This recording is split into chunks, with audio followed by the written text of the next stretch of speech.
Chapter 1. Boy Meets Worthless Rabbit. In a certain location there existed a dark cave where the rays of the sun never reached. The inside of the cave was so silent that one could not even hear the rustling of insects. There was no sign that human hands had ever shaped the rock, and the walls, floors, and ceiling all appeared naturally formed. Still, despite the exceedingly natural semblance of the cavern, it had not a single entrance or exit. One unnatural aspect of this otherwise nature-shaped cave. It was of course possible that an air pocket had given way to this enclosed space in the ground. However, there was just one other irregularity sitting in the cave's center that made it quite obvious that this cavern was man-made. A complex and detailed circular geometric pattern carved into the ground. In other words, a magic circle. Were anyone of this era to lay eyes on such a sophisticated circle, their jaws would surely drop. Some of the more faint-hearted might even collapse on the spot. That was just how impressive a circle it was. Had it ever been discovered, then it would have been enshrined as a rare national treasure. But as it was, it sat languishing under centuries of dirt in the dark cavern. It clearly hadn't been activated in ages. The magic circle sat there quietly, waiting for its destined master to appear, just like the sacred sword Excalibur. Then, for the first time in God knows how long, it began to glow. Tendrils of scarlet mana began tracing their way around the circle's inscriptions. The light was faint at first, no more than a pinprick, but it continued growing in intensity until the entire room was set ablaze with scarlet light. 8 to page, finally. There was a blinding flash. The brilliant red light drove away the last vestiges of darkness huddling in the corners of the cavern. It was a truly awe-inspiring sight. Anyone present would have been convinced that whatever was coming from the other side of the circle couldn't possibly have been human. However, the light eventually began to fade, and two figures that at least appeared human materialized in the center of the circle. What in tarnation? One of the figures spoke, his ridiculous outburst destroying the aura of solemnity. As the light faded and darkness reigned once more in the cavern, the boy who had spoken looked around in disappointment. He was, of course, none other than the earthling who had been consigned to the depths of hell by one of his classmates during an excursion in the Great Orcus Labyrinth. Hajime Nagumo. Hajime had delved a further 100 floors past the 100th floor that was thought to be the end of the labyrinth, and had discovered Tortoise' secret from the creator of the labyrinth. In the house of the man the gods had labeled a maverick, Hajime had discovered a magic circle that would take him back to the surface. The mere thought of being able to return to the surface had left him elated after having spent months in the harsh environs of the labyrinth, where he had to risk life and limb every day just to survive. He had unconditionally believed that what awaited him on the other side of the magic circle was warm sunshine and a gentle breeze. Instead, all he found when he opened his eyes were the same rock walls he'd been gazing at for the past few months. But yelling about it in a strange accent wasn't going to achieve anything either. As Hajime was wallowing in his despair, he felt someone tug on his sleeve. He turned to look down at the girl standing next to him, a 9-to-page quizzical expression on his face. The girl was so short that she barely came up to his chest. She had wavy golden blonde hair and crimson eyes reminiscent of the red moon. Her lips were a light pink, and her skin was as white as porcelain. At the moment her eyelids were drooping sleepily. But despite that, she still looked like an exquisitely crafted bisque doll. She was, of course, you, the girl Hajime had rescued from imprisonment deep in the pits of hell, and the girl with whom he had first begun to climb the stairs of adulthood. In order to comfort him, Yue gently started explaining the situation. It's a secret passage, so he probably had to hide it. Oh yeah, you've got a point there. This leads straight to one of the Liberator's hideouts, so it makes sense that he'd need to keep it hidden. Hajime scratched his head awkwardly. Can't believe I got so excited that I didn't even realize something that simple. Then he poured a little mana into his treasure trove, an artifact that opened a gate to an interdimensional room where he could store and withdraw things, and pulled out a green glowstone flashlight. Both Hajime and Yue could respectively use their innate abilities or magic to deal with the darkness, but doing something routine like this helped calm Hajime down. Yue chuckled, realizing exactly why he was doing this. Not because she was making fun of him, but because she thought it was kind of cute. For the sake of his own pride, Hajime pretended not to hear her, and instead swept his flashlight across the cave. What's that? He stopped his pale green flashlight at a part of the wall that looked distinctly different. There was a perfectly 10 2-page straight vertical line running up the wall, and it stopped at a palm-sized heptagon carved into the wall. A different symbol adorned each of the vertices, and one of them was something the pair had seen quite often over the past few weeks. It was Oscar Orcus' personal crest. Hajime pulled the proof of them having conquered the labyrinth, Orcus ring, out of the treasure trove, and held it up to the heptagon. With a grandiose boom, the stone wall parted, revealing a secret passage. Hajime and Yue nodded to each other and stepped forward into the passage. They didn't find any forks in the road, so they just kept going. There were a few more sealed doors and traps along the way, but Orcus' ring opened or disabled them all automatically. Both of them were on their guard, but that proved unnecessary as they continued without incident, until finally they spotted a faint light in the distance. It was the light of the outside world. Sunlight. ... The light Hajime had spent the last few months, and Yue had spent the last few centuries, craving. When they realized they were but a few steps from basking in it again, they came to a halt and looked at each other. Unable to contain their joy, they grinned and started running toward the light at the same time. The light grew bigger as they got closer. Soon they could feel wind blowing in from outside. It was nothing like the stagnant air they'd been forced to breathe for ages. It was fresh and full of life. For the first time ever, Hajime realized what people meant when they said the air tasted delicious. Both of them burst out into the light at the same time, onto this sweet, sweet surface. 11th page more specifically, the part of the surface that was known to most as an execution ground. It was nigh impossible to use magic beneath these odd cliffs, and deadly monsters inhabited the bottom of the gorge. The gorge ran anywhere from 1 kilometer deep at its more shallow ends to 2 kilometers deep in places. It could span anywhere from 900 meters wide to 8 kilometers wide, depending on the area, and it ran all the way from the Groom Desert in the west to the Haltina Woods in the east. People called it a great gash in the earth dividing the north and the south. Its formal name was the Risen Gorge, and the cave Hajime and Yue had just exited was located at the bottom of it. But even if they were deep in the bottom of a ravine, they could still at least see the sun shining high overhead, and the wind rushing through carried with it the familiar scent of soil and life. No matter how harsh a place they had found themselves in, it was at least still the surface. Hajime and Yue's smiles slowly grew wider as they gazed up at the sun with awe, and despite how expressionless she usually was, Yue's smile was if anything even wider than Hajime's. "We really made it back," Hashim lowly muttered, his voice thick with emotion. "Yeah." Yue's response was just as expressive. The reality of their escape finally washed over them, and they tore their gazes away from the sun to look back at each other. They stood that way for a second before hugging each other tight and screaming at the top of their lungs. Yeah. We did the retreat. Yeah.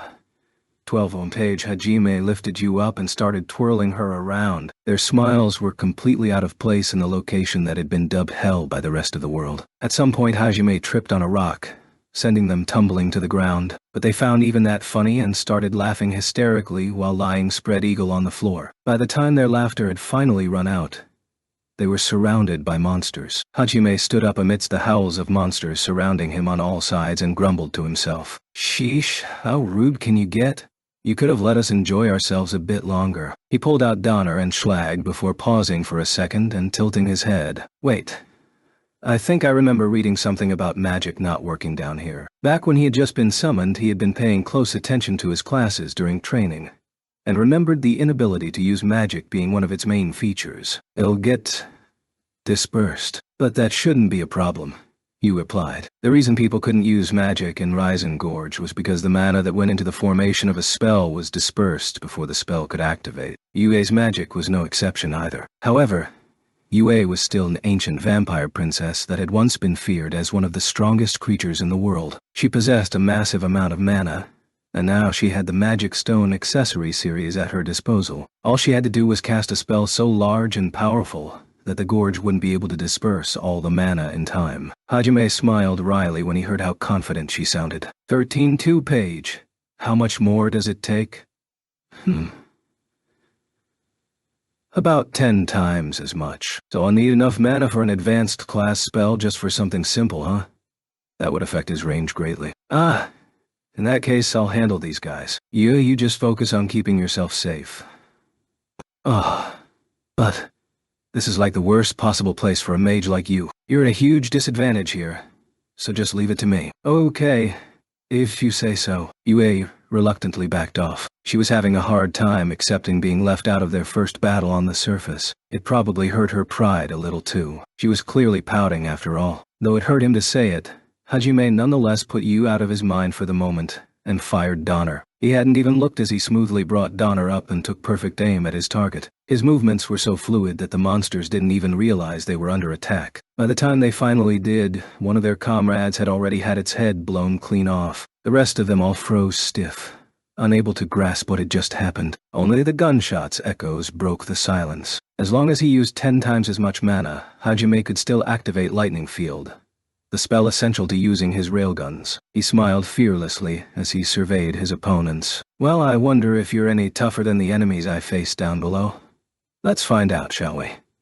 He brought his right foot back and slowly lowered his waist while crossing his guns in front of his chest. His artificial left arm was thrust slightly forward, and Schlag was held 14-2 page just a little lower than Donner. With his 2 guns, he would now be able to cover his back and front simultaneously. Hajime placed his prosthetic limb a bit further out than the rest of his body in order to deal with any unexpected situations. This stance was the fundamental aspect of the gunfu he'd pounded into his body after long hours spent training in the abyss. There was a murderous gleam in Hajime's eyes once he finished settling into his stance. His pupils were cold, emotionless pools, hardened by the harsh conditions he had lived through. That chilling gaze alone was enough to cause all the monsters present to take an involuntary step back. They could all feel it instinctively. The person they'd picked a fight with was a ruthless beast. The pressure was so great that a normal person would have fainted from the intensity of his glare alone. Eventually, one of the monsters was unable to stand it and let out a wild roar before leaping forward. Graha!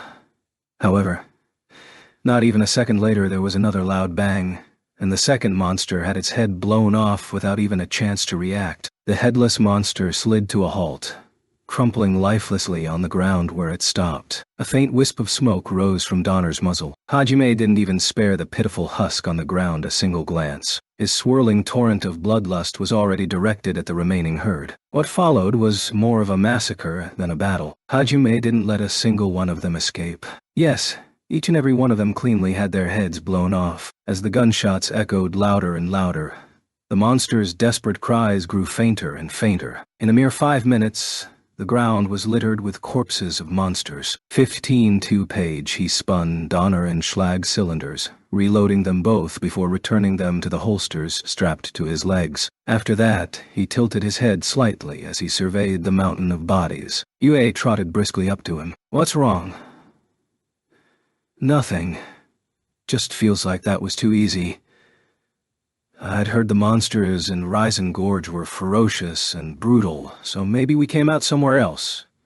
You're just too much of a monster, Hajime. That's a pretty harsh way of putting it. Well, I guess that just means the monsters in the abyss were way stronger. Hajime shrugged his shoulders indifferently and shifted his gaze from the monsters to the canyon walls. Now then, we could probably scale these walls easily enough, but what do you think? They say one of the 7 great labyrinths is in Risen Gorge. Since we're already here, want to look around a bit while we head to the forest? Why the forest? I mean, who wants to go to a desert after all that time surrounded by rock?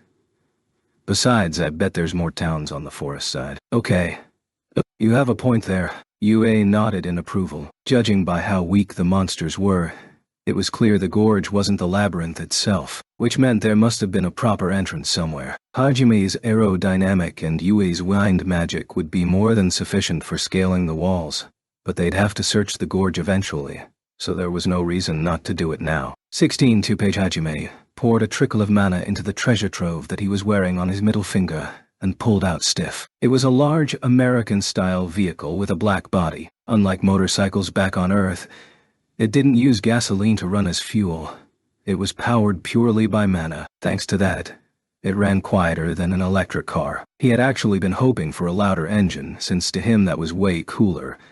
But he only knew how to make simple engines, so he wasn't able to make a more complicated combustion one. He could control Stiff's speed by adjusting his mana output. Due to Risen Gorge's mana-scattering properties, he wouldn't be able to keep it running for long. Hajime stylishly mounted his motorcycle. Yue hopped on behind him, sitting side saddle. She wrapped her arms tightly around Hajime's waist. Once she was situated, she patted his stomach lightly with her arms and he quickly started pouring mana into Stiff. Raizen Gorge ran from east to west, with almost no north-south variation. There were almost no side routes either, so it was quite difficult to get lost. As there was no worry of losing their way, Hajime drove Stiff forward at a leisurely pace as they looked for anything resembling a labyrinth entrance. He had transmuted a machine to the bottom of the motorcycle that smoothed out any ground before the wheels hit it. Normally, an American-style bike would have a hard time dealing with such rough terrain, but thanks to his transmutation, they were able to drive through the valley floor smoothly. Feels nice to ride like this, right, you? Yeah, it really does. 17. Page.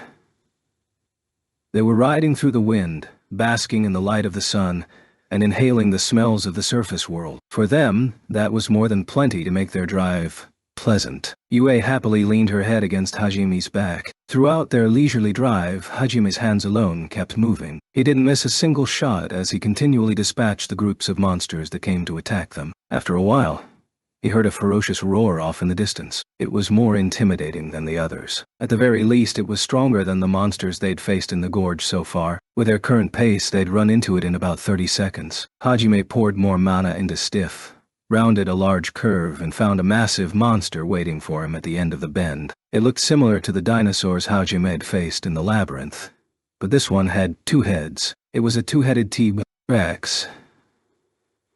But what was even more surprising was the rabbit-eared girl hopping to and fro beneath it, desperately trying to escape its clutches. Startled, Hajime stopped Stiff and gazed at the girl curiously. What on earth is that? A bunny girl? I get that. But why is she here? Are bunny people the type that live in gorges? Not as far as I know. Then is she one of those criminals that get thrown down here as punishment? I read that Raizen Gorge is a famous execution grounds. Maybe she's an evil rabbit?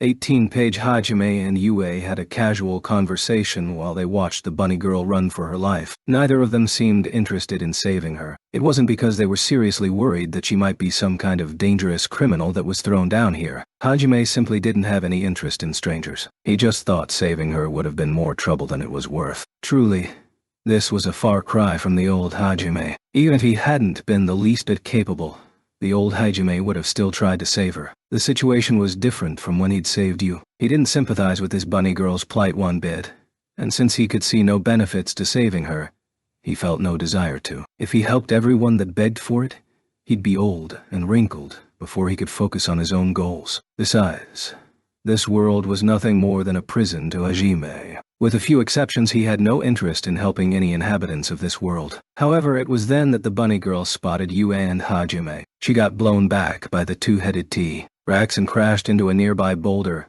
but she recovered quickly and scuttled behind it, staring at Hajime all the while. The T-Rex brought its claws down again, this time blowing the entire boulder away along with her. She tumbled backward, using that momentum to run as fast as possible, right toward Hajime and Yue. There was quite a bit of distance between them still, but the amplified echo of the gorge let the bunny girl's words reach him. Finally, I finally found you. Please shave me. Eek, it's gonna kill me. I'm gonna die. Shave me, please. I'm begging you. Tears streamed down her face as she ran with all her might. The 2-headed T-Rex chased after her, intent on devouring its prey. At the 19-2-page rate things were going, she was destined to be dinosaur food before she ever got to Hajime and Yue. After being pleaded with so earnestly, Hajime, she finally found us? That's an odd choice of words. Also, she's got a train of monsters chasing after her. Seems best not to get involved. Yeah. Seems like a pain. Still had no intention of helping her. Even her heartfelt cries couldn't reach him. In fact, they just made things worse. When she saw them turn away from her, the bunny girl realized they had no intention of helping. So even more tears started rolling down her cheeks. It was amazing how her eyes never seemed to run out of liquid to pour. Wyatt! Please, don't abandon me! I'm begging you! She yelled, even louder this time. If Hajime did nothing, she really would get eaten. Or she would have, if it weren't for the fact that it bared its fangs at Hajime too. Once the teeth. Rex noticed Hajime's existence. It rested its hungry gaze on him and roared angrily. Grah! Hajime wasn't about to let that one go. What was that? The monster had threatened his life. It wanted to eat him. Hajime's body instinctively reacted to its bloodlust. This enemy bars your path, and enemies that get in your way are to be killed. Those were the only words his mind screamed at him. As it continued chasing down the bunny girl, the teeth. Rex opened one of its jaws wide. Despair filled her eyes as she turned and saw countless rows of teeth bearing down on her. Ah! So this is where it all ends. 20th page, but an instant before she became Dinosaur Chow. Bang! A sound completely alien to her reverberated throughout the gorge. A red streak passed right between her two twitching bunny ears. The speeding bullet flew right into the T. Rex's open maw mercilessly pulverized its skull as it passed out the other end of one of its heads. The destroyed skull sank to the floor, sliding a little before coming to a stop. Unable to maintain its balance, the T. Rex fell to the ground with a resounding thud. The shock wave of the impact sent the bunny girl flying again, directly toward Hajime. Kata! Help me! She reached her arms out to Hajime as she hurtled toward him. Her face was a mess of tears, and her lady bits were shamelessly exposed for all to see. But even then, any normal guy wouldn't have hesitated to save her. Hell no! Get away from me! However, our esteemed hero simply wheeled stiff back a bit to avoid colliding with the bunny girl. Still screaming in surprise, she fell to the ground a few inches in front of Hajime with a sickening thud. She lay spread eagle on the ground, her body occasionally twitching. It appeared she was still conscious but couldn't move due to the pain. What a pathetic rabbit. Yue said such harsh words nonchalantly, her head peeking out from behind Hajime's shoulder to watch. Meanwhile, the two-headed T. Rex had successfully ripped its deceased head off, leaving just a normal T. Rex with an extra neck sticking out at an odd angle. With its balance thus restored, the one-headed T. Rex roared ferociously. That roar was enough to shock the bunny girl to her feet. 21st page, she was unexpectedly tough. Her face still a mask of tears, she moved surprisingly swiftly and hid behind Hajime. It seemed she was determined to rely on him until the end. While it did make sense, since she'd die for sure on her own, and Hajime had clearly dealt with its other head even if she didn't know how, her ironclad faith in him still felt a little unnatural. Not only was this their first meeting, Hajime was a human, a member of a race that despised her people. Normally, someone in her situation would have just used Hajime's bait and ran off. The reason she wasn't was because she seemed to have some unknown reason to trust him. Hajime suddenly remembered the words she'd said when she first saw him, that she'd found him. He had definitely found that odd, but the way she kept clinging to him had started annoying him. So instead of questions, what came out of his mouth were insults. Hey, you walking joke of a bunny girl. I never said you could use me as a shield. Come on. Don't you have the courage to at least try a suicide rush before forcing your problems onto other people? Hajime said, clearly annoyed by the bunny girl clinging onto his coat for dear life. He really didn't mince his words anymore. Behind him, Yue's hands were pressed up against the bunny girl's cheeks as she tried to push the girl off him. I don't have that kind of courage. And besides, if I let go, you'll just try to abandon me again, won't you? Obviously. I have no reason to save some annoying bunny girl I don't even know. An instant rejection. How can you say that? Isn't there a shred of goodness left in your heart? You wouldn't really leave an innocent beauty like me to die, would you? 22nd page. I left my humanity behind in hell. And what kind of person has the gall to call themselves a beauty? Then, if you save me, I'll do any one thing you ask. She blushed as she said that. The whole thing was very, very cleverly played. Had the image not been ruined by the tears and snot running down her face, it would have actually been perfect. She hadn't been lying when she called herself a beauty either. Beneath all the grime and tears, one could tell she really was quite pretty. Any normal guy would have fallen for it even if they knew it was a trick. Unfortunately for her, Hajime no normal guy. No thanks, I'm good. And get your filthy face away from me. You're getting my shirt dirty." His savagery knew no bounds. It was enough to make one doubt he had any human compassion left at all. Filthy. You didn't have to put it like that. I can't believe you. I am not. Grahaha. Ike won't. Please sha.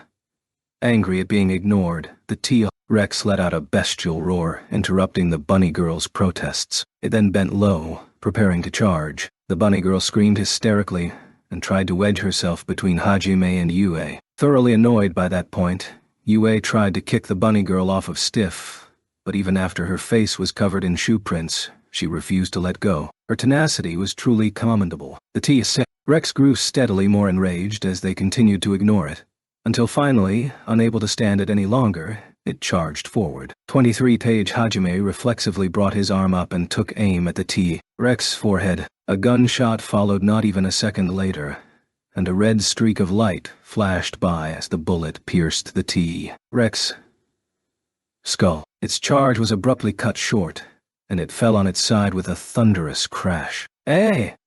The bunny girl unconsciously let out a confused gasp. She peeked out from behind Hajime's back to make sure the T-Rex was dead. It's really dead. You killed that Dahedwa in a single shot." Her eyes were as round as dinner plates. Apparently that two-headed T-Rex was called a Dahedwa. Even as she looked down at the Dahedwa's corpse in shock, Yu relentlessly continued to try and kick her off. However, her firm grip on Hajime wouldn't budge. Tired of having her ears whack his eyes every few seconds, Hajime brought his elbow down on the back of her head. "Woo!" She screamed incoherently and started writhing on the ground while moaning. "My head, my head." Hajime gave her one last cold look before nonchalantly pouring mana into Stiff. She must have sensed the flow of mana because the bunny girl instantly hopped back up and ran to Hajime before he could leave. "You're not getting away from me." For a bunny girl, she was surprisingly hardy. "Thank you very much for saving me earlier. My name is Shay. I'm a member of the Rabbit Men tribe, Halia. I know this is presumptuous of me, but could you please save my family as well? Please, I'm begging you. And quite pushy as well." 24 two-page Hajime gave the desperate bunny girl a sidelong glance, then sighed heavily. Of course, the first thing he'd run into after escaping hell would be this nuisance. Seeing his exasperated expression, the bunny girl, Shay, fretfully repeated her plea even louder. "Please, you have to. I'm begging you. You have to save my family." By the end, she was practically shouting. It seemed her family was in dire straits as well. Hajime finally realized why she was so persistent. Her plea was so heartfelt that even Yue stopped trying to kick her off for a moment. When he saw just how desperate she was, Hajime reluctantly shrugged his shoulders. Thinking he'd finally agreed, Shay breathed a sigh of relief. In reality, Hajime simply activated his lightning field. Abba. He had controlled the voltage so it wouldn't kill her, but it would at least leave her paralyzed for a while. The shock made her rabbit ears and fur all stand on end, like a cartoon character. After he released the spell, Shay fell to the ground, twitching all the while. "You never know. Give it your all, and maybe you'll be able to save them yourself. Good luck, I guess. All right, you. Let's go." "Okay." He left behind some generic words of encouragement, if they could even be called that, and began pouring mana into Stiff once more. However, "I'll never let you get away." Like a zombie, Shay dragged herself to Hajime's foot and clung to it for dear life. Surprised, Hajime accidentally stopped sending mana to Stiff. 25 two-page. "What are you? Some kind of zombie? I made that shock pretty strong, so how are you still able to move? You're seriously starting to creep me out." "Yeah. She's creepy. Hick. Why do you two have to be so mean? First you elbow me, then you kick me, and now you shocked me. Don't you think you're being a little cruel? I am against violence. If you want my forgiveness, then please save my family." Even in her anger, she didn't forget to throw in her request once more. It actually was a little scary how she seemed completely unharmed. The word hardy no longer did her abnormally sturdy body justice. That wasn't the only thing weird about her either.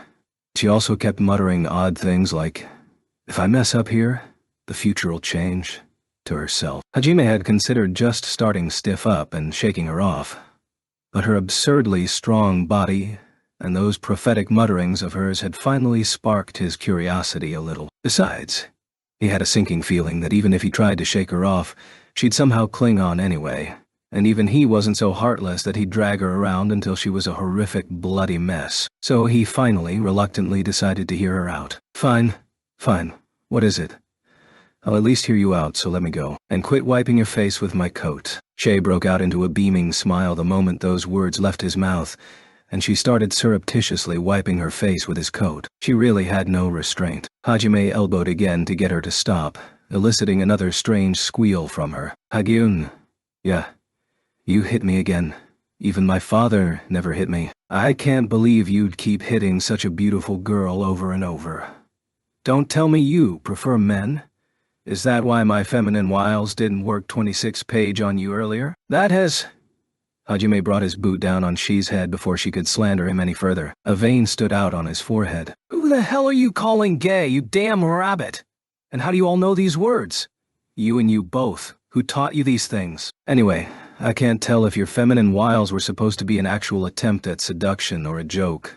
But the only reason they don't work is because I've already got a girl far prettier than you by my side. I honestly don't get what gave you the idea you could beat her in the first place. Hajime turned back to look at Yue as he said all that to the bunny girl. She was blushing bright red, her hands cupping her cheeks as she squirmed shyly. Her golden blonde hair sparkled dazzlingly in the sunlight, and her slightly flushed porcelain skin was flawless enough to charm any man that saw it. She was no longer emaciated and weak from her long imprisonment either, as she had been when he first met her. On top of that, her clothes were far more fitting as well. She had on a frilly white dress shirt and a black miniskirt, also with frills. Covering it all was a white coat with blue lining. Adorning her feet was a short pair of boots and knee-high socks. Each article of clothing was one Yue had sewn using the old clothes they'd found in Oscar's room, combined with materials harvested from monsters. They were enchanted to grant her heightened stamina, and functioned very well as defensive gear. By the way, Hajime was decked out in a black coat with crimson lining,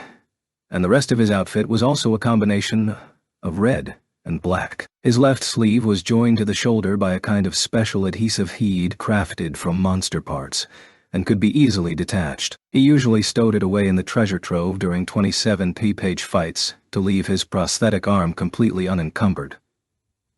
That sleeve was Yue's masterpiece. Shay faltered slightly after looking up at Yue. They were both admittedly extremely beautiful women, but which one was more beautiful was a subjective decision that came down more to one's preferences more than anything. Objectively speaking, they were both about equal. Shay had long blue-white hair and azure eyes that sparkled like sapphires. Her eyebrows and eyelashes were both blue-white as well. They complemented her pale skin quite nicely, and as long as she stayed quiet, most people would find her quite alluring. Her limbs were slender, and her glossy rabbit ears and round tail only added to her charm. Any fan of bunny girls would break down in tears of joy at the mere sight of her. Most conspicuous was the one thing you lacked, namely, boobs. Do you? She's in particular were huge. Torn-off scraps of cloth barely covering them did more to emphasize their presence than hide them. Without anything to hold them in place, they jiggled suggestively every time she moved. Very suggestively, just to remind everyone they were there. Basically, she had every right to call herself beautiful. Hajime was the weird one for being so put off by her. The old Hajime would have done a loop and dive straight into those soft valleys of hers, while screaming, "Rabbit ears!" However, well, anyway, his current indifference had definitely hurt Shay's pride a little, and thus she said the one thing that was absolutely taboo. Yeah, well, I beat her in boobs at least. That girl's as flat as a board, 28 page, flat as a board, flat as a board, flat as a board. Her accusatory shout echoed over and over throughout the gorge. Yue suddenly went silent, her earlier blush vanishing in an instant. Her bangs hid her expression as she slowly dismounted stiff. Hajime simply looked up at the sky and brought his hands together, offering a small prayer for the poor bunny. May your rabbit ears rest in peace. In all fairness, you wasn't quite that flat, but her boobs certainly were on the small side. They weren't like the sheer cliffs that currently surrounded the party. Shay cowered before you like a mouse in front of a cat. His next words were barely whispers, but everyone heard them surprisingly clearly. "Any last words? If I apologize, will you forgive me? I'm sorry. I don't want to die. I really don't want to die." Storm gust. Shay was swept up in a whirlwind and flung high up into the sky. Precisely 10 seconds after her screams faded away, she fell to the ground with a wet plop. Her head was buried in the ground, and her limbs flailed wildly as she struggled to free herself. She resembled a certain cartoon character, looking like that. It really was a shame that a beauty like her carried herself so pathetically. Her tattered clothes had been ripped up even 29 page further, and they could barely be called clothes at that point. Upside down as she was, her private bits were exposed for all to see. Even a 100-year-long love would fade if someone saw their loved one in such a state. Yue wiped an imaginary bead of sweat off her brow, as if to congratulate herself on a job well done, before trotting back to Stiff and remounting it. "Do you like big boobs?" 30 page, 31 page. Now that was a loaded question if Hajime ever heard one. He was about to answer yes, but thought better of it when he saw the bunny girl still doing her best impression of a dog with its head stuck in the ground. He didn't want to end up like that. The size isn't what's important. It's about whose boobs they are. He decided to dodge the question entirely, so he gave it an answer that was neither yes nor no. What a coward. Yue closed her eyes and pondered that for a minute, before apparently accepting his answer and situating herself in the back seat. Hajime could feel cold sweat running down his back. He cast about for a topic to break the awkward silence, but nothing came to mind. Even MasterCard couldn't buy what he needed here. As he was looking around trying to find something to talk about, he noticed Shay had finally got her hands on the ground and was now earnestly trying to get her head unstuck. Fortunately, that made for a great topic. "She is still going. That girl has to be some kind of zombie. No matter how strong your body is, no normal person would be fine taking that attack." Though it did take her longer than usual to reply, she still at least gave him one. Hajime breathed a sigh of relief as Shay popped out of the ground, her face and hair matted with dirt. 32 page. Ugh, that was terrible. This scene wasn't in my predictions either. Shay tearfully patted down her tattered clothes before crawling back to where Hajime and Yu were waiting. She still looked unhurt. "What the hell's wrong with you? Being unhurt after all that isn't normal. Just what are you?" Seeing that they were finally ready to listen, Shay settled herself down comfortably under Hajime's puzzled gaze. Her expression grew serious once she'd sat herself in front of Stiff, though it was a bit too late for anyone to take her seriously. "Allow me to reintroduce myself. I'm Shay Halia, the daughter of the Halia tribe chieftain." The truth is, in essence, this was what She's story boiled down to. She's tribe, the Halia, were a member of the rabbit men subspecies of beastmen. There were a few hundred of them, and they lived in a village hidden deep within the Haltina woods. Though they possessed excellent hearing and were skilled at hiding themselves, their stats were a lot lower than most other beastmen. Plus, they had no other special traits to speak of. Because of that, they were considered weak by many others of their kind. In general, they were a kind, peace-loving race that treated the whole of their village like family, and cared deeply for each other. Most of them were also very good-looking. But unlike elves, which were renowned for their beauty, the rabbit men were more known for their cuteness. Many collectors in the Holshire Empire coveted them for that very trait, so they were a popular target for slave traders. Among those rabbit men, one of the tribes, the Halia, had given birth to a strange girl. Rabbit men generally had dark blue hair, but this girl was born with very light blue hair. Furthermore, she was an anomaly among beastmen, as she had mana running through her body. What was even more shocking was that she could directly 33-2-page manipulate that mana, and even use a certain special magic like most monsters. This, of course, caused a huge uproar within the village. This was unheard of in the entire history of rabbitmen.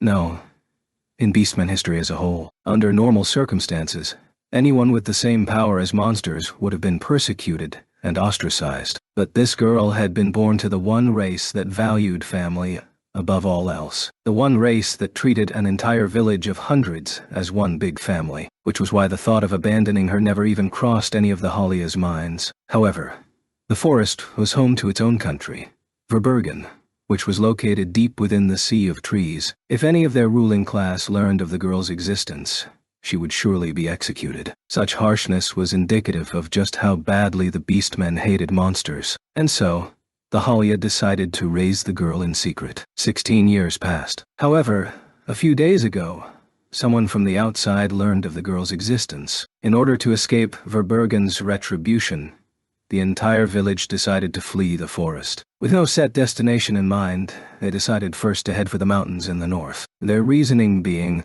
that they would be able to live off the land there. The mountains were harsh, but it was still better than being sold off as slaves in the Holscher Empire or executed by Verbergen. However, the very empire they were afraid of destroyed all of their plans. By an extreme stroke of misfortune, they ran to Imperial soldiers right outside the forest. There was no way to know if they were on patrol or just on a routine training exercise. But in the face of a battalion-sized army, they had no choice but to flee to the south. 34, 2-page.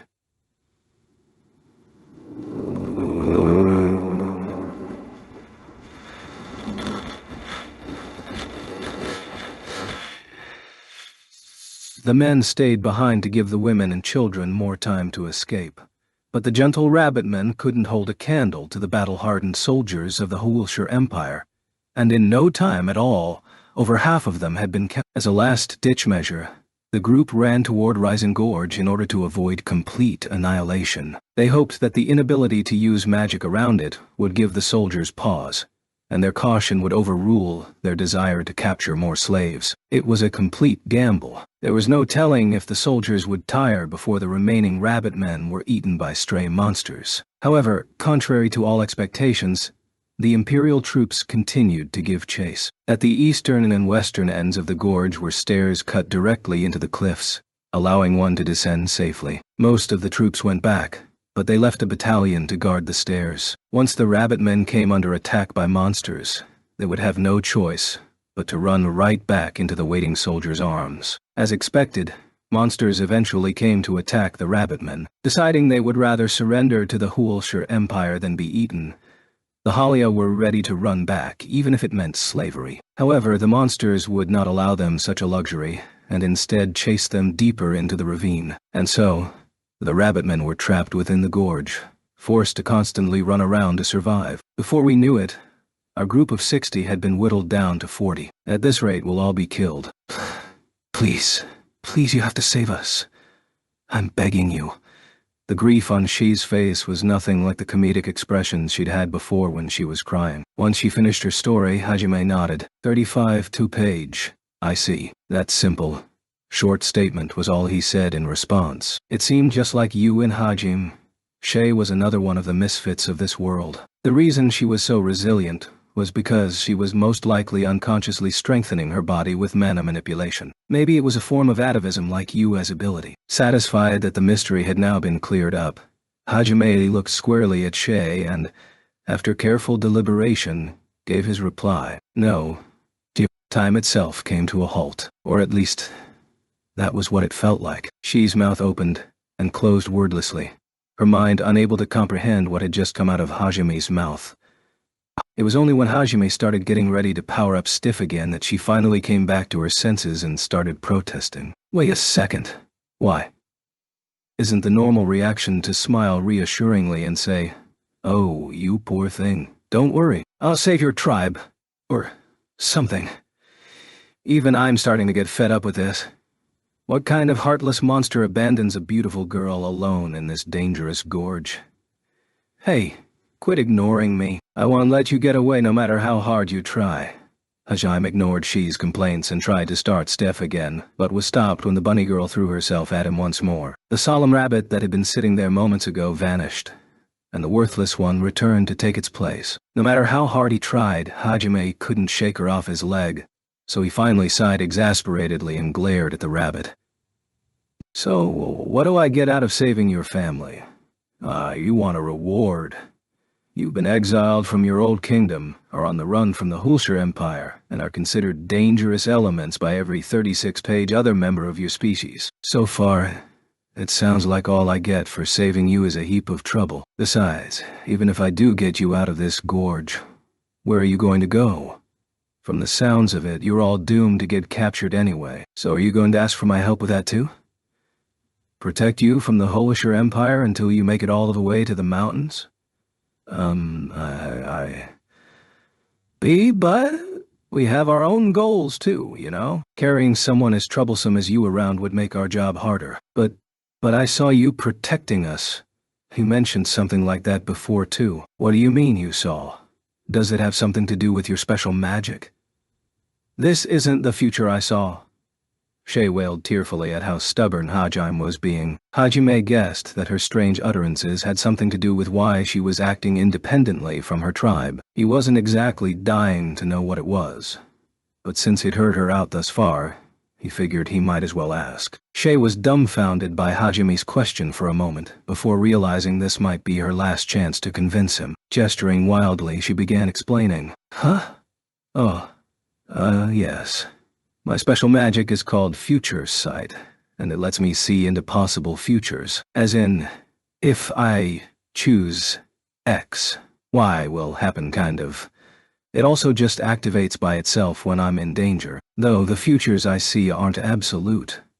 Still, I promise I'll come in handy. You'll see danger coming thanks to my Future Sight. I used it back 37 page there too. It showed me a vision of you guys saving me. I'm so glad the future I saw of meeting you two actually came true.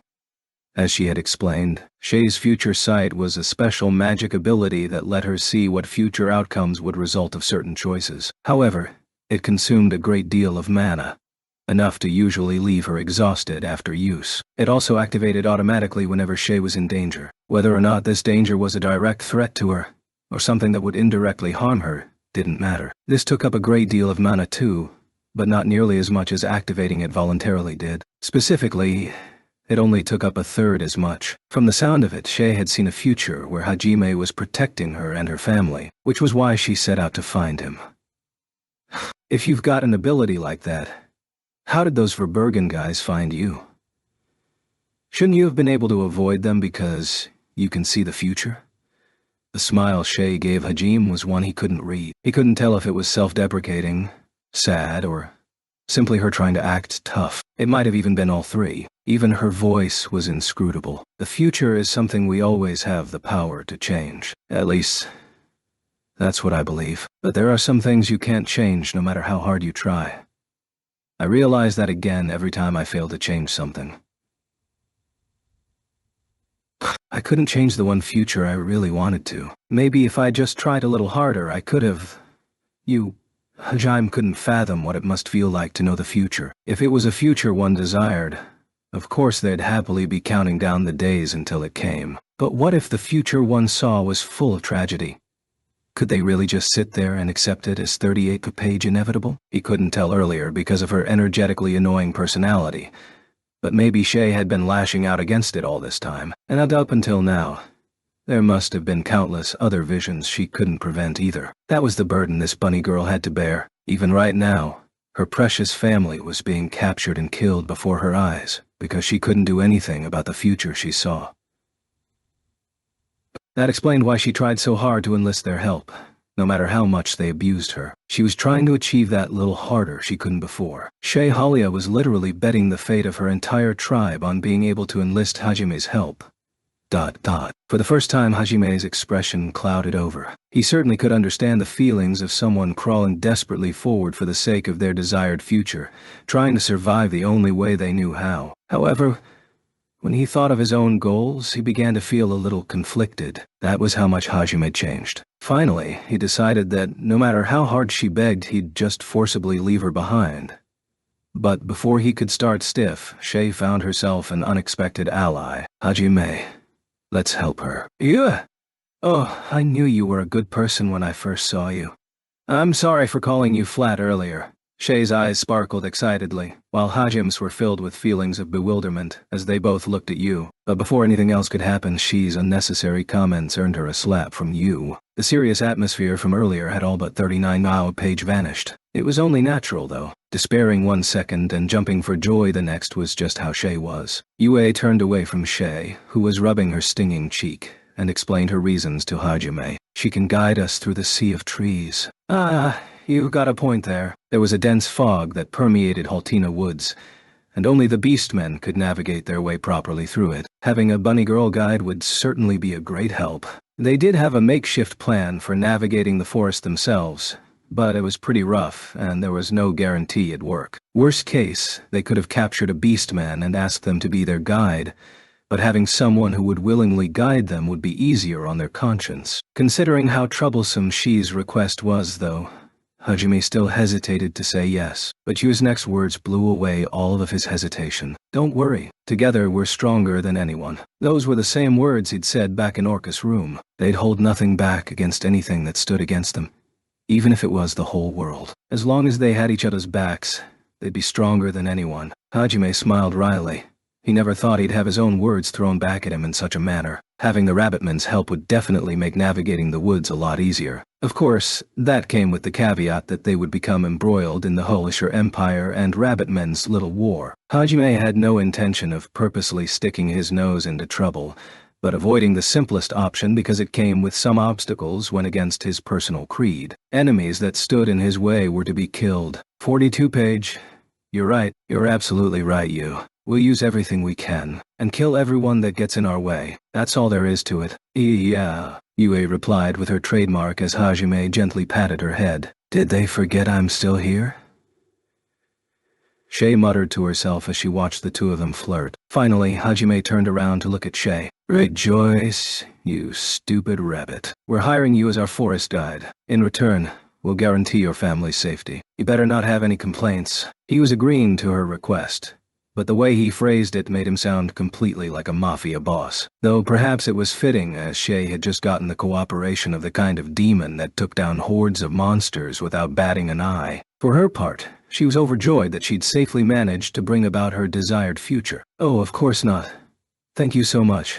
Hick, really. Thank you, Shumush. This time she was crying tears of happiness, but for the sake of her comrades, she couldn't afford to celebrate for too long. She quickly regained her composure and stood up. Really? Thank you so much for agreeing to help. And may I ask what your name's? Huh? Oh, I guess we didn't introduce ourselves yet, did we? I'm Hajime. Hajime Nagumo-da. To you. So, Hajime-san and Yue-chan then. 41. Page Shay repeated them to herself a few times to make sure she didn't forget. However, Yue didn't seem satisfied with the way she was being addressed. Call me Yue-san, you stupid rabbit. Eh? It was rare for you to order anyone around, and Shay clearly hadn't been expecting it either. It appeared Shay had thought Yu was younger than her, which was why she'd called her Yu-chan. But once Yue explained that she was an ancient vampire princess, Shay got on her knees and started begging for forgiveness. It appeared that Shay had managed to get on Yue's bad side, though Hajime couldn't exactly tell why Yu held such resentment against Shay. Just because she was always staring hatefully at a certain part of Shay's body didn't mean that had to be the reason.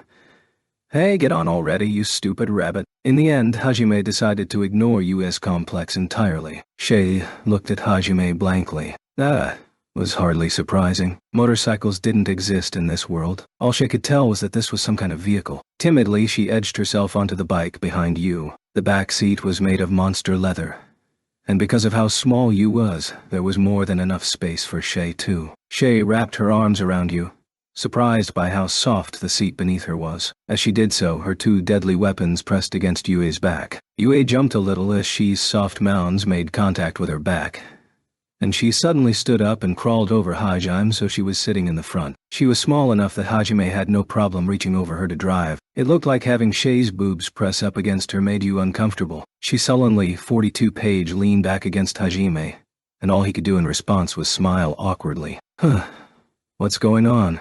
Shay asked, clearly confused, but then she cheerfully sidled forward and hugged Hajime's waist instead. Unlike Yue, Hajime didn't even notice and nonchalantly started up stiff. He definitely didn't even notice Shi's boobs pressing up against him. That was an undeniable fact. Unaware of the turmoil in their hearts, Shay inquisitively peeked her head out from behind Hajime's shoulder and asked a question. I was so caught up in getting you to help that I forgot to ask, but what is this thing? Is it some kind of carriage? Also, Hajime-san and Yue-san, both of you used magic back there, right? I thought you couldn't use magic inside the gorge. I'll fill you in on the way. That was all Hajime said before gunning Stiff's accelerator, sending them speeding through the gorge. Shay let out a terrified scream as she watched the bike effortlessly tear its way through the rough terrain. The canyon walls sped by as they raced through the ravine. Shay had her eyes firmly shut for the first segment of the ride, but her fear slowly began to give way to excitement as she got used to Stiff's speed. Every time Hajime rounded a curve or dodged a boulder, she'd let out an excited squeal, since she'd finally plucked up the courage to open her eyes and all. On the way, Hajime briefly explained what Stiff was, how Yue could use magic inside the gorge, and that his weapons were something akin to artifacts. By the time he'd finished his explanation, Shay's jaw was hanging wide open in surprise. 43-2 page? Wait, does that mean you two can also directly control mana and use specialized magic? Maybe we can. Yeah. Shay stared at them in astonishment for a few seconds before suddenly burying her face into Hajime's shoulder, and then subsequently bursting into tears. Now what? First you get all excited, then you get depressed, and now you're crying. You're just one big bundle of emotions, aren't you? Hajime said. Is it too late to save her? You added. What do you mean too late to save me? Save me from what? I'll have you know that I'm a perfectly normal girl. I was just so glad to find out. To find out that I'm not alone. She must have felt terribly alone, thinking she was the only person in the world with the same power as a monster. Obviously, her family must have showered her with a lot of love if they were willing to hide her for 16 years, and then even abandoning their home for her sake. However, despite all that, or perhaps precisely because of it, Shay must have always been tormented by the fact that she was different from everyone else, which led to her loneliness. Shay's words must have resonated with you as she suddenly lapsed deep into thought, and while it was slight, her expressionless face grew even paler than usual. Somehow, Hajime could just tell what she was thinking about. Chances were you saw a lot of herself in 44-2 page Shay. They both had the ability to use specialized magic and control mana directly, and neither of them had anyone they could have truly called a comrade in their own time. However, there was one definitive difference in their circumstances. Yue hadn't even had a family that loved her. She wasn't exactly jealous of Shay per se, but there still were a lot of complicated feelings swirling about inside her. And besides, Shay had been able to find her comrades far sooner than Yue ever did. From Yue's perspective, Shay must have been quite blessed. Hajime gently patted the top of Yue's head. For Hajime, who had been born in the peaceful country of Japan and raised with love by both of his parents, it was impossible to truly understand the despair Yue must have felt at not only being the only one of her kind, but also being forced to bear the solitary title of queen, which was why he didn't know what to say to her.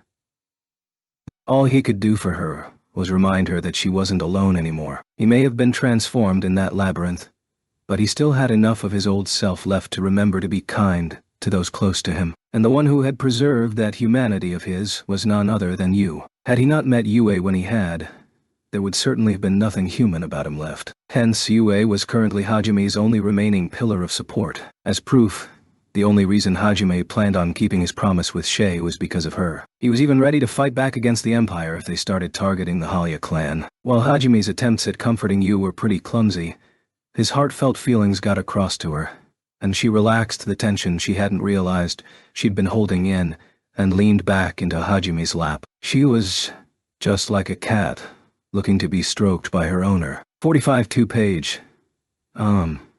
Did you forget about me again? Shouldn't you be saying something like, you must have had it tough, being all alone this whole time? But it's okay now, because I'm by your side or something. I'm clearly depressed right now. So shouldn't you be cheering me up? This is like the easiest opportunity to get on a girl's good side. But no. You just go and ignore this perfect chance and start flirting with someone else. You guys are starting to make me feel lonely. Let me in too. Besides, you two. Shut up, you worthless rabbit. Okay, hit. Shay suddenly started yelling in Hajime's ear in a tearful voice, but she was quickly silenced by Yue and Hajime. Though, to be fair, it was pretty cruel of the two of them to keep flirting when there was a crying girl sitting right behind them. Worse, they got mad at her when she was well within her rights to get mad at them. However, She's one redeeming feature was her hardiness. She had already mentally switched over to a new goal. That was how fast she rebounded from failure. Alright, first I'm gonna get them to call me by name. I finally found the comrades I've been looking for, so there's no way I'm letting them get away that easy. They continued like that for a while, alternating between Shay growing noisy and Yue and Hajime yelling at her to pipe down. Until finally they heard the roars of monsters in the distance. Quite a few of them, too. Ah! Hajime-san, we're almost to where everyone else is waiting. Those monsters' howls must mean that they're close. Father and the others are very close. Quit yelling in my ears. I can hear you just fine. I'm gonna speed up now, so hold on tight. 46.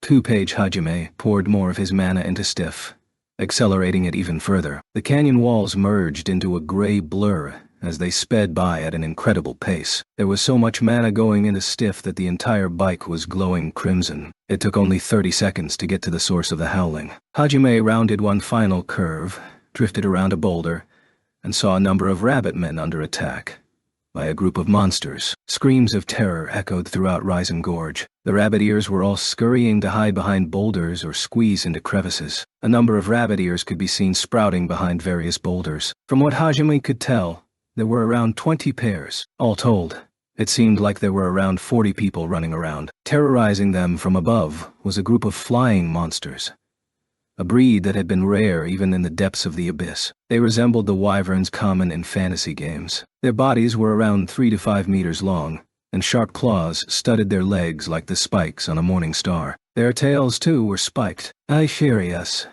Shay said in a trembling voice. It seemed those wyvern-like raptors were called Hyverius. There were 6 of them in total. Currently, they were circling high above the rabbitmen, as if appraising their prey. Finally, one of them decided to make a move. It dove toward one of the boulders some rabbitmen were hiding behind, did a flip in midair, and sent its tail crashing down onto the boulder with all the force of gravity behind it. With a thunderous impact, the boulder was shattered to pieces, and screams echoed from the exposed individuals as they scurried away as fast as possible. 47. T-Page tired of waiting. The Hyveria opened its jaw wide, attempting to eat the slowest of the rabbits. Specifically, 2 of them. One of the youngest children's legs had given out on them, and one of the men had stayed behind to try and protect him. Despair flickered in everyone's eyes. Everyone thought that the both of them were doomed to be Hyveria fodder in another few seconds. However, someone had arrived who wouldn't allow that. The monster of the abyss had given his word that he would protect them. So, protect them he would. Bang! Bang! 2 gunshots reverberated throughout the gorge. At the same time, 2 crimson streaks shot through the sky. The first passed cleanly between the brows of the Hyveria that was trying to eat the pair of rabbitmen. Its head exploded into 1,000 flesh chunks, and its body veered to the side of the cowering group as it fell to the ground, raising a dust cloud in its wake as it slid across the canyon. There was a terrifying howl behind them at the same time. Without even the time to process what had just happened, the rabbit men all turned to the source of this new noise to see that another one of the Hyverias had gotten a claw blown clean off. It had somehow managed to sneak right behind the cowering pair of rabbit men. It had probably hoped to launch a sneak attack on the pair while their attention was focused on the Hyveria coming at them from the front. The second bullet was what had blown its arm off. With its balance destroyed, the second Hyveria crumbled to the ground, writhing in pain. What? The adult rabbitman's gaze flitted from the dead Hyveria in front to the one screaming in pain behind him, his jaw open wide in absolute amazement. 48 Two-Page.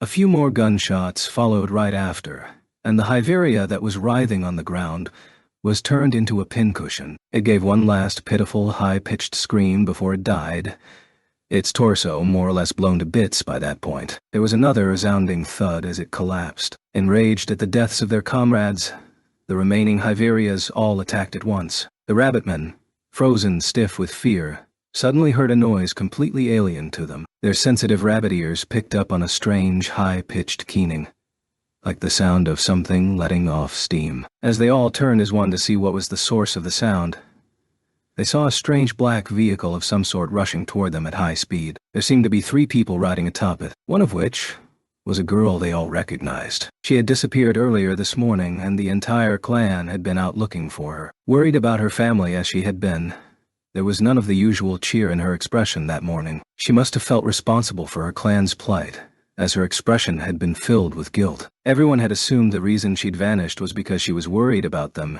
and had headed out to try something rash. Because of that, they had foregone caution in their haste to find her, and had been caught by the Hyverius. They had expected to be wiped out there without ever finding her, but there she was, standing at the back of the weird black vehicle, waving happily. Her usual innocent smile was plastered on her face again. Everyone stared at her in disbelief. "Everyone, I've found help." Her familiar voice brought them all back to reality, and the fact that they really were saved finally hit them. And as it did, they all yelled out her name. 49 two-page Shay. Hajime clicked his tongue irritably as he watched Shay happily wave to her family. He, of course, didn't let Stiff's speed drop at the distraction. It wasn't her happiness that bothered him, but the fact that she was leaning all her weight against him in order not to fall off, which of course meant that every time she happily jumped up and down, her dreadnought-class boobs whacked into the top of Hajime's head. In fact, the reason he had missed his second shot earlier was because her boobs had distracted him. Annoyed by her continued jumping, Hajime grabbed Shay by what remained of her clothes. She looked down at him questioningly. Because he was still facing forward, she couldn't tell what kind of expression he had, but for some reason, she had a bad feeling about this. She questioned him in a timid tone. "Ooh, Hajime-san. What's wrong? Why are you grabbing my clothes like that?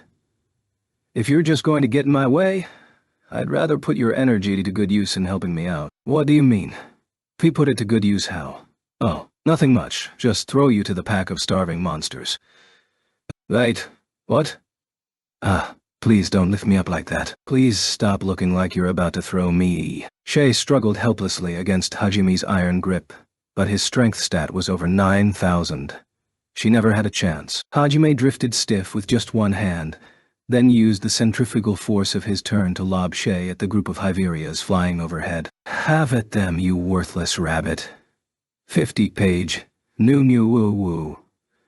Shay flew through the sky with a surprising amount of speed. Her screams could be heard throughout the gorge. Her family all yelled out in alarm, their eyes open wide. In fact, this turn of events was so surprising that even the Hyverias were taken aback. Even when she was right in front of them, they did nothing more than stare at her, their bodies stiff with surprise. That moment of hesitation was what Hajime had been waiting for. The still Hyverias made for great target practice. 4 gunshots rang out, and 4 Hyveria heads were blown into oblivion. It was all so sudden that they didn't even have time to cry out in pain before they were dead. And so, 4 headless corpses fell to the ground. Hyverias were considered even more dangerous than the Daihedwa Shay had encountered earlier, but Hajime dropped the entire flock like it was nothing. Having seen such an overwhelming display of power, the rabbit men were at a complete loss for words, but the screams of a familiar girl brought them back to their senses. "Ah! Save me, please,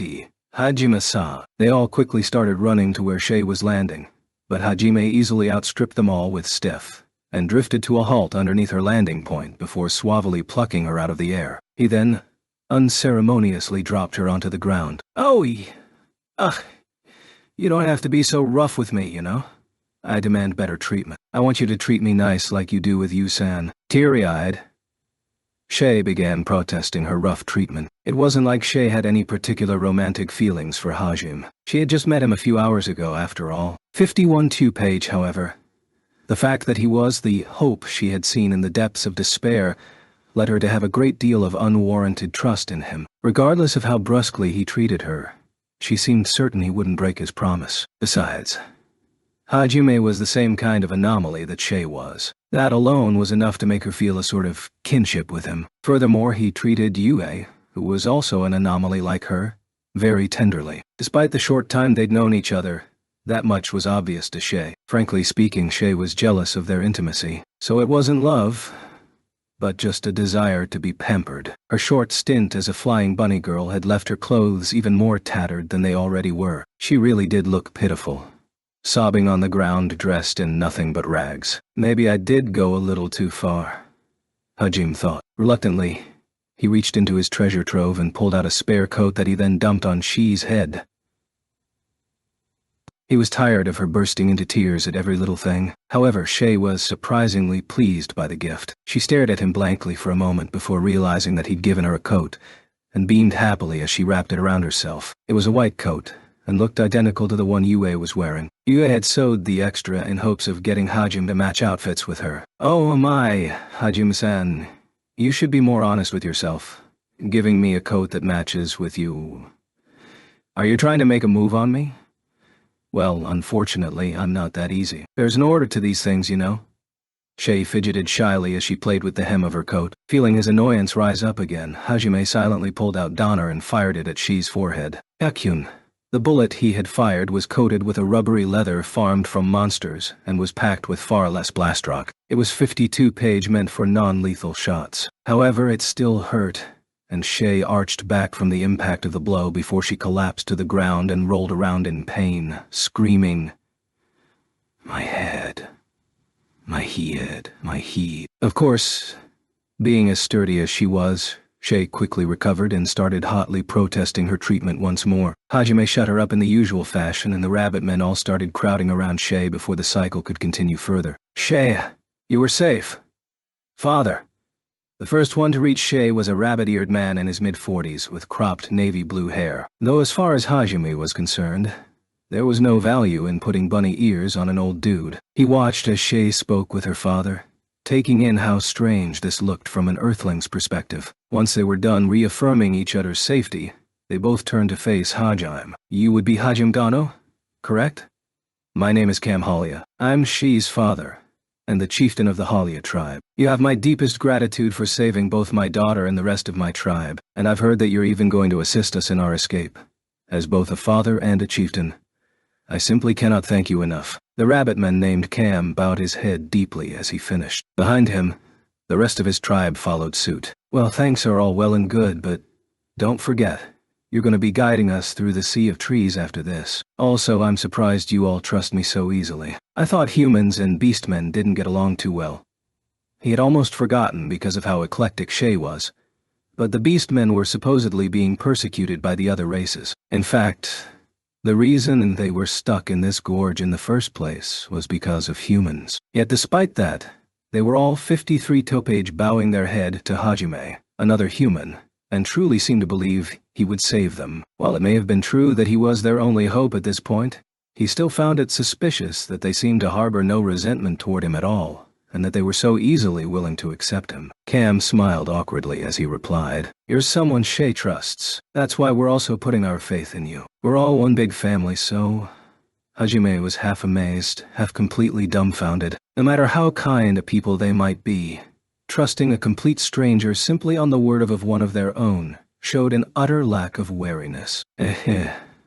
"Don't worry, father. Hajime-san might be cruel towards women, demand compensation for everything he does, and mercilessly use people as bait, but he'd never break a promise or trample on the hopes of someone else.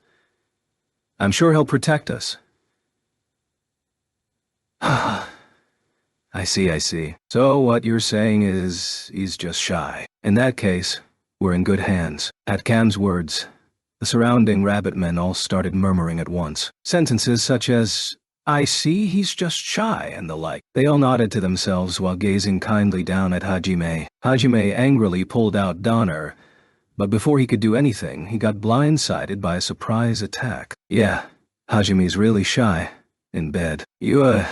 His face cramped up at that, but he figured if he kept arguing for too long, they'd just have more monsters to deal with. So he instead 54-page focused on getting everyone ready to leave. Once all 42 rabbitmen were ready, he started leading them to the gorge exit. They ran into many monsters along the way as a caravan of defenseless rabbitmen made for an easy target, but not a single monster got past Hajime. Anytime something that threatened them showed up, Hajime would promptly shoot it down without mercy. With every gunshot, another of Raizen Gorge's ferocious monsters met its end, unable to put up even a modicum of resistance. The rabbitmen were all astonished at how easily he dispatched monsters that others would struggle to even escape from. Before long, they all respected him for his overwhelming strength. The little bunny children all stared at Hajime with glowing eyes, like he was their hero. Fufu, Hajime-san.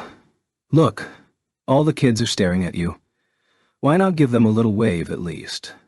Seeing how uncomfortable Hajime was at being adored by the children, she started poking fun at him. An angry vein pulsed on his forehead, and he wordlessly fired Donner at her. Bang, bang, bang. Ow, ow, ow, ow.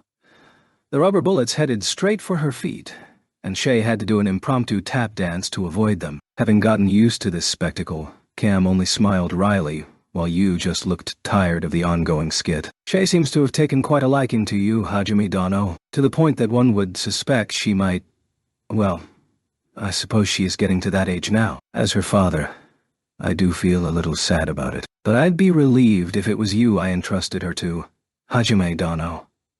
Cam seemed to be completely unconcerned about the fact that his 55-page daughter was still being shot at, and tears pooled in the corners of his eyes as he spoke about her growth.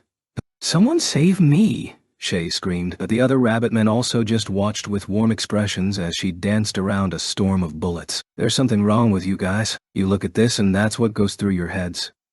They're weird. As Yue had said, there was definitely something odd about these people's idea of common sense. Or perhaps they were naturally inclined to be airheads, though there was no way to tell if that was something specific to the Halia clan in general, or applicable to all rabbitmen. Soon enough, the party arrived at the staircase that would lead them out of Raizen Gorge. Hajime used his far sight skill to scout out the area, and his first impression of the stairs was that they were quite an impressive feat of engineering. The staircase was actually a series of switchbacks cut directly into the cliff face. Each switchback went about 50 meters before turning. Past the staircase was the sea of trees, of which only a glimpse could be seen from down in the gorge. It would take an average person about half a day to go from the exit of the gorge to the entrance of Haltina Woods. Shay realized Hajime must be doing something to magnify his sight, so she timidly asked him, "Do you see any Imperial soldiers?" "Not sure. It's possible they gave up and went home, but,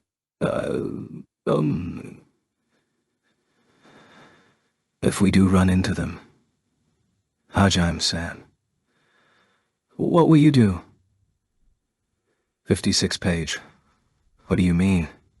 He tilted his head in confusion, and Shay took a moment to steel herself before continuing. The other Halia members all perked up their ears in order to listen in. Our opponents this time wouldn't be monsters, but soldiers. Other humans like you, I mean. Will you really be able to fight them? Worthless rabbit. Didn't you say you saw me helping in the future you got a glimpse of? Yes, I did. I definitely saw you fighting Imperial troops, Hajime-san, but then what's there to be worried about? I'm not exactly worried. I just wanted to make sure. Protecting us from the Empire might make you into humanity's enemy. I was just wondering how you felt about fighting your own people. All of the Halia silently gazed at Hajime. The smaller children obviously didn't fully grasp what was going on, but they could tell the atmosphere was tense and that all the adults were looking at him, so they did too. However, Hajime was completely unfazed by the serious atmosphere and answered frankly, "I don't really see a problem with it." "Who?" Despite Shi's serious tone, Hajime replied casually without a hint of doubt. "I mean, what's wrong with turning all of humanity into my enemy?" But I mean, they're your people, aren't they? Aren't you guys being chased by your people right now too? 57, 2-page. I mean, I guess that's true, but besides, I think you guys are misunderstanding something. Well, what do you mean? This time it was Shay who tilted her head in confusion. The other Halia were all puzzled as well. Okay, listen up. I've hired you guys to help me navigate through the sea of trees, which is why I'm protecting you right now. I can't exactly let my guides die. I'm not doing this because of some sense of justice or because I sympathize with you guys or anything. Can't say I plan on babysitting you guys forever either. You haven't forgotten that, have you? No. I haven't forgotten. I'll protect you as long as it takes to get you guys to guide me through, for my own sake, and it doesn't matter who they are. Anyone who gets in my way, whether they be monsters or humans, is an enemy, and the only thing that awaits my enemies is death. That's all. I see. Shay smiled bitterly at how Hajime-esque his reasoning was. Even if she had seen them protecting her tribe from Imperial soldiers, The future wasn't set in stone. While her visions had a high chance of coming to pass, on the off chance that the Empire did get their paws on the Halia, a fate worse than death awaited them. They would be sold off as slaves. Though she never let it show, Shay felt a lot of guilt about getting her family wrapped up in this situation, which was why she needed to be 100% sure that Hajime would save them. I like a man who can keep things simple. Don't worry, just leave guiding you through the sea of trees to us. Cam laughed cheerfully. It was easier to trust a person who was doing this as part 58 2-page of a contract rather than someone who said they just wanted to be a hero of justice or something. His laugh wasn't one bit forced. That was just what he truly thought. The rabbit party slowly approached the foot of the staircase. With Hajime in the lead, they began climbing the multitude of stone steps. Despite the fact that they probably hadn't had a chance to eat since fleeing into the gorge, the Halia's footsteps were full of energy. In return for not having any magical ability, most beastmen were quite sturdy. Finally, they cleared the last switchback and escaped from Risen Gorge. What waited for them as they crested the last set of steps was... Holy shit, you serious? They're actually still alive. And here I thought the commander was nuts for leaving us here. Well, this'll make a nice present to send back home. There were around 30 or so Imperial soldiers waiting around the exit. They had created a makeshift camp near the staircase, and there were a few large carriages dotting the campsite. Each of the soldiers was wearing an identical khaki uniform, and most of them had swords or spears or shields slung across their backs. They were clearly surprised to see Hajime and the rabbit men, but they quickly recovered from their initial shock. Smiles erupted on their faces as they began appraising the stock they would soon sell. Boss, the light-haired girl's with them too. You were eyeing her before, right? Oh, today really is my lucky day. I don't care what you do with the old farts, but you better not harm a hair on her head, you hear? 59 page. There's plenty of women to go around, so it's fine if we examine a few of the goods before shipping them off first, right? They made us wait here in the middle of nowhere for 3 whole days, so it's only fair, right, boss? We definitely deserve a little bonus, don't you think? Sheesh. Fine. But you better not do them all. Behave yourselves, and keep it to just 2 or 3. Hell yeah. I knew you were a nice guy, boss. The soldiers clearly didn't even see the Halia as a threat, as they weren't even bothering to get into formation. Their attention was completely focused on the female Halia, and vulgar smiles were on each of their faces. The rabbit men were all shivering with fear. Finally, the grinning man the others had called boss noticed Hajime's presence. Huh? Who the hell are you? You're not a rabbit man, are you? Judging from their tone, it didn't seem likely they would just let Hajime and the others pass through, so he decided to humor them by answering. Yeah, I'm a human. Who? And what's a human like you doing with the likes of them?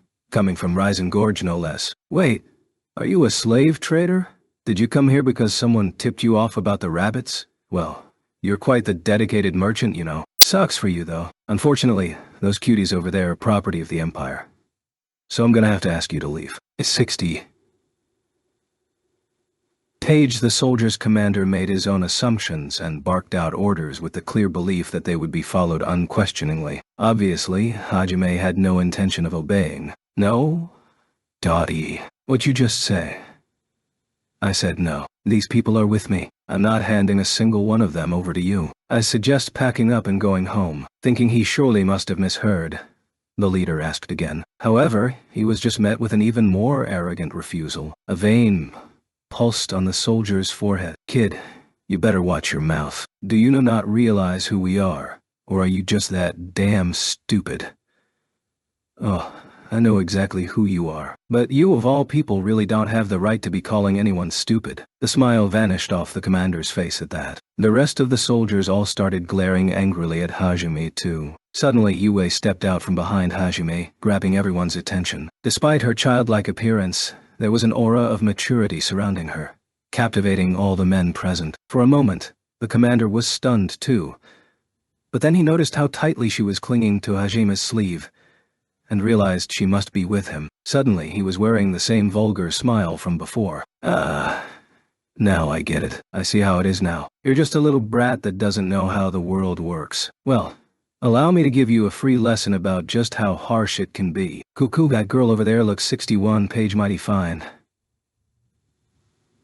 Think I'll rape her in front of your eyes after I chop all your limbs off. After that, I'll sell her off to slavers. Hajime's eyebrow twitched, and despite her unchanging expression, Yue's gaze clearly dripped with hatred. She raised her arm regally, as if rejecting that this man even had any right to exist. However, Hajime held her back before she could do anything. She glanced at him dubiously, but he cleared up her confusion with his next words. So you're our enemy, is that it? Who? You still don't get it, kid. You can get down on your knees and beg if you want, but it's... Before he could even finish his sentence, he was interrupted by a gunshot. As Hajime had expected, the commander had been too proud to even talk things through. And as a result, he was now missing his head. He wouldn't be bad-mouthing anyone again. His headless corpse fell limply to the ground a few seconds later. The remaining soldiers stared dumbly at the corpse of their dead boss. And before they could even gather their wits, they were hit by a follow-up attack. Boom! There was another gunshot, but this one decapitated 5 soldiers at once. Actually, there had been 5 gunshots, but Hajime fired so fast that their sounds melded together. Panicking now at the sudden death of their comrades, the soldiers scrambled to point their weapons at Hajime. Even if they couldn't tell how it was happening, it was clear who was responsible. All told, their reaction was pretty quick. They might have had rotten personalities, but they were still professional soldiers. Their training was the real deal. 62-page get him. Everyone, start chanting. The troop quickly organized themselves into a back line and front line. However, as if mocking the frailty of their formation, a small object suddenly rolled up to one of the backline members. It was a black cylinder of some sort. The backline members all stared at it, but they didn't stop chanting. In the next second, that ceased to matter, however, as they were all turned into corpses. With a thunderous roar, the cylinder exploded, the shock wave sending lethal shards of metal tearing through every single one of the backline members. Said cylinder had, of course, been one of Hajime's grenades. This one was a frag grenade packed to the brim with metal scraps. It was far more powerful than frag grenades made on Earth. The initial explosion alone was enough to instantly kill the 10 or so soldiers closest to it, and fatally maim another 7. Furthermore, the remaining 7 soldiers that made up the front line were blown forward by the force of the blast. 6 of them turned to look back and instantly lost their heads as bullets rocketed through their skulls. The resulting spray of blood drenched the lone survivor, who lost all will to fight and slumped to the ground. It was only natural. In only an instant, his entire platoon had been annihilated. It hadn't been an especially weak one or anything either. In fact, they had been one of the more elite units in the army, which was precisely why his eyes were currently darting about, his mind unable to accept what was happening as reality. 63-page meanwhile, the monster who had caused such a tragedy spoke with such casualness that one might think he were commenting on the weather. Yeah, like I thought.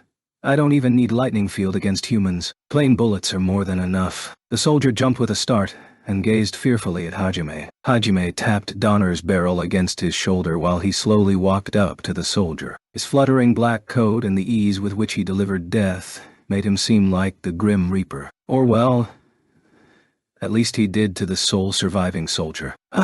Gee, get away from me. And no, I don't want to die. Someone, anyone, save me. The soldier crawled backward on all fours as he begged for his life. His face was twisted in fear, and the dark stain near his crotch indicated he'd wet himself. Hajime looked down at him, ice in his eyes, before suddenly aiming Donner at the soldier's back and firing multiple times in quick succession. Ack. The soldier desperately shrunk back, but there was no impact to his body. That was because Hajime had only finished off all the soldiers who had been mortally wounded by his grenade. Terrified, the soldier turned around, only to see his entire platoon well and truly annihilated. His entire body stiffened at the sight, and he couldn't even move as Hajime pressed Donner's barrel against his head. Trembling in terror, the soldier desperately attempted to plead for his life. Please, I'm begging you. Please don't kill me. I'll do anything. Anything. 64-page anything. In that case, tell me what you did with all the other rabbit men you captured. I'd heard you took quite a few. Have you already shipped them back to the Empire? The reason he'd asked was because Hajime was sure it would take a decent amount of time to transport over 100 people, which meant it was possible they were still nearby. If they were, he didn't see any problem with saving them on the way to the Sea of Trees. Though if they'd already been sent to the Empire, he wasn't going to go that far out of his way to mount a rescue. If I tell you, will you let me go? I don't think you're in any position to be making demands here. Can't say it's information I need that badly anyway. If you don't want to talk, I'll just kill you now. Wait, please. I'll talk. I'll talk. So please don't kill me. I think they transported them all. After whittling down the numbers a little, by whittling down the numbers, he probably meant the soldiers had killed all the elderly and anyone else that wasn't likely to sell. The Halia all despaired at the soldier's words. Hajime spared them a quick glance before returning his attention to the soldier. Murder dwelled in his eyes now that he no longer had a use for him. Wait, please. I'll tell you anything else you ask. I'll spill whatever you want. So please. The soldier began pleading for his life again when he realized Hajime planned to kill him. However, the only reply he got was a single bullet to the head. There was a collective intake of breath as the Halia all gasped. It appeared they were taken aback by how utterly merciless he was. 65 two-page for once. There was some fear in their eyes. Even Shay was looking at him a little timidly. Ooh, couldn't you have just let that last one go? He gave her a withering glare and she shrank back fearfully. These are the people who killed and enslaved her comrades, and she still wants to show them mercy. These rabbit men are way too nice. Or wait, maybe they're all just pacifists. Hajime was about to open his mouth to protest, but Yue beat him to the punch. Don't you think it's rather selfish for an enemy to throw down their sword and beg for their life only after they know they're outmatched? But besides, he's the one who protected you, so don't you think you're scared of the wrong person? She couldn't forgive that they were afraid of him when he'd been the one who protected them. Put that way, it did seem terribly ungrateful. And the Halia all awkwardly looked away. I apologize for my rudeness, Hajime Dano. We never meant to criticize your actions. However, we are not used to such brutal conflict. Your methods simply shocked a few of us. I'm sorry too, Hajime-san. Shay and Cam apologized on behalf of their tribe, but Hajime waved their apology off, indicating that he hadn't been offended in the slightest. He sauntered over to the untouched horses and carriages and beckoned the others over. It would take them half a day to make it 66 page to the Sea of Trees on foot, but there was no real reason not to use the perfectly good set of carriages they'd found. He pulled Stiff out of his treasure trove, then hitched it up to the carriage. He split them up between a horse-riding group and a carriage-riding group before leading them toward the Sea of Trees. Before they left, Yue used her wind magic to hurl the Imperial soldiers' corpses into the ravine. All that remained of the carnage that had ensued were a few pools of blood. The Haltina Woods could be seen in the distance. Deep within its recesses was the Beastmen country of Verbergen, and somewhere within there was one of the 7 great labyrinths. They rode forward at a good pace, and the woods quickly grew larger in the horizon. As usual, Yue was sitting snugly in Hajime's lap as he drove Stiff, with Shay clinging onto him from behind. Hajime had tried to convince Shay to ride in the carriages,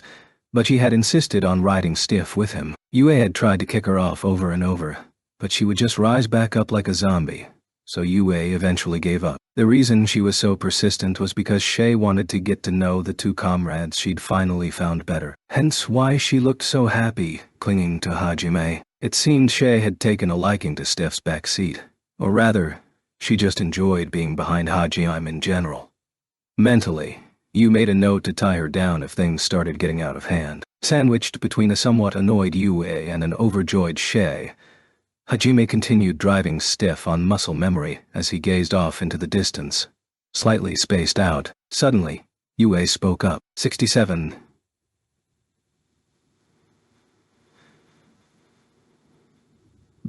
Page.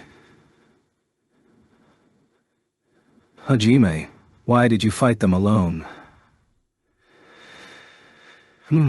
She was, of course, referring to the earlier fight with those Imperial troops. Back then, Hajime had held you back and taken care of them all on his own. Whether she had helped or not, the soldiers would have been annihilated instantly regardless. However, after the fight, Hajime had seemed lost in thought, which was what had piqued Yue's interest.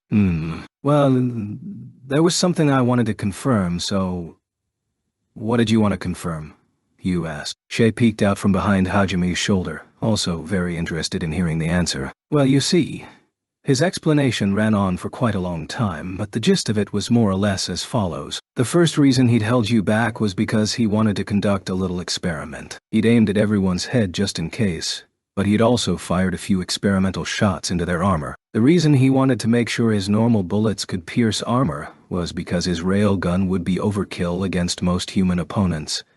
And in enclosed spaces like towns, he might accidentally incur casualties. While he had no compunction about slaughtering anyone who opposed him, even he balked at the thought of accidentally killing a perfectly innocent bystander, or accidentally shooting through someone's house and killing a family. Just because he no longer had any reservations about killing, didn't mean that he had any desire to kill people indiscriminately. And so, he had wanted to test how much blast rock was needed to kill armored soldiers. Fortunately for him, 68-2-page he'd gotten a lot of good data. Thanks to the results, he had a decent idea of how much he'd need to regulate the firepower. The second reason was because he wanted to see if he would hesitate when his opponents were fellow humans. No matter how much he'd changed, that had still been his first time fighting an actual person, so he wanted to make sure he could mentally handle killing someone, both in the act itself and after the deed was done. In the end, he concluded that I didn't really feel much over it. At that point, his philosophy of killing anything that opposed him had firmly sunk in. The reason I was spacing out was because I was thinking about how much I must have changed to not even bat an eye after killing someone. I see. Is that okay with you? Yeah. I don't really mind. This is who I am now, and this mindset will definitely help in the battles to come. Shay was surprised to hear this had been his first time killing someone, considering how mercilessly he'd slaughtered them. At the same time, she was amazed that Yue's sharp senses, at least when it came to Hajime anyway, had noticed this slight change he was going through. Underlying all of that was a faint sense of loneliness at not knowing anything about Hajime or Yue. Hajime-san, Yue-san, could you two please tell me more about yourselves? I thought I already told you about myself. No, I don't mean like your abilities and stuff. I mean, how did you end up in that abyss or whatever? Or why you guys are on a journey, 69-page, or what you have been doing until now. I want to know more about you both. Why? There's no real reason, I just want to know. Because of the way I am, I've caused a lot of trouble for my family. I always hated myself for that.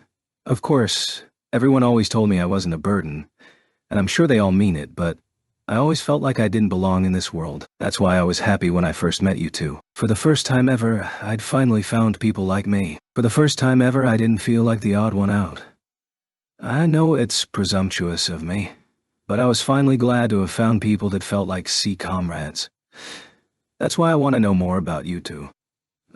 I'm not exactly sure how to put it, but the more she talked, the more embarrassed she got, and by the end she was just whispering into Hajime's back. Hajime and Yue didn't know what to say to that. Thinking back on it, Shay had been surprisingly happy to meet them. At the time, they'd been busy rescuing the Halia tribe, so Yue hadn't had time to sort through her vague feelings. As a result, all she'd told Shay was simple things like why she could use magic. Shay must have been wondering about her two new companions this whole time. It was a fact that in this world, people with a physical disposition similar to that of monsters weren't very accepted. So it was only natural that Shay would feel a sense of camaraderie. That being said, Hajime and Yue couldn't see her as a comrade quite so easily. However, there was still some time until they reached the Sea of Trees. Since they had no real reason to hide it, Hajime and Yue's 70-page decided to talk about their past in order to kill some time. By the time they finished their tale,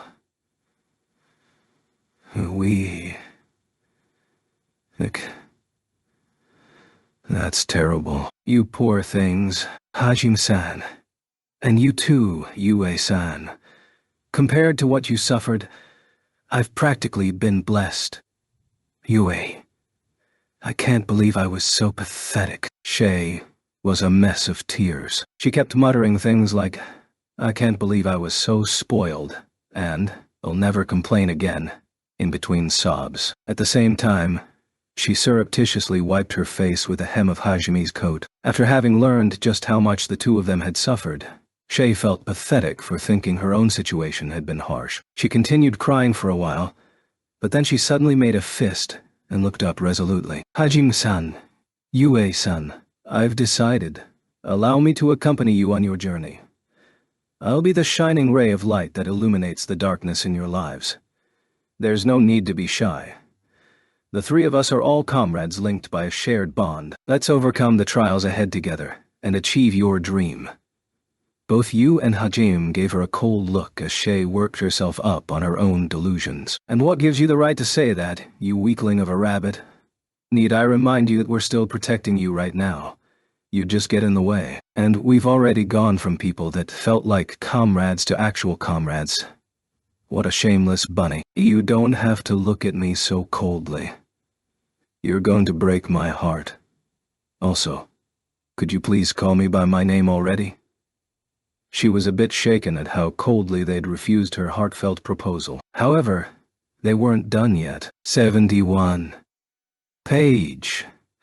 You just want comrades to travel with, don't you? Wow. Looks like Hajime was right on the mark, as Shay suddenly jumped. Once you're done making sure your family's safe, you were planning on leaving them behind, weren't you? And since two comrades just happened to show up around the same time you decided to leave, you thought you'd travel together with them, right? I doubt such a pretty little rabbit would last long on her own.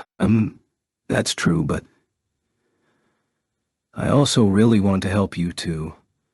Flustered, Shay tried cover up the fact that Hajime had been right. In truth, Shay had already decided. Through hell or high water, she was going to get Hajime to save her family, after which she was going to leave the tribe. As long as she was with them, they'd always be in danger. In this incident too, she'd lost many of her precious family members. The next time she got them into trouble, they really might all die, and that was the one thing she wanted to avoid at all costs. Of course, this went against the express wishes of her clan, and in a sense it could even be called betraying them. However, her mind was made up. Worst case, she would have struck out on her own, but she was sure if she did that her family would get worried and chase after her. But if she told them she was going to help the invincible Hajime in his travels as thanks for saving her family, they'd surely let her go. Despite all appearances, Shay was earnest and quite desperate about the things she wanted to do.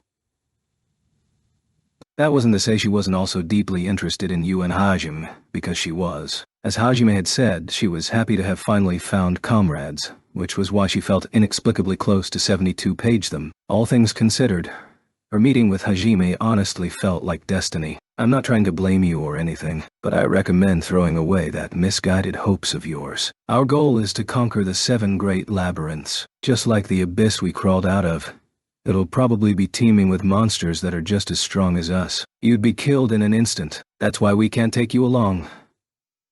Shay fell silent at Hajime's mercilessly blunt explanation. However, the nonchalant way you and Hajime seemed to deliver that reasoning depressed her even further. For a while she fell silent, sinking deep into thought. A complicated expression plastered on her face. A few hours later, the group arrived at the entrance to Haltina Woods. From the outside, it looked like nothing more than a normal forest.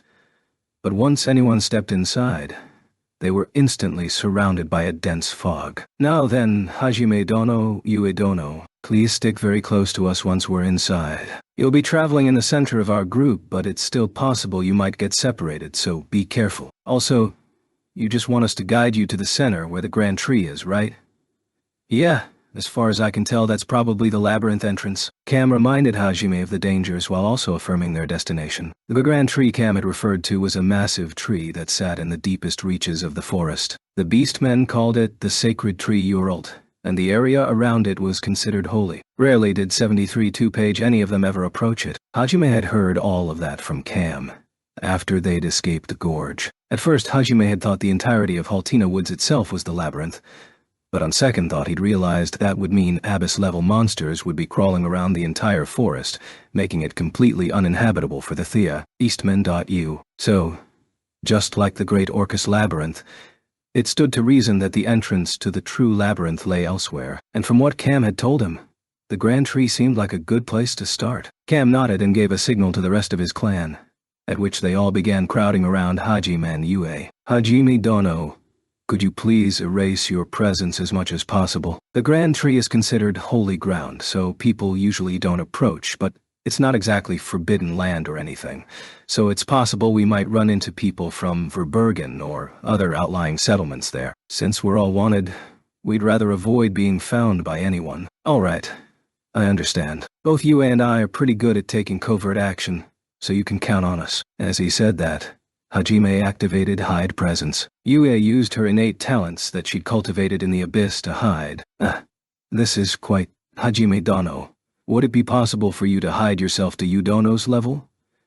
Is this good? Yes, that's perfect. If you completely erase your presence like you did earlier, we might lose sight of you ourselves. In fact, I'm certain we would. You're quite something. And E4. Page, though, the rabbit men's stats were average. Their extremely sensitive hearing made it very easy for them to pick up on almost all nearby presences, and they were also skilled at hiding. The fact that they could pick up on even Yui's presence, despite the skills she'd honed in the abyss, attested to their abilities. They were master trackers. However, Hajime's hide presence was of an even greater level than that. Normally, the rabbit men would never lose sight of someone they'd marked, even in this vast sea of trees. But Hajime's skill was so absolute that even they couldn't sense him. Cam smiled bitterly as he realized this human had surpassed him in the one field that he thought his race couldn't be beaten in. For some reason, Yue was puffing her chest out proudly. Shay, on the other hand, had an oddly pained expression on her face. She was finally realizing the difference in ability Hajime hinted at earlier. Very well.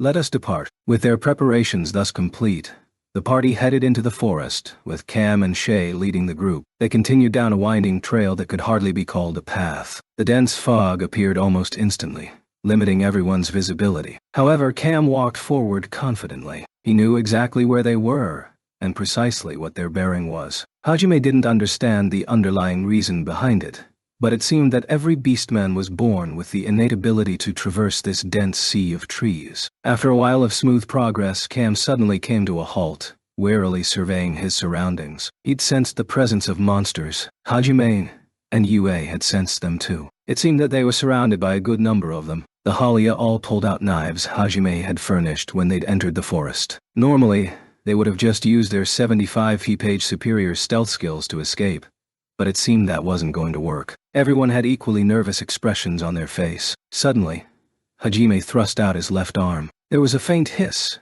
and the sound of multiple somethings being ejected could be heard. A second later, thud, thud, thud, dud, kidati. 3 monsters of unknown appearance could be heard falling to the ground, screaming in pain. A moment later, 3 4-armed monkeys suddenly burst out of the fog, each of them about 60 centimeters tall. Yue brought her hand up against one of them and whispered her spell's name. Wind Blade. A sharp blade of wind flew through the air, cutting one of the monkeys in half. The 2 halves fell to the ground, the monkey dead before it even had time to scream. The remaining 2 split up and tried to pincer the group. One of them headed for a nearby kid, while the other bared its claws at Shay. Both of them stiffened in fear, making easy targets for the monkeys. The nearby adults tried to cover them both, but their worry was needless. Hajime swung his left arm at them both, and with another pneumatic hiss, both monkeys died, their heads punctured by 10-centimeter-long needles. He was using the needle gun he'd installed into his prosthetic arm. He'd stolen the idea from the scorpion he'd fought, and he could fire either single bolts or a shotgun-style spray. He ejected them using his lightning field, and while it didn't match the strength of Donner or Schlag, it was still quite powerful in its own right. 76 2-page. It only had an effective range of 10 meters, but it was very quiet, and the needles were coated in poison, making for a very effective assassination tool. He hadn't used Donner specifically because he didn't want to attract attention with the gunshots. Thank you very much, Hajime-san. Thanks, Anuai-chan. Shay and the boy he'd saved both thanked him for his timely intervention. He waved his hand casually, indicating that it was nothing. The boy's eyes were shining as he looked up at Hajime. Shay, however, slumped her shoulders, disappointed at herself for freezing up at the first sign of danger. Cam smiled awkwardly, and he started leading them again at Hajime's urging. They were assaulted by monsters a few more times during their trek, but Hajime and Yue quietly repulsed each wave easily. The monsters inhabiting the forest were considered strong by the locals, but they posed no problem at all for Hajime and Yue. However, a few hours after they'd entered the forest, they found themselves so thoroughly surrounded that they had to stop. Their numbers, bloodlust, and even coordination was levels above any of the monsters they'd faced so far. The rabbitmen's ears all twitched nervously as they tried to figure out how many there were. When they discovered the identity of their opponents, the rabbitmen all grimaced. Shay took it a step further, and her face was completely pale. As Hajime and Yue realized who surrounded them, they too frowned in annoyance. After all, the ones surrounding them were none other than 77T Page. You there? Why are there humans in your midst? State your race and clan. A burly beastman with a striped tail and a pair of tiger ears barred their path. It was definitely not normal to see beastmen and humans together in the sea of trees. The tiger beastman was looking incredulously at Cam as if he were some kind of race traitor. There was a dangerous-looking two-handed sword in his hands. The couple dozen beastmen surrounding them were all glaring at the rabbitmen, clear outraged. Oh, we're... Cold sweat poured down Cam's forehead as he tried to think up some kind of excuse. However, the tigerman caught sight of Shay before he could get very far. A white-haired rabbit girl? You must be the Halia tribe in the reports. You're a disgrace to all beastmen. You tricked your fellow beastmen for years, hiding that despicable demon girl. And now you're even bringing humans into our midst. Traitors! I won't listen to any of your excuses. You're all going to be executed here, everyone. Cha! Bang! Just before he could finish giving the order to charge, Hajime's gun went off. A red streak scraped past the tigerman's cheek, carving a hole right through the tree behind him, vanishing deep into the sea of trees. A trail of blood ran down the tigerman's cheek as he stood frozen in place. Had his ears been on the side of his head like a human's, one of them would have been blown off completely. Everyone stiffened suddenly at this new attack that had come so fast that no one even had time to react. 78 Two-Page, despite his casual tone, Hajime's words carried a surprising amount of weight. That was due to the intimidation skill that he was using, which made his opponents feel a physical pressure from his words. I can fire off attacks like that multiple times a second. I know exactly where each and every one of you are. And hell, if I wanted to, I could kill you all in under a minute. What? There wasn't even a chant. The tigerman faltered. Not only was this human capable of firing off an unknown attack of immense power, he could apparently fire it off multiple times a second without even chanting. Plus, to top it off, he even supposedly knew where they all were. As if to prove his point, Hajime unsheathed Schlag and pointed it into the distance, right where the tigerman's right-hand man was waiting in ambush. Hajime could tell he was trembling behind the fog. If you order your men to attack, I won't show any mercy. Until our contract is complete, these guys' lives are under my protection. Don't think even a single one of your men will go home alive if you try and hurt them. Hajime poured bloodlust into his words on top of his intimidation. The threatening aura oozing from his every pore caused the tigerman to break out in a cold sweat. He desperately fought down the instinctive urge to howl in fear. You've got to be kidding me. And no human can do something like this. That guy's some kind of monster. In order to avoid being engulfed by the fear, the tigerman tried to psyche himself up, but Hajime leveled both Donner and Schlag at him before continuing. But if you're willing to leave quietly, I won't chase you. If you're not my enemy, then I don't need to kill you. Now make your choice. Are 79 Page you gonna quietly go home, or die for the sake of your foolish pride? The tigerman was certain. If he gave the order to attack, that skill from earlier would wipe out his entire troop. There wasn't even the slightest chance any of them would make it out alive. He was the captain of Verbergen's second guard squad. It was his job to patrol Verbergen and its outlying settlements, and to keep them safe from monsters or invaders. He was gladly willing to die in the line of duty, which was why he couldn't back down so easily, even knowing it might invite the death of his entire squad. Can I ask you something first?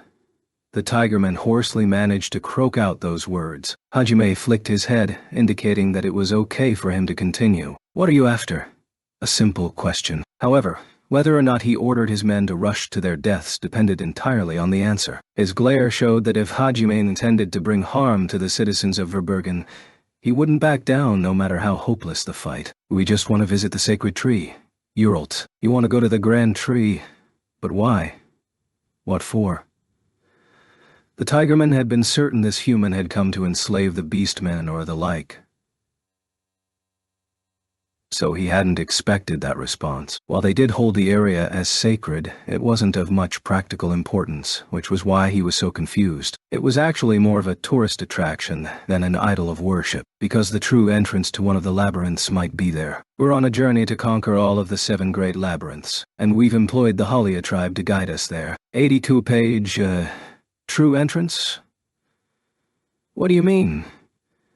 This forest itself is considered one of the 7 great labyrinths, a natural labyrinth where anyone other than a beast-man will get lost forever once they step foot inside. Yeah, but there's a problem with that logic. What? The Tigerman asked suspiciously, unsure of where Hajime's confidence came from. The monsters here are way too weak for this to be the true labyrinth. Way too weak?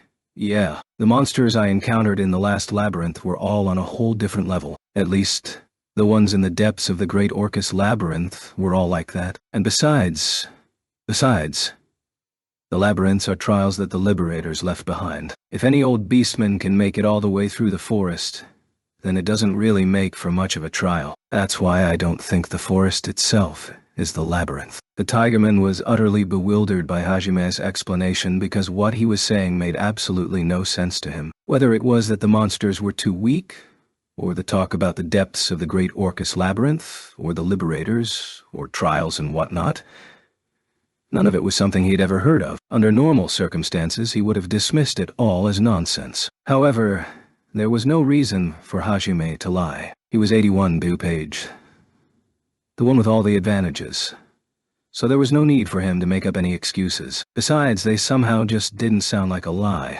And if his goal really didn't lie with Verbergen, then it made a lot more sense to just let him go to the Grand Tree and finish his business so he'd bother them no longer. He wouldn't have to waste his subordinates' lives that way either. The Tigerman reached that conclusion in an instant. However, because of how overwhelmingly powerful Hajime was, he couldn't just let him go like that, though he was also aware that someone of Hajime's abilities was completely beyond his power to handle, and so he offered a compromise. If you don't mean any harm to my country or its people, then I don't mind letting you visit the Grand Tree. I have no interest in wasting my men's lives either. The others surrounding Hajime all seemed shaken. It was completely unprecedented to allow an interloping human even further into their territory. However, a mere captain of the guard like me doesn't have the authority to allow that. Allow me contact my superiors. It's possible our elders might have some information on that true entrance you seek. If you really mean no harm to those that aren't your enemy,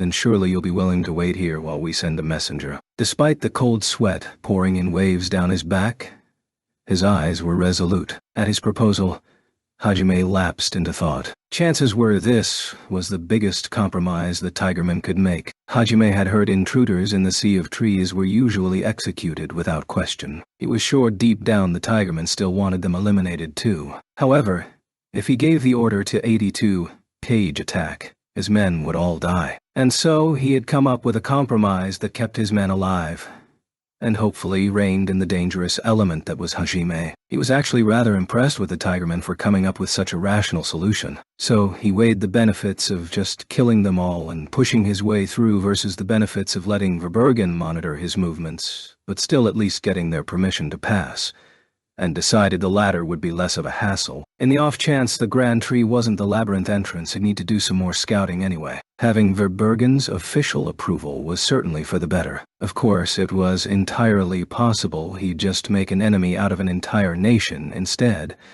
but if things could be resolved peacefully, then that was best. It was less a decision made out of compassion than a simple cost-benefit analysis. All right, but make sure you relay my message properly, you hear? Of course. Zam, you heard us. Head to the elders as fast as you can. Roger.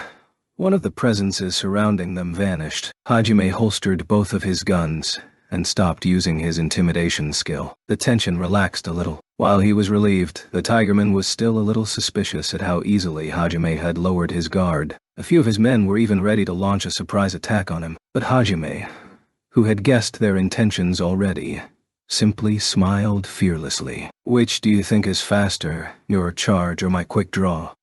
Can't say I mind testing it if you want to push your luck. 83-page.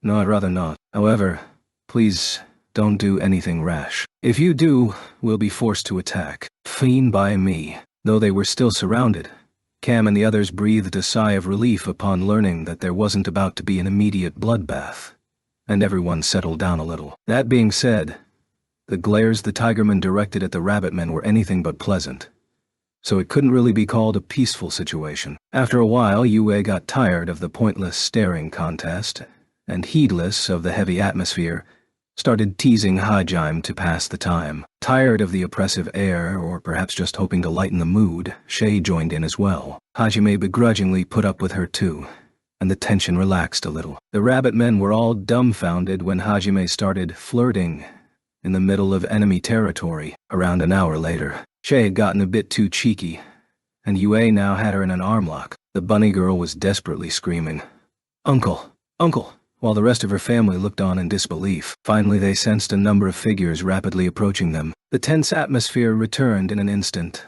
though Shay was still screaming in pain. From the fog appeared a retinue of unfamiliar beastmen. The elderly man in their center stood out among them. He had long, flowing blonde hair, and a pair of striking blue eyes that spoke of long, accumulated wisdom. His body was so frail that it seemed a strong gust would blow him away. Though his majestic face was creased with wrinkles, they only served to highlight his noble appearance. 84, 2-page. The most distinctive part of his appearance, however, was his long, tapered ears. He was one of the fey folk of the forest, an elf. Hajime guessed that he must be one of the elders, and his hunch turned out to be correct. So you're the human that's been causing a ruckus in our forest. What's your name? Hajime Nagumo. Who are you, old man? The surrounding beastmen were shocked by his arrogant attitude. However, the old elf held out a hand to calm them before their anger boiled over. I am Ulfric Hypist. I have the honor of representing Verbergen as one of its elders. Now then, I have been informed of your request, but before I give my reply, I would like to ask you something. Where did you come to learn of the Liberators? Oh, we just heard about it from the man himself in Oscar's house at the bottom of the abyss. Hajime was surprised Ulfric was more interested in the Liberators than their objective in the forest, and while Ulfric didn't let it show on his face, he was astonished Hajime knew of the Liberators. The reason being that only people very close to the Liberators had known their true name, or that Oscar Orcus had been one of them. I see. So you claim to have discovered it at the bottom of the abyss. I can't say I've ever heard of such a place, though. Can you prove your claim? Ulfric was worried there might be someone among the Beastmen leadership that had leaked classified information, which was why he asked. 85 2-page Hajime's expression clouded over. The only thing he could think of would be to display his strength. But that still wouldn't prove it. As he was puzzling over the issue, Yue came up with a suggestion. Hajime, how about the mana crystals? Or some of Oscar's things? Oh, yeah. Good point. Let me just find them. Hajime clapped his hands together before opening up the treasure trove and pulling out mana crystals so large that no monster on the surface could have produced them. He handed one over to Ulfric for inspection. I don't believe it. I've never seen a mana crystal of such purity. The Tigerman's jaw dropped open in shock. Likewise, Ulfric raised his eyebrows in mild astonishment. Oh, there's this too. Apparently it's the ring Oscar wore or something. Hajime also pulled out the ring with the Orcus crest on it. This time, Ulfric was unable to contain his shock and opened his eyes wide in surprise when he gazed upon the crest. He started taking slow, deep breaths in order to calm himself down. I see. So, you youngsters really did reach Oscar Orcus' resting place. There are still some things I'm very curious to learn, but very well. I shall grant you passage through Verbergen. By my right as elder, you are free to travel as you please. Of course, the Holly are welcome as well. The beastmen around him weren't the only ones surprised. After all, Cam and the others were shocked as well. All at once, the Tigermen started hotly protesting the elders' decision. It was only natural. Not once had humans ever been allowed passage through Verbergen. We must treat them as honored guests. They've earned that right. This is one of the ancient laws only those who sit on the elders' 86-page council are told of. Ulfric's stern tone left no room for disagreement, so the beastmen quieted down. However, surprisingly, Hajime was the one who raised an objection. Wait. God, don't go deciding our plans for us. The only place I have business with is the Grand Tree. I'm not planning on going to Verbergen or anything. If we're free to go, then we'll be heading straight to the Grand Tree. Thank you very much. I'm afraid you can't. What? So they really are going to try and get in our way then? Hajime instantly put up his guard, but Ulfric simply replied bemusedly, "The fog around the grand tree is so thick that even beastmen lose their bearings near it. It waxes and wanes in cycles. And only when the fog is thinnest can we safely approach. I'm afraid the next cycle isn't for 10 days. I had thought all of the beastmen were aware of that fact, but... Ulfric gave Hajime a puzzled stare before turning to look at Cam. After a moment spent absorbing this new piece of information, Hajime, too, turned to look at Cam. Faced with 2 expectant stares, Cam replied with, "Ah," as if he'd only just now remembered it. A vein pulsed on Hajime's forehead. "Cam? Oh, I'm not quite sure what to say. Well, there was an awful lot going on, so it's only natural that I'd forget. Yeah, I've only been there once myself when I was a small child, and I didn't really pay attention to the cycles or anything back then." He kept trying to make excuses, but Hajime and Yue's relentless gazes wouldn't let him escape. Finally, he snapped and turned on his brethren. 87 2-page. "Hey! Shay! The rest of you too! Why didn't you say something? You all knew about the fog cycles too, didn't you? What? Why are you blaming us all of a sudden, Dad? You look so confident that I was sure you knew that this was the right time in the cycle. This is all your fault. Exactly. Exactly. We all thought it was a little strange too, but you were so confident about getting us there that we thought maybe we were ones who'd gotten the dates wrong." "Yeah, you sounded so sure, Chief." Cam's misguided anger made Shay lash back at him in turn, and his tribe started averting their eyes, shifting all the blame onto him. You guys, I thought we were family. Doesn't that mean we share both the good times and the bad? Hajime, if you must punish me, please punish us collectively. Coward. Dad. I can't believe you'd try and pull something like that. Just because you're scared of getting punished doesn't mean you should drag us down with you. Leave us out of this, Chief. Fools. Didn't you see how merciless Hajime was to his enemies? I'll die if I have to face that punishment alone. I can't believe you still have the gall to call yourself our chief. Those were the people that were renowned for being the kindest among the beastmen. But at that moment, they were busy trying to shift the blame onto each other. Where'd all that supposed kindness go? Well, I guess they are Shay's family. The whole lot of them were worthless rabbits. Hajime muttered just a single word. 88. 2-page. Okay. Yue stepped forward, then raised one of her hands. The Halia's expressions all stiffened simultaneously. Please wait, Yusan. If you have to punish someone, punish Dad. Ha ha ha ha, we'll be together forever. Get the hell away from me. Yue Dono, please leave us out of this, and just discipline the chief. I didn't do it. I'd do it. I'd do it. The chief's the one who's at fault. Yue only smiled thinly in response, then muttered a single phrase. Storm. Gust. The sky suddenly started raining bunny ears. Their screams could be heard throughout the entire forest, though it was their own people who were being tortured.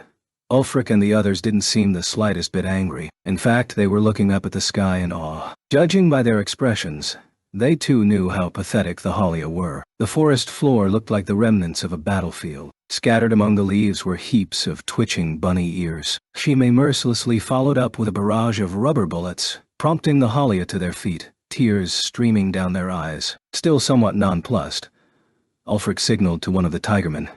Gil. Gil sighed tiredly, then started guiding the group through the fog. They walked in formation, with Hajime, Yue, Ulfric, and the Halias in the center, and the tigermen surrounding them in a defensive perimeter. An hour later, they still hadn't arrived at the city, and 89 2-page Hajime realized for the first time that Zam must have sent quite a fast runner for the Elder to have arrived so quickly. After another hour or so of walking, the fog started to grow thin, but only in a line directly in front of them, like a tunnel. The rest of their surroundings remained shrouded in dense mist. Upon closer inspection, Hajime realized that both sides of the path were marked by luminous blue crystals that had been embedded in the ground. It was almost as if those crystals were warding off the fog. Ulfric noticed Hajime was eyeing the crystals, so he volunteered an explanation. Those are called Verdran crystals. For some reason, they drive away both the fog and monsters. Both Verbergen and the surrounding villages are protected by these crystals. They work perfectly for the fog, but they're only somewhat effective at driving off monsters. I see.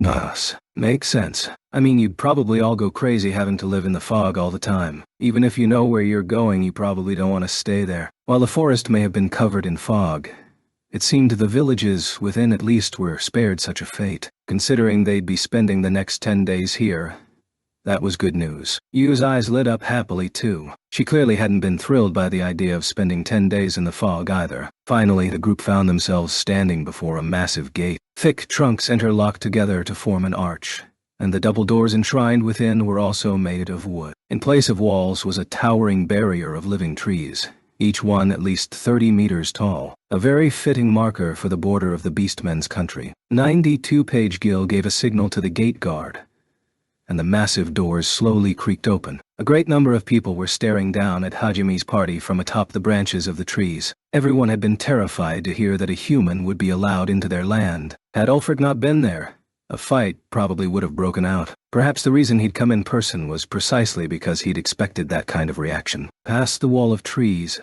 a new world spread out before Hajime. Numerous massive trees dotted the landscape, a dwelling carved into each one. Warm lamplight poured out of the windows that had been cut into the trunks. Thick branches, wide enough for dozens of people to walk across abreast, linked the treetops together into one big aerial highway. Vines served as pulleys, allowing for huge elevators big enough to pull up carts. There were even wooden aqueducts, carrying water from tree to tree, and each of the trees was at least as tall as a 20-story building too. Hajime and Yue stared in awe, their mouths hanging open at the fantastical scenery. After a few seconds, Ulfric cleared his throat to grab their attention. It seemed they had been so enraptured by the city that they'd forgotten to keep walking. Ho ho ho. It seems our fair city of Verbergen is to your liking. Ulfric smiled warmly. All of the surrounding beastmen, even the Halia, were all puffing their chests out proudly. Seeing how happy they were, Hajime gave his honest impression of the city. Yeah. This is the first time I've ever seen such an amazing city. Even the air smells wonderful. It really feels like you guys are one with nature. Yeah, it's really pretty. 91.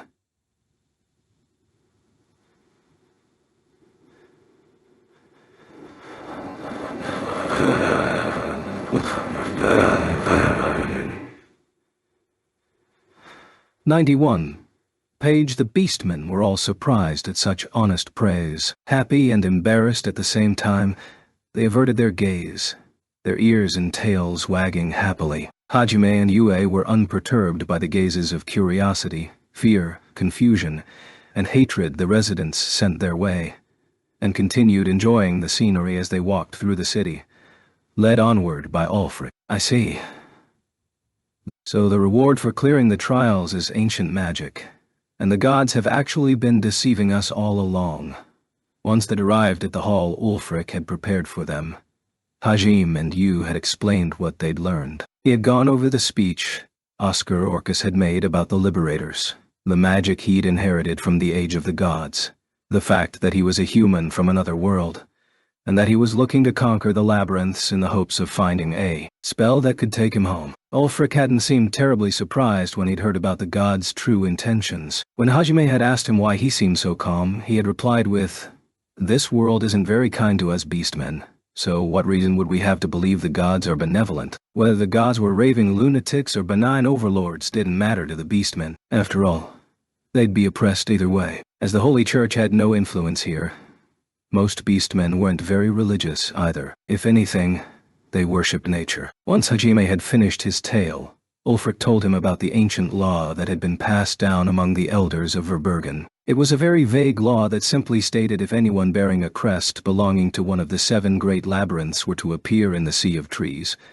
the beastmen were not to oppose that person 92-page regardless of who they were, and to guide them wherever they wished to go if they seemed nice. The creator of the Haltina Woods labyrinth, Lyotilis Haltina, had told the first elder she'd found that she was a liberator, though she hadn't explained what the liberators were, and what her comrades' names were. This had been long before Verbergen came into existence, and so the knowledge was passed down through the ages. The reason she'd probably stressed not to oppose them was because she must have known the beastmen would be no match for anyone strong enough to clear a labyrinth. And the reason Ulfric had seemed so surprised when he'd seen Orcus' crest was because there was a stone tablet near the grand tree that had the 7 liberators' crests carved into it. "So that's why you let me in."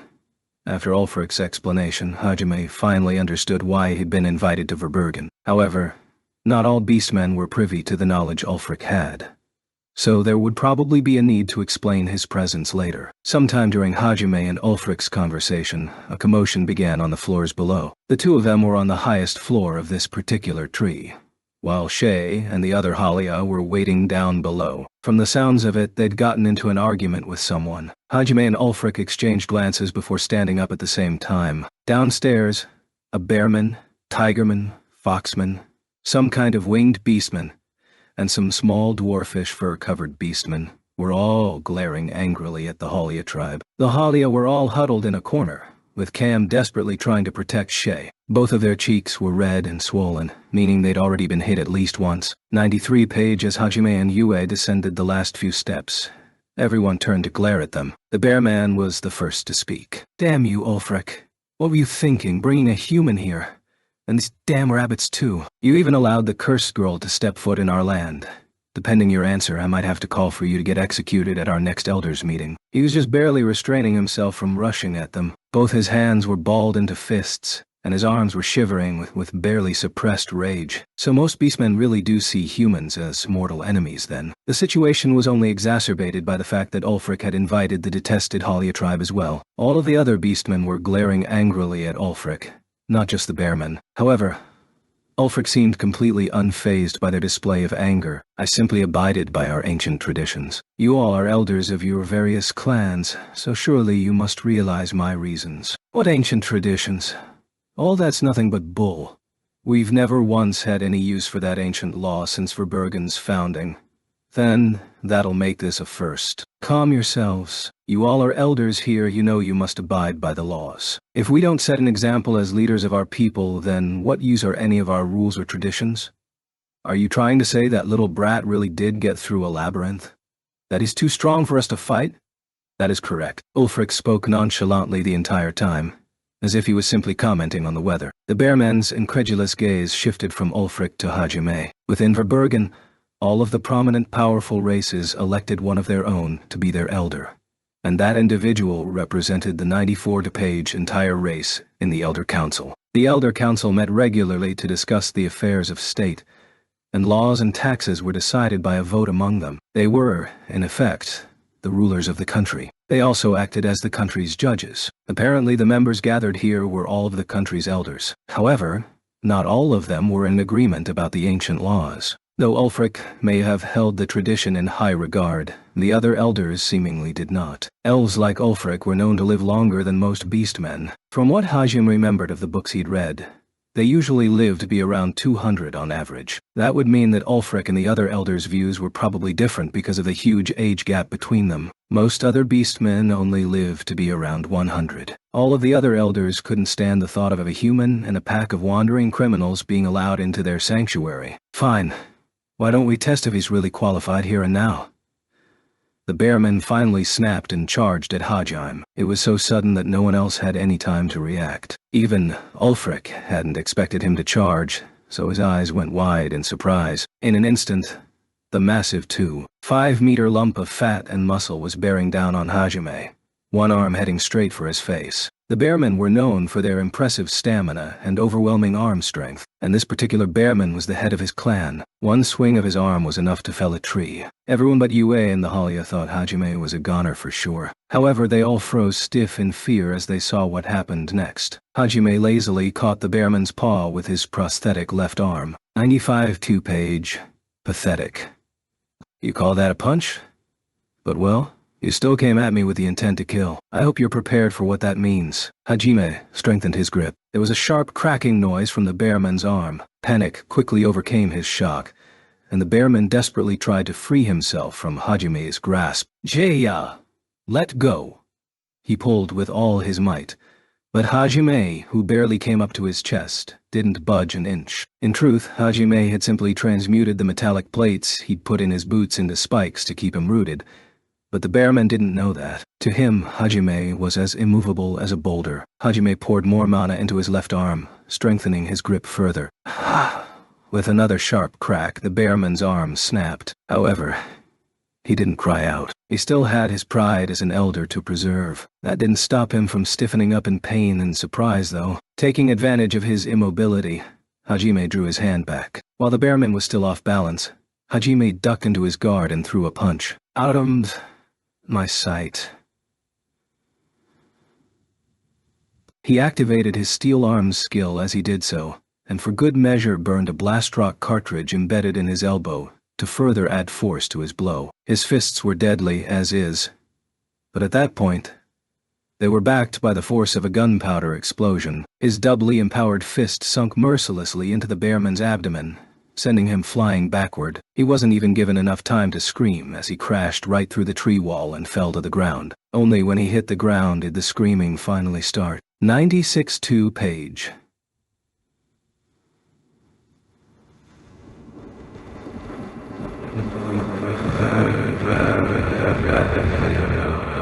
What activated was the shotgun installed on his arm. However, the shotgun shells actually fired behind him. The reasoning was that he could use the recoil to empower his punches, and if he was fighting with Donner and Schlag, he could fire at enemies behind him without having to turn around. He'd used it for the punch-empowering effect this time. Combined with steel arms, it made for quite a formidable weapon. Everyone was at a complete loss for words. There was a clicking noise as Hajime expended the used cartridge. By default, there didn't have to be one, but he'd added it in as a fun gimmick. After that, he swept his murderous gaze over the rest of the elders. So, are you all still my enemy?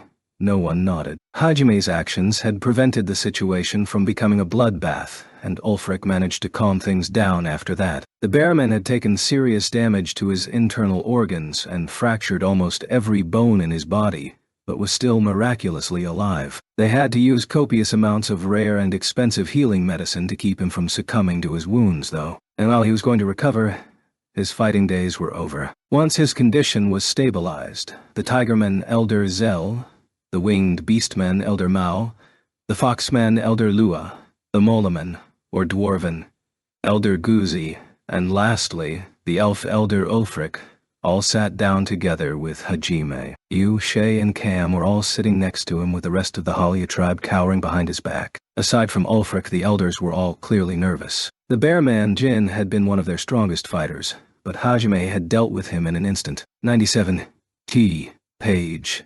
So, what do you guys want with me?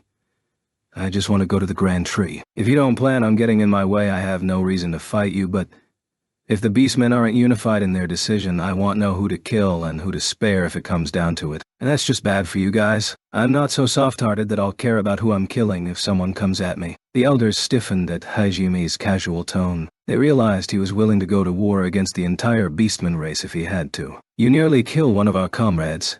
Take that tone with us, and expect us to call you a friend. Guze half-whispered, half-shouted those few words, his expression twisted in anguish. Hey now. That bear guy was the one who attacked first. I was just defending myself. If he can't fight anymore because of it, that's hardly my fault. You bastard. Jin was only thinking of what was best for his country. And that makes it okay to try and kill a guy you just met. But if anything, I'm the victim here. That bear dude started it. Aren't you elders supposed to be judges too? Don't you think you should be a bit more impartial? Guze was probably a good friend of Jin's, which was why even if Hajime was correct, Guze still couldn't accept it. However, Hajime had no interest in the feelings of strangers. Guze, I understand how you feel, but just leave it at that. He is right, you know. Ulfric's rebuke hit Guze hard, and he sat back down, his 98 two-page face twisted with conflicting emotions. He sat there in sullen silence, still simmering with anger. It's certainly true the boy has one of the 7 crests, and the strength needed to clear a labyrinth. I'm willing to believe he fulfills the conditions. The one who spoke was the Foxman, Lua, His slit-like eyes regarded Hajime for a moment before he swept his gaze over to the other elders. Mao and Zell both voiced their agreement, though it was clear they each had their reservations. Representing all the elders, Ulfric handed down the final decision. Hajime Nagumo. We elders of Verbergen have decreed that you do indeed possess the qualifications spoken of in the ancient covenant. We will not oppose you, and we will implore everyone within our domain not to as well. However, no guarantees. Indeed. As you are aware, most beastmen do not think too kindly of humans. If I may be frank, most of us hate you. I cannot guarantee that some of the more hot-blooded ones among us won't ignore our decision, especially those belonging to Jin's clan. I highly doubt the Bearmen will be willing to let go of their anger. Jin was a very popular leader, after all. And Hajime's expression didn't change at all throughout Ulfric's explanation. It was clear from his gaze that he only did what he thought was necessary, and would continue doing so moving forward. While Ulfric understood all of this, he too had a responsibility as the Beastmen's elder, and an unwavering will to match it. I would like to request that you do not kill those who attack you. 99. Page. You want me to hold back against someone who's trying to kill me? Precisely. With your strength, it should be an easy task, no? If that bear guy was your strongest fighter, I'd say it's definitely possible. But honestly, I have no intention of holding back if my opponent's determined to turn it into a death match. I understand your feelings on the matter, but they have nothing to do with me. If you don't want your countrymen to die, I suggest you make sure they understand not to mess with me. The fact that all enemies needed to be thoroughly eliminated was a value that the Abyss had instilled upon him quite effectively. After all, there was no telling what consequences letting up on your opponent might have. A cornered rat will bear its fangs. There was always the possibility that holding back could get Hajime killed eventually. That was why he was unwilling to agree to Ulfric's request. However, the Tigerman, Zell, wasn't going to let Hajime refuse. Then, I'm afraid we won't be able to guide you to the Grand Tree. Even the tradition says we have no obligation to help you if we don't like you. Hajime looked at him dubiously. From the start he had been planning on letting the Halia guide him. He didn't need to borrow help from Verbergen. Surely the elders realized that as well. However, Zell's next words revealed his true intentions. Don't think the Halia will be able to help you. They're wanted criminals. They'll be judged according to the laws of Verbergen. I don't know what your agreement with them was, but you'll be parting ways with them here. That cursed demon child, and the criminals who protected her, have put all of Verbergen in danger. The council has already decided to execute them. 100 page at Zell's words. Shay started trembling, tears welling up in her eyes. Cam and the others already looked like they were resigned to their fate. The fact that none of them were blaming her even now showed just how kind-hearted they really were. Esteemed elders, I beg of you, please show mercy to my family at least. Please. Shay, don't! We've already made our decision. None of this is your fault. We're not so heartless that we'd throw away our family to live. Every single one of us talked this over, and we're all prepared. There's no need for you to feel guilty about this. But Shay prostrated herself before the elders in her plea for mercy.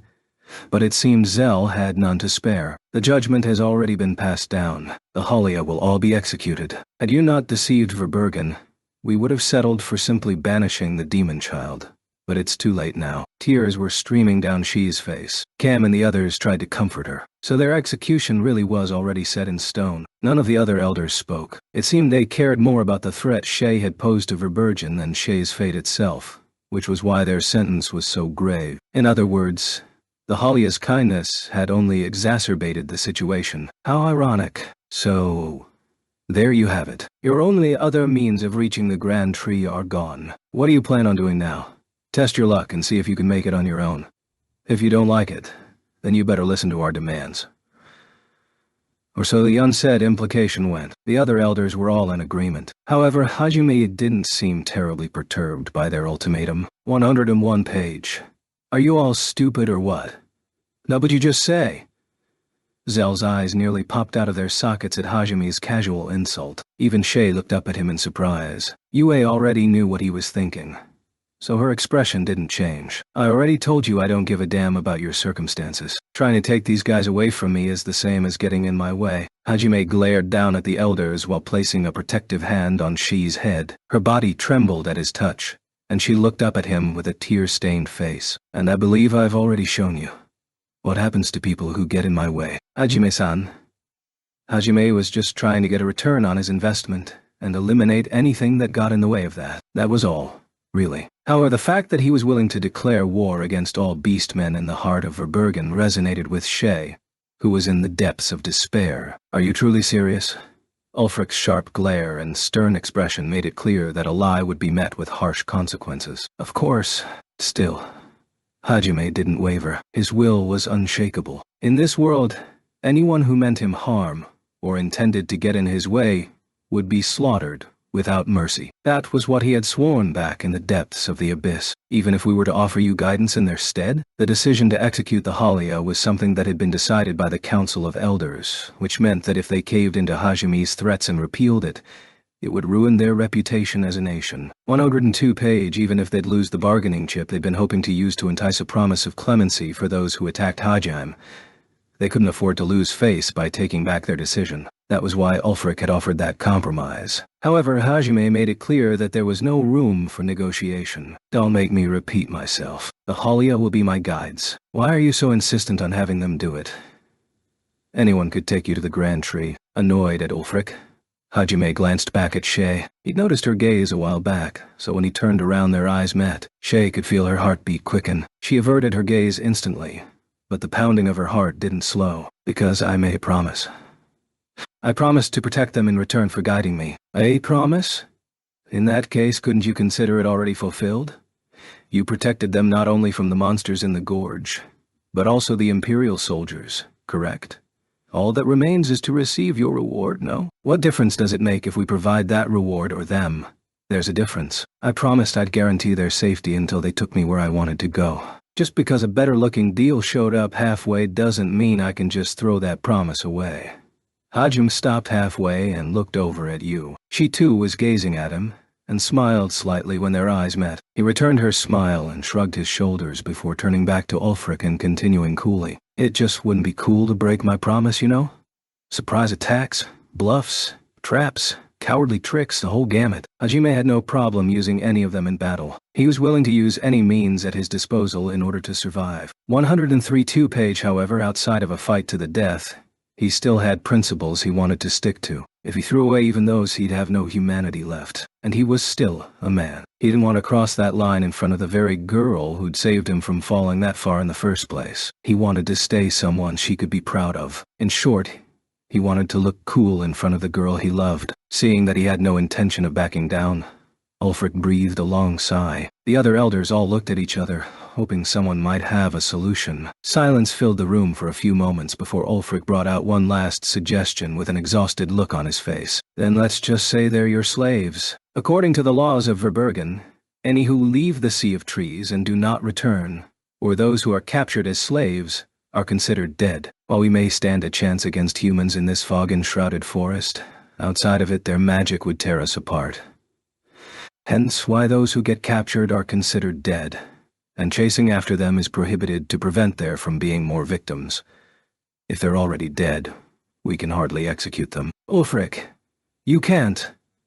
Sophism was all it was, nothing more. The other elders, of course, weren't happy about that proposal. Zell had even gone so far as to protest. "Zell. Surely you see that this boy isn't willing to back down, nor do we have the strength to force him to. If we try to execute the Halia, he will fight us. As an elder, I cannot risk the sacrifices that decision would bring. But then, how are we meant to set an example for the rest of our people?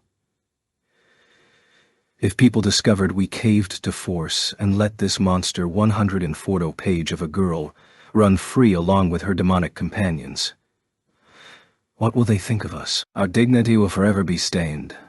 "But," Zell and Ulfric's argument continued, and the other elders began voicing their opinions as well. Before long it had turned into a shouting match. As expected, letting a potential threat run free and ignoring a verdict that had already been decided was not something they could easily swallow. It would set a dangerous precedent, and forever taint the name of the council. Growing tired of their bickering, Hajime decided to butt in despite knowing he might make things worse. Sorry to interrupt such a lively conversation, but don't you think worrying about this worthless rabbit now after all this time is kind of pointless?" Everyone fell silent at once. The elders all looked at Hajime in confusion. He rolled up his right sleeve, then started directly controlling his mana. Crimson veins rose to the surface of his exposed arm. He then activated Lightning Field to further illustrate his point, and sparks started running down his arm. The elders all gazed in astonishment. When they saw him use magic without a circle or incantation, their jaws all dropped. They had thought Hajime's left arm had been some sort of artifact, and that was how he had defeated Jin. Just like her, I can control my mana directly, and use specialized magic only monsters are supposed to have. Oh, Yue can too, by the way. We're all basically monsters here. If having the same abilities as actual monsters is grounds for execution, then shouldn't you be trying to execute us as well? But wait. Didn't your law say not to oppose anyone who possessed the right qualifications? No matter who they were? No matter what you do, you're going to have to 105T-page break one of your laws. So, being so hung up over her seems kind of pointless to me. It took a few moments for the elders to recover from their shock. But when they finally did, they started whispering furiously to each other. Eventually they reached a decision, and Ulfric, their representative, delivered it with an increasingly tired sigh. By the rule of the council, the cursed child Halia will be considered a relative of the cursed child Hajime Ngumo. As Hajime has shown he possesses the qualifications spoken of in our ancient laws, we shall not oppose his passage. However, he will be barred from Verbergen and its surrounding settlements. Henceforth, anyone who takes any action against Hajime or his kin does so at their own risk, without the blessing or protection of Verbergen. That is all. Is this good enough? Yeah, that's fine. Like I said, all I care about is getting to the Grand Tree and having these guys guide me. So no problems here. I see. Very well, could I kindly ask you to leave then?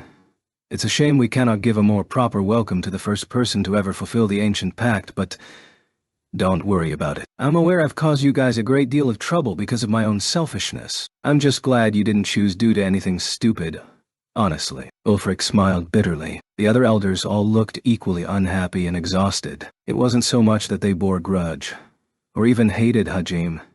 They just wanted him gone and out of their hair. He shrugged his shoulders helplessly and signaled Yu and the others to get up. Yue slowly rose to her feet. He couldn't tell if she hadn't had any interest in their conversation from the beginning, or if she simply 106-page hadn't felt like voicing her opinion. However, Shay and the rest of the Halia were still seated. It seemed the shock of what had happened had been so great that they still hadn't registered the fact they'd been saved. They had come ready to die, and now they'd just been exiled. Most of them still weren't really sure it was okay for them to just leave.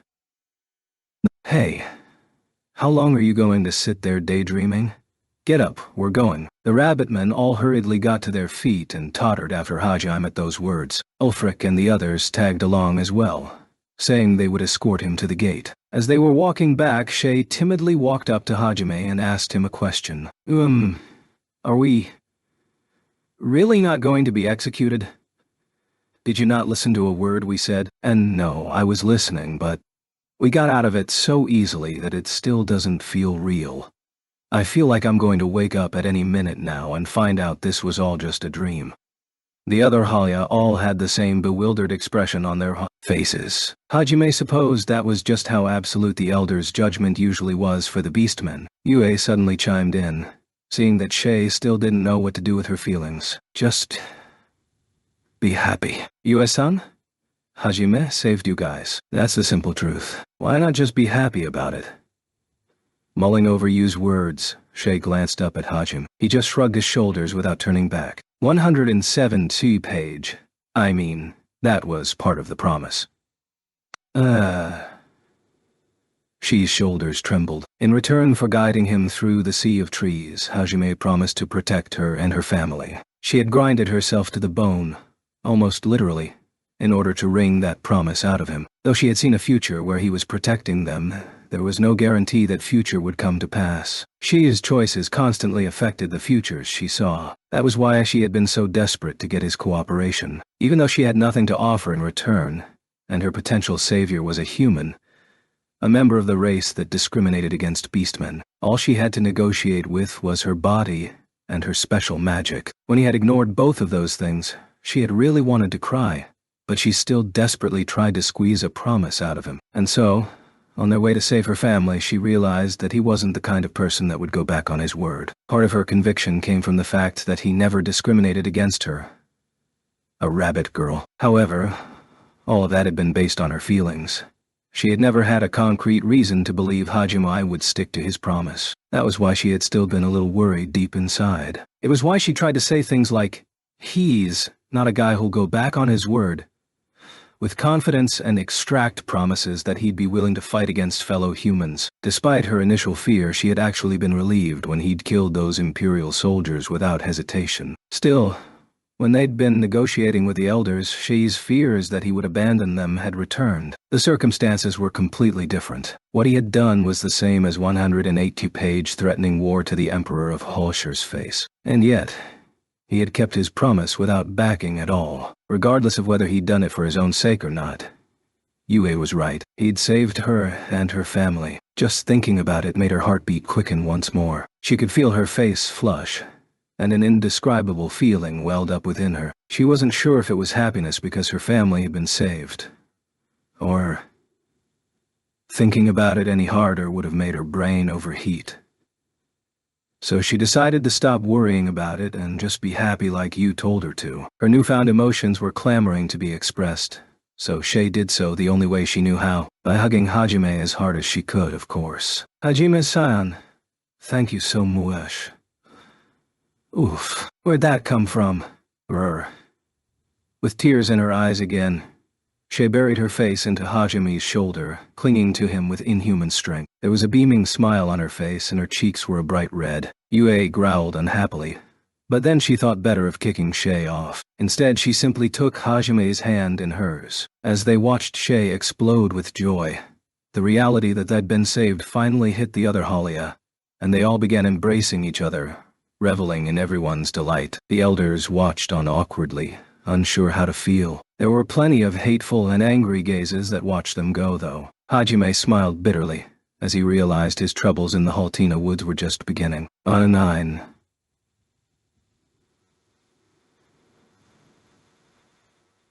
Well, I'm always in page chapter 2. Rabbit Reformation. Now then, I'm thinking I need to teach you guys how to fight. After leaving Verbergen, Hajime and the others had set up a temporary base near the outskirts of the Grand Tree, though perhaps base was giving them too much credit. All Hajime had done was take some Verdran crystals from the path and scatter them around their base. Most of the rabbitmen stared blankly at Hajime. They were sitting down on stumps and boulders, taking a short break. Hajime-san, by teaching us how to fight, do you mean? Shei asked hesitantly, voicing the question her entire tribe had. I mean, exactly that. We're stuck here for the next 10 days anyway, right? Might as well do something useful in that time, don't you think? It's high time you spineless, gutless, cowardly rabbits learned how to hold your own in a fight. Why do we have to?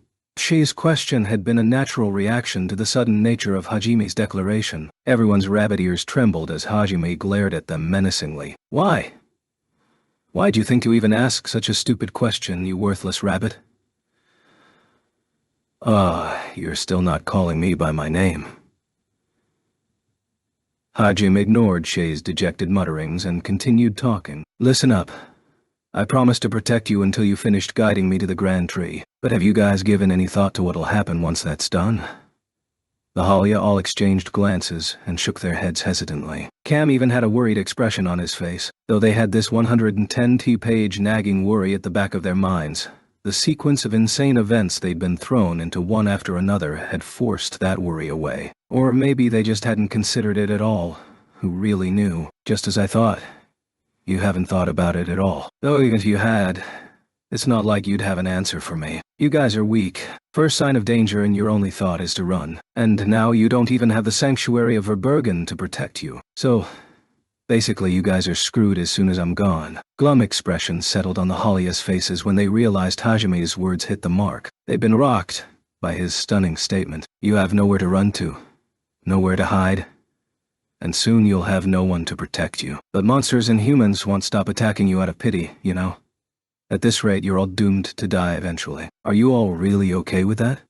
Being killed off just because you're weak, I mean. You guys were lucky to survive this long and now you're going to throw those lives away?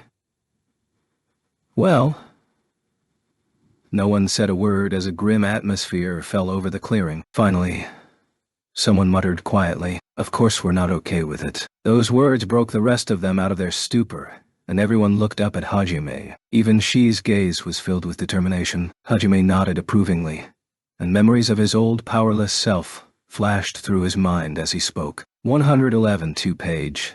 That's right. You're not okay with it. What can you do?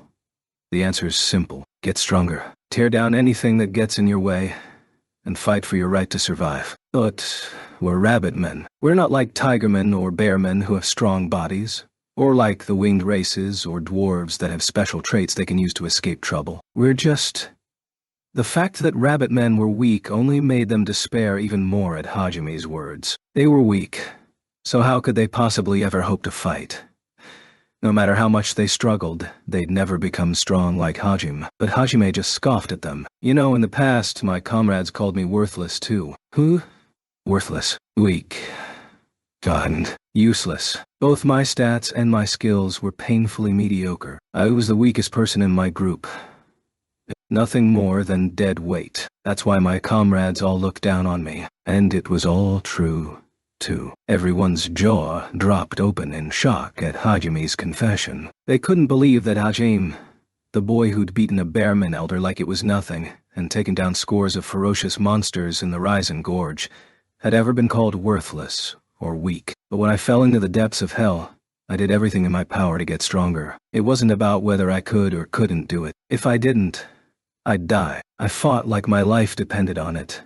Because it did. And then, before I knew it, I was like this. He spoke casually, but the unbelievable contents of his tale sent a shiver down the Halia's spines. If he'd had average stats for a human, then he had to have been even weaker than the rabbitmen. But despite that, he'd fought 112-page against monsters far stronger than the enemies they'd been overwhelmed by in Risen Gorge. Still, it wasn't his strength, or the fact that he'd survived, that awed them the most. It was his strength of mind that had let him face such monstrous foes without flinching. When they'd been driven to a corner, the Halia had meekly accepted their demise, just as they'd meekly accepted the Elder's decision. You guys are like how I was in the past, but don't worry.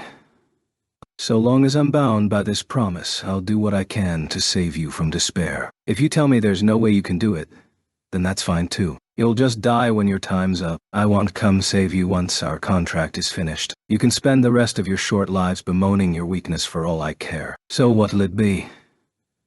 Hajime's eyes seemed to say that. The Halia didn't answer immediately. Or rather, they weren't able to. They'd realized their only path to survival was to get stronger, and that Hajime wasn't protecting them out of some noble sense of justice. He'd leave them without a second thought once their end of the bargain was complete. However, the very idea of fighting was foreign to the peace-loving, gentle rabbitman. Accepting Hajime's suggestion would mean stepping into uncharted territory. It would probably take an event as radical as what happened to Hajime to fundamentally change their nature. And so, they simply all looked at each other silently. However, Shay alone stood up resolutely. It seemed she'd made her decision long ago. I'll do it. Please, teach me how to fight. I'm tired of being weak, she shouted so loudly that her voice echoed throughout the entire forest. Everyone present could see that she was filled with 113-page determination. Of course, even Shay hated fighting. It was scary. It hurt.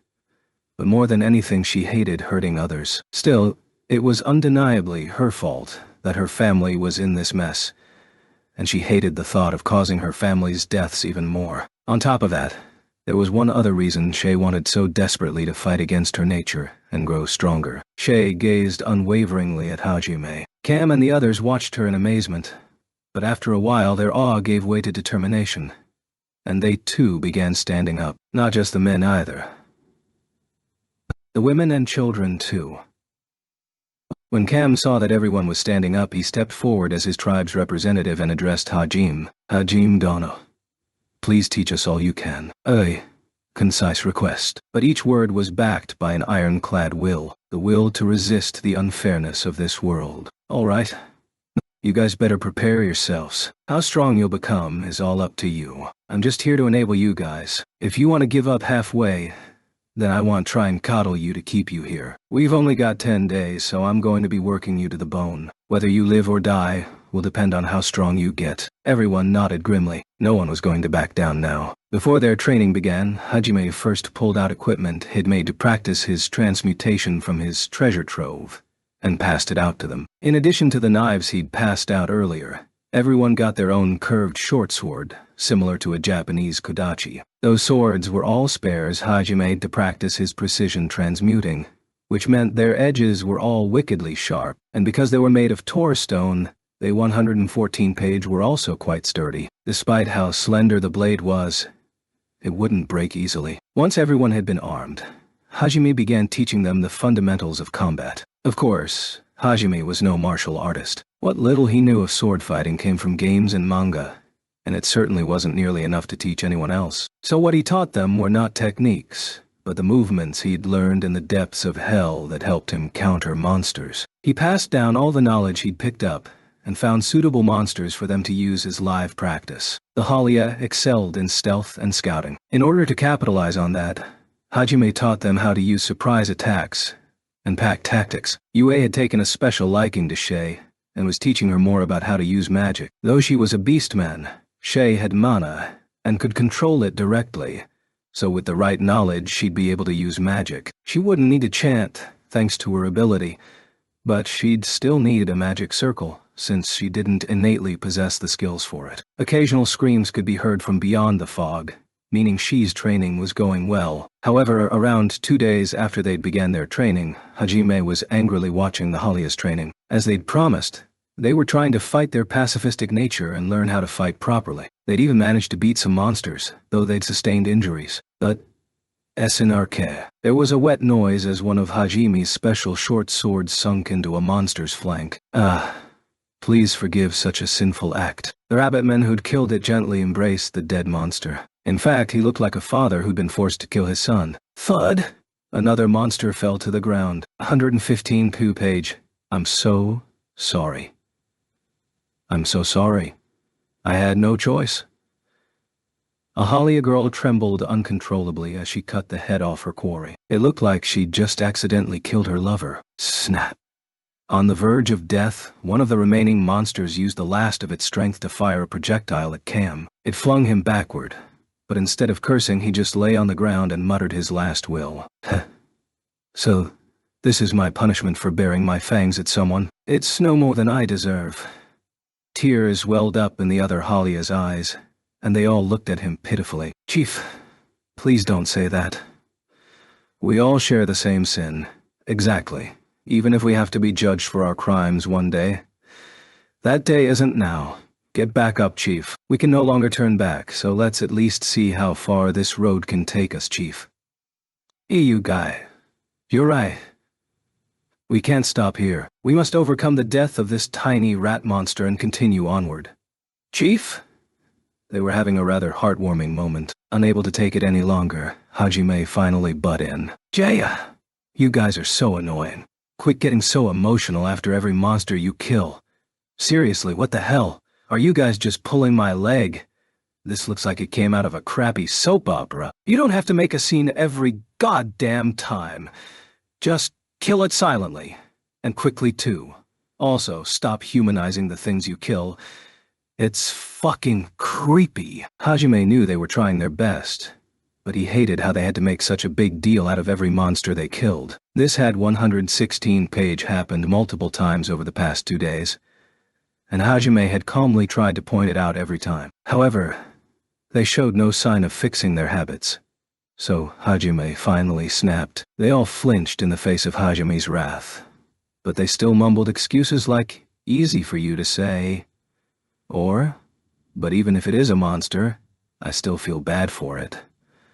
Over and over again, veins bulged on Hajime's forehead. One of the Halia boys stepped forward to try and calm Hajime down. He was the one Hajime had saved from being eaten back in Raizen Gorge, and he'd taken quite a liking to Hajime. However, just as he was about to take another step forward, he suddenly jumped back. Confused, Hajime asked him a question. Huh?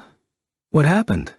The boy gently patted down the soles of his feet before replying. Oh, you see, I was about to step on that flower there, Phew. Good thing I noticed in time. I'd crushed it if I didn't. It's so pretty. Meh, it'd have been such a waste to kill it. Hajime's expression stiffened. A flower? You know I love flowers. And there's so many around here that it was pretty hard to not step on any while we were training. He grinned happily at Hajime. The other Halia all gazed proudly at him too. Slowly, Hajime lowered his head. His white hair covered his face. Are you telling me the reason you all jumped around randomly sometimes was just because you were worried about the flowers? He asked softly, his voice barely a whisper. As Hajime had mentioned, the Halia had oftentimes jumped in strange directions 117 page at odd intervals during their training. It had been bothering him for a while, but he'd thought it was just something they did to make their next action smoother, to better finish off their enemies. Oh no, of course not. We would never. Haha, yeah, who would do that? Hajime said, clearly relieved. Cam smiled awkwardly, and Hajime's expression finally began to relax a little. However, naturally we wouldn't only be wary of flowers. We have to be careful not to crush the bugs either. They're the ones that come out of nowhere, so they're much harder to watch out for, though we've managed to avoid stepping on them so far. Hajime's jaw dropped at that. He began swaying back and forth, like a ghost, worried that they might have said something wrong. The Halia all glanced uneasily at each other. Still swaying slightly, Hajime walked up to the boy, then burst out into a beaming smile. The boy smiled back. Then, still smiling, he crushed the flower underfoot. He didn't just step on it. He ground his heels deep into it. The boy watched on blankly. Finally, he took his foot off. All that remained of what had once been a pretty flower was a few scattered petals and a stem that'd been stamped into the ground. The flower! The boy's despairing wail echoed throughout the sea of trees. Shocked, the Halia all gazed at Hajime. He turned to face them, both the beaming smile and popping veins still present on his face. All right, I get it. I finally get just how soft you all are. This is my fault. I misjudged your race. Haha, I can't believe you'd actually worry 118 page about flowers and bugs when you're in a life and death struggle. Your problem is far more fundamental than a lack of combat ability or practice fighting actual enemies. I should have realized this sooner. I can't believe I was so naive. Hajime Dono? Hajime's smile had taken on a ghastly appearance, and Cam and the others slowly began backing away. Instead of a reply, bang! He fired Donner. Cam was flung a short distance through the air before he crashed to the ground with a resounding thud. The rubber bullet that had slammed into his forehead fell off him seconds later with a soft plop. Only the wind stirred in the silence that followed. Hajime slowly walked up to Cam, who had been knocked unconscious, and fired another bullet at his stomach. He let out something that was a cross between a cough and a scream as he woke up, and blinked back tears as he looked at Hajime. There was something absurdly surreal about an old man with rabbit ears sitting up in a pose Hajime had often seen girls do in anime. But he put that aside for the moment. All right, you worthless little shits. If you don't want more heads blown off, you better start fighting these monsters like your life depends on it. Don't you dare worry about the flowers, or the bugs, or any of that crap. I'll make you regret it if you do. Now hurry up and get to killing, you fucking maggots! The Halia all stiffened in fear at his exceptionally abusive language, but as exasperated as he was, he didn't even wait for their reply before firing Donner again. Bang, bang, bang, bang, bang, bang! They scattered like the four winds, tripping over themselves to escape Hajime's wrath, all except for the little boy, who clung desperately to Hajime's leg. 119 2-page. Hajime-chan, why are you doing this? What happened to you? A dangerous light glinted in his eyes as he glared down at the boy. Hajime looked around, trying to spot all of the nearby flowers. Silently, he began shooting at all of them. One after another, they died. The boy screamed. Why? Why are you doing this? Stop it, Hajime-chan. Shut it, brat. Get it yet? The longer you sit here crying, the more flowers die. Your tender love and care won't save them. They'll all be killed, and you'll just be sitting here with tears in your eyes. If you don't like it, then get out there and kill some monsters.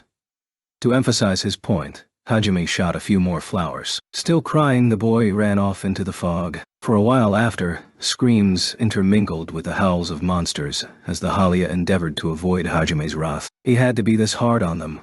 or else he'd never change the rabbit men's overly pacifistic nature. Right now it was more important for them to learn the right mindset than actual combat techniques, though his Spartan techniques were starting to resemble Sergeant Hartman from Full Metal Jacket.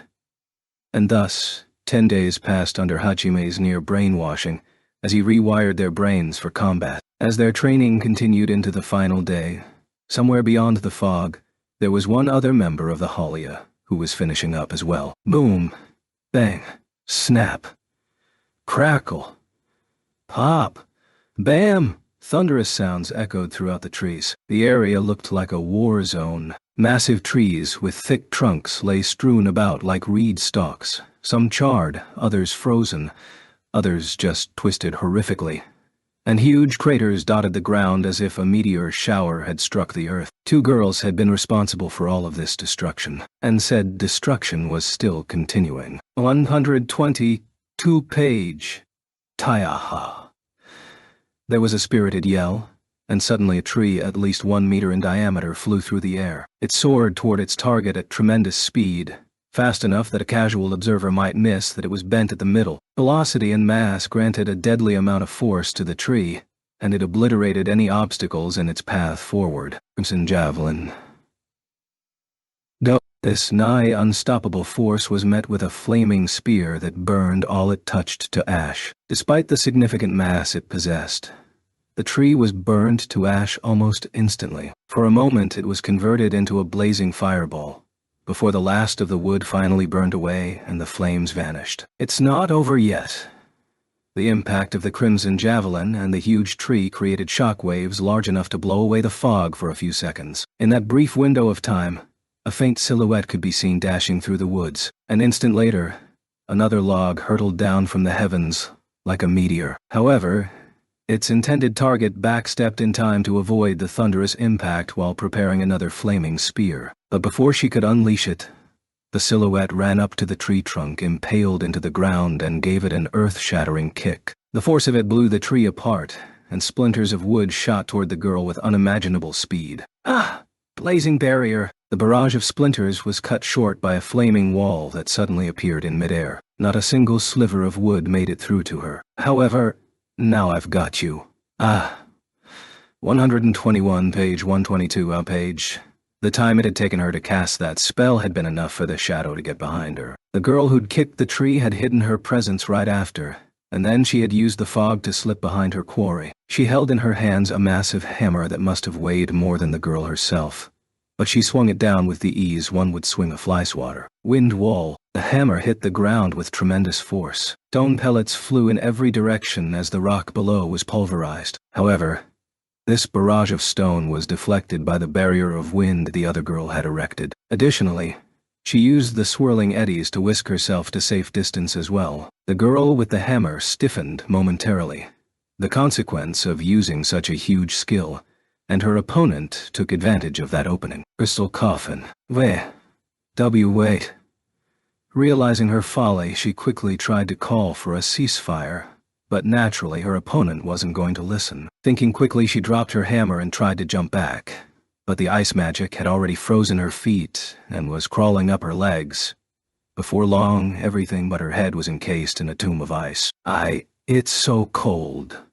Please let me out, Yusan. I win. Of course, the 2 girls that had been fighting so ferociously were Yu and Shay. After their 10 harsh days of training, Shay's final challenge had been to fight a mock battle against Yue. Her conditions for passing had been to land even a single scratch on Yue. The end result being... Well, I didn't... Wait, right there. There on your cheek. There's a scratch, Yusan. My attack hit you. Aha, I really did it.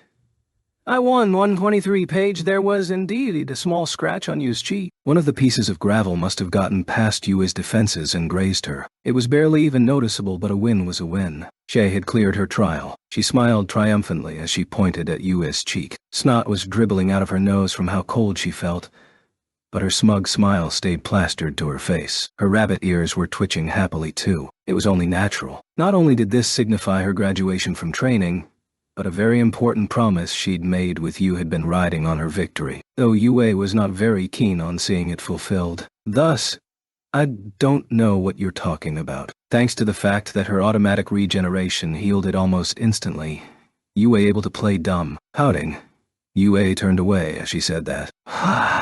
You cheater! I saw it. I mean, it's gone now, but still. I know it was there. Quit playing dumb, you meanie. And hurry up and get me out of this. It keeps getting colder and colder. I'm starting to feel a little sleepy too. Shay's head started drooping and more snot dribbled out of her nose. She might have died from the cold if that kept up. Reluctantly, with a big sigh, Yue dispelled the magic she had cast. Achoo! Achoo! Wow, that was cold. Think I nearly crossed over to the other side there. Shay sneezed cutely a few times before blowing her nose on some nearby leaves. Once she was done, she looked back at Yu with a serious expression. Noticing her gaze, Yu's own expression turned steadily more sour, enough that her poker face actually crumbled, in fact. Asan, I won. 124 page. Yeah. You promised, remember? Yeah, that if I hit you even once in these 10 days, you'd let me join you guys on your journey. That was the promise, right? Yeah? Or at the very least, that you'd try and help me convince Hajime-san. I wonder what's for dinner today. Hey! Don't try and change the subject. And if you were going to do it, you could at least be a little less obvious about it. Besides, you only ever drink Hajime-san's blood for food, don't you? Why do you suddenly care about dinner? You better help me, okay? Because if you say we should do something, Hajime-san almost always says yes. Yu was starting to get annoyed by Shay's incessant badgering, but as Shay had said, Yue made a promise. If Shay managed to land a single blow on her, no matter how glancing it was, it would count, and Yu would allow Shay to accompany them on their travels. On top of that, she'd help try and convince Hajime together with Shay to get him to consent. Currently, Shi's greatest wish was to travel together with those two. Half of it was because she didn't want to burden her family any longer, but the other half was just because she wanted to spend more time with Hajime and Yu. 125.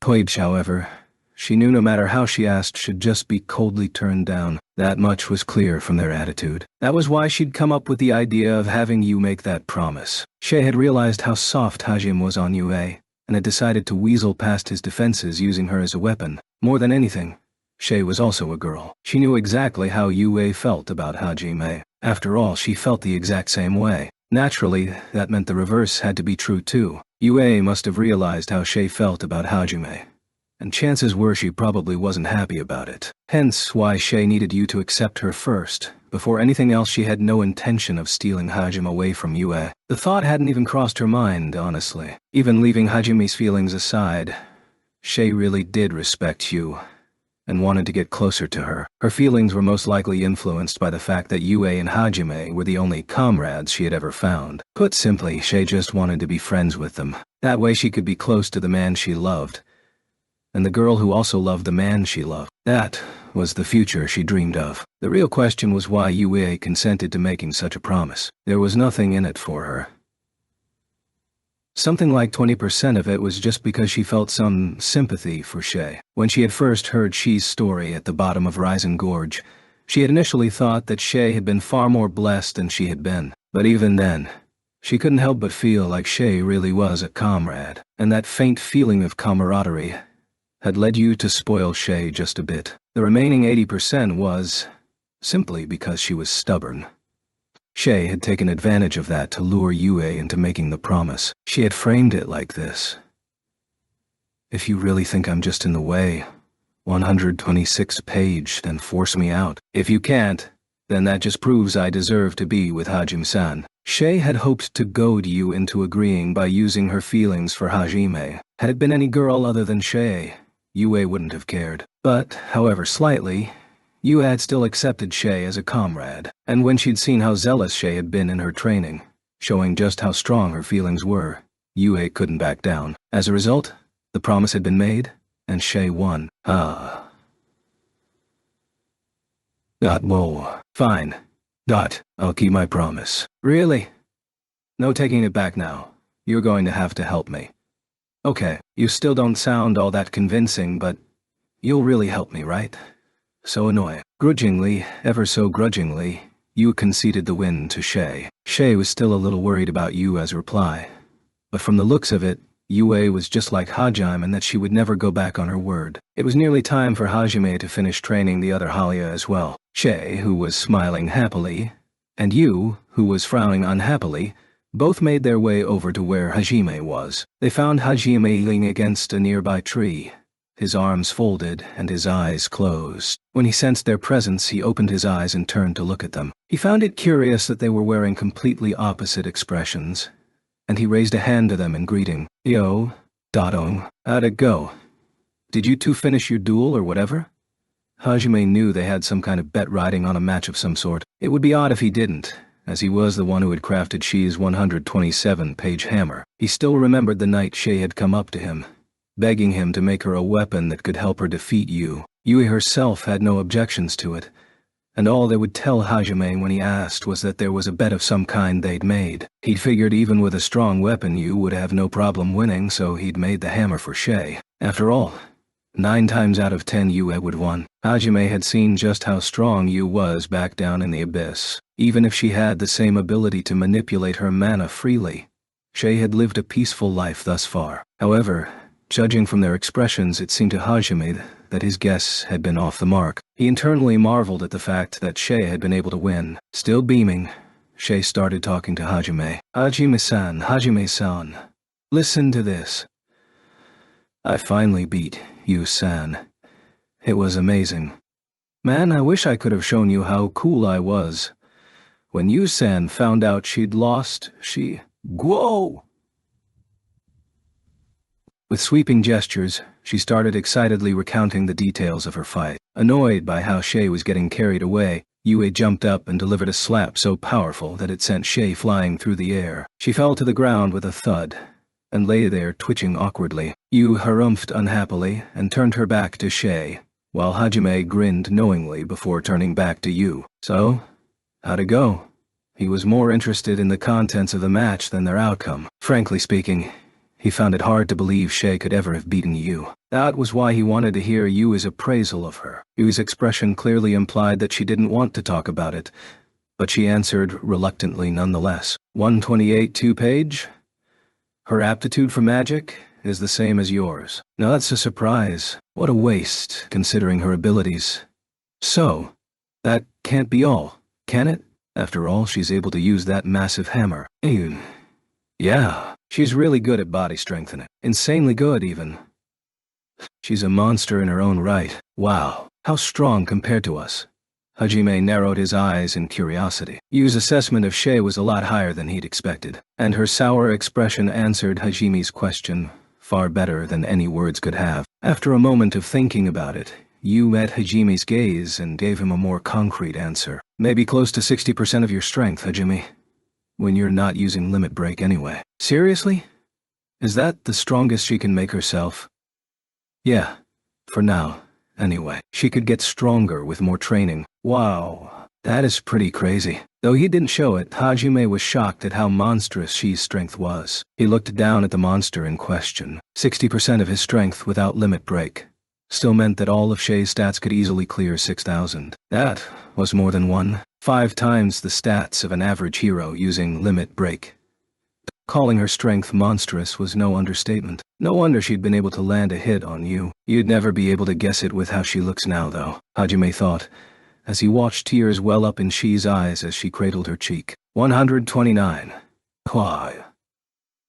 Page half dumbfounded, half amazed. He watched as she finally noticed his gaze, stood up and walked over while struggling to keep her emotions in check. A few feet away from him, she straightened her back and squared her shoulders. Her blue-white hair was fluttering in the wind, and her rabbit ears were standing straight up. This was going to be the most important request of her life. Or perhaps confession would be the better word for it. Trembling, her expression stiff, she nevertheless took a few more determined steps forward. Finally, she looked him straight in the eyes, and Hajime saw the resolve burning within them. Hajime-san.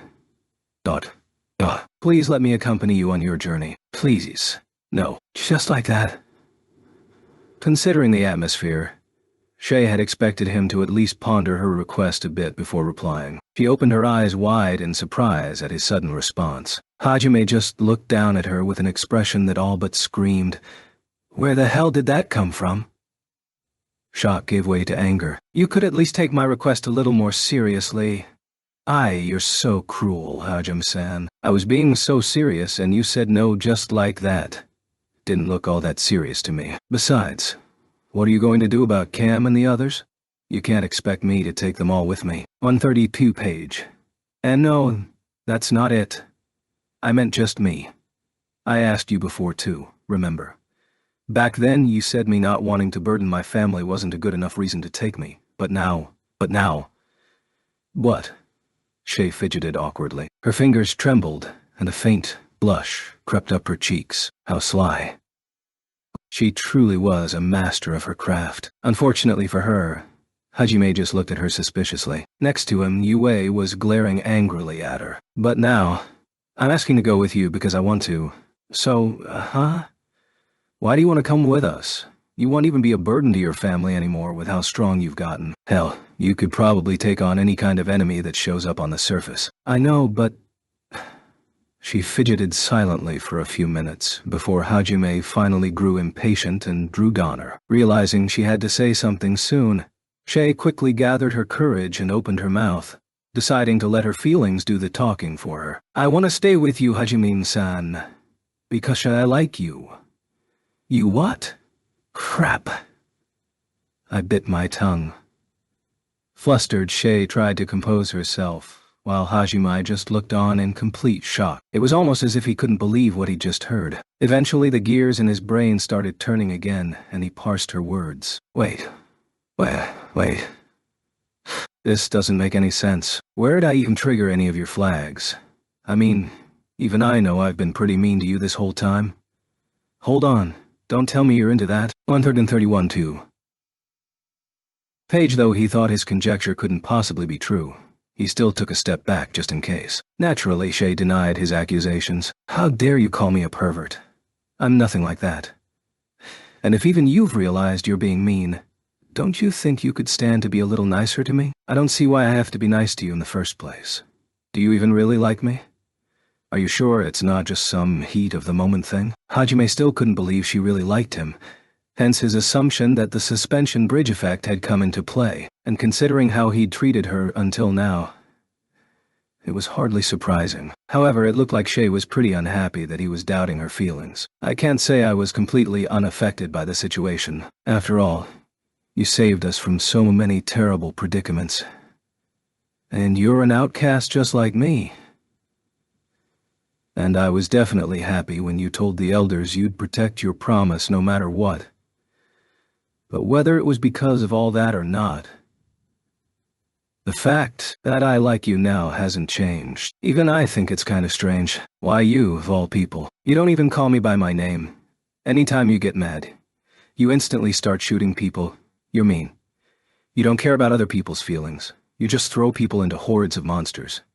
You have no mercy. You're mean, you never do anything nice. You're only kind to you-san. You're mean. Huh? Really? Why do I like you? Huh. Partway through her tirade, Shay began questioning her own feelings. She tilted her head in confusion, and while Hajime desperately wanted to whip out Donner, he held himself back. Nothing she'd said had been wrong, after all. On 32 page, either way, no matter what your feelings are, I don't plan on taking you with us. No way. Look, all that was just a joke, okay? I really like you, so please take me with you. Look here, even if your feelings are real, I already have you. Actually, I'm surprised you confessed all that when she's standing here in front of you. Come to think of it, the really scary thing about you isn't that body-strengthening ability, but how shamelessly bold you are. Is your heart made of Byzantium or something? Excuse me, my heart isn't that hard. Oh, I knew this would happen. But that's okay. I already knew I couldn't deal with you through normal means, Hajime-san. Shay snickered triumphantly, which made Hajime look at her suspiciously. I already planned for all this. That's why I put my life on the line.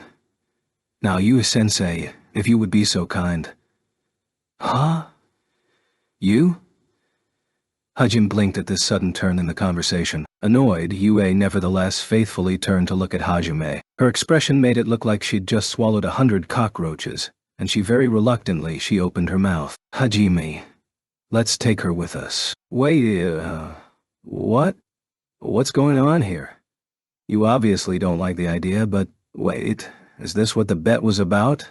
I was careless. Yue shrugged her shoulders despondently, and Hajime, who'd finally guessed what happened between them, couldn't help but be amazed. On the 33-2 page, Shay must have known asking him directly would only get her a prompt refusal, so she'd done everything in her power to get her request across to him. She'd even understood Hajime well enough to realize that he would listen to you, even if he didn't listen to her. That was why she'd tried to enlist you to help her cause. In a very real sense, she had risked her life to obtain such a powerful ally. Half-baked feelings would never have gotten through to you, after all. Hajime had barely seen her these past 10 days, but he was certain she must have trained like her life depended on it in order to beat you, and that meant her feelings were undeniably real. Hajime scratched his head awkwardly. Even if Yue had approved of her, albeit unwillingly, there still wasn't any good reason to take Shay along with them. So, in the end, it still boiled down to Hajime's feelings. Though Yue had agreed to help only reluctantly, it looked like she'd already given up. She'd seen her up close these past 10 days,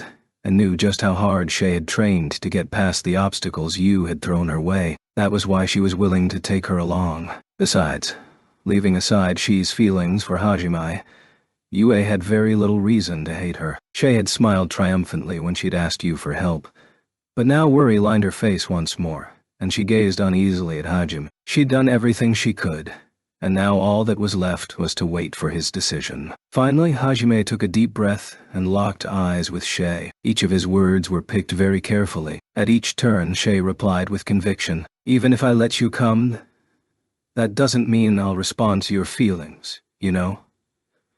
134 page, don't you know?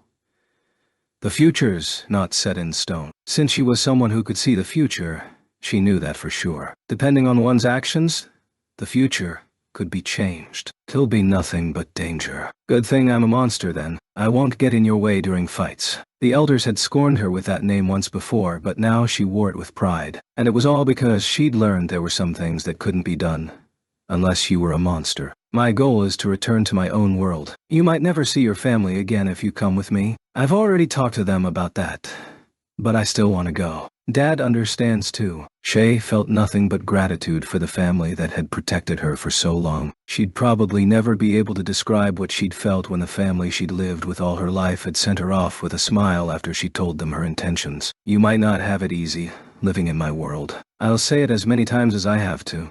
I still want to go. Shay's mind was made up. Mere words wouldn't deter her anymore. No, they couldn't deter her. That was just how strong her feelings were. Foo-foo. Is that all you have to say? Does that mean I win? What is there to even win here? There is something. It means my feelings won you over, Hajime-san. 135. Page. The hell does that mean? She decided to reiterate her, Shay Halius, intentions. Please take me with you. Hajime and Shay stared at each other for a while. Reflected in Shi's sapphire eyes were Hajime's own pupils. Finally. Fine. Do whatever you want. Damned weirdo. A 2 page 137. 2 page whatever he'd seen in her eyes must have been enough to convince him. As Hajime finally gave in with a sigh, a single shout of joy, followed by the unceremonious noise of someone blowing their nose, echoed throughout the forest. Hajime could only smile wryly as he lamented the future that awaited him. Shay cupped her cheeks and let out a strange series of laughs that sounded like, "Hey! Ooh, ah! Kufu," as she happily jumped with joy. Her serious expression from earlier had vanished without a trace. Disgusting, Yue muttered, unable to watch on any longer. Shi's sensitive rabbit ears didn't miss the whispered insult, though. Hey, just what's disgusting here, huh? I can't believe you. I'm just so happy that I can't help it, okay?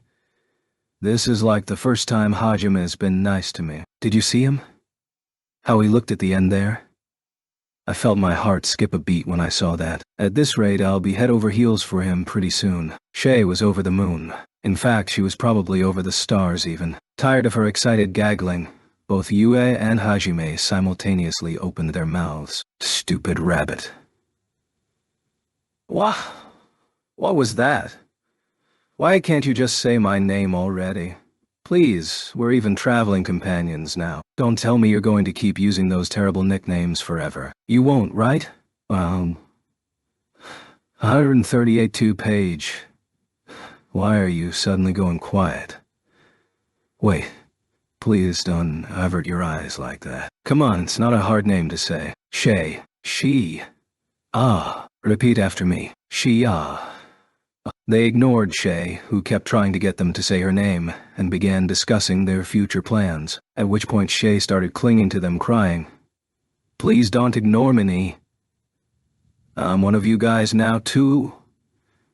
Just because they'd become companions didn't mean they'd treat her any better. And so, the noisy trio, mostly due to Shay, made their way through the fog to where the rest of the Halia were waiting. They had cleared Hajime's harsh trials, the proof of which was resting in their hands. Upon closer inspection, it was apparent that Cam was with them. Shay smiled happily as she saw her family for the first time in a while. The last time she'd spoken with them was before the training had begun, when she told them her intentions. It had only been 10 days, but with how harsh their training had been, that time felt like an eternity. To Shay, it felt like it had been months since she'd last seen them. She made a beeline for her father the moment she spotted him. There was a mountain of things she wanted to tell him, but as she drew closer, her mouth reflexively snapped shut. Cam and the others had a strange aura surrounding them. He gave Shay only a quick smile before turning back to look at Hajime.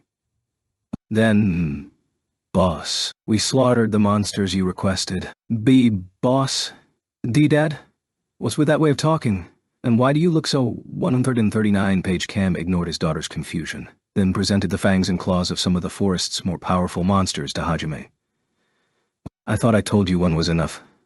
Hajime's final task for his students had been to take down one of the stronger inhabitants of the Sea of Trees as a team, but judging from the quantity of monster parts the rabbits had harvested, they'd easily killed more than 10. Cam grinned wolfishly as he replied, "That you did, boss. But as we were hunting our target, the damned thing's friends showed up.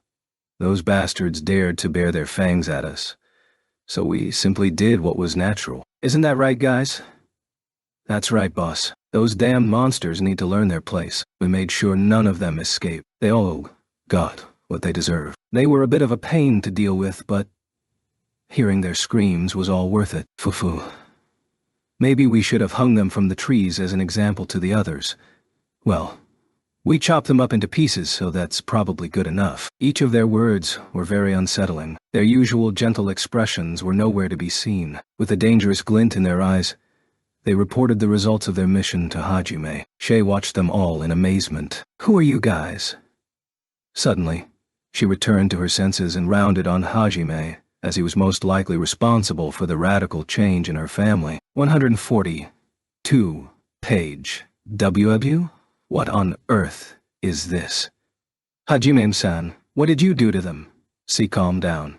I didn't do anything. This is just a result of their training. No way. What kind of training would turn them into this? They're all totally different people. Hey, don't you avert your gaze. Look at me. They haven't changed that much. Is that eye of yours just for show?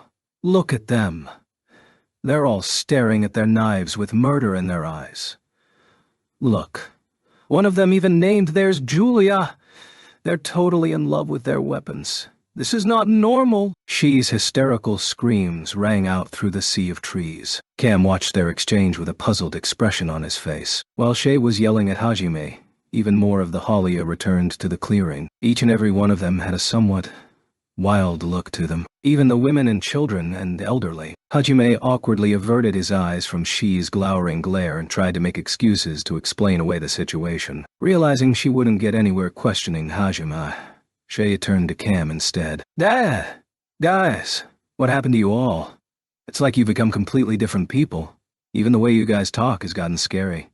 Come back to your senses, everyone." Shay desperately pleaded with her father, and the dangerous glint in his eyes slowly faded away as his normal gentle expression returned. She let out a sigh of relief. However, 141 page. What are you talking about, Shay? We're perfectly sane. We've just come to learn something about the truth of this world. Thanks to our boss here. Truth of this world? What does that even mean? Shay suddenly had a bad premonition, and Cam proudly puffed out his chest. 90% of the world's problems can be solved through violence. You really are insane after all. My kind, gentle dad is gone for good. Why? Unable to bear the shock of what she'd come back to, Shay ran crying into the sea of trees. But before she could vanish into the fog, she ran into a small silhouette. She let out a cry of surprise and fell on her butt. The figure she'd bumped into managed to retain their balance, and they held out a hand to Shay. Yes. Sorry. Thanks. Don't worry about it, Lady Shay. It's only natural for a guy to help a girl. Lady Shay? From the depths of the fog emerged the Halia boy who had once loved flowers. Slung across his shoulders was a massive crossbow, and 2 knives and a slingshot dangled from a belt strapped to his waist. His smile was surprisingly nihilistic. Never in her life had Shay ever been addressed so formally. It was doubly shocking because she distinctly remembered the boy calling her Shay One-chan in the past. He walked past Shay and gave Hajime a crisp, respectful salute. Boss, I apologize for returning empty-handed, however, I have a report to make. Permission to speak? 142, a page, go ahead. What is it? When he saw the boy acting like a seasoned veteran, Hajime did have to admit that he might have taken his Spartan training techniques a little too far. The boy nonchalantly continued his report. Sir, as I was pursuing the target, I discovered a battalion of armed bearmen. I located them on the route to the Grand Tree. I suspect they foolishly believe they can ambush us. Ah, so they really came. I figured they'd try and track us down right away, but I see. So, they actually have the gall to try and stop us right before our destination, huh? They've got guts, and, with your permission, sir, we Halia shall take care of them. What do you think, Cam? You heard the kid. Cam grinned that same wolfish grin, then nodded his head in agreement. With your permission, we'll gladly destroy them. This is a good opportunity to see how well we fare against opponents of their caliber. Don't worry, we won't bring shame to your name. At Cam's words, the other Halia all began sporting bloodthirsty grins. Suddenly, it felt like even more of the rabbit men were giving names to their weapons. Shay watched on in utter despair. Are you sure you can do it? We are, sir. The one who'd replied was the boy who delivered the initial report. Hajime closed his eyes, took a deep breath, and opened them again. Listen up, men of the Halia. Proud and courageous warriors. Today is the day you finally graduate from being worthless maggots. You used to be pieces of trash that were worth less than the spit on my 143-page boot. But that's true. No longer. With force you crush the irrationality of this world, and with cunning you run circles around any who would dare oppose you. You have been reborn as great warriors of the Halia tribe. Now go, and teach those bear bastards that can think of anything but their misguided revenge who's boss. They're nothing but stepping stones in your path. Worthless bastards that don't even deserve consideration. Build a mountain with their corpses, and plant your flag atop its summit. That flag is proof that you're alive, that the Halia are meek little rabbits no longer. Let all of Haltina Woods know of your existence. Sir, yes, sir. Tell me, men, you are the most powerful warriors in all of Haltina. What is your wish? Slaughter, slaughter, slaughter, slaughter. What is your specialty? Slaughter, slaughter, slaughter, slaughter. And what do you do to your enemies? Slaughter, slaughter, slaughter, slaughter. Slaughter. That's right, slaughter them. That is what you achieved strength for. Fight for your right to live. Aye, sir. That's the spirit. Proud members of the Halia tribe, here are my orders. Search and destroy. Now go. My family's all goon. They're all dead. 144. Page at Hajime's command. The Halia all turned as one and ventured forth into the fog. There was no trace of the old peace-loving race they used to be. Shay crumpled to her knees and wailed wordlessly. Her cries echoed throughout the forest. Even Yue couldn't help but be moved by such a display of emotion, and she comfortingly patted Shi's head. Aiming to join his companions, the little boy ran out from behind Shay, but she called out to him to hold him back. Parkun, please wait. Look, there's a pretty little flower right here. You don't have to go with them. You can just wait here with me. What do you say? Don't you want to stay? If nothing else, she wanted to at least save this one little boy from going down the wrong path. She was desperately trying to entice him back with the promise of flowers. Why flowers?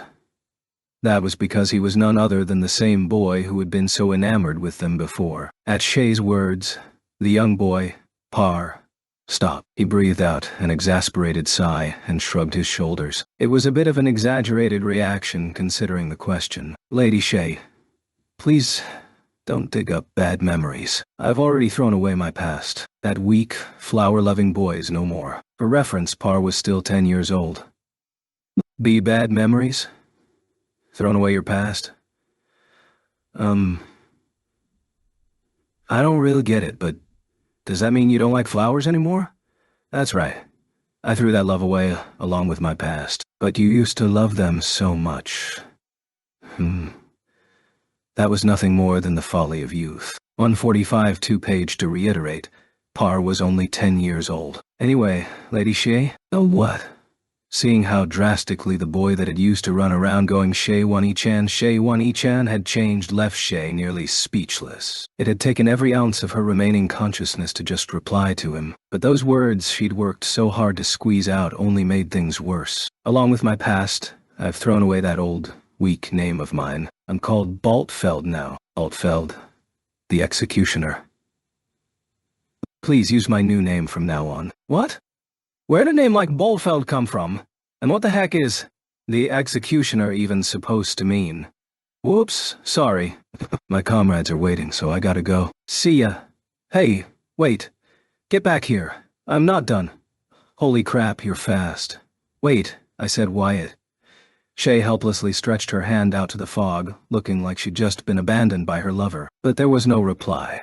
Her machoified family had all marched off to war, and so she simply hung her head and resumed her sobbing. The family she had known was gone. One couldn't help but pity her plight. Unsure of what to say to cheer her up, Yue could only smile awkwardly. Even Hajime uncomfortably averted his gaze. His wandering eyes caught sight of Yue, and she quietly muttered, "You're amazing, Hajime. You keep doing things normal. Humans could never even dream of like it's nothing." Not really, it's not like... You brainwashed all of them without using dark magic. Unbelievable. 146 2-page. To be honest, even I think I went a bit too far, but I don't regret it. For some time after that, the only thing that could be heard in that part of the forest were the sounds of Shay's sobbing. Meanwhile, Regin Vanton was next in line to be the chief of the Vanton clan, the strongest among the bearmen. Rumor had it that he was one of the strongest bearmen in Haltina. He was the right-hand man of the chief, Jin Vanton, who he practically idolized. It wasn't just Regin either. All of the members of the Vanton clan, especially the younger ones, adored him. Jin's broad-mindedness and zealous patriotism, combined with his considerable strength, were the main reasons for his overwhelming popularity. When they'd first learned of Jin's fate, most of his clan had laughed it off as a bad joke. There was no way a mere human could have defeated Jin so easily, or hurt him so badly that he'd never be able to fight again. But when the proof was thrust before their eyes, they could no longer ignore reality. Jin's weakened body lying in a hospital bed was irrefutable evidence of those claims. Regin's stunned disbelief upon first seeing Jin's emaciated frame had quickly given way to seething rage. Swept away by his anger, he had stormed off to the elders' hall and pressed them for details on the incident. Once he had learned the truth, Regin ignored the elders' warnings and told the rest of his tribe what he'd heard, urging them to follow him in getting revenge. Thanks to the elders' words, some of the bearmen chose to stay behind, but all of the hot-blooded youths of the Vanton clan, along with a few others who'd been especially close to Jin, swore to join Regin's revenge party. All told, about 50 people chose to follow Regin, as they knew the hateful human's destination was the sacred 147 page tree, Uralt. They decided to lay in wait along the path leading there, their reasoning being that getting cut down right in front of his goal would be that much more painful. Their foes were nothing more than a ragtag group of rabbit men led by a human, and even if that human had beat Jin, It must have been by way of some kind of underhanded sneak attack. In this deep fog he'd be even more handicapped with his senses in disarray. And those weak rabbit men weren't even worth counting as a fighting force. Regin was a very skilled bearman. Under normal circumstances he wouldn't have underestimated his enemies so, but his rage had blinded him from such prudence. However, even if he was willing to admit his anger had made him act in haste, this is still too much. Regin screamed, his voice filled with despair. The reason for his anguish stemmed from the fact that the Rabbitmen, one of the weakest beastmen tribes in existence, had completely destroyed his army of bearmen, one of the strongest beastmen tribes in existence. Come on, that all you got? Pathetic. Ah ha ha ha ha. That's right, scream like the worthless pigs you are. You guys are fucking trash. Ha ha ha ha. The Halia's raucous laughter echoed through the clearing, and countless knives glinted in the dim sunlight. Their original gentle, peaceful expressions were nowhere to be found. The bearmen were clearly shaken at the unexpected ferocity the rabbit men displayed. 148 two-page. Damn it. The hell's going on? What kind of monsters are these guys? There's no way these guys are rabbit men. Wah! Get away from me! Get away from me! The ambushers had suddenly found themselves on the receiving end of an ambush. Worse, the supposedly weak rabbit men had displayed a strength beyond what anyone had thought possible of them. Arrows and rocks rained down on the bearmen, who had no way to retaliate. Not only did the rabbit men skillfully hide their presence in the fog, their coordination was perfect. But worst of all were those bloodthirsty howls of laughter. All of those factors combined were what led the bearmen, who possessed superior stats, to be pushed back. Had the bearmen actually fought the rabbitmen one by one, they would have won easily. However, thanks to the beyond hellish training they had received, the Halia had the advantage when it came to combat experience and group tactics. Normally, the rabbitmen were far weaker than the other beastmen races, but because of that innate weakness, they had perfected their ability to sense danger and hide themselves. Those were the tools they had polished to survive. Used as a weapon, those same skills were perfect for ambushing foes. One could even say that they were the race most suited for assassination, but because of their pacifist nature, those skills had never been used as such, until Hajime had stripped away their aversion to fighting during their training, that is. He'd driven them into a corner, pushing them so hard that they had needed to overcome their distaste for fighting just to 149-page survive. As a result of his Spartan training, their hearts had been reforged into something hard and unforgiving in just 10 days. Hajime might have overdone it just a little bit, however. After all, not only did they not have any hesitation to fight, they eagerly sought out conflict.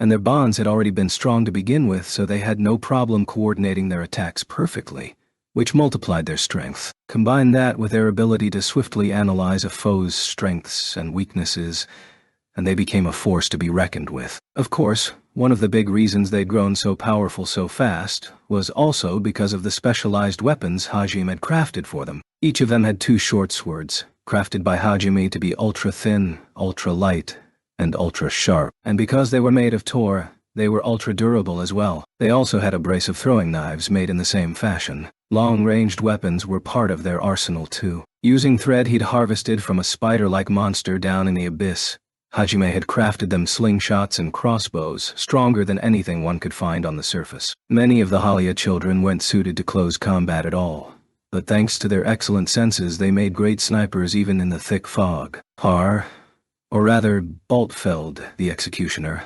along with the other children, had taken to the crossbows instantly. 1 shot, 1 kill. I'll blow all these bastards' heads off. I swear it on my title of executioner.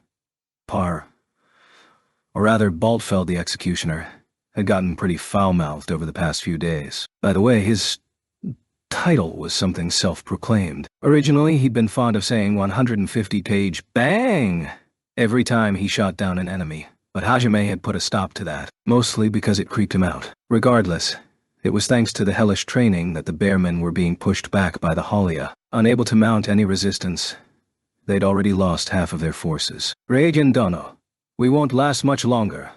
Please order a retreat. Allow me to take up the rear Gua Tonto.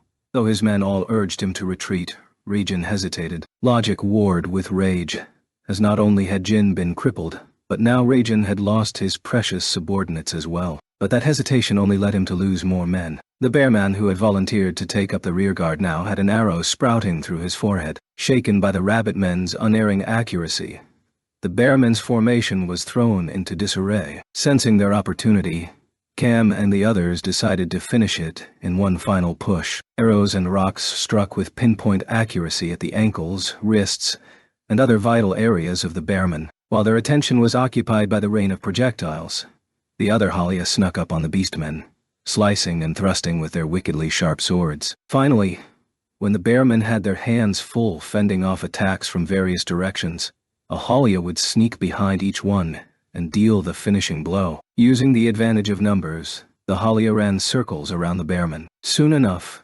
Rajan and the others were trembling in fear. Are those guys seriously the same stupid gutless rabbitmen we saw before? 151 Tuj. Though they held out for an impressive amount of time, before long even Rajan was covered from head to toe in wounds, and he had to use his axe as a crutch just to keep himself standing. The Halia had switched off attacking in waves, leaving the bearmen no time to rest. Currently, Rajan and the others were all panting heavily, with their backs to a large tree as the rabbit men surrounded them. Come on, you worthless bastards. This can't be all you've got. Or are you all just a bunch of spineless losers? You're bringing shame to your name as the strongest race. You know that, you fuck-ups. Where'd your balls go, you cowards? Where'd your balls go, you cowards? Come on, pick up your weapons. You bunch of pussies. Their insults were so crude that no one expected any race, least of all the rabbit men, to be hurling them. Something crazy must have happened to these guys to make them like this. The bearmen had all lost the will to fight. Burly, macho bearmen were all crying as they begged for mercy. It was an odd sight, to be sure. Kukuku? Any last words? Mister, I'm part of the strongest race? Sarcasm dripped from Cam's voice. Now that he'd awoken to his battle instincts, it seemed he wanted to get back at being looked down on all his life. The old Cam would never have been so cruel. Rajan only grunted in frustration. After they'd regrouped from their initial confusion, Rajan had finally returned to his senses. Witnessing the overwhelming might of the Halia had been like having a bucket of cold water splashed onto his face. The flames of resentment at what had happened to Jin still smoldered within Rajan's breast, but he knew that his current responsibility was to save as many of his men's lives as he could. He was well aware that it was his fault so many of his comrades were caught in this predicament. 152 page. I don't care what you do with me. Torture me. Kill me. Do whatever you want. But everyone else is only here because I forced them to come. So please, let them go. Ah, Rajan Dono. You can't. His subordinates all started talking at once. They couldn't stand the fact that he was trying to sacrifice himself for their sake, but he simply silenced them all with a booming voice. Shut up.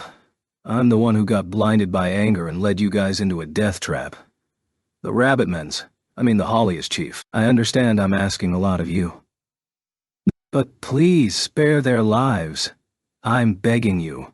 Rajan tossed aside his weapon and knelt before Cam. His men all knew just how much pride he took in his abilities, so they also knew just how much it took out of him to prostrate himself before the enemy. When they saw how deep his resolve ran, they couldn't bring themselves to fight back. Cam, too, saw the determination in Rajan's eyes. Thus, his reply was, I refuse. He threw one of his knives as he said that. Ooh! Rajan just barely managed to twist out of the way, but Cam's knife was nothing more than a signal. Seconds later, a storm of rocks and arrows rained down on the helpless bearmen. The Halia roared with laughter as they watched Rajan and the others desperately defend themselves with their broadaxes. Why? Rajan barely managed to groan that one word out. 153 two-page. Why? Isn't it obvious? You guys are our enemies. What other reason do we need? The logic in Cam's answer was simple. Cool, but... And besides, it's fun seeing you arrogant bastards brought low, and crawling along the dirt like the scum you are. Ha ha ha. What? You monsters. How could you?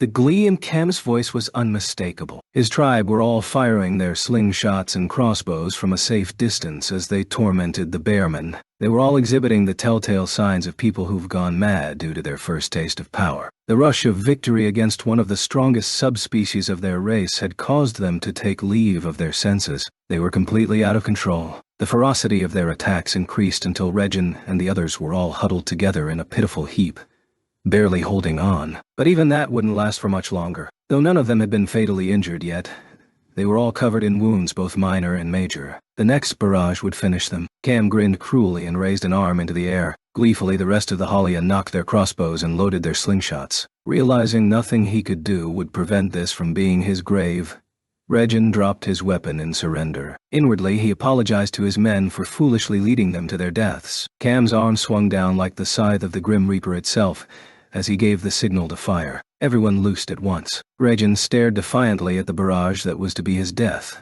determined to at least not give them the satisfaction of looking away. But 154 Thebes. Cut-a-doo-wood. A white silhouette darted in front of the bearmen and blew away the projectiles with a massive metal hammer.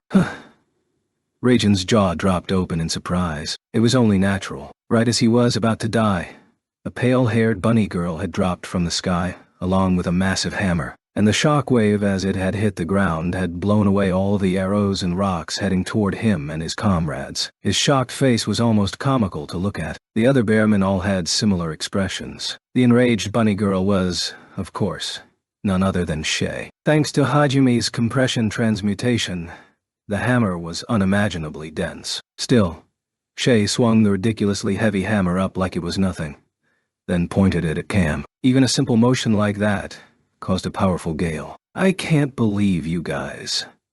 Dad. And the rest of you too come back to your senses already. They were taken aback by Shay's sudden entrance, but they quickly composed themselves and glared angrily at her. Shay, I don't know what you're playing at, but get out of our way. We can't kill them if you don't. Oh no. I'm not moving. You're the ones who need to stop. Cam's eyes narrowed angrily. Stop? Don't tell me you plan on siding with the enemy, Shay? Depending on your answer, I may have to... No.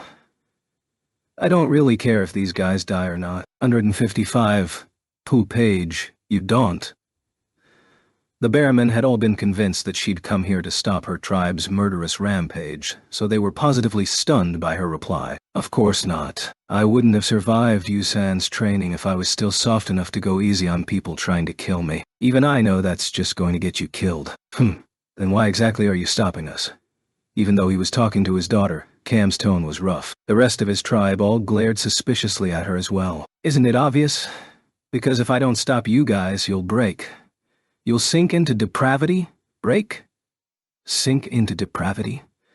It was obvious he hadn't understood a single word Shay had said. That's right. Don't you see? Hajime-san might not show any mercy to his enemies, or listen to their pleas, or ever have pity. But he never enjoys killing. He taught you how to kill your enemies, not how to torment them. We went. Do you even know what kind of expression you were making just now, Dad? Expression? I mean, I can't look at my own face. At Shay's words, the Halia all turned to look at each other. Shay paused to take a deep breath and then quietly, but firmly, continued. You guys looked just like the Imperial soldiers that attacked us. Wow. That was a shock, a big enough one to blow away the veil of bloodlust that had clouded their thoughts thus far. They were no 156 page better than the monsters who had laughed mockingly at them while enslaving most of their tribe. It was precisely because the Halia had seen such ugliness up close that they knew how disgusting it was. Worse than the scum who had taken their families. That was a bitter truth to swallow.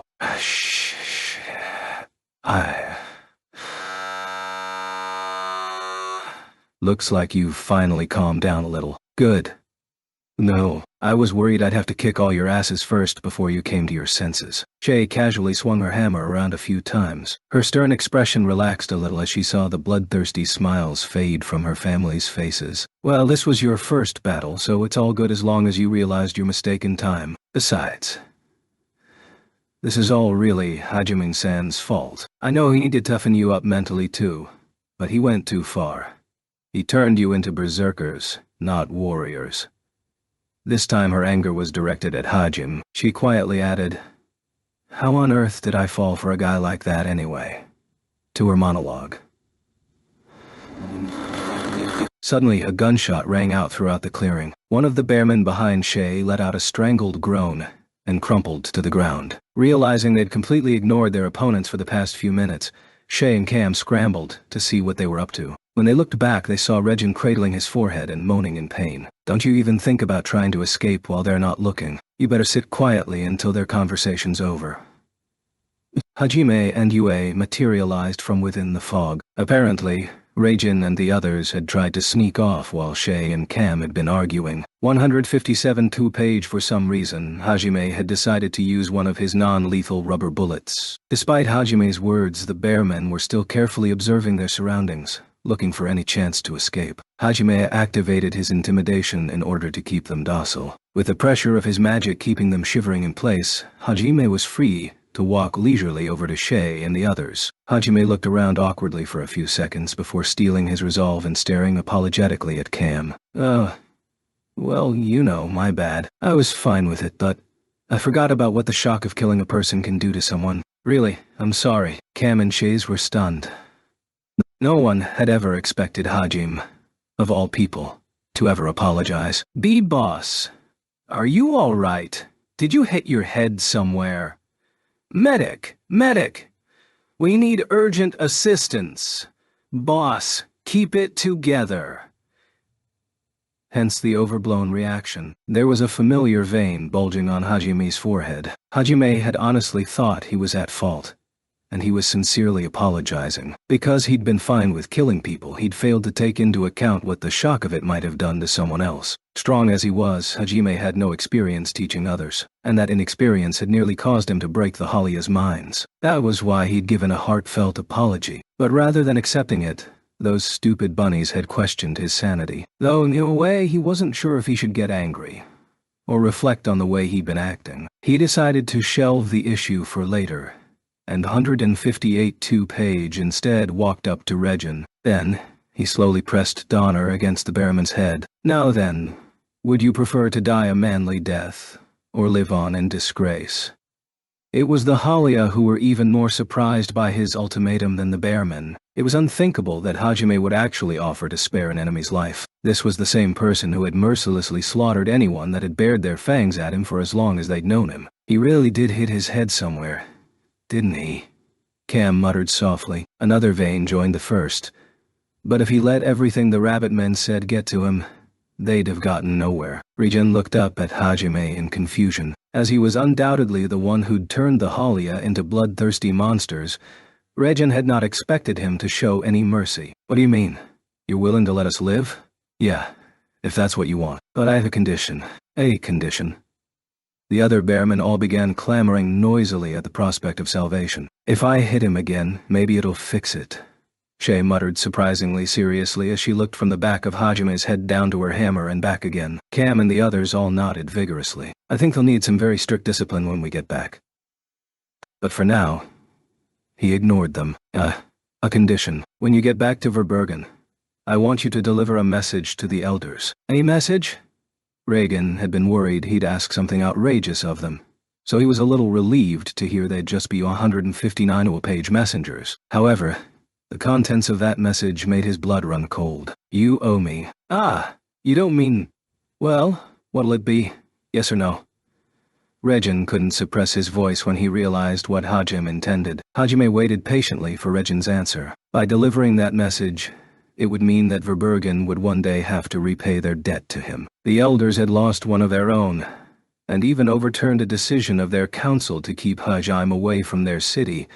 But if Regin delivered that message, then they'd be forced to unconditionally accept any request of his. Looking at it objectively, both Regin and Jin had been the ones to attack first, so letting Regin live would mean they'd be honor-bound to agree. Ignoring that debt would make them look disgraceful. Besides, if they didn't accept, Hajime might really attack them. In other words, if Regin chose to live, he would be exposing his country to danger. Not only had they ignored the elders' warning, They'd lost, with half of their men dead. After all that boasting they'd done about being the strongest, too. As Hajim had said, it really would mean living on in disgrace. While Regin despaired at his choices, Hajime delivered the final blow. Oh, and you'd better tell everyone the death of your subordinates was entirely your fault, and that you were defeated at the Halia's hands, no less. Ugh. There was a reason Hajime was willing to let this opponent go. Mercy didn't factor into his decision at all. Verbergen had cut him off completely. But it was possible he'd have to return there at some 162-page point if his search for the other labyrinths ever pointed in that direction. After all, one of the liberators had personally left an edict behind for the people of the country. He'd felt like the situation with the elders could have been handled a little more diplomatically, and had regretted being chased out just a little. So now that an unexpected windfall of good luck had dropped in his lap, he intended to make the most of it. Regin seemed unsure of what to do, but Hajime didn't have the patience for him to think it through. You have 5 seconds. If you don't answer by then, I'll start killing your men one by one. Your kind values prompt decisions, right? Hajime slowly started counting down, and Regin gave his answer in a panic. Fine. We choose to live. I see. Then get out of my sight. And you better relay my message, you hear? If I ever come back and find out you haven't, well, bloodlust so thick it was palpable pressed down onto Regin. He gulped fearfully. Let's just say Verbergen might not exist anymore. The way Hajime phrased his threats made him look like a Yakuza loan shark. Or rather, a terrorist. Relieved sighs could be heard behind him. Ah, thank goodness we have the old Hajime back. Boss is back to normal, and the like could be heard from the group of rabbit men. Hajime pointedly ignored their remarks, however, but they still served to ruin the tense atmosphere he'd built up. Oh yeah, they need some very harsh discipline when we get back. None of the bear men disputed his decision to beg for their lives, and Regin dejectedly led what remained of his troop back home. The fact that so many of his soldiers were young had probably played a part in Regin's despair. He'd never again be able to swagger around 161-page Verbergen like he owned the place. In fact, it was likely he'd be ostracized by everyone. He supposed he'd been let off lightly, though, considering he was the one who'd initiated hostilities. Within minutes, the bearmen had all been swallowed up by the fog. Once they were out of sight, Hajime rounded on Shay and Cam. His head was downcast, so nobody could see his expression, and there was a strange aura surrounding him. All of the rabbit men were still getting over their shame at having nearly fallen into madness, so they walked up to him like nothing was wrong. Only Shay broke out in a cold sweat as she realized there was a dangerous aura emanating around him. Trembling slightly, he raised his head to look up at them. There was a content smile on his face, but it never reached his eyes. Finally, Cam and the others realized there was something wrong with Hajime too. "Be boss?" Cam questioned timidly. "Yeah? You know, I really did feel bad about what I did to you guys. Even if it was to train you as quickly as possible in the short time we had. I should have put a stop to it after a while. And no, boss, it was all because we were too immature. Now, I'm perfectly willing to admit my own mistakes. But you know, even though I apologized so sincerely, the way you guys reacted was just too much. I mean, I get it. It's partly my fault for being so mean every day. I know that. But I still have to do something about all this rage building up inside me. You understand, right?" "No, sir. I can't say I do." Cold sweat started pouring down Cam's back. Oh crap. He's pissed. Cam slowly started backing up. Hajime's 162-page attitude brought back memories of their hellish training, and more than a few of the Halia broke down crying. "Now's my chance," Shay yelled, then tried to take advantage of Hajime's momentary hesitation to flee. She even used the other Halia as meat shields as she ran. However, bang! Hajime's bullet flew between a Halia's legs, ricocheted off a nearby root, and hit Shay right in the butt. Hakyun!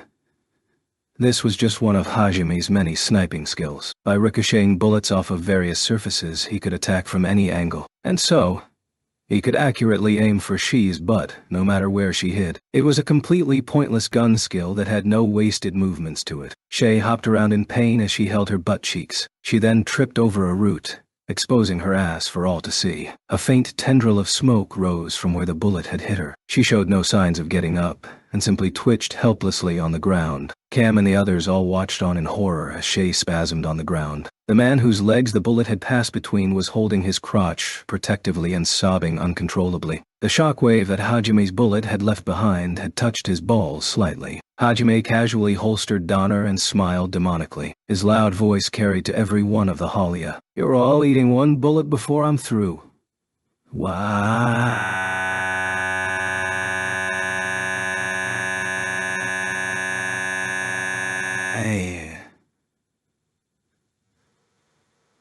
The Halia all ass skittered away like spiders, but Hajime didn't let even a single one of them escape unscathed. For a long time, the terrified screams of bunnies echoed 163 page throughout the forest, until only Shay remained, smoke still rising from her buttocks. "So, when can we go to the grand tree?"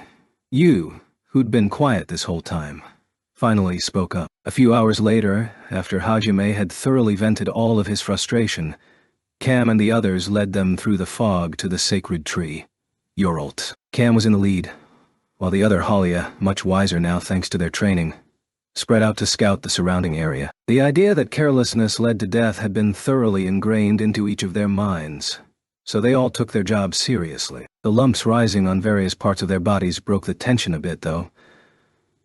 "God, it still stings," Shay complained bitterly as she rubbed her butt. She glared angrily at Hajime. "Quit looking at me like that, it's annoying. That's what you have to say for yourself? Unbelievable. I can't believe you'd shoot a girl in the butt. With such a pointlessly advanced skill, too," says the girl that was seriously contemplating whacking me on the head. "And you even tried to use the guy next to you as a shield when you ran. I don't think you have any right to talk." The guy she'd hid behind nodded vigorously. He was walking a few steps back from them. "That's just because of Yu-san's training." I raised Shay well. On 64 page.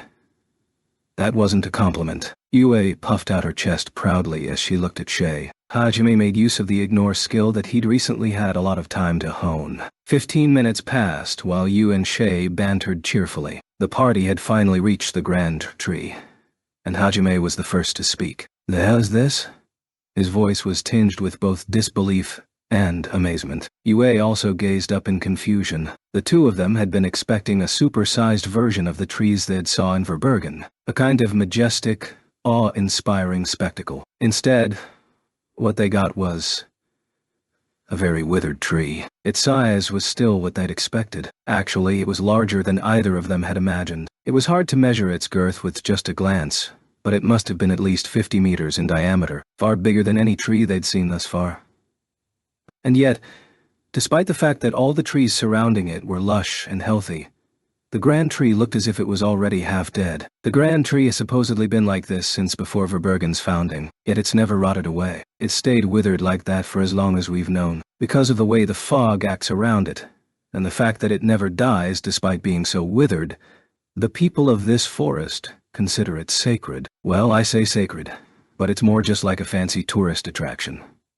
Seeing their confused faces, Cam offered an explanation. Hajime slowly walked up to the tree's base. Just as Ulfric had said, there was a stone marker with a lithograph carved into it. "This is just like Oscar's. 165 page. Yeah, it's the same. Engraved into the stone was a heptagon, with a different crest at each vertex, the same one they'd seen in Oscar's house, or in the hidden cave the magic circle had teleported them to. Just to make sure, Hajime pulled out Orcus ring. The crest matched one of the ones on the stone, so this really is one of the labyrinth entrances. But how are we supposed to get in? Hajime rapped the trunk with his knuckles, but naturally that did nothing. Cam and the others didn't know anything more than this either, it seemed. Nothing in the legend Ulfric had told him said anything about how to enter this labyrinth, though it was always possible Ulfric hadn't told Hajime everything he knew. "Should I call in my favor right away?" Suddenly, Yue called out to him. "Hajime. Look at this." What's up?" Yu was pointing to the back of the stone tablet. There were 7 indents carved into the back, in the same spot the crests were on the front. So then, Hajime fit the ring into the hole corresponding with Orcus' crest. A few seconds later, the stone tablet began to glow. The other Halia all crowded around it as well, eager to see what was happening. After a while, the glow began to fade, and floating letters appeared in the air above the stone. This is what they said. 4 markers of strength. 166. 2 page. The power of restoration. A beacon woven from bonds. Only with those 3 ingredients in hand will the path to a new trial be opened. What does that mean? Hajime questioned. 4 markers of strength. Probably refers to getting 4 crests from other labyrinths? Yeah, that makes sense. Then what about the power of restoration and a beacon woven from bonds? Hajime tilted his head in confusion as he asked that, but surprisingly, Shay had an answer. Well, the beacon woven from bonds probably refers to whether or not you can get the beastmen to guide you here, right? Most beastmen never leave the Sea of Trees, and getting one to guide you here like you did is something that's never happened before. I see. Does sound like you could be right. All that's left is the power of restoration. Does that mean me? You points to herself, no doubt referring to her automatic regeneration. As an experiment, she cut her own finger and pushed it against the tree's bark as her magic activated. But nothing happened. I guess not. Well, maybe we have to restore the tree, and bring at least 4 crests from other labyrinths. So not only do we have to clear over half of them, we need to get ancient restoration magic from one of them. On a 67K page, such was Hajime's conjecture. Yue nodded in agreement. Damn. So we can't start on this one just yet. What a pain in the ass. Guess we'll just have to do the others first. Yeah.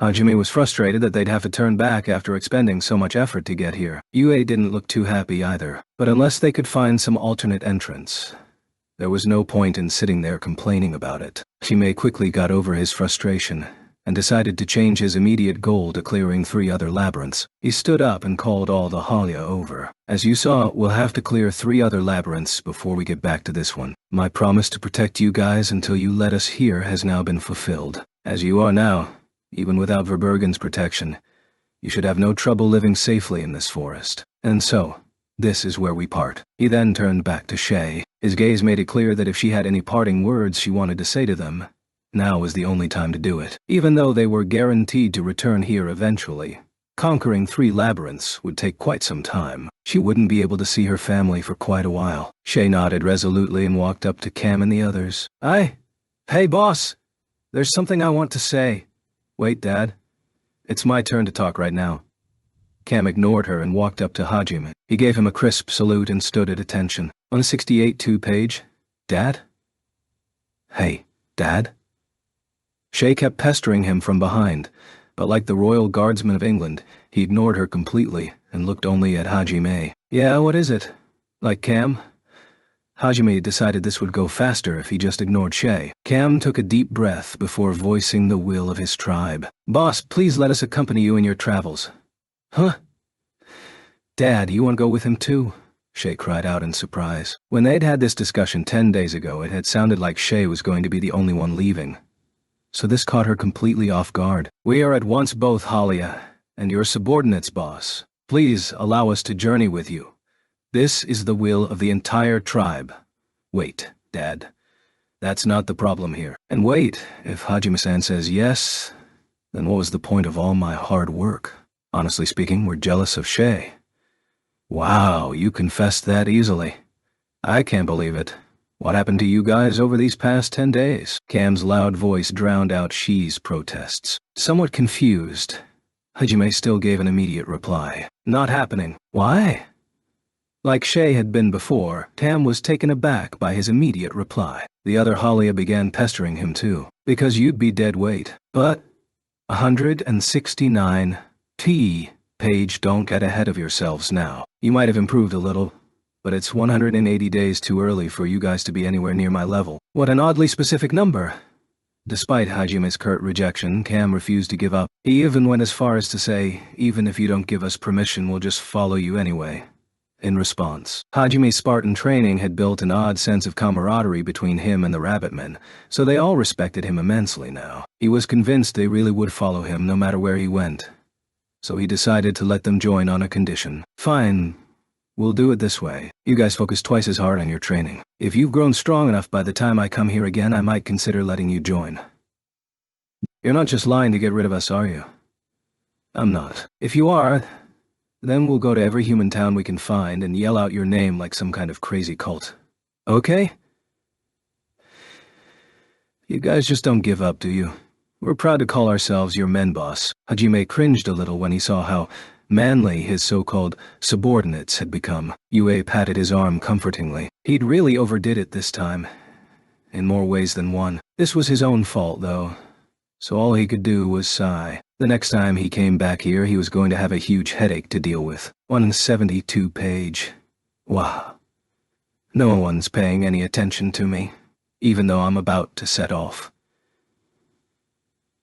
Shay was drawing circles in the ground as she wailed, but that didn't get her any attention either. They parted ways at the edge of the forest. Once the goodbyes were finished, Hajime pulled out stiff, and soon they were racing across the plains. Their riding formation was as before, with you in front, Hajime in the middle, and Shay in the back. It seemed to Hajime that Shay was clinging to him even more tightly than before, but he did his best to ignore it. If he reacted to it even slightly, he was sure you would notice. Her bunny ears flapped in the wind, and Shay closed her eyes happily as she enjoyed the sensation of riding freely under the open sky. Hajime-san, I forgot to ask this earlier, but where exactly are we headed? The Grand Gruen volcano? Oh? I didn't tell you? Nope. He told me. Yue puffed out her chest proudly. I'm one of you guys now, okay? Quit keeping secrets from me.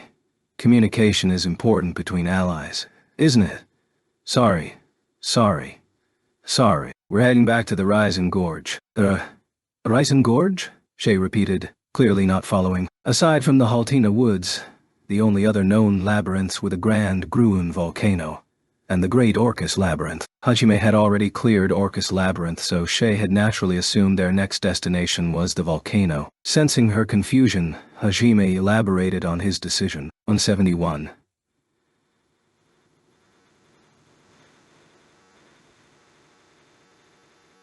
Page.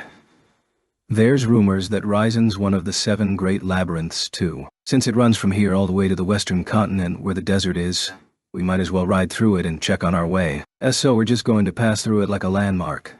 Shay's face stiffened. Not only was it considered the world's execution grounds, it was also where she just recently lost a lot of her family. Even knowing their strength, she was a bit shocked that they could just treat it like a highway. Because of how tightly she was clinging to him, her reaction was conveyed perfectly to Hajime, who let out a sigh. You know, you should have a little more faith in your own strength. As you are now, the monsters at the bottom of the gorge are barely any more of a threat than the monsters you fought in the forest.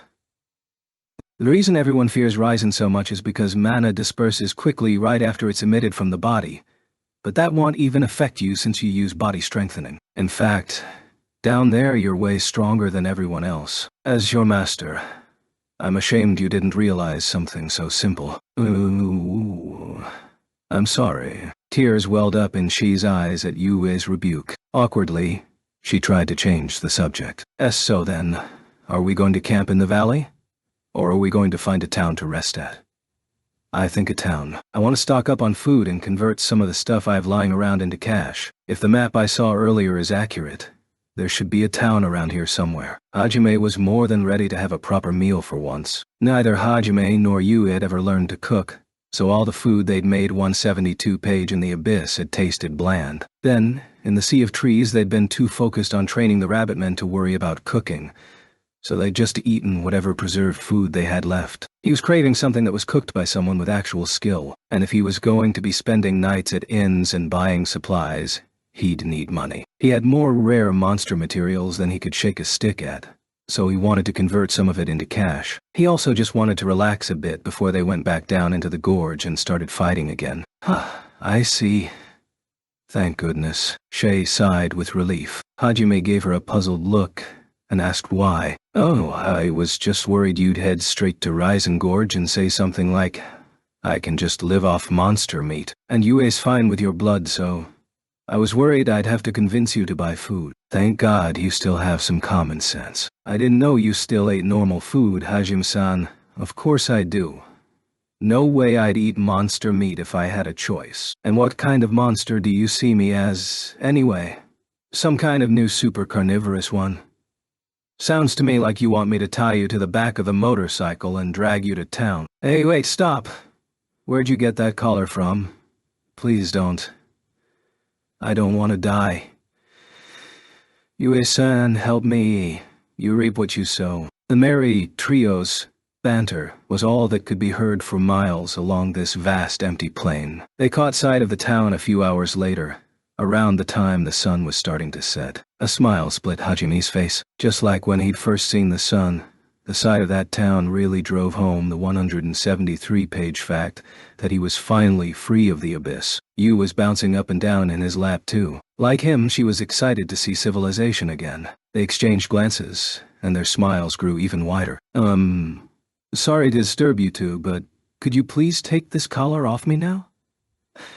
I can't seem to take it off on my own. Are you listening? Hajime-san? Yue-san?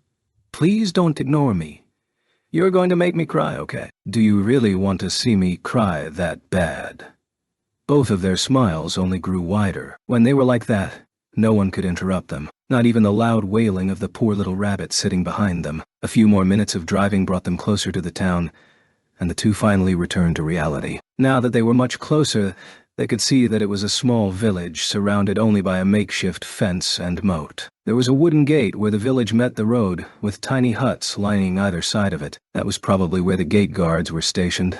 At least that meant it was at least big enough to warrant a guard, which signaled that Hajime would definitely be able to stock up on supplies. He smiled happily. If you're in a good mood, could you please take this collar off me?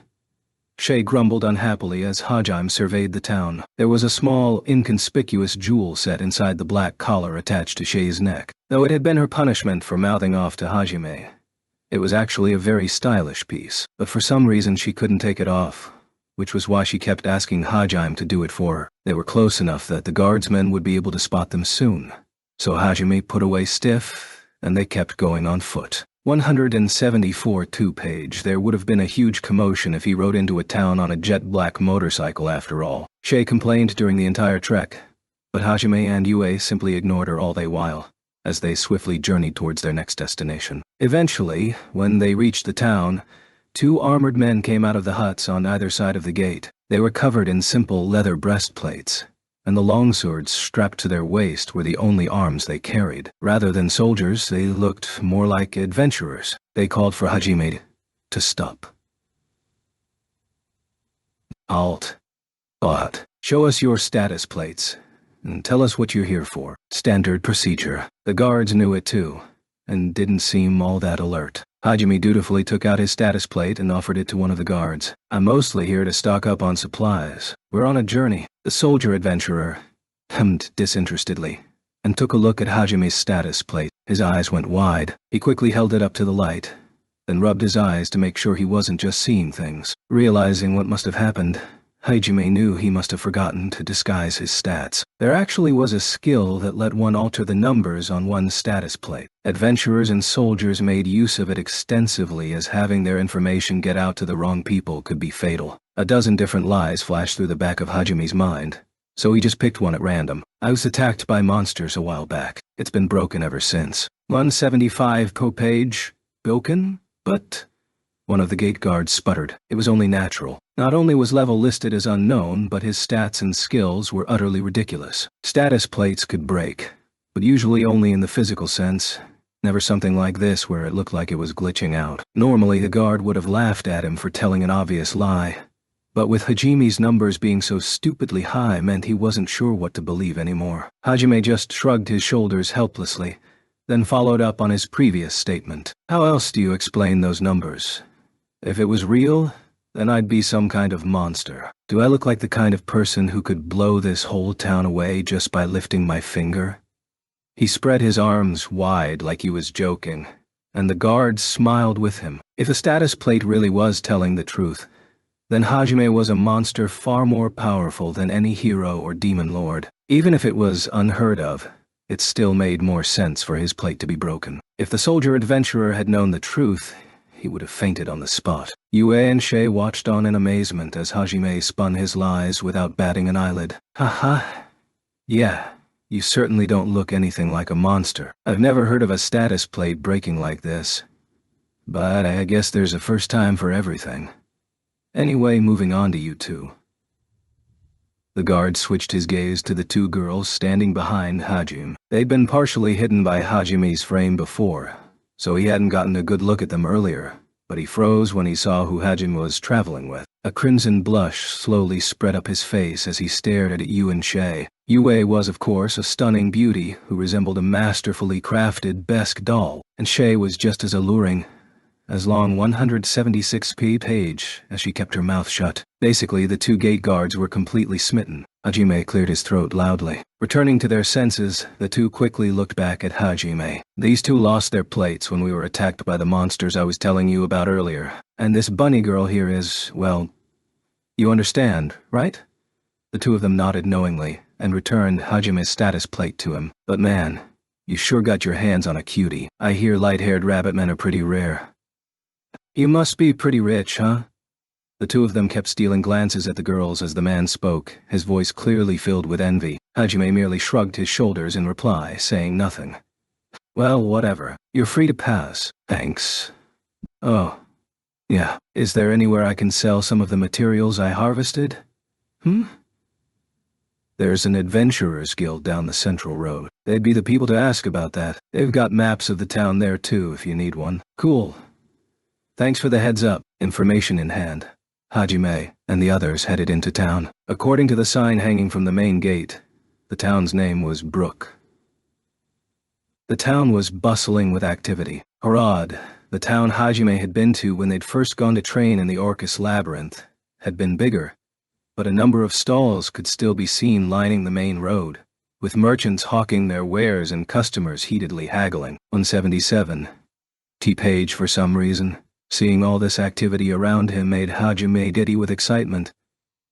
Yu too was grinning happily. Only Shay was trembling uncontrollably, glaring at Hajime with teary eyes. She didn't yell, but simply glared angrily at him. Unable to ignore her any longer, Hajime let out a tired sigh. Grumbling to himself, he turned to face Shi. What is it? I finally get to enjoy being around other people again. So what are you glaring at me for? You look like some kind of terrible gorilla monster that I have to keep myself from dropping a boulder on. Excuse me, I don't look like a gorilla. And what's with that description? I'm starting to feel bad for this poor gorilla you probably killed. But didn't you get all teary-eyed like that after smelling your armpit? Not you too. How mean. I did not. Shay was as boisterous as always. She frantically flapped her arms, protesting his words hotly. As an aside, that gorilla monster Hajime was referring to was the one he'd ended up using as a test subject for his compression synthesis. It had been purely for research, not enjoyment. Though it had tried to sniff you, Hajime's steel arms skill had come from it actually. Do something about this collar. Everyone thinks I'm your slave. Hajime-san, you put this on me on purpose, didn't you?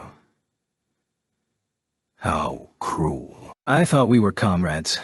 Even when she was angry, Shay didn't really sound like it, though she'd still found it quite a shock that her supposed companions were trying to make her look like a slave. Of course, the collar Hajime had put on her wasn't an actual 178-page slave collar, nor did it really have any ability to bind her. Shay knew that as well. Still, it was a shock. Seeing her in honest distress, Hajime scratched his head awkwardly. Look, do you really think a beastman could walk around town in the open if they weren't someone's slave?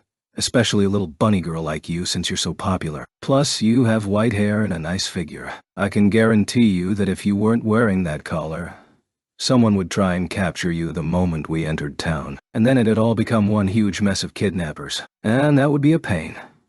Wait, what are you blushing like that for? Over the course of his explanation, Shay's angry glare had been replaced by a shy blush. By the end, she was cupping her cheeks in her hands and squirming in embarrassment. Yue just glared at her coldly. Oh, you, Hajime-san.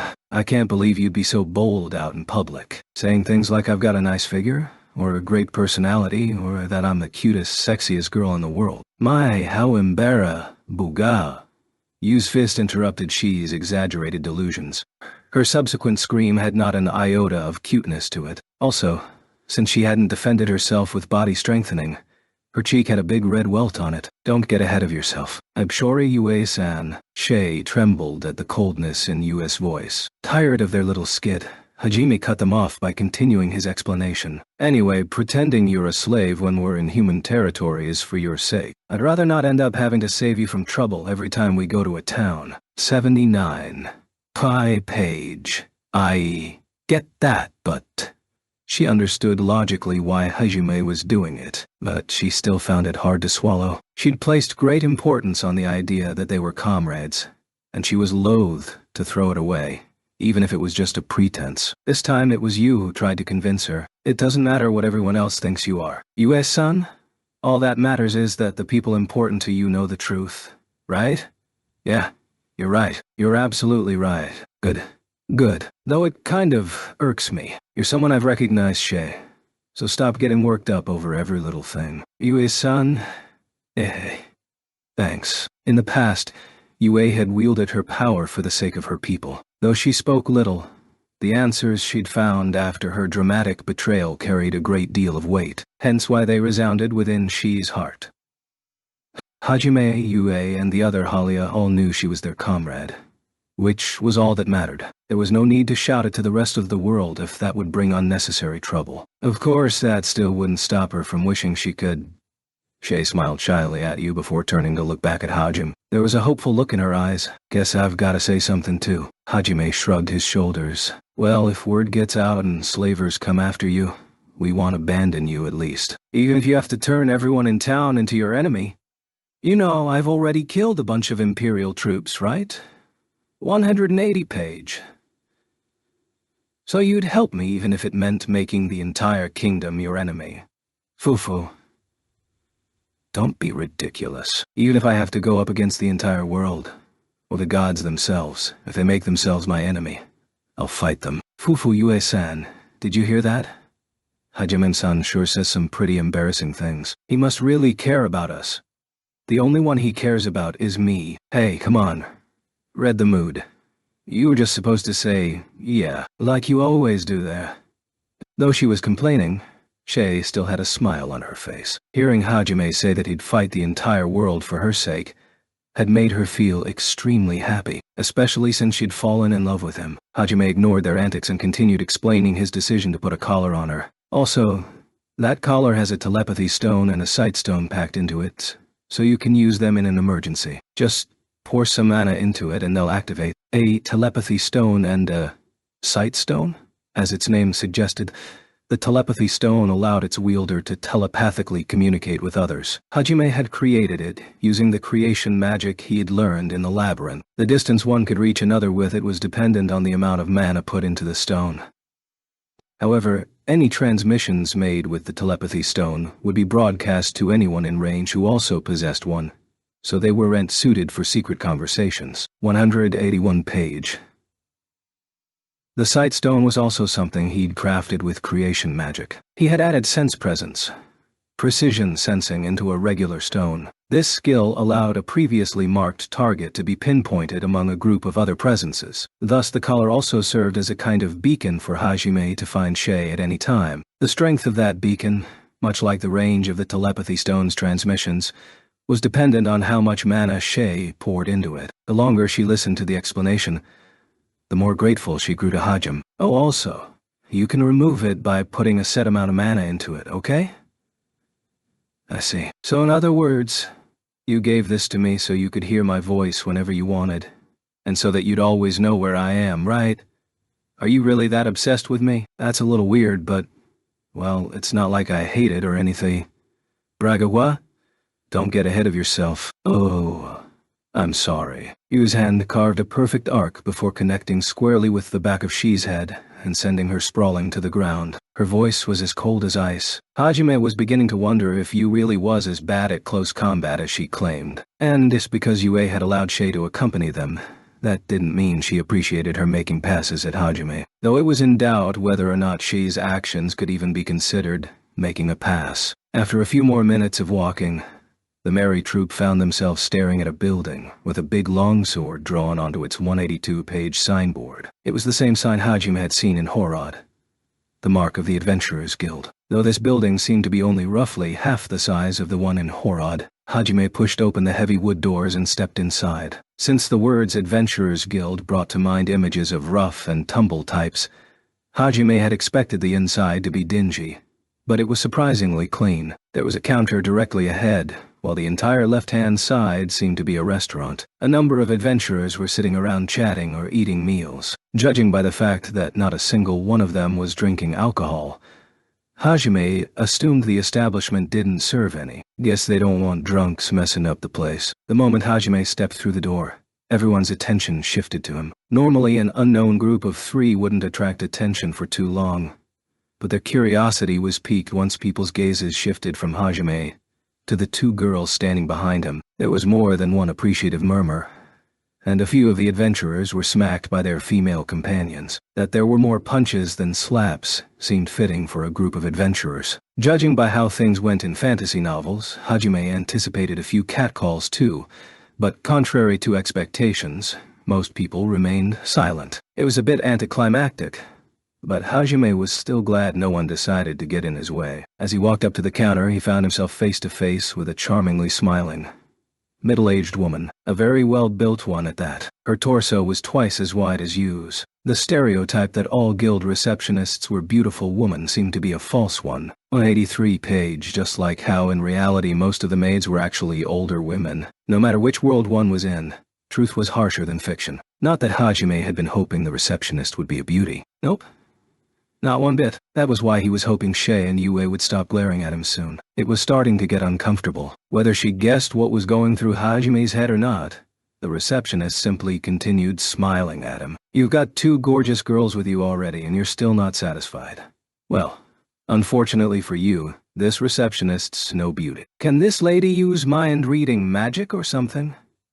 Hajime's expression stiffened and he tried to casually reply, "Oh, I wasn't thinking anything like that at all." "Ah, don't underestimate a woman's intuition, boy. We can read you men like an open book. Your 2 friends over there won't like it if you keep looking to ogle every girl you meet, you know. I'll keep that in mind." When she heard his despondent reply, though, she apologized immediately. "Oh, look at what age does to you. I'm sorry for lecturing you when we've only just met. It was hard to hate someone like her." When Hajime glanced back at the other adventurers, he saw they were all giving him looks of pity, as if to say, "Poor kid. So she got you too, huh?" It appeared the reason the adventurers here were all so mature was because of her. "Anyway, welcome to the Brook branch of the Adventurers Guild. What business do you have with us?" 184-page. "Oh yeah, right.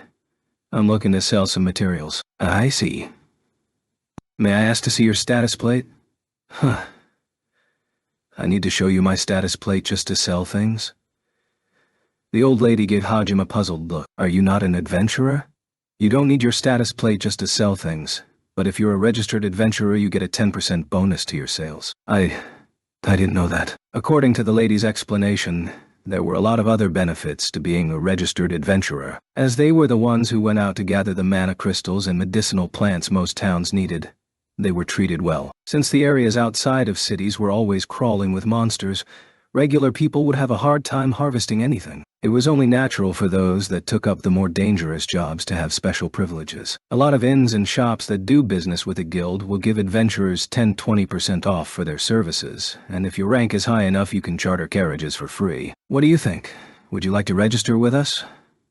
The registry fee is only 1,000 luta. Luta was the standard currency used throughout the northern part of Tortoise. By combining Zagalta ore with various metals, one could create alloys of varying colors. Luta was made from those alloys and marked with a special seal. The denominations came in blue, red, yellow, purple, green, white, black, silver, and gold. They were worth 1, 5, 10, 50, 150, and 10,000 luta respectively. Interestingly enough, it was the same values Japanese bills and coins came in. 185-page.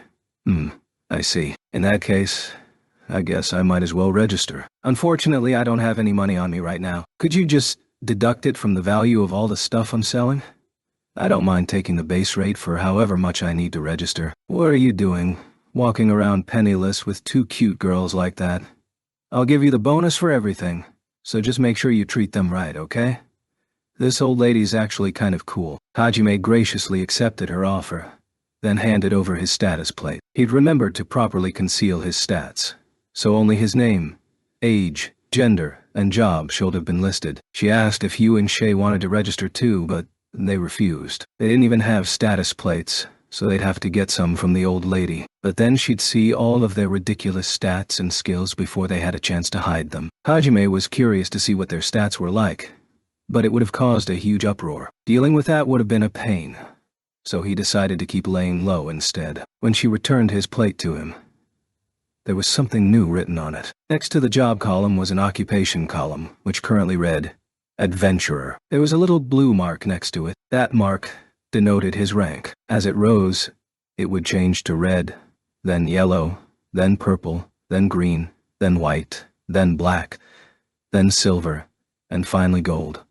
Ah, I get it. The adventurer ranks were the same as the Ludicoin colors. In other words, a blue rank adventurer was basically as worthless as a penny. How depressing. The first guildmaster who had designed this system must have had a pretty twisted personality. On 86-2 page also, it seemed that anyone without a combat job couldn't rise above black rank. Though it was just barely, even non-combat jobs could at least rise up to the 4 digits. Those who made it that far were even more admired than combat-focused adventurers who made it to gold. So one could see just how much importance they placed on these colors. If you're a man, you better aim for black, you hear? You don't want to look uncool in front of your lady friends, right? Yeah, I'll work hard. Alright, so I can sell my stuff now, right? Feel free. I'm a qualified appraiser, so I can take care of it for you. So not only was she a receptionist, but she was also an appraiser. What a talented woman. Hajime had put some of the materials in his treasure trove into his bag beforehand, which he now pulled out. It was an odd assortment of monster pelts, claws, fangs, and mana crystals. He put them all in a little container on the counter designed for this purpose, and the old lady stared at them in awe. These are... She timidly picked up each item, examining them thoroughly. After a nerve-wracking examination, the old lady sighed and looked up at Hajime. You've brought me some crazy things here, boy. These are from monsters found in the Sea of Trees, right? Yep, that's right. This, too, deviated from Hajime's expectations. Hajime had purposely avoided trying to sell anything he'd harvested in the abyss, since he'd assumed such monsters didn't roam the surface. If he brought out those, there would have been a huge commotion.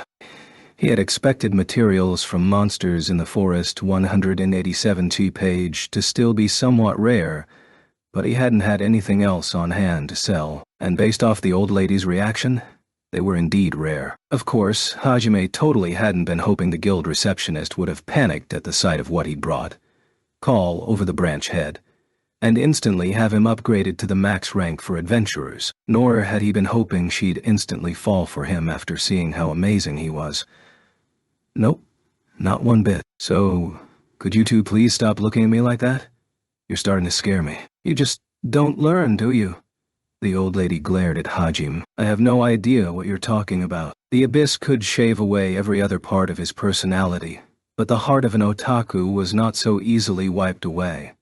Not that it was something to be proud of. Hajime averted his gaze and tried playing dumb. Most things from the Sea of Trees are pretty high quality, so I'd be happy to take these off your hands. She continued nonchalantly. Looks like she knows how to take a hint too. What a nice old lady. Hajime doubted there was any old woman out there more amazing than her. So they are rare. Well, you see, humans get lost easy in the Sea of Trees, and a lot of people who wander inside never come out again. That's why most people avoid it like the plague. There's a few with beastmen slaves who go in there hoping to strike it rich. But if they don't treat them right, it's not hard for the slaves to lead their masters astray. And the few lucky enough to come back with anything usually go closer to the capital to sell the things they picked up. They'll be able to get a higher price there, and their fame will rise quicker. On 88. Kyle Page. The old lady glanced at She. She probably thinks we got her to guide us through. Thanks to She's presence, it didn't seem odd for Hajime to have materials from the Sea of Trees. Instead, she had a worried look on her face, and mumbled something like, doing something so dangerous even though you're so young. I wonder what she'd think. If I told her I went all the way to Verbergen and transformed an entire tribe of 4 rabbit men into bloodthirsty monsters, though considering how she's been acting so far, she might not even be all that surprised. Hajime smiled wryly to himself. After appraising all of the goods, the old woman offered a price of 487,000 luta for the entire stash. Quite a large sum. Are you really all right with that? You could get more near the capital. Nah, that's fine. This is enough. Hajime gratefully received his 51 luta coins. Perhaps it had something to do with the ore they were made of, but the coins were extremely light. They were also thin enough that even 51 of them could be carried around easily, though even if they had been bulky, Hajime could have just stored them in his treasure trove. By the way, the gate guard mentioned something about you guys having maps of the town? Oh, yes, we do. Excuse me for just a moment. Here, found it. The inns and shops I recommend are all marked on it. The map she'd handed over was minutely detailed, and all of the most important information was easy to find. It resembled tourist pamphlets Hajime was used to. He couldn't believe the guild gave away something this nice for free. 189 Kuyu page? Hey, is it really okay to just take this for free? This is a really good map. Hell, I'd totally be willing to pay for something like this. Don't mind. I just draw them for fun in my spare time. Actually, my job is scribe, so something like this is easy for me. Is this Lady Wonder Woman or something? What's someone so skilled doing in a backwater town like this? Hajime was certain the story of how she ended up here would make for an interesting tale. You sure? Well, thanks then. It's fine. Anyway, since you've got a decent amount of money now, I'd recommend staying somewhere nice. This town's pretty safe, but I'm sure there's at least a few guys that'll try and do something stupid, since you have those 2 by your side. Helpful until the very end. Hajime smiled appreciatively, thanked her, and headed for the door. Yue and Shay bowed to her too before following after him. The adventurers were all whispering furiously to each other as they watched the girls leave the building. What an interesting bunch, the old lady muttered to herself. Hajime and the others looked over their map, which was more of a guidebook really, and decided to spend the night at the Masaka Inn. According to the blurb on the map, it had very good food, was in a safe neighborhood, and most importantly, it had a bath. That last one was what decided it for Hajime. It was a bit on the pricey side, but since they were rich, that wasn't a problem. He was a little bothered by the name, but the entire first floor of the inn was its restaurant. And when they arrived, they found a few people eating dinner there. And just like with the Adventurers Guild, everyone's attention was drawn to Yu and Shay. They ignored the stairs, and 190 Page walked up to the counter where a lively girl of maybe 15 came out to greet them. Welcome to the Masaka Inn. Are you here for a room or for a meal? I'd like to rent a room. We came here following this guidebook. Is the price still the same as what's on here? Hajime showed her the map, and the girl nodded in understanding. Oh, you came here on Catherine's recommendation. Yep, our prices are still the same. How many nights will you be staying? She continued briskly. However, Hajime's mind was elsewhere. It had come as quite a shock to him that the old lady's name was Catherine. Excuse me, sir? The girl's words brought Hajime back to his senses. Oh, sorry. Just one night. Also, we'd like dinner and a bath too. Okay. It costs 100 luta for every 15 minutes in the bath. Right now, we have these time slots free. She held up a little board with time slots written on it. Hajime wanted to take his time in the bath, and they'd have to split up the guys and girls, so he'd need 2 hours at least. The girl cried out in surprise when he mentioned as much, but as a born and bred Japanese, Hajime would settle for no less. How many rooms would you like? We have both 2-person and 3-person rooms available, so...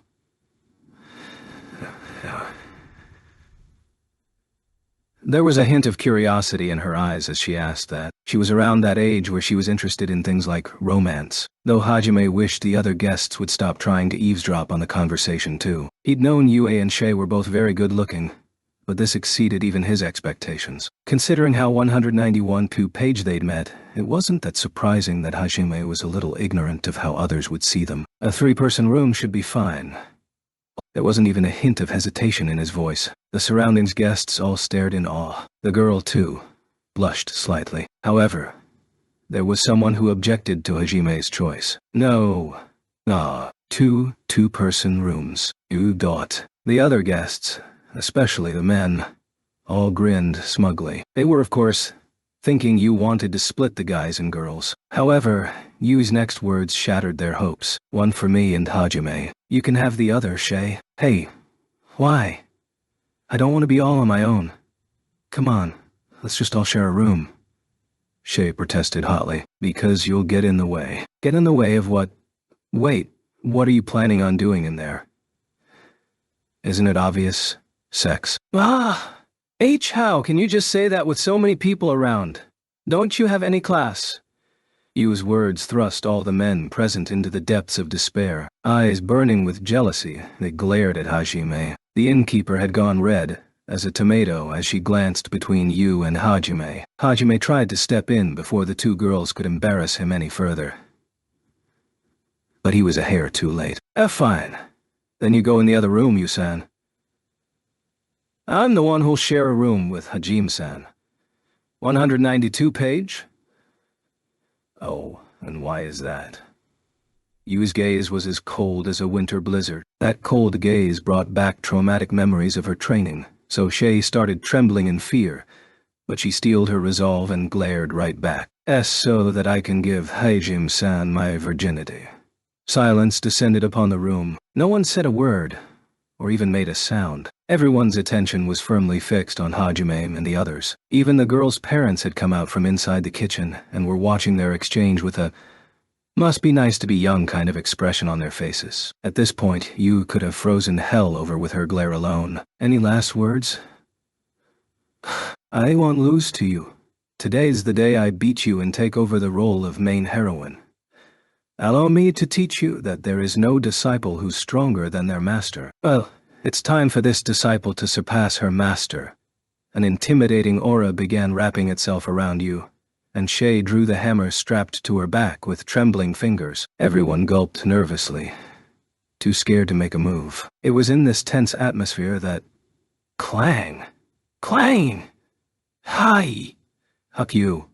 A metal fist came down on both of the girls. They both crouched on the ground, tears streaming from their eyes. The one who had struck them was Hajime. 193, 2 page.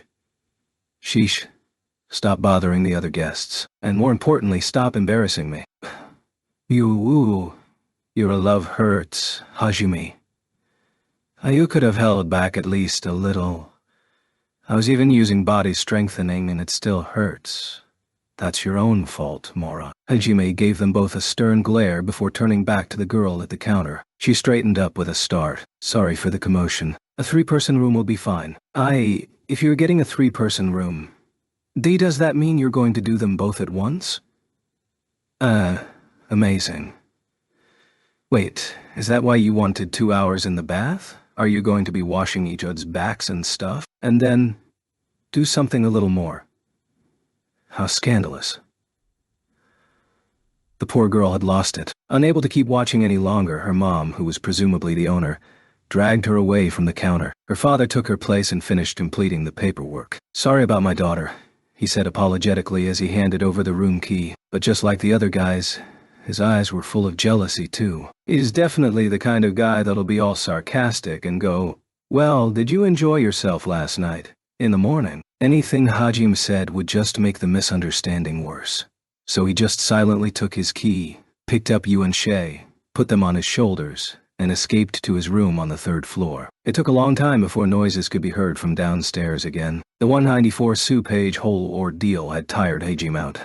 So he just tried not to think about it. Finally, Hajime went into his room. Ignoring their protests, he threw Shay and Yu onto their respective beds before diving into his own and letting sleep overcome him. A few hours later, Yue woke him up to tell him it was time for dinner. Refreshed, Hajime headed downstairs together with Shay and Yu. For whatever reason, all of the people that had been sitting when he'd come to check in were still there. Not a single one of them had left. Hajime's face stiffened a little, but he feigned composure and took a seat. The same girl from earlier came to take his order, blushing furiously. I'm sorry about what happened earlier, she apologized, but there was more curiosity than remorse in her eyes. The food they'd ordered was indeed delicious, But Hajime had a hard time enjoying his first decent meal in ages because of all the curious and jealous gazes directed his way. He sighed as he finished his food, wishing he could have eaten under less draining circumstances. And even though he'd gotten separate times for the guys and girls, both Yu and Shay had come to intrude on his bath time. Before another scene of carnage could begin, he had to calm them down with his fist and force them to make up with tears still streaming down their eyes. Of course, the girl had come to peek on them too.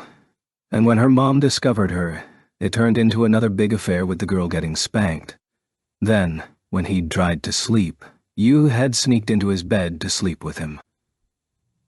Naturally, Shay had to follow suit, so Hajime had ended up 195-page with Yu clinging to his right arm and Shay crying softly as she clung to his cold, metallic left one. However, the artificial nerves in his arm still let him feel things like it were a normal one. So Hajime was acutely aware of Shay's twin torpedoes pressing up against it, and that, of course, led Yu to then glare angrily at him, making it difficult for him to get any rest at all. The next morning, Hajime made an oath. Next time he'd just share a room with Yu. She's sulking was nothing compared to her wrath. That cold glare of hers had probably shaved a few years off his life. Once they'd eaten breakfast, Hajime paid for the food, then asked the two girls to get the supplies they'd need. Checkout wasn't until noon, so he could still use their room for a while longer. There was something he wanted to finish up while Yue and Shay were out buying supplies. "What is it you need to finish?" Shay asked, curious. Hajime's reply was snide. "There's something I want to try making. I have the basic idea down, so it should only take a couple hours. I was actually going to make it last night, but, well, I was really tired for some reason." He glared pointedly at them as he said that. I see. Yu-san, I want to go look at some clothes. Is that all right?" "Yeah, that's fine. I want to see the stalls too." "Oh, that sounds like fun. We only got to look at them yesterday, so it'll be nice to get something to eat and spend more time shopping around." They both turned away and began talking about shopping. Both of them knew it was their fault, but neither of them wanted to admit it. So they had simultaneously decided to change the topic. 196 2-page. "You two really do get along pretty well." Hajime's comment was conveniently ignored as well. The two girls fled into town, hurrying to escape Hajime's admonishing gaze. Though they had a few hours until noon, they'd still have to plan their trip out if they wanted to get everything in time. The main things on the list were food, new clothes for Shay, and medicine. Shay was still wearing the same tattered clothes she had been in the Sea of Trees. The revealing outfit that looked more like a swimsuit than anything was the rabbit men's traditional outfit, and all she had to put over it was the white and blue coat Hajime had given her in the gorge. But that outfit still left her stomach and legs dangerously exposed. More importantly, though, such clothing wouldn't be fit for the kind of rough conditions they were bound to encounter during their journey. That was why Shay wanted sturdier, less exposing clothing. Thanks to Hajime, they didn't need to restock on weapons or equipment. Even though it was morning, the town was already bustling. Merchants were already trying to lure in customers, and housewives and adventurers alike haggled fiercely. Though breakfast had just passed, the food stalls were crowded with people, and the smell of grilled meat and sweet sauces wafted through the street. The item and food stores were all packed, so the two decided to get Shay's clothes first. Their map had neatly marked which stores were good for casual clothing, which were good for formal wear, and which were good for adventurers and travelers looking for something more durable. The old woman, Catherine, really was something else. She was thorough to the extreme. Line 7. T-page. The two girls headed straight for the store dealing in adventurers' clothing. The fact that it also sold casual wear was what convinced them to try it first. Both the variety and quality of the clothes in the store was impressive, showing the true depths of Catherine's knowledge. Not only that, but all of the outfits were very practical and very fashionable. It did not disappoint. However, oh my, welcome. What a pair of cuties we have today. Wani-san's so glad you came. I'll get you two fitted up just right. The store was run by a monster. More specifically, a 2-meter tall, muscled hulk that could barely be called human. Its face was so chiseled that it looked like it came out of a comic strip. And though the top of its head was bald, the long hair growing from its sides was tied up in a complex weave. It rose up past its bald head like a dragon ascending to the heavens, and at the coif summit was a cute pink ribbon. Its muscles rippled with every movement, which destroyed the effect he was trying to go for by cupping its cheeks bashfully. Its clothes were… no… Some things are better left unmentioned. Needless to say, its arms, legs, and stomach were all exposed for the world to see. Yue and Shay both stared in shock. Shay had already fainted where she stood, while Yu looked as if she was preparing to face down a monster worse than any she'd faced in the abyss. Oh my, what's wrong? My two little cuties. Such grim expressions don't suit your lovely faces. Come on, smile. You're the reason we can't smile right now, both Yu and Shay thought, but refrained from saying aloud. Those two were among the strongest people on Tortoise, and even they didn't think they stood a chance against this monster. 198 page as it continued to approach them with the same beaming smile on its face. Yu finally snapped and muttered something. Are you human? That single question sent the monster into a fit of rage. And just who are you calling a terrifying demon that even legendary monsters flee from? A creature so horrifying it turns anyone who sees it insane. I am sorry. Yu took a trembling step back, tears in her eyes. Shay just slumped to the ground, an odd chill spreading through the lower half of her body. The moment Yu apologized, the monster's smile, if it could even be called that, returned. After that, it once again began treating them like customers. The instant transformation was frightful. Apology accepted. So, what kind of clothes are you girls looking for today? Shay was still out of commission, so Yue steeled herself and explained what they were looking for. Shay tugged on Yu's sleeve and shook her head, her eyes pleading with Yu to leave, but before she could reply, the monster said, "Just leave it to me," and carried Shay over to the back of the store. She looked like a lamb that knew it was about to be slaughtered. In the end, the two discovered the monster's shopkeeper, Christabel, had a wonderful fashion sense, and that she was far gentler than she looked. She'd only carried Shay to the back because of how shoddy her clothes were. Once they finished buying She's clothes, the two thanked Christabel and left her shop. They'd even come to see her, though they weren't 100% sure she was actually a girl. Smile is one of her charms. 199 two-page man. I wasn't sure what was going to happen to me, but it turns out she's a surprisingly nice person. Yeah. I guess you can't judge a book by its cover. Yep. They made their way over to the item shop as they chatted. Unfortunately, the two stood out a great deal. Before they'd gotten very far, they found themselves surrounded by dozens of men. Most of them were adventurers, but a few of them were sporting aprons and were clearly store clerks. One of them even stepped forward. Though Yue didn't recognize him, he was one of the guys that had been in the Adventurers Guild when they'd visited the night before. You two were called Yu-chan and Shay-chan, right? Yeah, that's right. Yue narrowed her eyes suspiciously. Shay was surprised anyone else was acting so friendly since she was a beastman. The man turned back and nodded to his companions. Then, with a determined expression, he turned back to Yu. Many others also stepped forward as well. And then, Yui-chan, please go out with me. Shay-chan, please become my slave. Well, this was hardly unexpected. The reason everyone's confession toward Shay sounded so different was because she was still a beastman. Technically, a slave could only be transferred to another owner with their master's permission, but the guys at the inn had seen yesterday that Shay and Hajime were extremely close. That was why they were certain that if they could get Shi's approval, they'd 200-page be able to persuade Hajime somehow, or something along those lines. As an aside, the conversation last night had been so shocking that it had slipped their minds that a slave normally would never have been able to go against the orders of her master. Had they been paying more attention, they would have realized Shay couldn't possibly have been a slave. It was possible to give a slave less restrictions in their contract, but no one ever did. Upon hearing their heartfelt confessions, Yue and Shay, the item shop's this way. Oh, okay. It'd be nice if we could get everything in one place. Ignored them completely and continued walking. Please wait. Won't you at least give us a reply? Please. At least just, no. Nope. Go. Shot down. So fast. Some of the men crumbled to their knees after being nonchalantly discarded by the girls. Others were unwilling to give up so easily. Frankly speaking, Yue and Shay were unmatched when it came to looks. It was understandable why some of the guys might want to resort to violence. Fine. Then I'll just make you mine by force, at his spirited yell.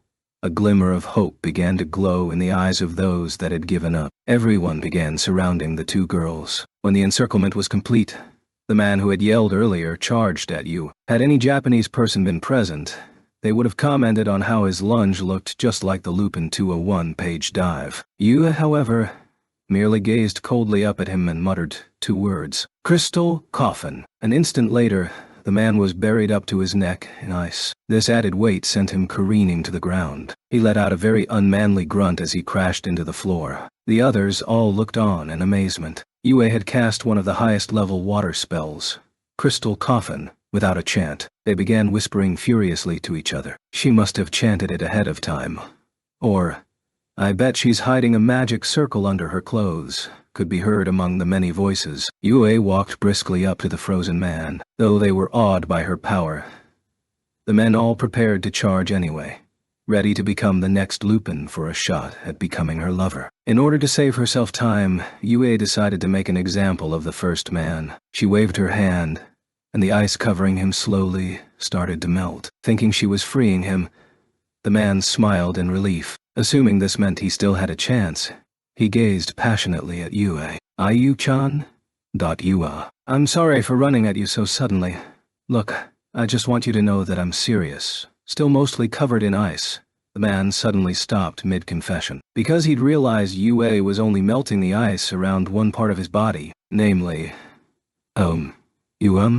Yue-chan? Why are you only melting the ice down there?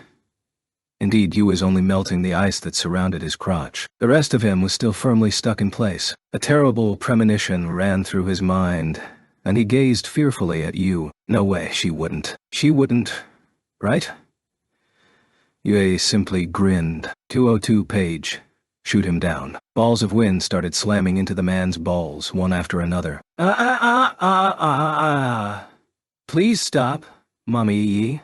The man's screams echoed throughout the streets. Each sphere that slammed into him made a noise similar to the one heard when Mario collects a coin. No. Honestly, the real sound was nothing like that. But because it was too gruesome to describe, it was just better to pretend it was something so soothing. His testicles jostled around like a punching bag being hammered by a boxer. All of the men in the area, even the curious onlookers and the stall owners who had nothing to do with the situation, instinctively clutched their balls. The continuous barrage finally came to an end around the same time the man lost consciousness. She had purposely made each individual wind sphere weak enough that he wouldn't lose consciousness right away, but still strong enough to hurt. It was truly a godlike feat. Yue blew on the top of her finger like it was a gun barrel and hammered the final nail in the coffin. You might as well be a girl now. That day, one man died, and a second Christabel, or rather Mariabel, was born. In fact, he would go on to train under Christabel and open up a branch store in her. His name, it actually became quite popular, but that was a tale for another time. From that day on, rumors began to spread about the Ball Crusher. The rumors eventually reached as far as the capital, and Yue's new alias became a symbol of fear for male adventurers worldwide.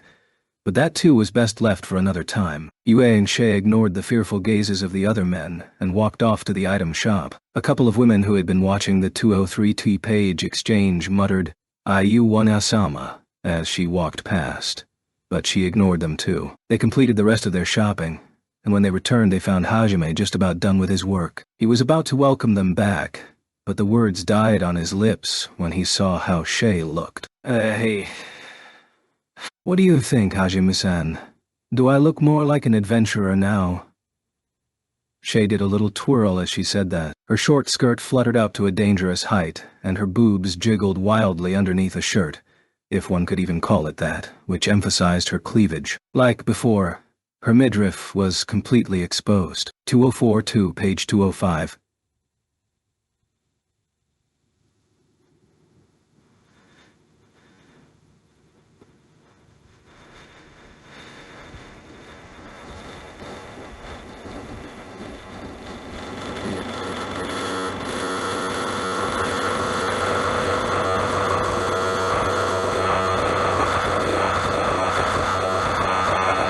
The only real difference was that her threadbare sandals had been replaced with sturdy boots. That being said, they laced up only to her ankles, so nothing much had changed even there. What did you guys even go to buy? Looks to me like this worthless rabbit's still wearing the same revealing outfit as before. Come now? What are you saying, Hajime-san? Look closely. Even if my skirt gets flipped up, these hot pants will keep anyone from seeing my panties. See? Somewhat bashfully, Shay lifted up her skirt to show Hajime. Indeed, there was a pair of white hot pants underneath, which looked surprisingly durable. Apparently, the upper part of her outfit, which resembled a swimsuit more than anything, was also a kind of bikini armor, so it actually protected her vitals effectively. But even so, how's this supposed to protect her stomach, or her thighs, or any other part of her body? Hajime gazed questioningly at Shay. It's fine. Shay said all the other clothes were too tight and made it hard to move.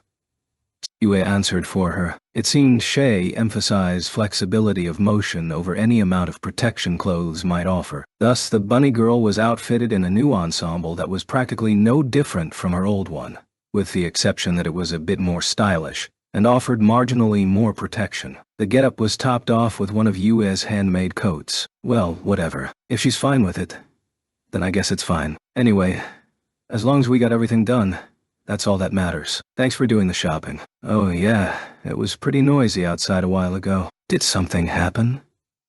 Hajime ignored Shay, who was still twirling about in her new clothes, and changed the topic. Even he'd noticed the earlier commotion. Shay deflated a little when she 260 page saw Hajime ignoring her attempts to show off her charm, while Yue answered his question. Sort of. It wasn't a big deal. Ah, I see. That's good then. The monstrous shopkeeper and the man you had nearly sent to heaven were all waved off as no big deal. Hajime gazed suspiciously at the two of them for a few seconds before shrugging his shoulders. Do we have everything we need?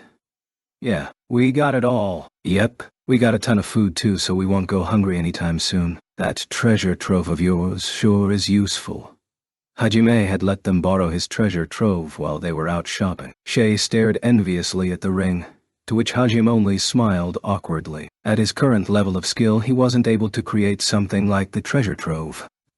But because of how convenient it was, he wanted to be able to make some for you and Shay too. Now then, Shay, this is for you. Hajime held out a cylindrical mechanical object that was about 50 centimeters long and 40 centimeters in diameter. The whole thing was a glossy silver, and there was a little grip-like thing attached to the side. Shay reflexively took it in her hands, and the unexpected weight of it caused her to stumble backward. Hurriedly, she used her body strengthening to steady herself and lift it up. What is this thing? It's super heavy. It's the new warhammer I made for you. Heavier's better, right? 270 page. This is a hammer? Shay's question was to be expected. The cylindrical handle part did kind of resemble a hammer, but the grip was too short to swing properly. It's far too unbalanced. Oh, yep. That's what it looks like when it's in standby, or in bombardment mode. Now, go on. Try pouring some mana into it. Like this? Ah. When she poured her mana into it, the oddly shaped hammer made a bunch of mechanical clinks as the grip extended backward, so it was in the perfect place to hold a hammer. This was a battle artifact Hajime had created that he'd named Drucken. He'd added a lot of extra features to it that a normal hammer didn't have. In its base bombardment mode, the grip was kept close to the end because it was used as a trigger to fire massive shells at enemies. Pouring mana into a certain section of it made it transform into the more familiar hammer shape Shay was used to. Shooting bullets wasn't the only gimmick this hammer had either. This was what Hajime had wanted to stay behind and complete. He'd spent the morning perfecting it while you and Shay had gone shopping. This is the best I can do for now. But once I polish my skills some more, I plan to improve it. There's no telling what will run into where we're going. I know you trained you, but it was still only for 10 days. It's dangerous for you to come with us, so I made this weapon to bring out the most of your power. Make sure you get used to it, alright? You're our comrade now. You better not die, or I'll kill you myself. 282 page. Hajime-san. Fu. That doesn't even make any sense. Well, don't worry. I'll get even stronger so I can follow you no matter where you go. Shay happily held Drucken close to her chest. Even when she was happy, it was pointlessly over-exaggerated. Yue just shrugged her shoulders helplessly, while Hajime smiled wryly. I know I'm the one who made it, but it's weird seeing a girl get so happy over receiving a warhammer. They went to go check out of the inn, with Shay following ecstatically behind them. The innkeeper's daughter still blushed when she saw Hajime, but he decided to ignore that. It was high noon when they stepped outside, and the sun's warm rays blazed down on them. Hajime raised a hand to cover his eyes and took a deep breath. When he turned around, he saw Yu and Shay smiling at him. He nodded to both of them, then started walking forward. They followed, and thus their journey resumed. 209-2. Page Chapter 3. The rise in Labyrinth around the time Hajime was turning the peaceful rabbit men into ruthless killers. Koki's party was taking a short break on their journey through the Great Orcus Labyrinth and resting in Horod. Their training had taken them all the way to the 70th floor of the labyrinth, and both the strength and numbers of the monsters they now faced had gone up considerably. In order to regroup, the party had decided to temporarily head back to town and rest up. They also needed time to mentally prepare themselves, as they'd finally reached a point where Captain Meld and the other knights would no longer be able to follow them. The reason they'd chosen the 70th floor specifically was because they'd found a magic circle there that could teleport them back to the 30th floor. Since they had found a way back, Meld had taken the opportunity to recommend they all head back for a break. And so they'd decided to take a few days to relax in Horod. Everyone was spending their break however they saw fit. On the outskirts of town was one such student. She was panting heavily from exertion. Ha ha, sacred stigmata of light, descend from the heavens and seal mine foes. Binding blades of light.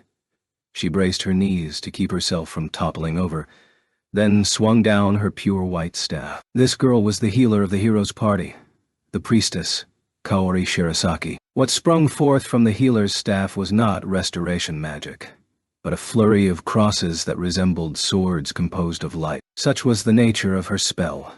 Binding blades of light. 202 page. A pack of wolf-shaped monsters, Deloses, howled as the barrage of light crosses bore down on them, but the nimble beasts swiftly dodged out of the way and began rushing at Kaori. Divine shackles. She instantly let loose a follow-up spell. Normally, a spell cast without an incantation would be quite weak, but Kaori had packed the incantation for divine shackles into the chant she'd said for binding blades of light. This was an original multicasting technique that she had developed on her own. Thus, this second spell was just as strong as the first. Chains of light erupted from the ground, entwining themselves around the legs of the Deloses. The strength of the Deloses' charge was nowhere near enough to break the fetters, so they got stuck in place rather quickly. Two of them had just narrowly avoided being bound, however, and they now moved to pincer Kaori. Despite the fact that she should have been a backline fighter, and a healer at that, Kaori didn't seem fazed at all by them managing to close in. Perish! At her shout, a deluge of light crosses rained from the sky, skewering the two Deloses mid-leap. Binding blades of light was fundamentally a restraining skill, however, and while the crosses succeeded in pinning the Deloses to the ground, they delivered no fatal wounds. Like their counterparts that had been bound by divine shackles, they were pinned in place but otherwise unharmed. After ascertaining the effectiveness of these spells, Kaori moved on to another incantation. Holy light of judgment, bring retribution upon the wicked and crush those restrained by justice. Suddenly, the light spells that should have possessed no destructive power made the Deloses start howling in pain. The divine shackles began tightening around their 211 C-page prisoners, while the binding blades of light pushed deeper into the ground. Though they could not directly pierce skin, Kaori's spells could still harm her foes indirectly. Though as this was not the intended usage for the spell, it required an enormous amount of concentration and re-imaging of the spell's nature, along with a skillfully arranged magic circle. That was why Kaori had come here. The monsters around the town were far weaker than those they had encountered in the labyrinth, so even someone unsuited for combat like her could stand up to them. She had wanted to practice turning her restraining skills into offensive ones, so weak enemies like them were perfect for it. She'd been here practicing alone for hours now, and both her body and mind were nearing their limits. Her supply of mana had been nearly exhausted, and her vision was blurry. She couldn't keep going much longer. And yet, the blazing will shining in Kaori's eyes had never once faltered. It had been burning ever since the day she'd learned the boy she loved had vanished. The day she'd resolved to find the truth herself. A desire so strong that it had melted the ice around her despairing heart would not burn out so easily. There was no time to waste on rest. Her resolve would not allow it. And so, pressed down, O voluminous light. For as long as my resolve stays true, Heaven Crusher. Even if more enemies showed up, she would never back down. Even if it was reckless, even if it was pure folly, she would never stop. If she even thought of giving up, something deep inside would whisper, "Is that all? You're going to break another promise?" And that stubborn side would force her another step forward. 212 per page from the sky came a new wave of monsters. The hulls, raven-shaped creatures with wings as black as the dead of night. They weren't especially powerful, but most adventurers hated them, namely because of their feathers, a barrage of which was headed right toward Kaori. They attacked in flocks, never neared the ground, and assaulted hapless adventurers by raining razor-sharp feathers down on them. Kaori blocked their assault by creating a number of small, palm-sized barriers around her. I need to make the image clearer and get them out faster. I can't make huge barriers like Suzu-chan, but I can make up for that with numbers and skill.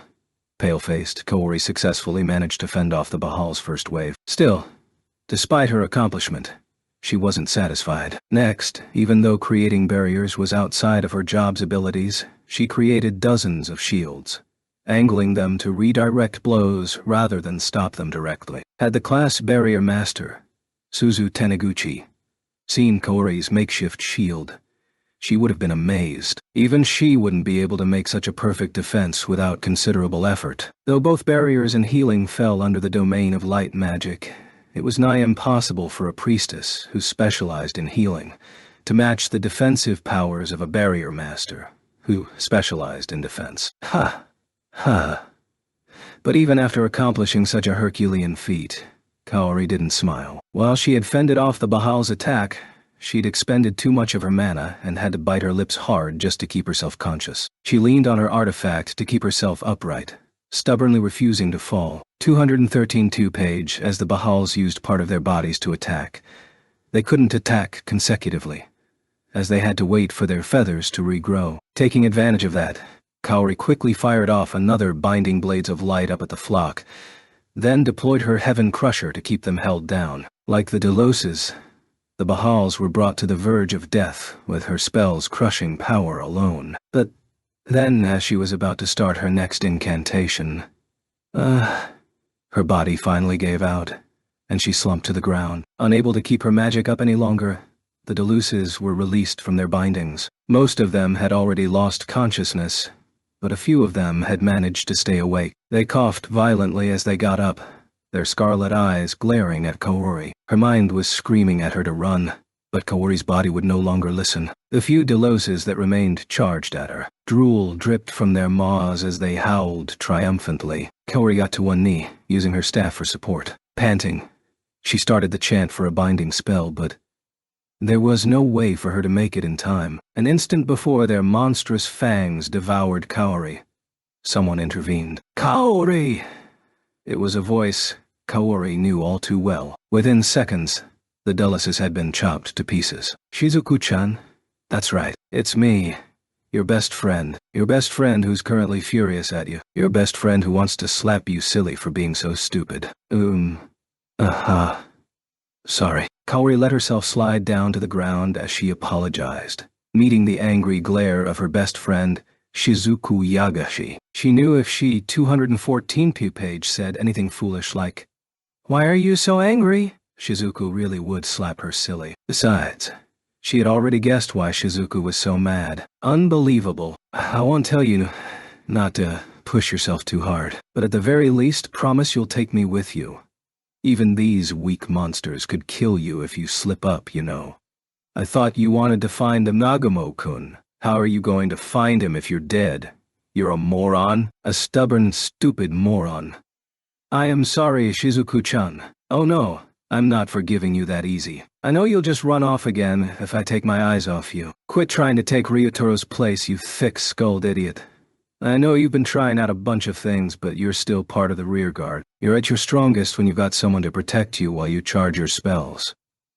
You'll be able to train more efficiently if I'm around to back you up, and that way you won't have to worry about getting killed. All you had to do was ask me to come along and I would have joined. Why can't you even trust me with that? Hey, are you listening to me, Kaori? I'm listening. Really. I'm sorry. Nope. I don't believe you. Sit up straight. You're going to listen to me this time whether you like it or not. Shizuku plopped herself down in front of Kaori. What followed was a long and very spirited lecture by Shizuku. Shizuku-chan. I am losing consciousness, so I really can't tell what you're saying. Sorry. Though the specific words didn't get through to Kaori, she could tell just how worried Shizuku must have been about her, as well as just how desperately she wanted Kaori to 215-page rely on her. And so, despite being inches away from passing out, she dutifully sat there and listened to Shizuku's lecture. Halfway through her lecture, the other Deloses woke up, and the Bahals came back with a new coat of feathers. But Shizuku annihilated them all without batting an eye and returned to her lecture. Finally, around the time the whites of Kaori's eyes were beginning to show, Shizuku was interrupted. Oh no, it looks like Kaorin's in really bad shape. Shizuku, I know you want to lecture her, but don't you think you should let Kaori-chan recover some of her mana first? Suzu and Eri appeared. They had actually been searching for Kaori together, but Shizuku had dashed off when her built-in Kaori sensor had started tingling. Their arrival finally got Shizuku to stop her lecture. She took a proper look at Kaori and saw that she was tottering on the edge of unconsciousness. Grumbling to herself, Shizuku took out a mana potion and dumped its contents down Kaori's half-open mouth. Kaori gagged in surprise, but Shizuku mercilessly ordered her to gulp it all down. Shizuku gently propped Kaori up as she drank, and when she was finished, she wiped away the drops of liquid that had spilled from her lips. Shizu, you look just like her mo.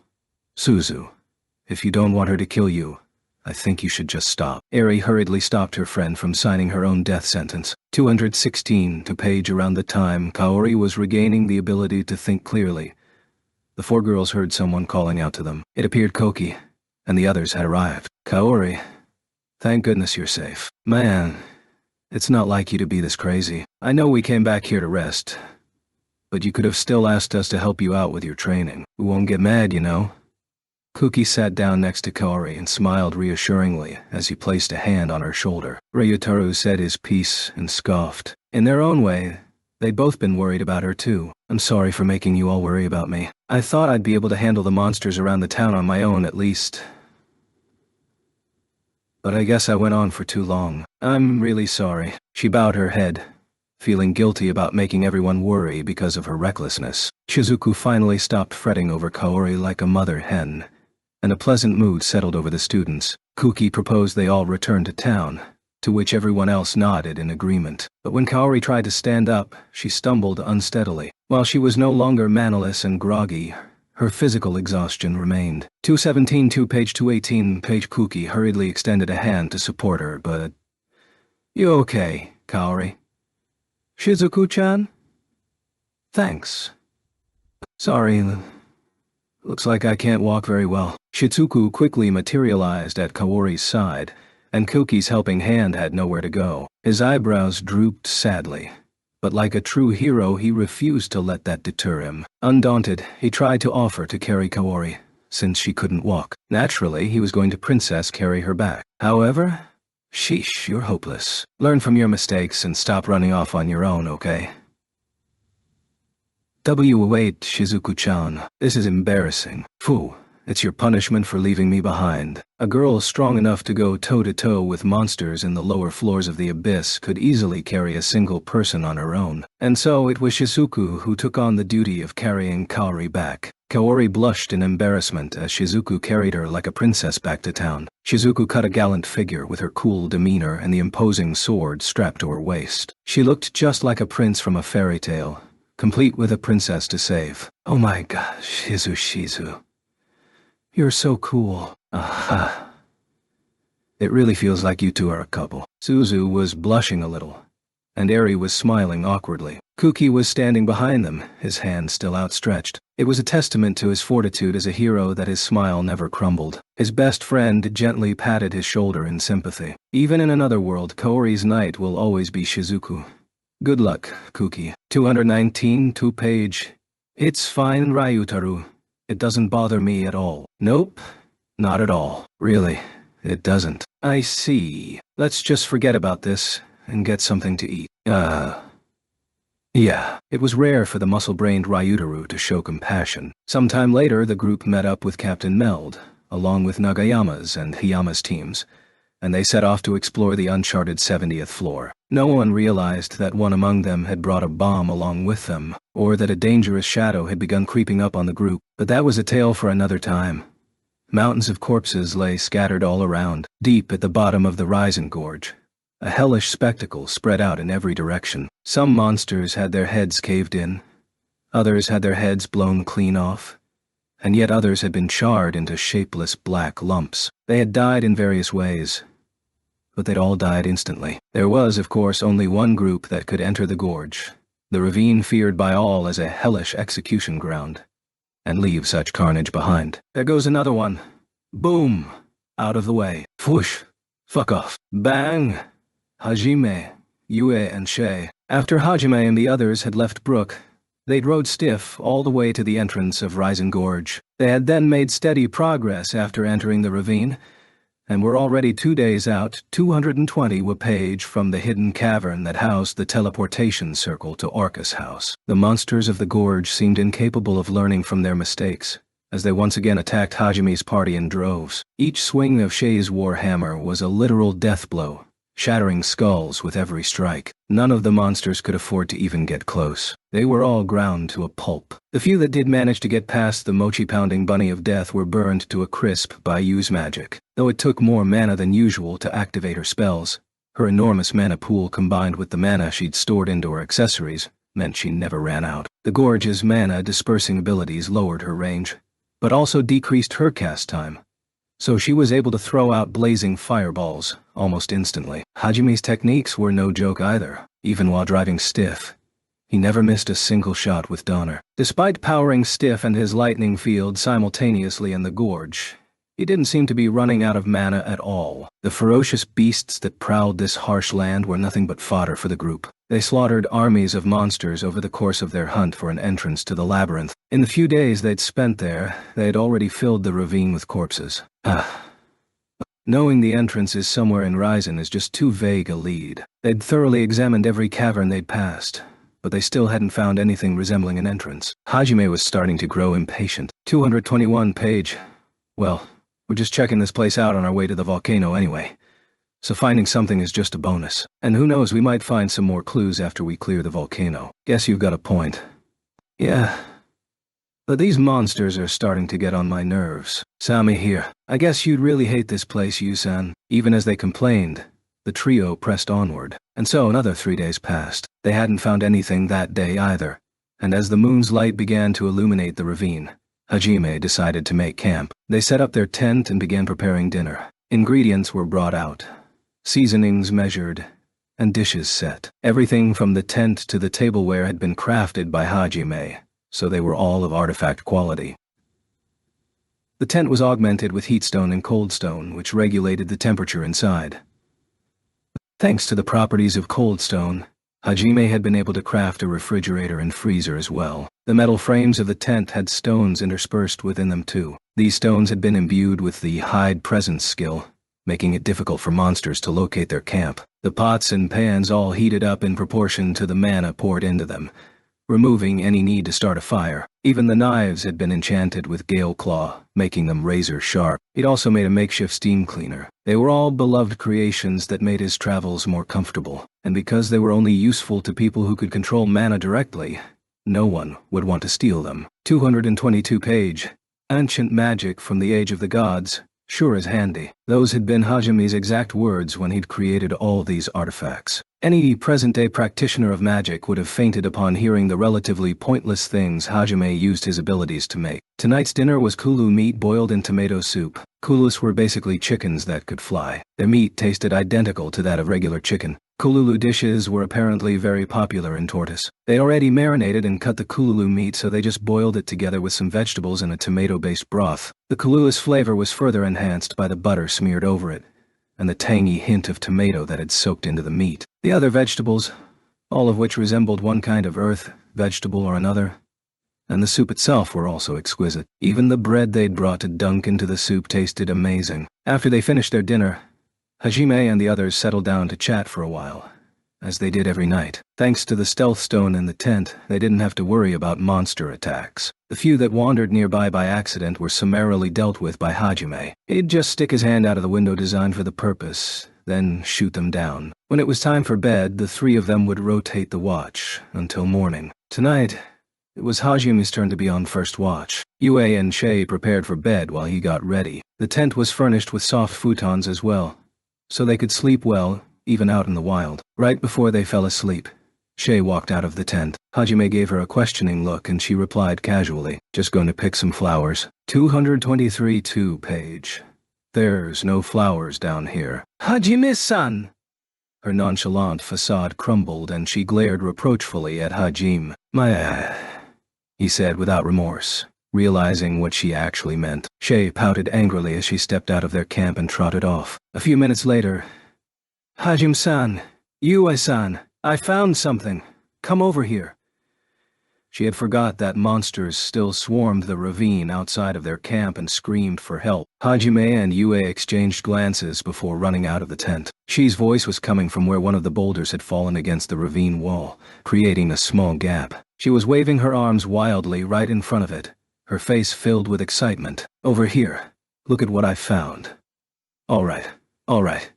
Stop pulling me. Your body strengthening's on full blast. Just calm down." So annoying.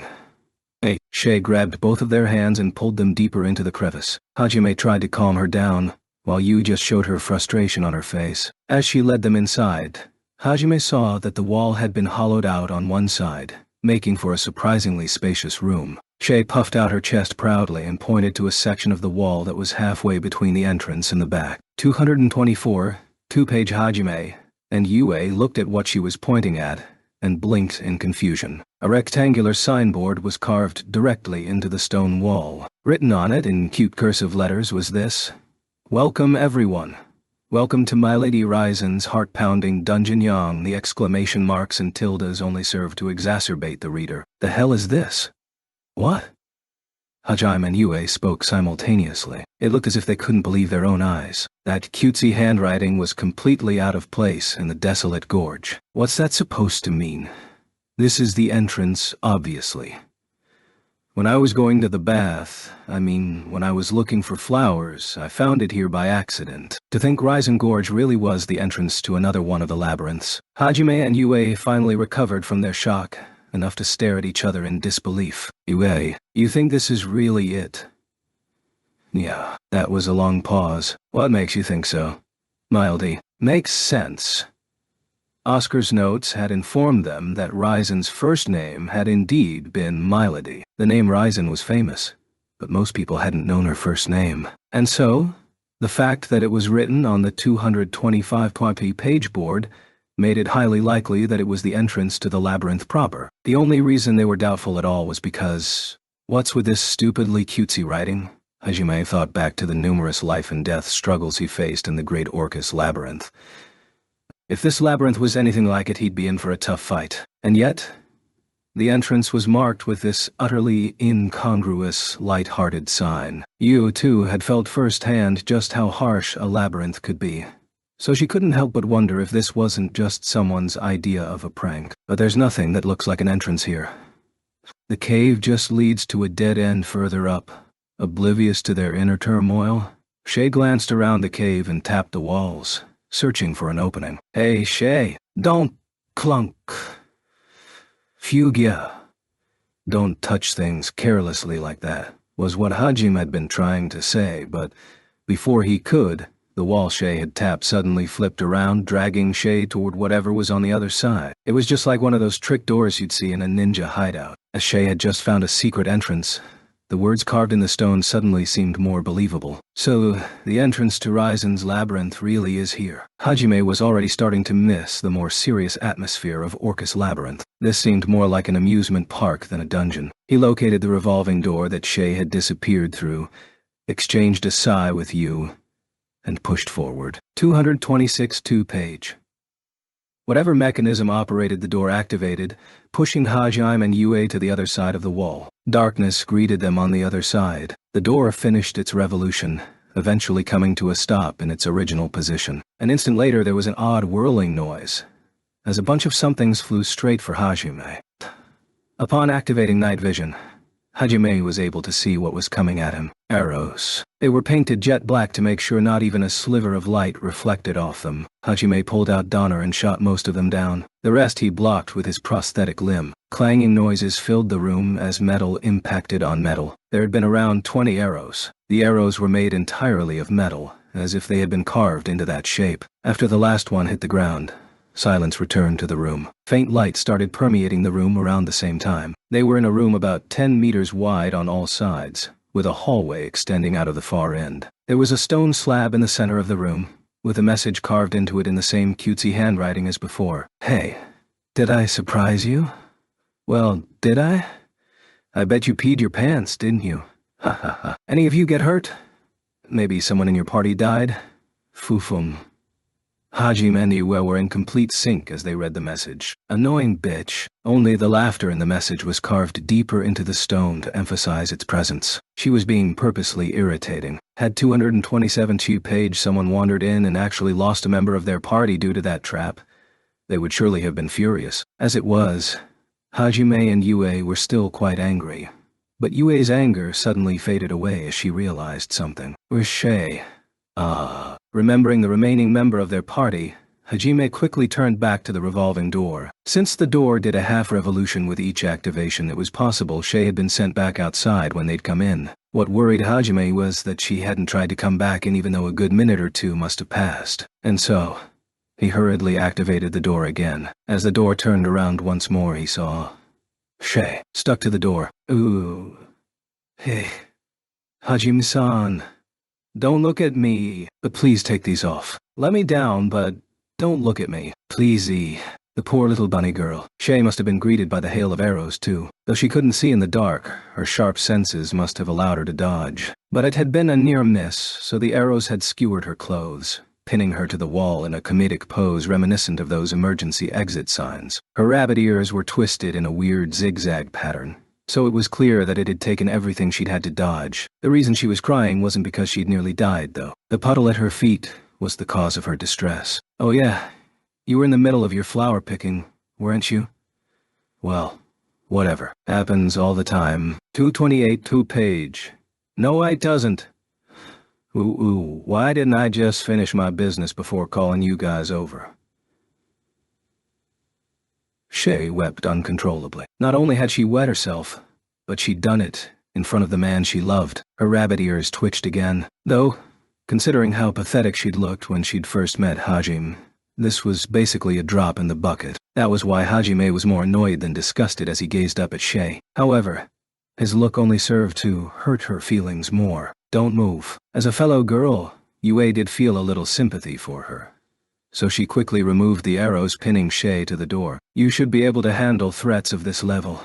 Amateur. I'm sorry, I'll work harder from now on. Heh. Hajime, we need a change of clothes. You got it. He pulled a spare set of Shi's clothes from the treasure trove and handed them over.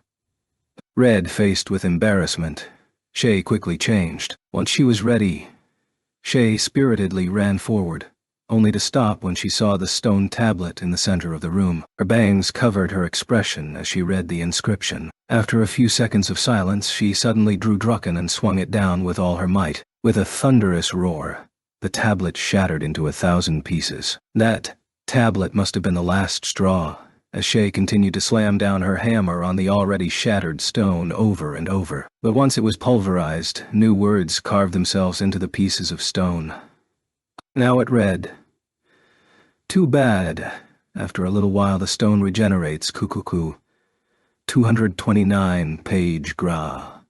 Overcome with rage, Shay mindlessly swung Drucken down again. The entire room shook as if it were in an earthquake, and a massive shockwave spread out from the point of impact. Ignoring Shay, Hajime started talking to Yu. My Lady Ryzen might have been the only liberator that really was an enemy of humanity. Agreed. The Great Ryzen Labyrinth was surely not going to be anything like the Great Orcus Labyrinth, but not quite for the reasons they were expecting. A few hours after Shi's crazed outburst, Hajime had discovered that the dungeon had far outstripped even his pessimistic estimations of how it would turn out. First, they couldn't use magic properly inside. Whatever it was that dissipated the mana in the gorge was far more powerful down in the depths. Yue was hit especially hard by that. She couldn't even form her higher-level spells, and her more intermediate ones were extremely limited in range. 5 meters was often the upper limit. It was still serviceable enough to use in fights, but she could no longer blow monsters away with a single attack. Even the reserves she'd stored in her magic stone accessories were drained at an alarming rate,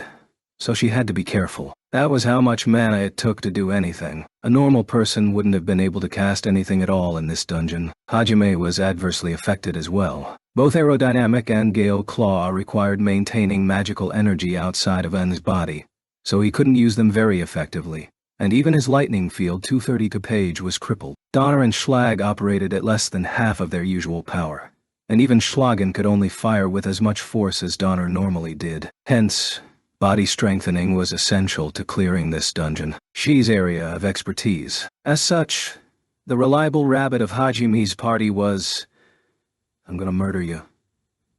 Once I find your hideout, I'm gonna tear you limb from screaming limb." She was screaming as she hunted her prey, a dangerous gleam in her eyes. She'd completely, utterly, totally lost it. Even the way she talked sounded more feral. Milady Risen's love of teasing others seemed to have gotten to Shay. Hajime and Yue completely understood the feeling, so they didn't say anything. And as long as Shay stayed comically enraged, they'd be able to maintain some semblance of composure by looking at her. It said something about how much their mental state had deteriorated that they needed Shay to keep them sane. They'd made decent progress since entering, but they'd already run into a number of frustrating traps and annoying inscriptions. Without Shi's anger to calm them, Hajime and Yue probably have lost it long ago. Shay had already devolved into a madly cackling mess, but everyone still kept a sharp eye out for traps as they valiantly pressed forward. Finally, they found themselves in a strange room. The stairs, connecting passageways, and even the layout of the room was completely haphazard. It looked like a 3-year-old had just randomly assembled a bunch of Lego blocks. The staircase leading up to the 3rd floor then connected to a sloping path that led back down to the passage leading out of the 1st floor, while the staircase on the 2nd floor seemed to just end at a wall. Well, I guess this place is a labyrinth. 231. Page, yeah. Looks easy to get lost in. I should have expected this from that rotten bitch. This twisted room is a reflection of her terrible personality. Believe me. I understand how you're feeling, but I think you need to calm down. Shay's rage still hadn't cooled. Hajime gave her a look that was half exasperation, half pity, and posed a question. "So, which way do we go now?" "Hajime, there's no point thinking about it. Guess you're right. We'll just have to mark and map the place ourselves as we explore." "Yeah," Yue nodded in agreement. Map-making was a fundamental skill needed to explore dungeons. However, with how winding the labyrinth's construction was, Hajime wasn't sure how accurate his maps would be. He frowned, clearly unhappy. The marking he had been referring to was another one of his special magic skills. Tracking. This spell let Hajime mark certain locations with mana. He could then find those marked locations no matter where he was. If he marked a living creature, he could track its location. He was going to use it in the labyrinth to mark where they'd been, so he could map out their location. He could also make his marks visible so Yue and Shay could see them too. As the mana was attached to an object, it wasn't dissipated like the other spells they cast. Hajime decided to start with the passage on the right-hand side and marked it before going in. 232 page.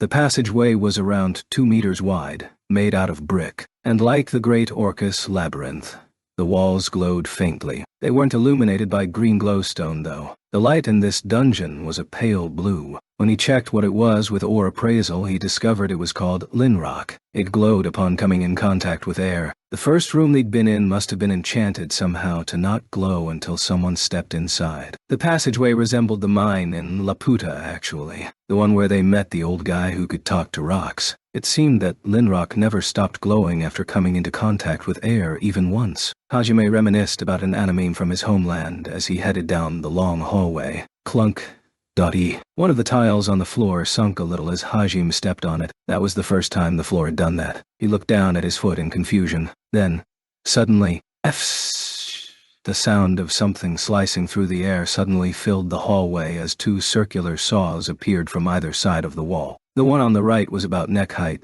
while the one on the left was waist height. The two blades sped toward the party. Everyone dodge.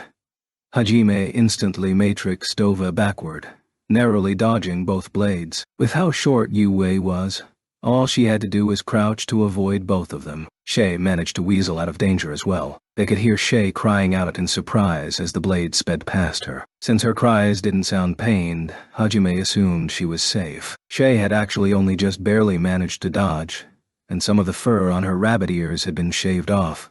But it was no big deal. 233 page after the blades had passed Hajime and the others, they vanished into the walls as if they'd never existed. For a while, Hajime just stood there, warily waiting for a second wave, but none came. He let out a relieved sigh, then turned back to the others. As he did so, chills ran down his spine. Following his instincts, he grabbed Yu and Shay, then threw himself forward. Not even a second later, guillotine blades slammed into the floor where they'd been standing. They vibrated as they came down, slicing through the floor like it was butter. Sweating profusely, he stared at the blade that had fallen inches from his feet. Yue and Shay stiffened in fear as well. They're all physical traps. That's why my demon eye can't sense them. He'd been so focused on magical traps that he'd failed to take into account the possibility of physical ones. Because the traps he'd encountered in his labyrinth excursion so far had all been magical, his eye could easily spot those. But relying too much on his eye was what had led him to lowering his guard. He'd put too much faith in his abilities. I thought we were done for there. Wait, Hajime-san. Why didn't you just stop them? You got a metal arm. Those things are pretty sharp, you know. Even if it wouldn't cut right through, I'm pretty sure the damage did pretty bad. I can't use diamond skin here, remember? Damaged. What's more important to you, your equipment or my life? I mean, you got out all right, didn't you? What's the problem? Hey, don't avoid the question. You wouldn't really leave me to die, right? I'm more important, right? Right? Shay clung to Hajime as she 234 page stubbornly pressed him for an answer. But Yue was the one who answered. Runny? Rabbit. The only reason you almost died is because you lacked training. Runny. You take that back, Yu-san. That's too much, even for me. And thus, another moniker was added to the something rabbit series. Despite nearly dying twice in the few hours they'd been exploring, Shay was still quite lively. Her true strength was how sturdy she was, though she'd probably complain if anyone told her that. Still, what Shay had said was true. Though he had chosen to dodge, Hajime could just as easily have blocked with his arm and gun. His coat was made of monster leather, so it would have served well in defending him. And if the blades pierced through all of that, he had metal plates protecting his vitals. Traps like this wouldn't kill him easily. Even so, those blades had clearly been overkill for regular humans. Normal armor would have been cut clean in two with how fast they'd been vibrating. Unless it was something on the level of the armor Hajime had made with the ore he'd found in the abyss. Any would-be explorer would have had to dodge. Well, if this is as bad as it gets, then I should be all right. Hajime ignored Shay and Yui's usual arguing, and muttered that to himself. No matter how strong the traps were, he was fine as long as they weren't augmented by magic, and Yu had her automatic regeneration, so even if she got caught in one, she'd survive, which meant Shay was the only one whose life was in any serious danger. Whether she realized that or not, it was clear she was the most stressed out of everyone present. 235p page who? Hajime-san, why are you giving me that pitying look? Hang in there, Shay. What? Where'd that come from? And why do I have such a bad feeling about this?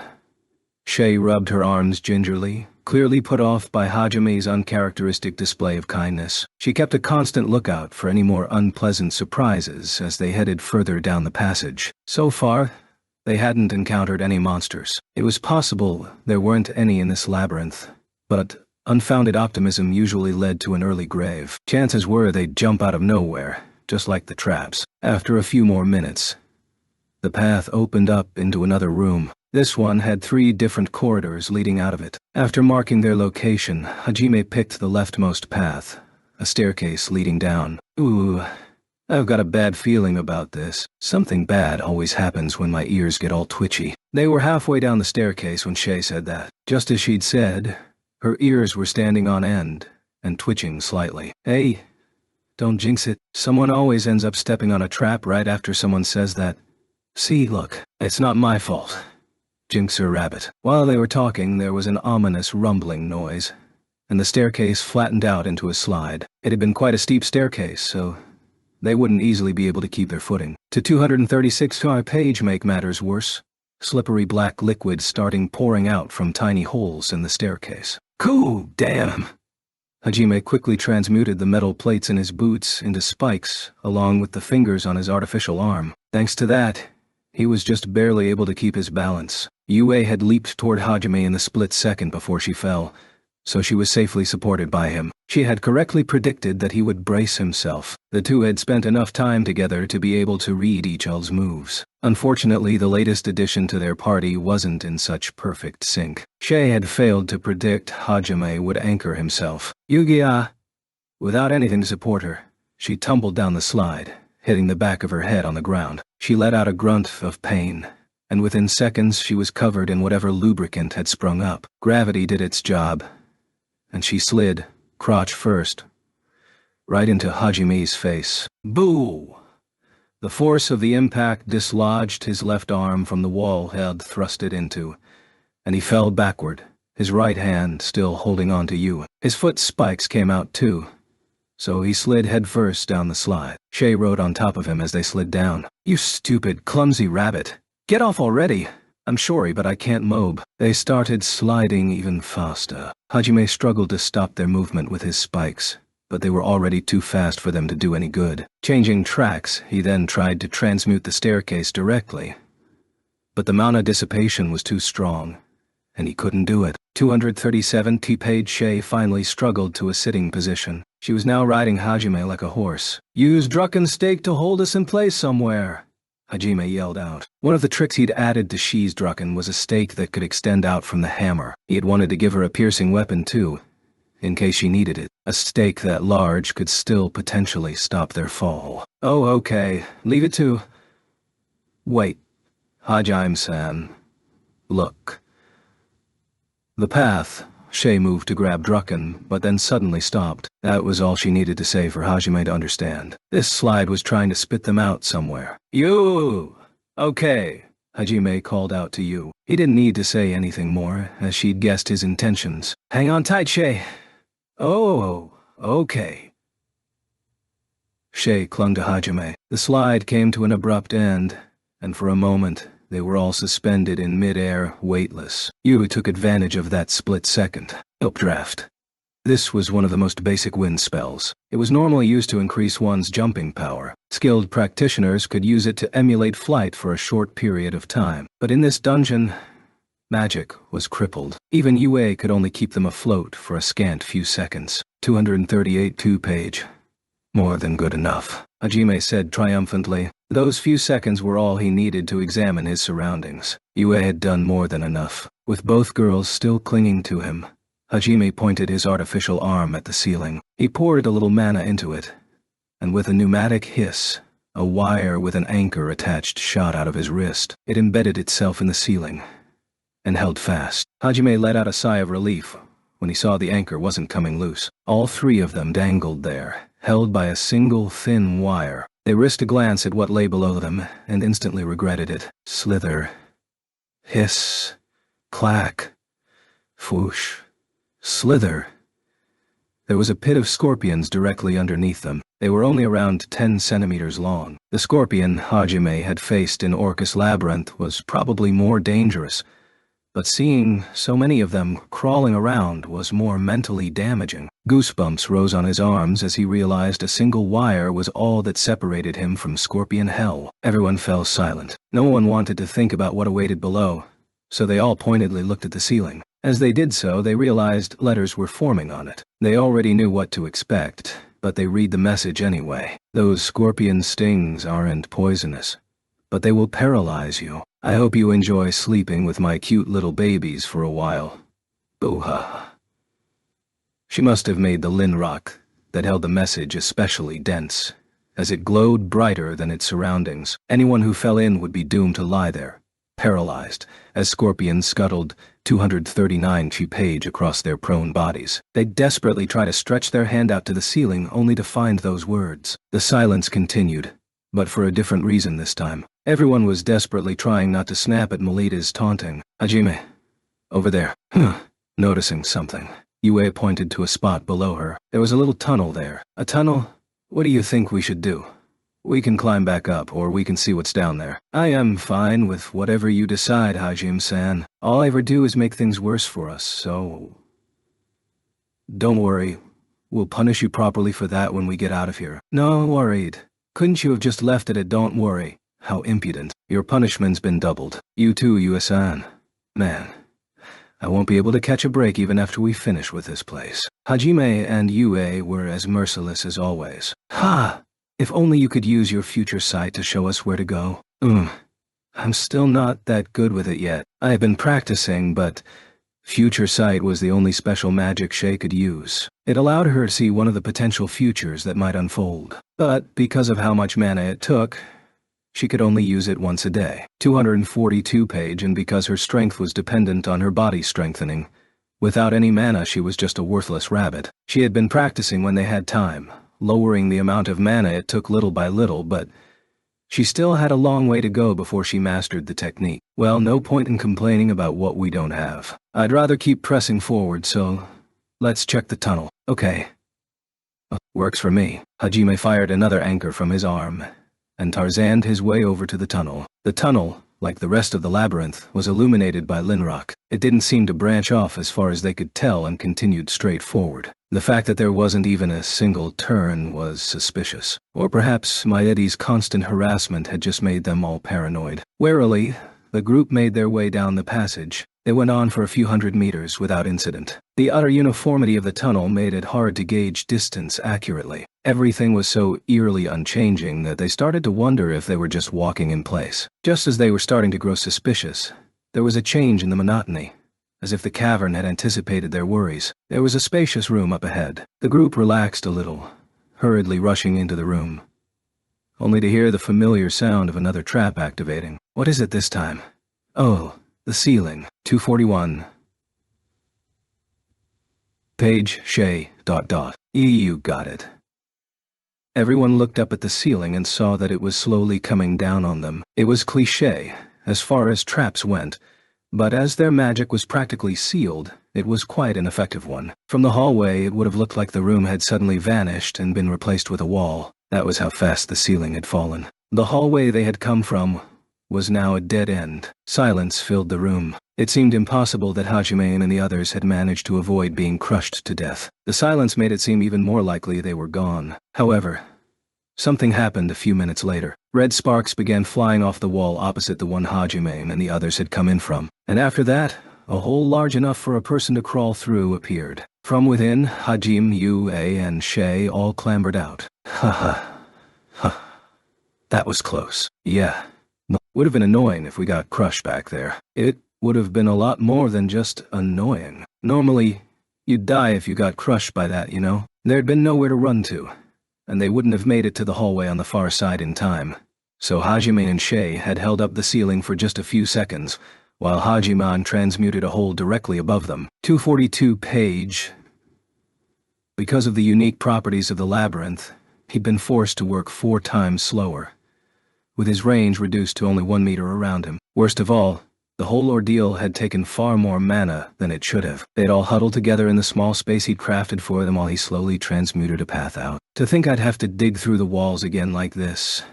I haven't felt such humiliation since I first fell into the abyss. He expressed his displeasure with a string of curses. God fucking damn it. I can't believe I've been reduced to this again. Worse, my high-speed mana regeneration isn't even working.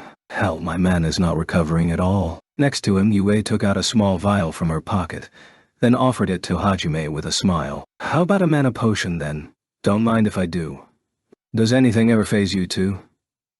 Hajime loosened up a little, then leaned tiredly against the wall. He could replenish some of his mana with the reserves he'd stored in his magic stones, but he wanted to keep them for when he really needed them. A mana potion was probably the better option. Smiling at their little skit, Hajime took the vial and downed it in one gulp. God, tasted like an energy drink. While the potion only restored a fraction of the mana one of his stones could, and at a much slower pace, it had the added benefit of curing his fatigue. Revitalized, Hajime stood back up, ready to beat this stupid dungeon. However, before they'd taken even a few steps, more vexatious words popped up on the ceiling. "Oh poo.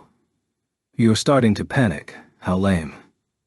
243-page Milady Risen had spared no effort in making sure she annoyed her visitors at every turn. "We are not panicking. Not at all. And we're not lame." Shay followed Hajime's line of sight up to the annoying letters floating on the ceiling and snarled back at them. Her hatred for Milady had already begun to consume her. She couldn't help but react to every single sentence they found floating around the labyrinth. Had Milady still been alive, she would surely be chortling with glee at having found such easy prey. Whatever.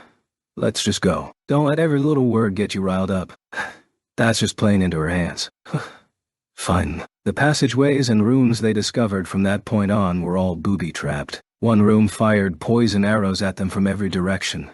Another had a pitfall filled with acid, and yet another had turned into a whirlpool of sand with a worm-like monster waiting for them at the center. Without fail, each room would have something snarky written on the walls or ceiling after they cleared it. Everyone was stressed beyond belief. Nevertheless, they cleared trap after trap, until they finally found themselves in a passageway larger than any other they'd seen up to that point. It was 6 to 7 meters wide, had quite a steep slant to it, and curved to the right. It was like a spiral slide descending into the depths. Everyone tensed up. After all, the passageway just screamed, "Trap." As they descended, they found their instincts had been right on the mark. The ever-familiar clunk that heralded some hidden switch activating echoed between the walls. Due to his experiences, Hajime 244-2 was convinced that regardless of whether they tripped the switch in any given room, the trap would activate anyway. So what's the point of having a damn switch in the first place? But he knew yelling that aloud would only invite more ridicule from Milady, so with Herculean effort he kept his mouth shut. They watched their surroundings carefully, straining to catch a glimpse of whatever was coming at them next. Bubbly. Something heavy was rolling toward them. The three of them exchanged worried glances before looking back. Because of the curved nature of the path, they couldn't see very far above them. The sound gradually continued, growing louder until a huge boulder the size of the entire passage could be seen hurtling toward them. Naturally, it was spherical, quite possibly the most cliched trap of all, and they were certain that wherever their mad dash led them, there'd be another annoying set of letters lying in waiting. Yue and Shay quickly turned around and began running for their lives. But they stopped after going only a few paces. They had noticed Hajime wasn't following them. Hajime-san. You'll be crushed if you don't hurry. Instead of answering, Hajime simply bent his knees and thrust his right hand forward, as if he were trying to take aim with his fingers. He then squeezed his left arm as hard as he could, making it let out a metallic screech. Smiling fearlessly, he stared down the boulder thundering toward him. 245 peach. It's just not my style to let you keep one-upping me over and over. The noise from his prosthetic arm grew louder, and then, boom! With an explosive bang, his left arm hit the boulder. The force of the impact pushed him back, but he transmuted spikes out of his boots and dug his heels in. Cracks spread out of the boulder from the point of impact, and its speed slowed considerably. "Rah!" With a spirited shout, Hajime dug his fist deeper into the boulder. The fierce struggle between his fist and the boulder came to a conclusion, and his fist emerged the clear victor. With another loud crack, the boulder shattered into a million pieces. For a few seconds after the boulder was gone, he didn't move, alert for any extra surprises. After he was sure nothing more was coming, however, he let out a relieved sigh and brought his fist back. There was no screeching coming from his arm anymore. He experimentally clenched and unclenched his left fist a few times, then turned back to Shay and Yu after making sure it was in working condition. The stress from earlier was no longer present on his face. Instead, There was an exultant smile there. Though he had tried to not let it show, he had been getting worn down by the traps he couldn't sense or prevent from activating. Hajime had combined his steel arm skill, the same one he had used to defeat Jin back in Verbergen, with a high-frequency vibration he'd achieved by pouring mana into his prosthetic arm. That was what had allowed him to destroy the boulder. Though, because of the strain it put on his arm, he had to perform maintenance after only one use. Originally, it had been one of his trump cards, but he'd been so annoyed he'd used it on a simple trap. Shay and Yu were in a celebratory mood too as they ran up to Hajime. 246 2-page. Hajime-san, you're amazing. That was so cool. I feel alive again. Yeah, same. I know, right? Now we can finally relax a little and... Hajime's elated reply was suddenly cut off by a new noise. Mumble-y. A very familiar noise. His smile stiffened, as did Shi's, and it appeared as if Yue's blank expression grew a shade darker as well. Like a broken doll, Hajime jerkily turned around. Behind him he saw a shiny black metal boulder. No way. He let out an involuntary gasp. Hajime-san, is it just me? Or is there some weird liquid flying off that thing as it rolls down? It's melting the walls. There were countless small holes dotting the surface of the boulder, from which an unknown liquid was being sprayed out. Anything the liquid came in contact with let out an ominous hiss as it melted. Hajime took a look for himself, let out a tired sigh, and turned back to Yu and Shay. Stiff smile still stuck to his face. Finally it vanished and he yelled, "Damn it! Run!" before dashing off at an inhuman speed down the passageway. Yue and Shay exchanged glances before sprinting off after Hajime. The boulder was slowly gaining speed as it sped down the passage. "No! I don't want to be squish-melted to death." "Same. Let's keep running." Shi's wails echoed throughout the corridor. "And Hajime-san, I can't believe you ran off without us.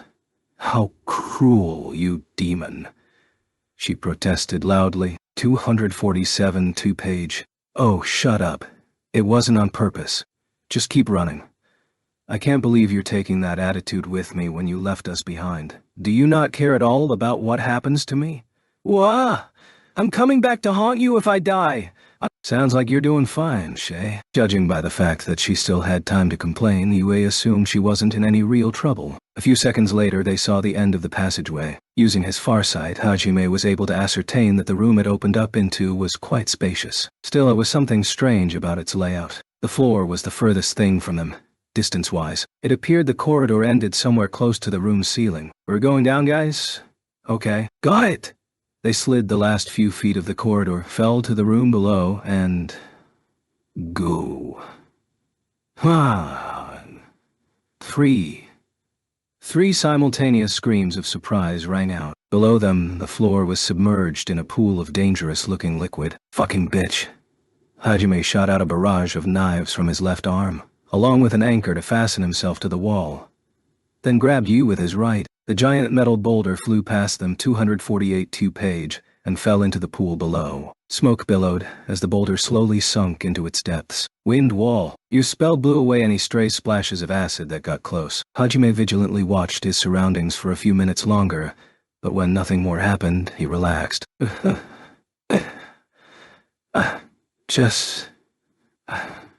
Turning around, he saw Shay pinned to the wall by the knives that pierced through her clothes. She was sobbing as always. "What are you crying for this time? Are you on your period? Isn't it obvious? You pinned me to the wall, but you're carrying Yu-san." "Hajime-san, can't you be at least a little nice to me? I saved your life, didn't I?" "That's not what I mean. Can't you save me in a more, gallant way? You know what I mean, right? I want to be carried tenderly like that, too." "Shay, what is it, Yu-san? You'll have to face reality." "What's that supposed to mean?" "Look here, Shay, I do think of you as a comrade. And not like I don't care about you, but the girl I'm in love with is you. So you can't blame me for thinking of her first." Line 2. Page, though what Hajime said was absolutely correct. Or perhaps because of it, tears started falling from Shei's eyes. On the other hand, Yue blushed and snuggled even closer to Hajime. "Just you wait. I'm going to make you fall for me so hard that you'll be begging to save me.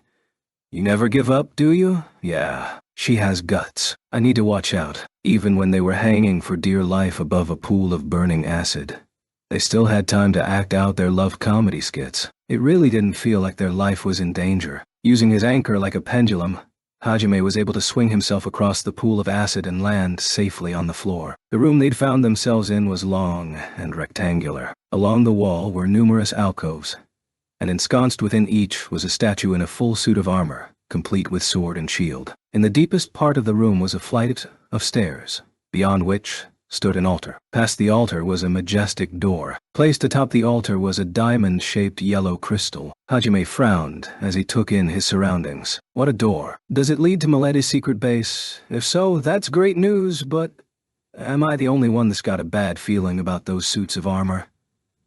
Don't worry. I know her by now. Doesn't that mean these things are going to jump out and attack us? Shouldn't we be worrying a lot right now? 250 pages predicted when the three of them reached the center of the room. Something happened. A very familiar noise reverberated across the chamber. Clunk. They all came to a halt. I knew it. The three of them thought simultaneously. The statue's eyes began to glow ominously, and with the sound of metal scraping against metal, the knights stepped out of their alcoves. There were roughly 50 of them. As one, they all lowered their stance and raised their shields. The army of inhuman knights shuffled forward and encircled Hajime's party. Haha, I knew it. We should have destroyed them before walking up. Well, no point crying over spilled milk. You, Shay, you ready? Yeah. Aren't there a bit too many? I mean, I'll still do it, but... Hajime unholstered Donner and Schlag. Normally, Metzalai would be more suited to these numbers, but he was worried the Gatling gun might set off more traps. He could more than believe if he let loose a hailstorm of bullets that at least a few would trigger more switches. So, he decided to stick with his twin pistols for the time being. A fierce fighting spirit dwelled in Yue's eyes. She knew full well that she was most disadvantaged by the dungeon's unique properties, but she would die before letting herself become a burden to Hajime. She was Hajime's partner. There was no way she'd let something as trivial as this slow her down, especially not when a potential romantic rival had appeared, regardless of how slim Shay's chances actually were at seducing Hajime. Shay, however, was beginning to get cold feet. Even if she was the least affected by the mana dispersion, she was also the one with the 251-page least amount of practical combat experience. The 5 days she'd spent fighting monsters at the bottom of the gorge hadn't been nearly enough. And even if she included used training, she still had barely 2 weeks of experience under her belt. Combine that with the fact that she was one of the gentle Halia, and it was hardly surprising that she was a little worried. The fact that she hefted Drucken and dug her heels in anyway was a testament to her outstanding courage. Shay. Yes. What is it, Hajime-san? Her voice quavered a little. Is it just my imagination, or did Hajime sound a little kinder just then? You're strong. I can guarantee you that. These scrap golems have nothing on you. Don't worry too much and just beat them to a pulp. And if things do get hairy, we'll save you. Yeah. You're my disciple. I won't let you die. Shay began tearing up, but this time, they were tears of happiness. Because of how roughly they'd treated her, Shay had started worrying that they might have thought of her as a bother. But she finally realized that couldn't possibly be true. They trusted her. So even if she was still a novice at fighting, she'd do everything she could. She let the mana flow throughout her body, strengthening her limbs, and stepped forward. Fu, you finally said something nice, Hajime-san. Now I'm really pumped. Yue-san, the day your disciple beats you isn't far off anymore. Don't get ahead of yourself. Hajime and Yue said simultaneously. But Shay was too energized to care. She looked straight ahead at the closest enemy. 252-page. Bring it! You scrap metal robot! Seriously, where do you keep picking all this stuff up from? Ah, crap. I should have just kept my mouth shut. Scrap metal robot. I'm not gonna say anything. Nope, not gonna say anything. Hajime sighed tiredly, and not because of the 50 golems bearing down on him. Whether they noticed his feelings or not, the golems all charged as one. Despite their massive frames, they were quite agile. Their armor clanged as they ran, and they cut quite an imposing figure with their glowing eyes and raised swords. It was like a wall of metal was closing in on them from all sides. Hajime was the first to strike. Even if his pistols were reduced to half their effectiveness, they were still a little more powerful than the average anti-material rifle back on Earth. 2 streaks of light headed unerringly toward 2 golems' heads. They both got stuck in an eye, and the golems arced their heads back in recoil. As they fell, 2 new knights ran in to take their place. Hajime began firing as fast as he could, throwing their ranks in disarray and keeping them from finishing their encirclement. Some of the knights were able to weather the hail of bullets by using their shields, swords, and even fallen comrades as shields, and made it all the way to Hajime. But those that made it that far were met with the wrath of Shehalia's warhammer. She had strengthened her body to the limit, and she mercilessly pummeled anything that got close. "Ya-ya!" With a spirited shout, she swung Drucken down, pulverizing a knight into 1,000 tiny pieces. It had tried to raise a 253 T-page shield in an attempt to ward off the attack, but Shay had simply crushed that along with the rest of the body. In fact, the impact had been so powerful that there were cracks running through the ground. Seeing an opening, one of the knights that had been standing nearby lowered the shield it had used to withstand the shockwave and bore down on Shay with a sword in hand. But Shay was aware of the plan. She twisted Drucken's handle, then pulled the trigger once its transformation was complete. With an explosive roar, Drucken leaped off the ground. A barrage of shotgun shells fired out of its barrel. Using the momentum of the recoil, Shay spun around and slammed her hammer into the flank of the knight that had been about to cut her in two. Rah! The armor crunched as the hammer dug into it. The force of the impact made the knight double over as it was sent flying. It looked like it had just been rammed by a truck. The limp body slammed into another one, and they both tumbled to the ground in a tangle of limbs. The entire torso had been caved in, so it didn't look like it'd be moving anytime soon. She's ears perked up as she heard the sound of wind whistling in the distance. She looked up and saw the knight she'd sent flying earlier had let go of its sword, which was now whirling through the air. She leaped into the air, grabbed it by the hilt, and flung it at another one of the approaching knights. It flew down at inhuman speed and glanced against the knight's raised shield. Taking advantage of the momentary distraction, she swung her hammer up at the enemy. It hit directly into the stomach and sent the knight flying through the air. 254, 2-page in a final act of desperation. The knight tried to swing its sword down on her, but Shay utilized the force of her swing to dodge aside. Then, before the knight could hit the ground, she smashed Drucken down again. A golem cannonball was created, and it knocked down a few comrades before crumbling against the wall in a shattered heap. She's lips curled up into a smile. She wasn't enjoying the fight itself, but she was glad that she could hold her own alongside Hajime. It was only then that she truly felt she'd earned the right to travel alongside him and you. But that happiness led to her lowering her guard. In battle, even a moment's distraction could prove fatal, and before she knew it, there was a shield in front of her face. One of the knights had thrown it at her. These golems weren't bad at all. Since she was strengthening herself, it wouldn't be able to kill Shay, but it certainly had enough force to give her a concussion. Still, it would be easy to imagine what would happen to her if she let herself get disoriented.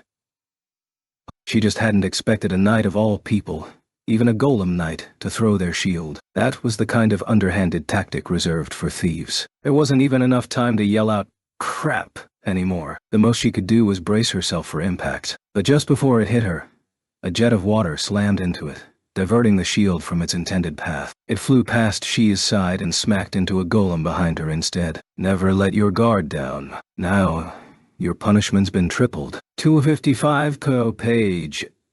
Halfway, that was your doing, you san? Sorry, and thanks. Hey, wait. Tripled. Yeah. Stay focused. Oh, okay. I'll do my best.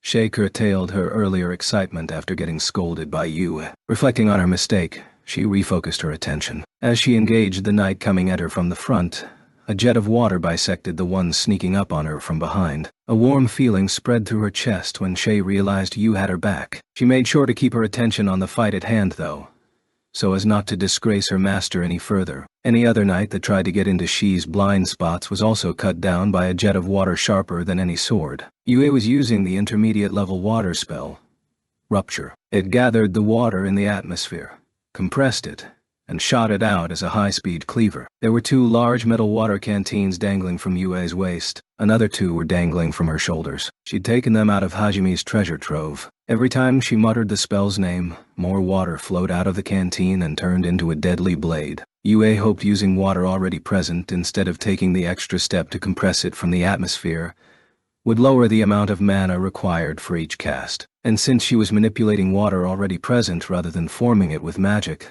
the spell itself couldn't be dissolved once it was fired. There was a mechanism attached to the canteens that accelerated the water as it exited too, so even the force of the water blade couldn't be negated by the magic draining air. 256 2-page U augmented Shi's explosive close combat power by guarding all of her blind spots. Unable to penetrate that ultimate combination, the knight's numbers continued to dwindle. 257, 2-page 258 2-page Hajime smiled as he watched their seamless teamwork out of the corner of his eye. Sheesh, they sure know how to fight. I better step up my game or they'll lose faith in me.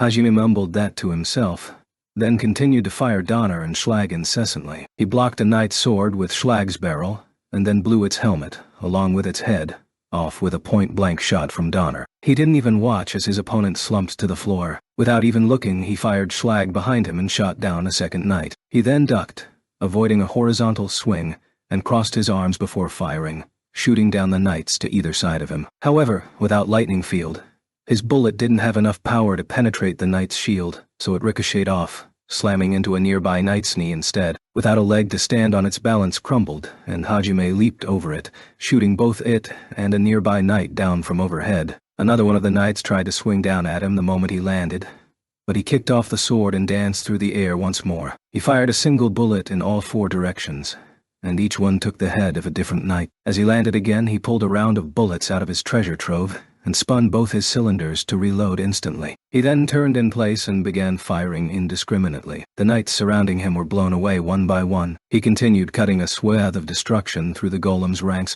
making sure not to accidentally let any of his bullets hit any part of the room. However, As he continued dodging the golem's attacks, he furrowed his brows suspiciously. Despite having destroyed a fair 259 page number of them now, it felt like their ranks hadn't thinned in the least. Yue and Shay had noticed this as well. When they took a closer look at the battlefield, they realized the golems they'd destroyed were nowhere in sight. Are they regenerating? So it seems. No way. How are we supposed to stop them then? Indeed, every time a golem was destroyed, the same light that glowed from their eye sockets enveloped their entire body for an instant. And then the golem was made whole again. An edge of panic crept into Shi's voice as she mowed down another wave of knights. It was hardly surprising. At this rate, no matter how many they destroyed, it was pointless. However, Yue and Hajime both remained calm, their minds working furiously as they kept the knights at bay. This was where the difference in experience came into play. Obstacles of such difficulty had been commonplace in the abyss. In fact, since they were stronger than they'd been back then, this was nothing. Hajime, if they are golems, then they should have a core. Just as Yue had said, the golems must have had a core hidden somewhere inside them that was the source of their power. Most cores were created with mana crystals harvested from monsters. That was what had been written in Oscar's diary regarding his cleaning golems at least. Yue was thinking that if they could destroy those cores, they'd stop the golems. Unexpectedly, though, Hajime frowned unhappily. About that, I don't think these guys have any. 262 page. You sure? Yeah, I'm checking with my demon eye even, but I can't see anything. There's faint traces of mana coming from all over each golem's body, but then, what are we going to do? At this rate, we're just going to lose eventually. Shay was completely panicking now. Hajime ignored her and used ore appraisal on a golem. Maybe it doesn't need a core because the golems themselves are made of some kind of special ore. Bullseye. Spirit stone. A stone capable of absorbing large quantities of mana. 2 or more spirit stones filled with the same type of mana attached to a different kind of ore can be controlled remotely. So that means there's someone out there controlling these spirit stone golems. They weren't actually regenerating. The operator was simply rearranging the stones of the broken golems to fix them, taking extra from the room if there wasn't enough. It was more reconstruction than regeneration. Upon closer inspection, Hajime saw that parts of the floor were made of spirit stone too, and that it had been gouged out in places. That was probably used to supplement any missing stone for the golems. Unless they took out the operator, there'd be no end to them. Hey. Shay. Someone's controlling these guys. There'll be no end to them if we keep fighting, so we're busting through. 261 page. Okay. Breaking through? Roger? A Hajime's signal. They both turned around and made a run for the altar. Hajime fired Donner and Schlag as fast as he could, opening up a path before him, while throwing 2 grenades behind to stave off pursuit. There was a loud explosion, and the shockwaves sent rows of knights tumbling to the ground. Shay leaped into the opening Hajime had created and swung Drucken around, mowing down everything in her path. The golems threw their shields and swords at her, aiming for the brief window of time Shay needed to recover her stance, but Yue used Rupture to cut them all down. Hajime brought up the rear guard and continued shooting down any of the knights that got too close. Shay was the first to reach the altar, and she quickly set herself up in a position to assist Yu and Hajime. Yue followed seconds later, leaping over the altar and heading for the door. Yu-san, is it opening? Nope. It's sealed. I knew it. Even at a glance, it was obvious the altar and door were important. It made sense for them to be sealed, after all. That was why they'd tried to finish off the golems first, so that they could take their time figuring out the seal. Shay grumbled in annoyance as she beat down the knights that made it up the stairs. Let's let you handle the seal. It'll probably take me too long to break through that with transmutation. 262. Page Hajime fought his way over to where Shay was standing. It was probably possible for Hajime to break through with transmutation, but in this dungeon it would take a vast amount of his mana, in which case, figuring out the riddle of the altar and the yellow crystal was probably the smarter route. That was why Hajime decided to let Yu, who was currently the most disadvantaged in the fight, worry about the seal. Okay, leave it to me. Yue replied instantly and shifted her attention to the yellow crystal. It looked like 2 pyramids had been joined together at the base, and upon closer inspection, Yue realized the whole thing was actually made of interlocking 3-dimensional pieces. She took the crystal in her hands and turned back to the door. There were 3 depressions on its face. After thinking for a moment, she started dismantling the crystal. She was hoping to rearrange the pieces into 3 cubes, so they'd fit in the depressions. While she worked, she examined each depression in greater detail. When she looked closely, she noticed each of them had writing so faint it could easily be overlooked. Written within was, "Can you solve it?" Well, can you? If you don't finish up quick, everyone's gonna die. Don't worry if you can't, though. It's okay. You guys aren't geniuses like me. So just relax. Even stupid people can live. Well, I guess they can't, huh? Too bad. Pugya, huh? The same annoying insults as always. Even Yue couldn't help but be irritated. She frowned ever so slightly, resisted the impulse to punch the door, and continued working on the puzzle. Hajime and Shay sensed her shift in mood, but they decided not to say anything and continued beating down the undying army of golems. 263 page, Hajime-san. ... Can't you blow them away with that other thing you used before? The knights swarmed up the staircases like cockroaches, annoying and hard to kill. Tired of hitting them back, Shay begged Hajime to use his grenades again. Moron. ... What if it triggers a trap? I can't throw them out just like that. There's no telling what'll happen. That army of golems has already trampled every inch of the staircase. This is Milady Ryzen we're talking about here. What's to say there isn't some kind of switch that doesn't react to golems? Ugh, the scary thing is that you might be right. They conversed with surprising nonchalance as they blew through wave after wave of golems. Though Shay had been panicking at first, after seeing how calmly Hajime and Yue had handled the situation, she'd regained her composure. You know, I'm actually kind of happy. Shay whacked another golem off the staircase before continuing. For so long, all I was good at was just running away. But now here I am, fighting shoulder to shoulder with you, Hajime-san. That's why I'm happy. You're a real weirdo, you know that? I'm gonna flirt with you so much once we're out of here. Oh, slow down there. Don't just go putting up death flags for no reason. The tragic heroine role doesn't suit you. So just stop. 264 page. This is where you're supposed to say, I definitely won't let you die, honey. Come on. Now that deviates from the script way too much. I'm actually a little scared by how optimistic you've gotten recently, but I guess I can't say anything. They continued chatting idly like that for a few more minutes. One could say they were flirting, even. Suddenly, a dark shadow loomed behind them. You? Choi? No flirting. We weren't flirting. Fufu, is that what it looked like? Oh, you're making me blush. Shut up, you. Yue glared angrily at Hajime and Shay, the latter of which was starting to grow a little tired. But she knew it wasn't the time for this. So instead she puffed out her chest a little and reported her success. It's open. Well, that was fast. You're amazing, you. Come on, Shay. We're going. Okay. Hajime glanced back and saw that the door was indeed now open. There didn't seem to be anything too special about the room beyond. Regardless, he turned around and started heading for the door. If they could reseal that door, they'd be able to halt the golem's advance. Yue ran through first, followed by Shay. They stood on either side of the double doors, ready to close them the minute Hajime got through. 265-page Hajime threw some grenades at the golems as a parting gift before sprinting through the doors. The golem surged forward, determined to stop the intruders. And yet, the grenades exploded before they could. Those that weren't blown apart lost their balance and fell. And in that moment, Yue and Shay slammed the doors shut. Just as he'd checked with Farsight earlier, the room was completely empty. Even if it hadn't been Miletta's room herself, Hajime had at least been expecting a clue. So the whole situation was rather anticlimactic. Is this another one of her tricks? Have this big old fancy door and seal but put nothing behind it? It's possible. Stupid Milady. How long are you going to keep making fun of us? As the three of them all hung their heads in disappointment, they suddenly heard the noise they'd come to hate. Clunk! Wah! The room suddenly started trembling. Suddenly, Hajime could feel G-forces hitting him from the side. Ugh. Wait. Is this whole room moving? Looks like Ugaya.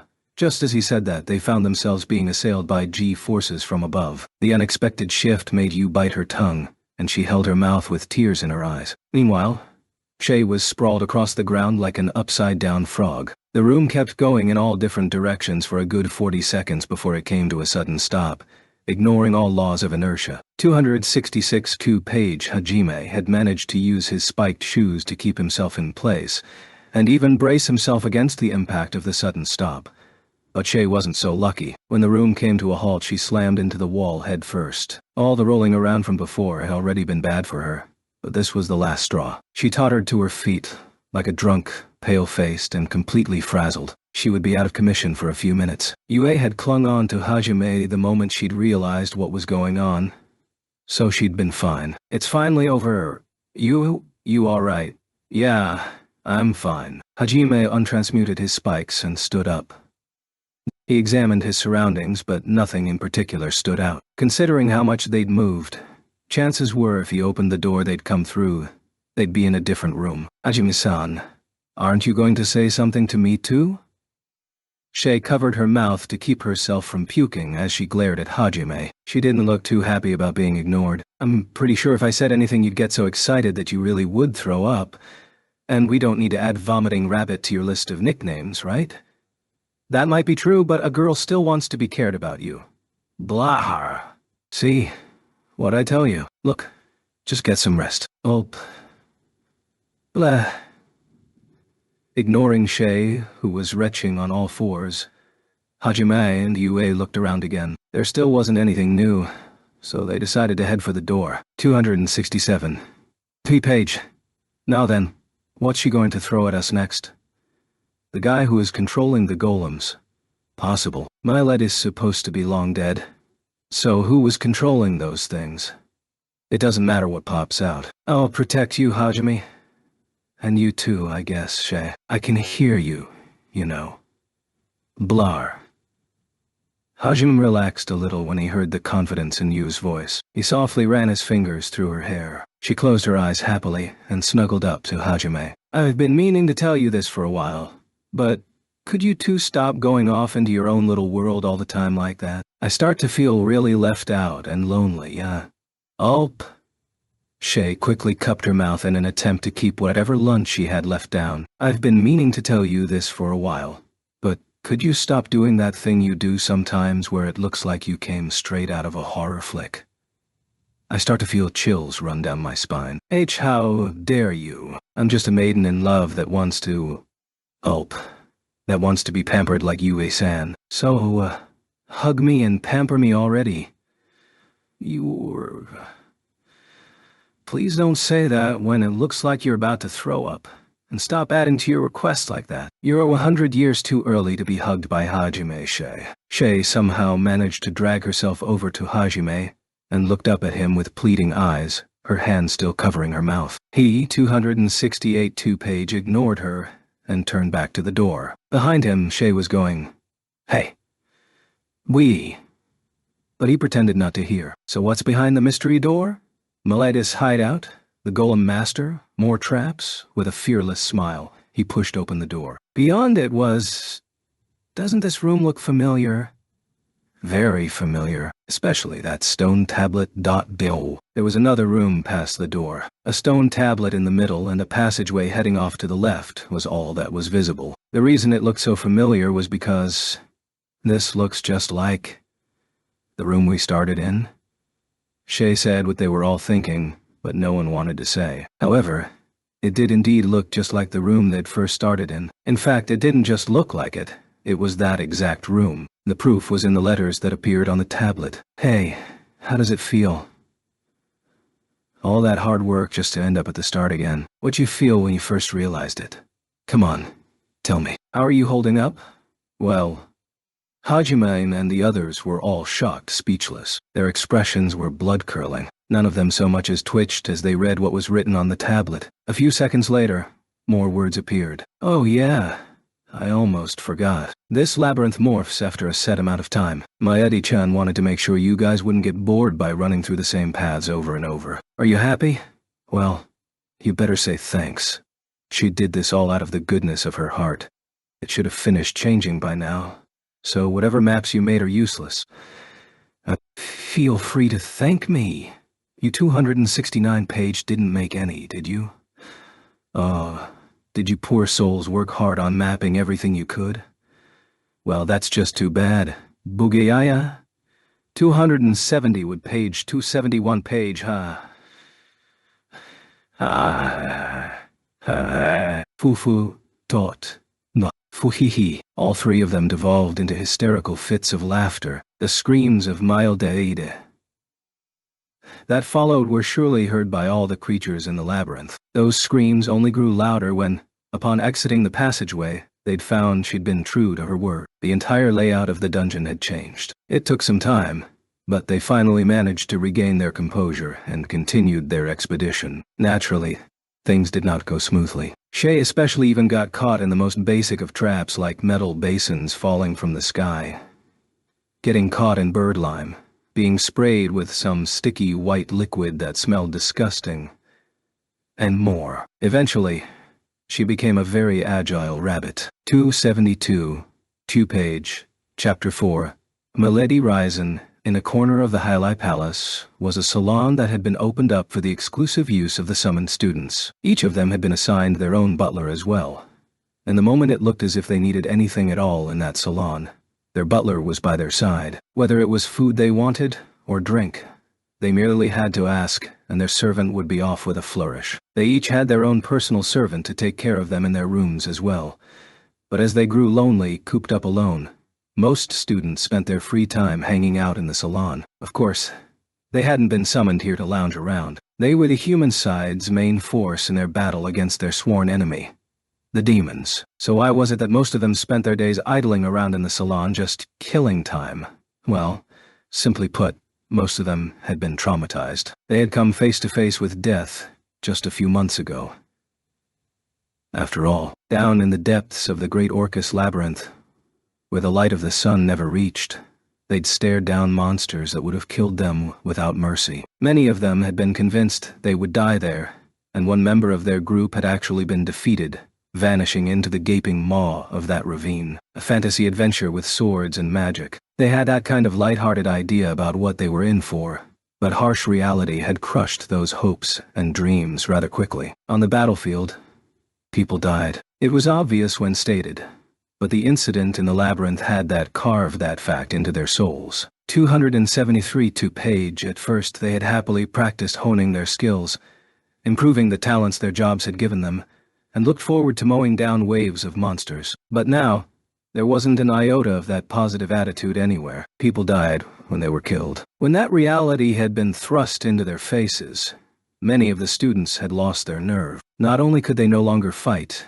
they feared even stepping out of the capital. The king and high-ranking members of the Holy Church naturally tried to convince the students to fight again, but they didn't go so far as to force them. In the end, it was all just attempts at persuasion. But the students, who had been weighed down by their fear, only felt more cornered at their words. They were worried that if they didn't comply, maybe they would be chased out of the castle. Then, they'd have no one to protect them as they were thrown out into this harsh world where people died at the drop of a hat. It was then that the one who possessed a rare and invaluable job, the only adult to have been summoned, the teacher Aiko Hatayama, returned from her expedition to solve the kingdom's food problems. When she heard about the boy who'd failed to make it back alive, she'd been visibly shaken. But when she saw how much worse it had affected the students, she quickly pulled herself together. With renewed determination, she headed to the king and other nobles to convince them to stop pestering the students to return to the warfront. She even used herself and her rare job as a bargaining chip. As a result, she succeeded, and the students were all put under Aiko's protection.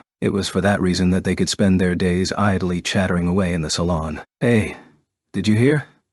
Amanagawa's party made it all the way to the 70th floor. 274 page, seriously? Weren't they just setting foot in the 66th floor a few days ago?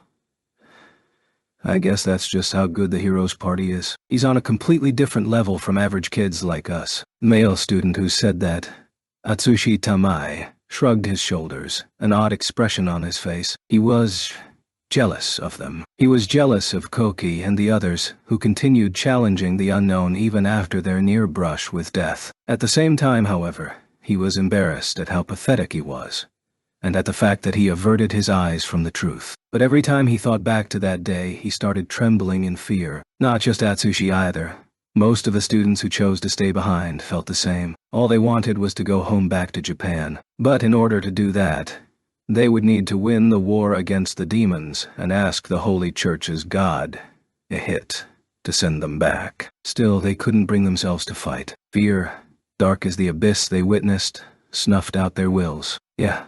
Oh, you'd have to be as amazing as Kaori-chan or Shizuku-chan to keep up with that guy. I know, right? Shizuku's so cool, isn't she? I'm totally falling for her. Ha ha ha, seriously? But I thought you liked Suzuyuri. Wait, Suzu-chan's like that, really? Nah, she's just a perverted old man inside, so she doesn't count. Like the boys, the girls also acted cheerful and joked around.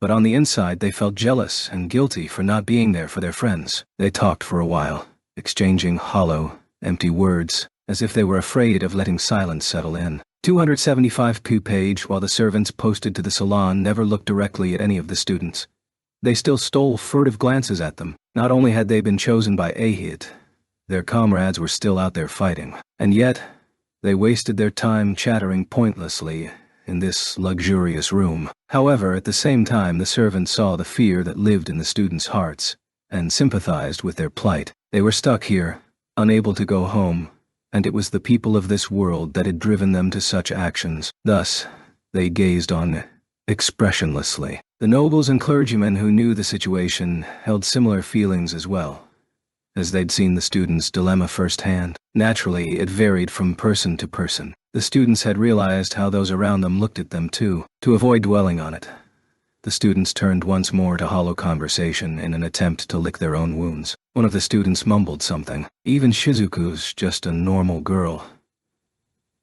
It had been barely a whisper, not something meant to be heard by others. But there had happened to be a lull in the conversation just then. And so those whispered words reached everyone in the salon. They all turned to look at the person who'd muttered that. It was Nia, Shizuku's personal maid. She realized she'd misspoke and quickly bowed her head to apologize, but, "What? Got a problem with us?" Atsushi furrowed his brows and growled at Nia. Despite his tone, he couldn't bring himself to look her in the eyes. He knew his anger was misdirected. "No, not at all. I'm truly sorry for my poor choice of words." Nia bowed to everyone again, but her honest attitude only aggravated Atsushi further. So he continued pestering her. 276 2-page, no one asked you to apologize. Do you think we're all idiots? You trying to say that because Yagashi's-san didn't change, because she's still going anyway, we're all pathetic for calling it quits here? Why not just say it to our faces then, huh? Yeah, Atsushi, give it a rest. What good's hitting a maid going to do? Atsushi's friends, Noboru Aikawa and Akito Nemura, tried to calm him down. He was throwing a tantrum like a child. Shut up. I just, damn it. Atsushi, Tamai-kun. Gloomy feelings whirled around him, and Atsushi let out a frustrated yell. Akito and Aikawa looked away, unable to say anything else. Some of the girls opened their mouths, thinking to say something to him. After all, everyone understood those feelings he couldn't explain that wrapped around him like an inescapable spider's web. Atsushi hung his head and Nia took a step toward him. Atsushi-sama, I'm terribly sorry I offended you, but I did not mean to imply that any of you are cowards. Please try and believe me. Nia-san. No, I'm the one who... Sorry. In the face of her sincerity, Atsushi could only look away awkwardly. He apologized as well, having calmed down a little. Not only had he thrown a temper tantrum, he was the one being apologized to. There could be nothing more humiliating. Nia smiled gently, then went on to explain the true meaning behind her words. 277 T-page. Allow me to apologize to the rest of you as well. I did not mean to cause offense, but as Shizuku-sama's maid, and as her friend, this is what I think. That she, too, deserves to be protected, to rely on someone else, to let herself be spoiled, just like any other girl. But she's so strong. Everyone goes to her for help. I can't imagine her ever needing to rely on someone else. Yeah. The girl who spoke was Nana Miyazaki. There was a bitter smile on her face as she said that. Her friend, Taiko Sugawara, voiced her agreement. It's true that in my time serving Shizuku-sama, she has never once shown any such weakness before me. However, I do not believe a perfect person like that exists. Shizuku-sama is also just a teenage girl who was a student only months ago. She may still look fine for now, but I'm sure not being able to rest even when she returns to the palace, and having everyone around her say things like, "It's obvious that Shizuku-sama can do something like that," must be a huge burden on her. Nia-san.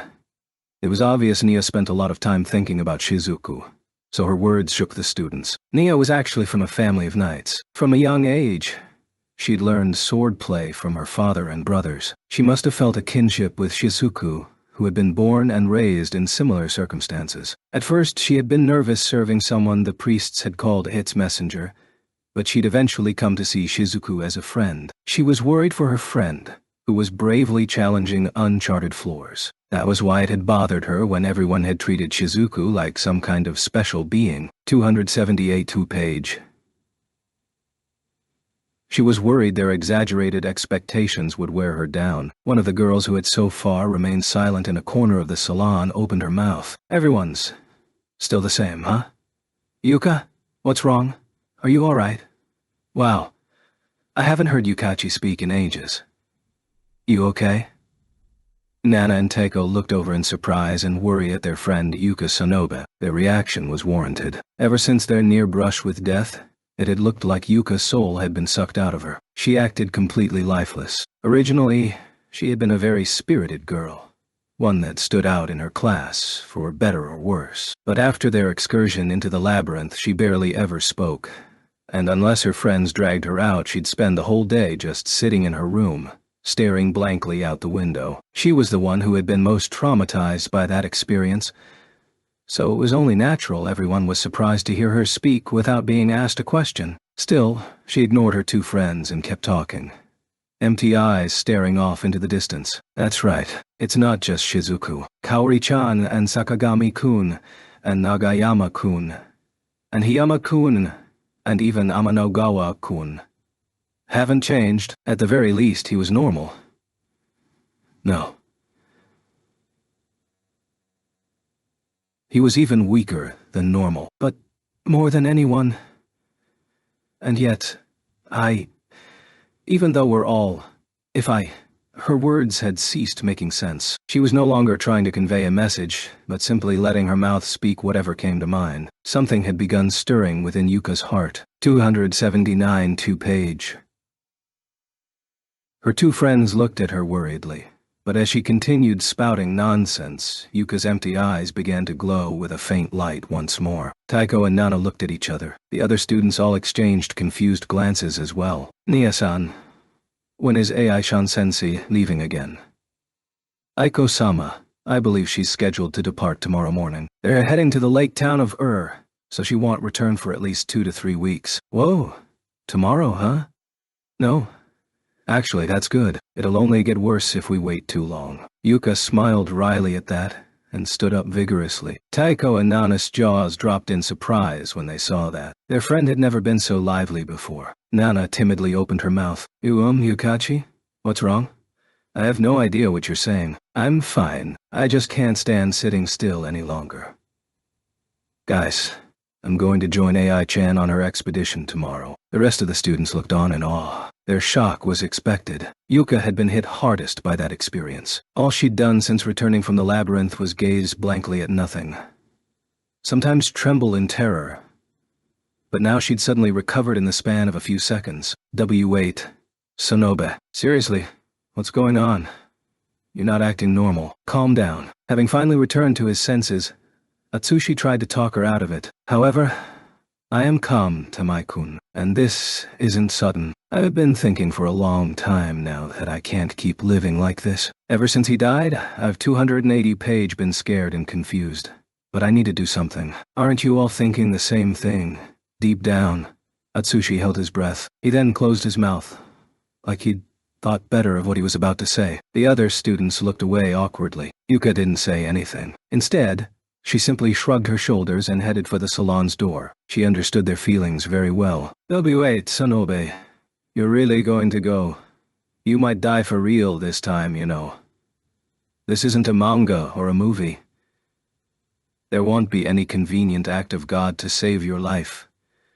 That's why he died. Even though he was weak, he still tried to act like a hero, and then he died just like that.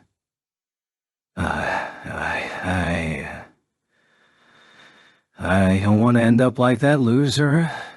Sonobe, don't be stupid. Though he started off shouting, his voice gradually petered off, until finally he was hanging his head sadly. Yuka didn't even turn around, but that worthless, weak boy saved my life. No, he saved all our lives. But I'm not asking you to come with me to Tamai-kun. I just don't want to let his death be in vain. That's all. Of course, if you want to come with me, I'd be glad to have you. She finally looked back at that moment. She looked nervous, but she still smiled resolutely at the others. Atsushi could only flop his mouth like a dying fish before collapsing into his chair. Yuka left the room. Taiko and Nana were still in shock, but they left the other despairing students and hurriedly followed after Yuka. When they finally caught up to her in the hallway, they couldn't hide their confusion. 281 peeps. Hey, Yuka. Are you really going to go with Ai-shan-sensei? He was right. You might die. I know. But still, I can't just sit around any longer. I don't have the courage to follow Amanagawa-kun and the others, but I can at least be Ai-chan's guard. When they saw the determination in her eyes, Nana and Taiko exchanged worried glances. Timidly, Nana opened her mouth. Yukachi. Did you, maybe like Nagumo? Don't be silly. There's no way I'd be doing this for such a simple reason. Really? Obviously. Besides, after seeing the hellish training Kaori-chan's putting herself through just because she still believes he's alive, you'd have to be braver than a hero to try and take him from her. If I had that kind of guts, I wouldn't have stayed behind in the first place. Well, I guess Yuka Sonobe was none other than the girl Hajime Nagumo had saved from Trom soldiers back in the Great Orcus Labyrinth. That was why Nana had come to that conclusion. But one look at Yuka's face told her she obviously didn't think of Hajime in any sort of romantic sense, though she did appear to have some other complicated feelings regarding him. Even Nana, who was usually bursting with curiosity, fell silent. There hadn't been any lie in what Yuka had said. She really just didn't want his sacrifice to go to waste. She didn't want the life at risk to save to rot in a castle. When she'd said everyone was still the same, that had included Hajime as well. He'd saved her despite being the same weak person as before, and she felt it would be betraying 282 pages memory to just sit around and wallow in misery while others continued to fight. Her friends realized this, and after exchanging an awkward glance, nodded to each other. Then they both told Yuka that they were going with her. "Are you sure? You don't have to force yourself, you know? Just like how you don't want let the life he saved go to waste. I don't want to let the life you saved go to waste either. I'm coming with you, Yukachi." Same thought God. "There's no way I'm letting you go out on your own, Yuka. You saved my life too, remember?" After Hajime had saved her life, Yuka had pulled herself together and rallied some of the other students. Teiko and Nana had been part of that group. Both of them knew that it was thanks to her that they'd survived long enough to escape. And so, they decided if Yuka was going to get back up, they were bound to follow. I see. Well, alright. Then I guess we'll protect AI-chan from both the monsters and the really hot knights the Holy Church sent to escort her. She had hoped her two friends would join her, so she broke out into a beaming smile when they offered. Nana and Teiko gave a spirited, "Yeah!" in response. The shadow of fear disappeared from the three smiling girls' eyes, replaced instead by the faint glow of hope. Mist swirled about the castle grounds on the dawn of their departure. The sun was just beginning to poke its head over the horizon, and the crisp morning air kept everyone awake and alert. 283 page despite the pristine weather. One of the travelers had a glum expression on her face. Aiko Hatayama, the leader of the expedition. "Girls, are you sure you want to do this? I already have the Holy Church Knights to protect me. We're not leaving, AI-chan sensei. And besides, those knights are more dangerous than helpful. It's obvious they're agents sent to try and seduce you into their faction." "That's right, AI-chan sensei. Don't fall for their charms just because they're all hotties, okay? Though, if you ask me, it looks like their plan backfired. But still, you're our AI-chan sensei, so we just want to be extra careful." Aiko shrugged her shoulders helplessly at their insistence. She'd already tried to dissuade them when they talked to her last night about joining her expedition. But no matter how much she impressed the dangers of the journey, they never faltered. As such, she knew nothing she said now would change their mind. Furthermore, Yuka's claim that the Holy Church was trying to seduce her into their camp were more than just baseless accusations. On every single trip Aiko had gone, they had, without fail, assembled a team of good-looking knights to accompany her. And without fail, each and every one of them had tried to make a move on her, all in order to control the one person in the world with the ability to completely revolutionize agriculture. But as Taiko had said, all the knights had instead become her loyal followers. The same charm that had led all of her students to love her had toppled the army of hot guys as well. Aiko herself was as dense as a dating sim protagonist though, so she hadn't realized that little tidbit as of yet. 284 2-page. She was glad her students were worried about her, and that they'd recovered enough to want to try again, but at the same time, she was worried about the dangers they would face on the road. Unable to resolve the conflicting feelings inside of her, she just cradled her head. A few seconds later, she could hear a huge commotion coming from across the courtyard. Aiko and the girls turned around and saw the knights bringing over their carriages. However, there was an unexpected group of guys facing off against them, so they were seemingly in the middle of a heated argument. Aiko's eyes went round in surprise, while Yuka and the others looked taken aback. Tamai-kun? Aiko-kun and Nimura-kun, you're here too. Why are you all? Oh, Yaishan sensei. How's it going? We're coming too. Atsushi and the others greeted Aiko casually, a complete turnaround from the stern glares they'd been sending the knights mere moments ago. Aiko opened her mouth to argue, but Yuka cut her off before she could. You're coming. That's a surprise. Should it? You're not the only one. We wanted a chance to stop being losers too, though I think the rest of the guys are still too scared. I see. Well, welcome aboard. Let's do what we can with what we've got. Yuka shrugged her shoulders nonchalantly. Despite their nervous expressions, the boys still let out a spirited cheer. One last student showed up to join a few minutes later. After multiple altercations with the knights, Aiko's agricultural reform expedition was finally formed. Everyone burned with the resolve to stand up on their own 2 feet once more. 225 page. I can't believe I let it happen again. I couldn't even hold back a single one of them. Such a bad teacher. Wah! Aiko cried by herself in a corner of the carriage. The knights all felt moved by her plight and tried to offer a helping hand, or words of condolence. However, Yuka and the other girls snarled angrily at them to keep them at bay. No one noticed that their constant bickering was giving Aiko, the person they were supposed to be protecting, a headache, and it seemed their journey would continue along those lines for quite some time.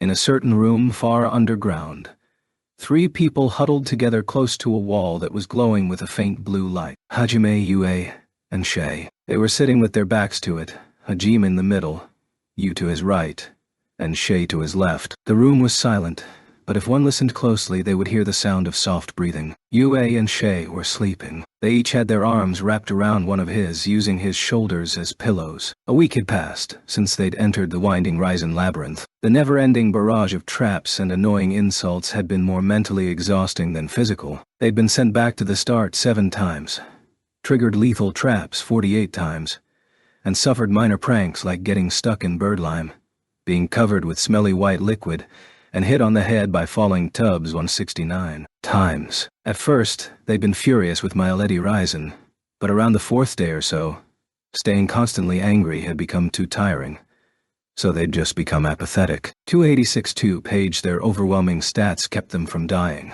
and they'd brought plenty of food, but those were the only silver linings in the godforsaken maze. They slept intermittently, like they were now, as they continued exploring. After a week of searching, they'd noticed that there was a pattern to how the maze rearranged itself. By using his tracking skill, Hajime had been able to figure out where each block was moved. They were finally making progress. Pleased, Hajime looked down at the 2 girls sleeping on his shoulders. I can't believe you guys are sleeping so peacefully.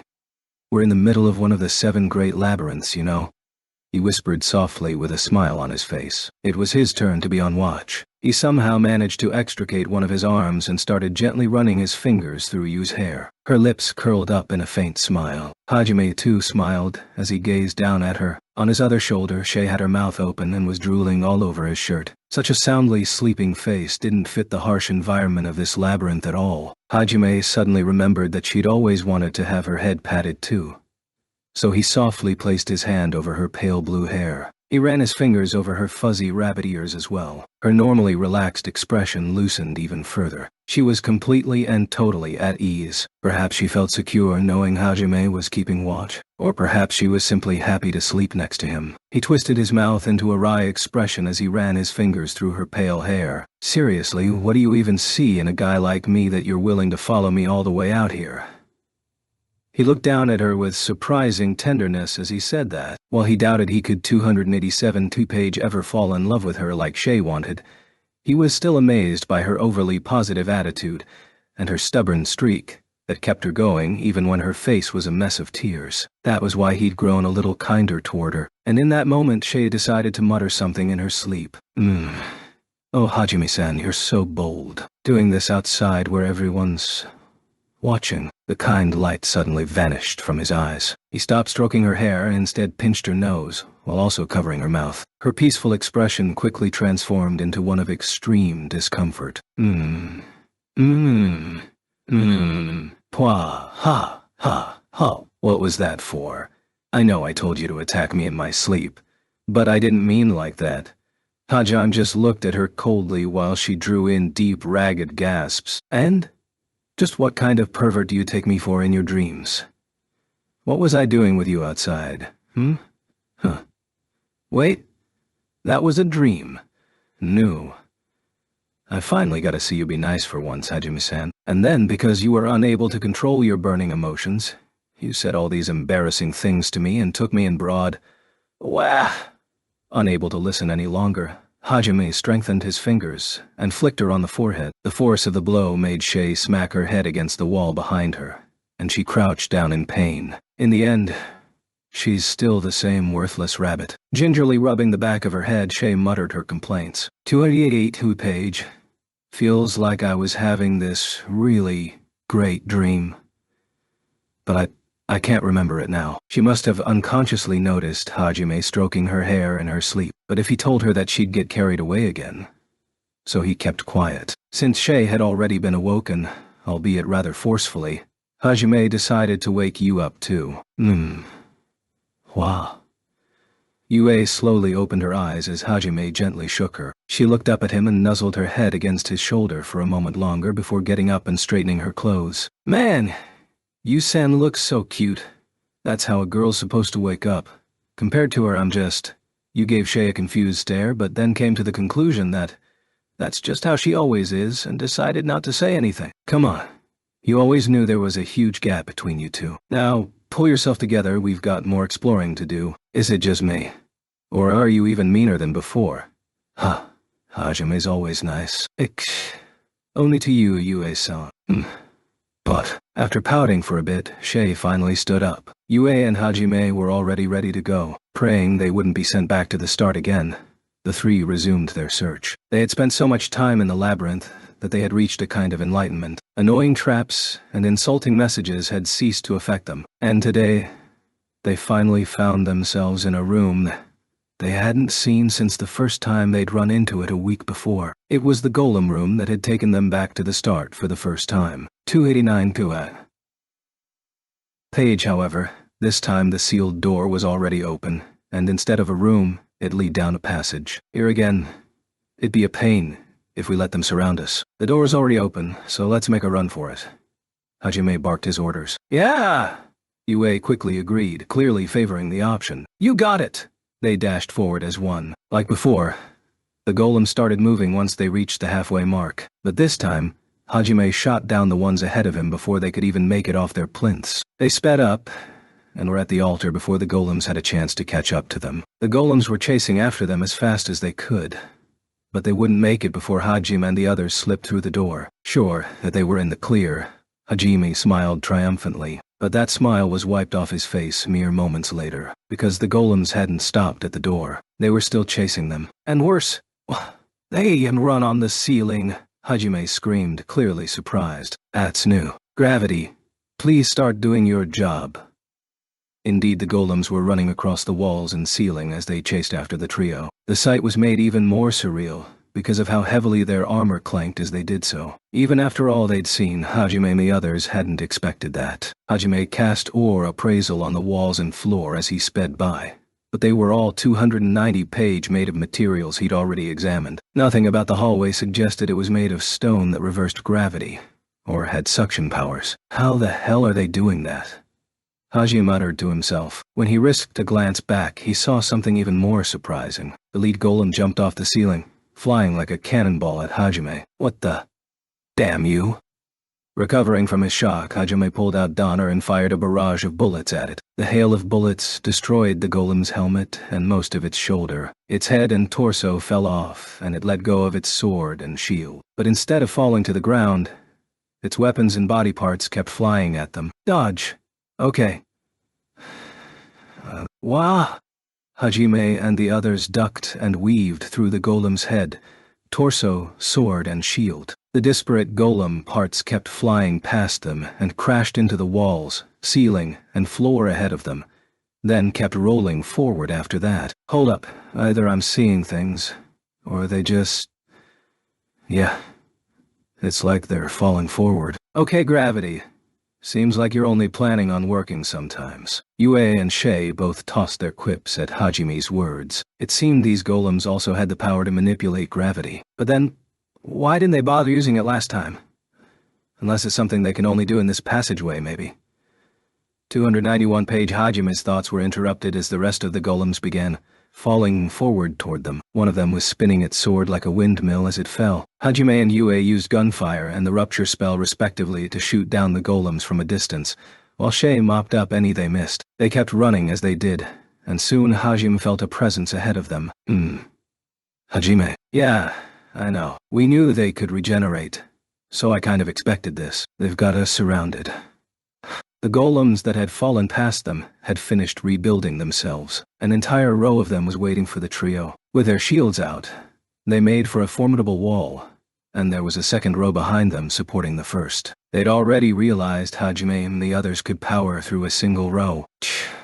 What a pain. Hajime clicked his tongue and holstered Donner and Schlag. From his treasure trove, he pulled out another weapon, Orkin, a rectangular 12-shot missile launcher. Each of the missiles it fired was 30 centimeters long and packed more explosive power than his hand grenades. With his creation magic, he had imbued lightning field directly into the ore the missiles were composed of. As such, they were constantly charged with static electricity, and that electricity ignited the explosives in the warhead on impact. Hajime smiled wickedly as he took aim with Orkan. Shay, cover your ears. I'm blowing them out of the way. Okay. 202-page wait. On earth is that? Shay's eyes widened in surprise. This was her first time seeing Orkan. Yue stuck her fingers in her ears. She's rabbit ears were still standing straight up, but Hajime didn't have any more time, so he pulled the trigger. The missiles launched with a whooshing noise, leaving a trail of sparks in their wake. Each and every one of them found their mark. There was a huge explosion as they hit. The entire passage shook from the force of the shockwaves. The Golem Knights were blasted to either side, blown up beyond recognition as they slammed into the walls. It would take a while to rebuild from that kind of damage. Hajime and the others sped past the wreckage. My rabbit ears are... Shay's ears were lying flat against her head, with her hands covering them. There were tears in her eyes, but she still kept pace with the others. Rabbitmen had the best sense of hearing out of all the beastmen. That's why I told you to cover your ears. Huh? What'd you say? I can't hear anything. You really are a worthless rabbit. They both gave her exasperated looks, but Shay was too busy worrying about her ears to notice. After another 5 minutes of fending off golems falling at them, they saw the end of the hallway. It opened up into a massive chamber. The chamber had no floor, and there was a square platform standing 10 meters out from where the hallway stopped. Yue, Shay, jump! They both nodded curtly. From behind, golems were still shooting down at them. They continued dodging or intercepting them up until 293-page they jumped. With their body strengthening, all three of them could leap far further than any Olympic athlete. A jump that would easily have broken world records back on Hajime's world carried them easily over the gap and directly toward the square platform. Still, unexpected surprises were this dungeon's specialty. So while they were still in the middle of their jump, the platform started moving. What? Hajime had lost count of how many times he'd yelled that down here. At this rate, they were just going to fall down, and a quick glance below showed that the hole was quite deep. Hajime thrust out his left hand, ready to fire an anchor, but Yue acted first. Updraft. A surge of air lifted them up, carrying them a few feet higher. It wasn't much, but it was enough. Hajime just managed to grab onto the ledge as he fell. He transmuted spikes into his left arm to keep him fastened there while Yue and Shay clung to him for dear life. Nice one, Yue. That was amazing, Yue-san. Praise me more. Hajime and Shay smiled, praising you for saving them from whatever hellish pit awaited below. Yue was exhausted from burning so much mana, but she still managed to puff out her chest proudly. However, their celebration was cut short by an army of golems flying at them. This time, they were just floating through the sky. It must have been their gravity-controlling powers at work. They headed toward Hajime and the others at frightening speed. 294. 2-page you, Shay. Get up there. Donner was already in his hand before he'd finished talking, and he fired a barrage of bullets at the incoming Golem Knights. Yue and Shay clambered up over him and onto the platform. Once they were over, Hajime vaulted up himself. One of the golem's swords thrust into the platform side a second later. Had Hajime taken a second longer, it would have speared him. Taking advantage of the golem's brief opening, Hajime bombarded it with bullets. Fuck. I don't know if it's gravity control or what, but these guys are getting more and more precise with their movements. It's probably this place. Aha!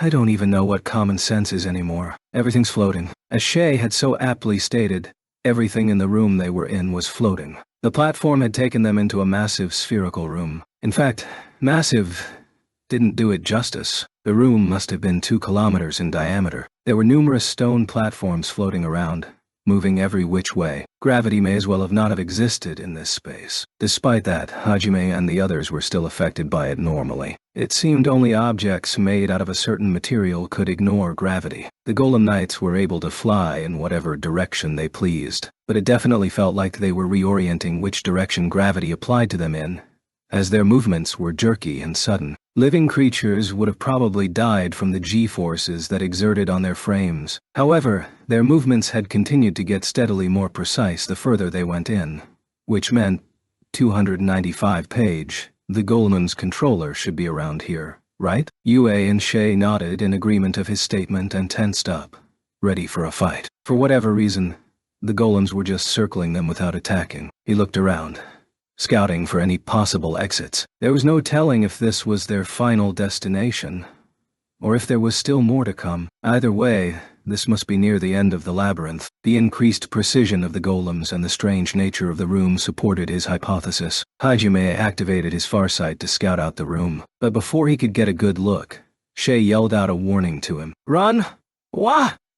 Hajime and Yue unquestioningly heeded Shay's warning and leaped to the side as fast as possible. Fortunately, there was another block floating a few meters away for them to jump to. A second later, something crashed into the block they'd been standing on with the force of a meteorite. The impact shattered the block completely. Meteorite was an apt description for what had just landed, as whatever it was shot straight through the block and kept falling, a nimbus of friction-induced heat surrounding it. Cold sweat ran down Hajime's back. Had it not been for Shi's warning, they would have taken that head-on. And since he couldn't use diamond skin here, it might actually have killed him. It wasn't that he hadn't been able to sense the attack. In fact, he'd felt the presence bearing down on them an instant after Shi's warning. However, it had been traveling so fast that he wouldn't have been able to dodge in time after sensing it that late. "Thanks, Shay. You saved our lives." "Yeah, good job." 296. Page. Hey. Thank goodness my future sight activated back there. Though I'm completely out of mana now. So the reason she sensed it before me was because of her future sight ability? Shay could use her ability voluntarily. But there were also times it activated on its own. When something posed a threat to her life, it would almost always activate. That meant the meteorite had at least enough power to instantly kill Shay. Hajime shivered a little before looking down at where the meteor had fallen. He cautiously poked his head over the edge of the platform. When he peered down, he could faintly make out something ascending at high speed. In the blink of an eye, it was floating above Hajime and the others. Its eyes glowed with a cold light as it stared at them. "Man, are you serious? It's so big." So this is their boss. They all gazed up in amazement. Yu's outburst could probably have been interpreted in a not-so-wholesome way. But that wasn't really important. Floating in front of them was a massive golem knight. It was fully armored like the others, but this one was 20 meters tall. In its right hand was a glowing red heat knuckle. That was what it had used to destroy the platform earlier. In its left was a flail, its fingers wrapped around the chain. As Hajime and the others prepared for battle, the other golems all started flying in as well, encircling the trio. They stood, or rather floated, at attention, with their swords held upright in front of their chests, as if they were saluting their emperor. 297 Page Hajime and the others looked around nervously. Silence filled the room, and the tension was almost palpable. The moment one side moved, a fight to the death would break out, or at the very least, that was the sense the atmosphere gave off until... "Heyo, nice to see you, it's me, everyone's favorite idol, my Lady Ryzen Shan." The huge golem's greeting didn't match its look at all. Their jaws all dropped open in shock. The cutesy voice coming out of the heavily armed and armored golem was so utterly incongruous that they couldn't help it. The giant golem frowned in displeasure as it looked down. Judging from its voice, Hajime guessed it was a she. "Hello? Aren't you going to say anything? It's proper manners to return a greeting, you know?" Sheesh. Kids these days.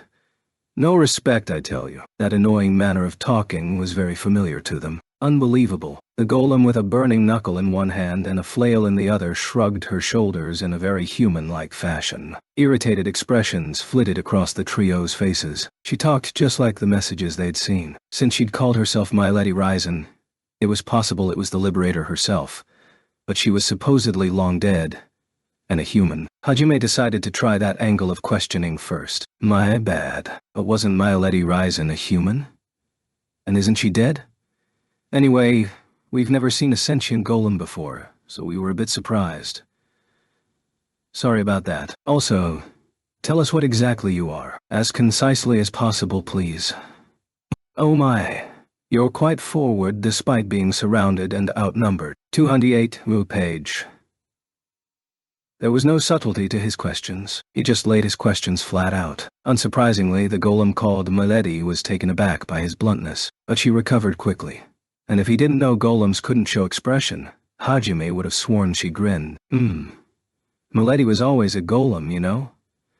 Whatever gave you the idea she was human? There were a few things written about you in Oscar's notebook. And don't give me bullshit like, oh, but I look just like a human, don't I? Just keep it short. It looks like you're trying to get in our way, so we'll be turning you into scrap soon enough. That's why there's no need for any annoying banter, just tell us what we want to know. Oh my. I finally get a chance to talk to someone, and this is how you treat me. And did you just say Oscar? Did you three perhaps clear Ochan's labyrinth? Yeah, we've already beat Oscar Orca's dungeon, but I'm the one asking the questions here. If you don't want to answer, that's fine too. We'll just move straight to the part where we crush you to pieces. It's not like I'm dying to know any of this information. All we're here for is the ancient magic. Hajime pointed Donner at the massive golem to accentuate his words. Yue looked on impassively, but Shay, half impressed and half nonplussed, let her thoughts leak out. Wow, nothing phases you, does it? If you want the ancient magic, does that mean you're going to kill the gods? Are you going to take out those conniving little bastards for us? If you got to the end of Ochan's labyrinth, then you must know what's going on, right? 299 page. I told you, I am the one asking the questions here. If you want me to tell you anything, you answer first. You really are a cocky little brat. Well, whatever. Where to begin? Guess we'll start with my real identity. Like I said, keep it short. I don't need an entire novel's worth like when I saw Oscar. I guess Ochan can be a little long-winded. He always did like to talk. The massive golem looked up at the sky, quietly reminiscing. She really felt more like a human than a lump of rock. Yue was as expressionless as always, but Shay was glancing nervously at the golems surrounding them. All right, so put simply, I am indeed Milady Ryzen, and the secrets of these golems lie in the ancient magic I can use. If you want to know more, then you'll have to beat me first. That's not an explanation. I mean, what'd be the point in making this labyrinth if you got all the answers before clearing it? The Milady golem wagged her finger like she was lecturing a small child. If only it wasn't Milady Ryzen doing that, it almost looked cute. It's who's inside that's the problem, Yue muttered quietly. It appeared she agreed, though in the end, they hadn't figured anything out about who was inside either. Hajime's best guess was that if she claimed to be Milady herself, then she was probably the lingering remnants of her spirit or something. He vaguely recalled that one of his old classmates, Iri Nakamura, had the job of necromancer, which dealt with manipulating such spirits. Though nothing she'd resurrected with her necromancy had the kind of independent will this golem seemed to 300-page possess. So does that mean it's the ancient magic she had that let her spirit have such a strong will even after she passed on? Regardless, it seemed that whatever magic Milady possessed, it wasn't going to help him teleport across worlds. Somewhat put out, Hajime asked his next question. Does your ancient magic have something to do with controlling spirits? Sounds like you're looking for a certain spell. Well, just so you know, my ancient magic has nothing to do with any of this. I had La-kun help me affix souls into these guys. Hajime's only goal was to return home. It didn't matter if this spell controlled souls or spirits or whatnot. It was of no use to him. But Milady's response wasn't what he had been expecting. He didn't know who this La-kun was, but he guessed they were another one of the liberators. Whoever they were the ones that had put the spirit of Milady, who was supposedly dead, into this golem. Then what does your ancient magic do? Oh, interested, are we? Do you really want to know that bad? Her expression couldn't change, but her tone made it obvious that she was grinning inside. Annoyed, Hajime waited for her to answer. If you want to know, you'll have to answer one of my questions first. Her tone suddenly shifted drastically at the end of her sentence. Her playful, cutesy voice was replaced by a dead serious one. Hajime and the others were slightly taken aback. Still, he didn't let it show on his face. What? 301. Page. What are you after? Why do you want to collect ancient spells so badly? Her tone made it clear that she wouldn't forgive him for lying. It was possible this was her real personality. After all, she was a member of the group that had risen up against the gods for the sake of the people. She had plenty of reason to want to know what the person she entrusted her power to would do with it. Unlike Oscar, who'd passed away and left only a video recording of himself, Milady had spent centuries here waiting for a challenger to come and lay claim to her power. In a way, it must have been torture. Her frivolous attitude might only have been a front, while the real her was someone with an immense amount of patience and a strong sense of responsibility. Yue had picked up on that as well, so her expression shifted ever so slightly. Having spent centuries trapped in a prison of her own, Yue must have understood the suffering Milady had gone through, and there was more than just sympathy in her eyes. After all, unlike you, Milady had chosen to remain down here in the darkness for centuries of her own volition. Hajime's gaze met Milady's, and he told her the truth. My only goal is to return home. One of your stupid mad gods summoned me to this world by force. I'm just trying to find a spell that can teleport me back. I have no interest in carrying on your crusade against the gods. I'm not going to risk my life for this world. She stared at Hajime for a few seconds, before turning to look at Yui. Then, Shay. Seemingly coming to some sort of understanding, she nodded curtly. I see, was all she said. Then her serious tone of voice vanished, and was replaced by the cutesy one she had been using before. 302 page. I see. I understand now. You're not from this world. Yeah, that must have been tough for you, alright. Let's duel. Beat me and get your hands on the power you seek.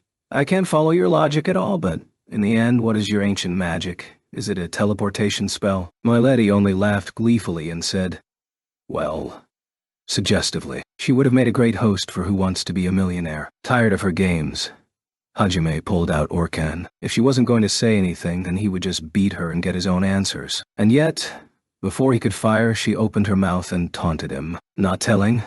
Then die. Hajime let loose a barrage of missiles. They left a trail of sparks as they slammed into the Milady golem and exploded. The explosion echoed loudly across the massive room. Smoke enveloped the space Milady had been occupying. Did you get her? Shay. Anytime anyone says that the enemy's alive. Shay was ready to start celebrating, but Yue shot her down. And in the end, Yu's warning proved correct. A burning fist punched its way through the smoke. Milady swept her hand across, blowing away the smoke. As the smoke cleared, they saw that while Milady's forearms were crumbling here and there, she hadn't taken any serious damage. She grabbed one of the nearby floating blocks and crushed it, using the particles to restore her own body. 3032 page. Fu. Congratulations on landing the first strike. But I'm sure you can do better than that. Come on. I might have the spell you're looking for. I'm pretty strong, though. So try not to die. Accompanied by joyous laughter, Milady fired the flail attached to her left arm at Hajime. Not swung, fired. There was no wind-up, so the flail attached to the end of an arm was just suddenly hurtling toward them. She must have been able to control the direction of her gravity like the other golems, so she made the flail fall at them. Hajime and the others jumped to a nearby platform to avoid it. It shattered the block they had just jumped off of, and, like it was swimming through the air, turned around and returned to Milady's hand. Let's do this. You, Shay, we're taking Milady down. Okay, Roger. At Hajime's shout, the final battle of the Risen Labyrinth, one of the 7 great labyrinths, began in earnest. The golem knights that had been on standby until then suddenly sprang into action. Like they had in the hallway, they pointed themselves like bullets at Hajime and the others, then fell straight at them. Yue lithely dodged out of the way, thrust one of her canteens forward and swung it from side to side. The highly compressed water shot out with considerable force and cut through the golems like a laser. Aha. Pretty good. But there's 50 of these infinitely regenerating golems and me. Will you really be able to get them all at once? With a wicked cackle, Milady fired her flail again. Shay leaped out of the 304U page way and onto a pyramid-shaped block above her. Instead of dodging, Hajime emptied Donner's chamber on it. There was only one gunshot, but all 6 bullets were fired. The 6 bullets hit the flail almost simultaneously. Even a giant mass of metal like the flail couldn't ignore 6 railgun-enhanced bullets. And so, it was flung off at an angle, away from Hajime. Meanwhile, Shay leaped off her platform and swung Drucken down at Milady's head. I can see right through your tricks. Milady suddenly shot sideways through the sky. She had reoriented her gravity. Coo, damn you. Gritting her teeth, Shay pulled Drucken's trigger. There was a concentrated explosion along the face of the hammer. The recoil of the blast allowed her to correct her trajectory. She spun around thrice before delivering a blow backed by the power of centrifugal force squarely into Milady. Milady raised her left arm up to guard herself, but Shay's strike was so powerful that it crushed her arm entirely. However, Milady seemed unconcerned and swatted away Shay with her crushed arm. "Kaya, Shay!" The force of the blow sent her flying. She somehow managed to stabilize herself by firing Drucken multiple times, then made an emergency landing on one of the floating platforms. Looks like you're just fine. Hey, you, just what kind of training did you give this girl? I just cornered her a little. 205. P. Page. I see. No wonder she's so good at surviving. Hajime nodded approvingly as he watched Shay make her way back, jumping from block to block. The amount of golems swarming them was more than Yue could handle alone. Hajime pulled Metsulai, his Gatling gun, from out of his treasure trove. Then, back to back with Yue, he started firing 12,000 rounds of death a minute. The 6-barrel Gatling gun rotated at ridiculous speeds as it fired. Gunshots echoed throughout the room, and streaks of red light filled the air as a hailstorm of bullets ripped the golems apart, sending them all hurtling to the depths below. The knights that attempted to circle around and take him from behind were cut down by US water jets. Within seconds, over 40 golems had been turned into hunks of fractured rock. They fell unceremoniously down to whatever was below. They'd return fully rebuilt, of course, but at least they wouldn't bother them for a while. And that meant they had enough time to take out the Milady golem. Hey, what the heck was that? I've never seen or heard of anything like it. Hajime ignored her question and put Metsulai back into his treasure trove. Then, he took Donner out of his holster and yelled in a voice loud enough for Shay to hear. Milada's core is where a human's heart would be. Destroy that! Wow! How do you know that? She asked, clearly surprised. It hadn't even occurred to her that Hajime might have a demon eye that could see the flow of mana. Now that they knew the Milady golem's weak point, Yue and Shi's eyes glinted with a predatory light. 306 page. There went even 10 regular golems left to protect Milady. As long as we coordinate our attacks, we should be able to take out her heart. Hajime leaped from platform to platform, looking to close in on Milady. With his weakened railgun, it would be difficult to shoot down Milady's core, and so he'd have to rely on a point-blank shot to blow off her armor, then finish her core off with a grenade. But no matter how frivolous her attitude, Milady was still a liberator capable of using ancient magic. He doubted it would be so easy. Milady's eyes flashed bright, and one of the platforms floating overhead shot down toward Hajime.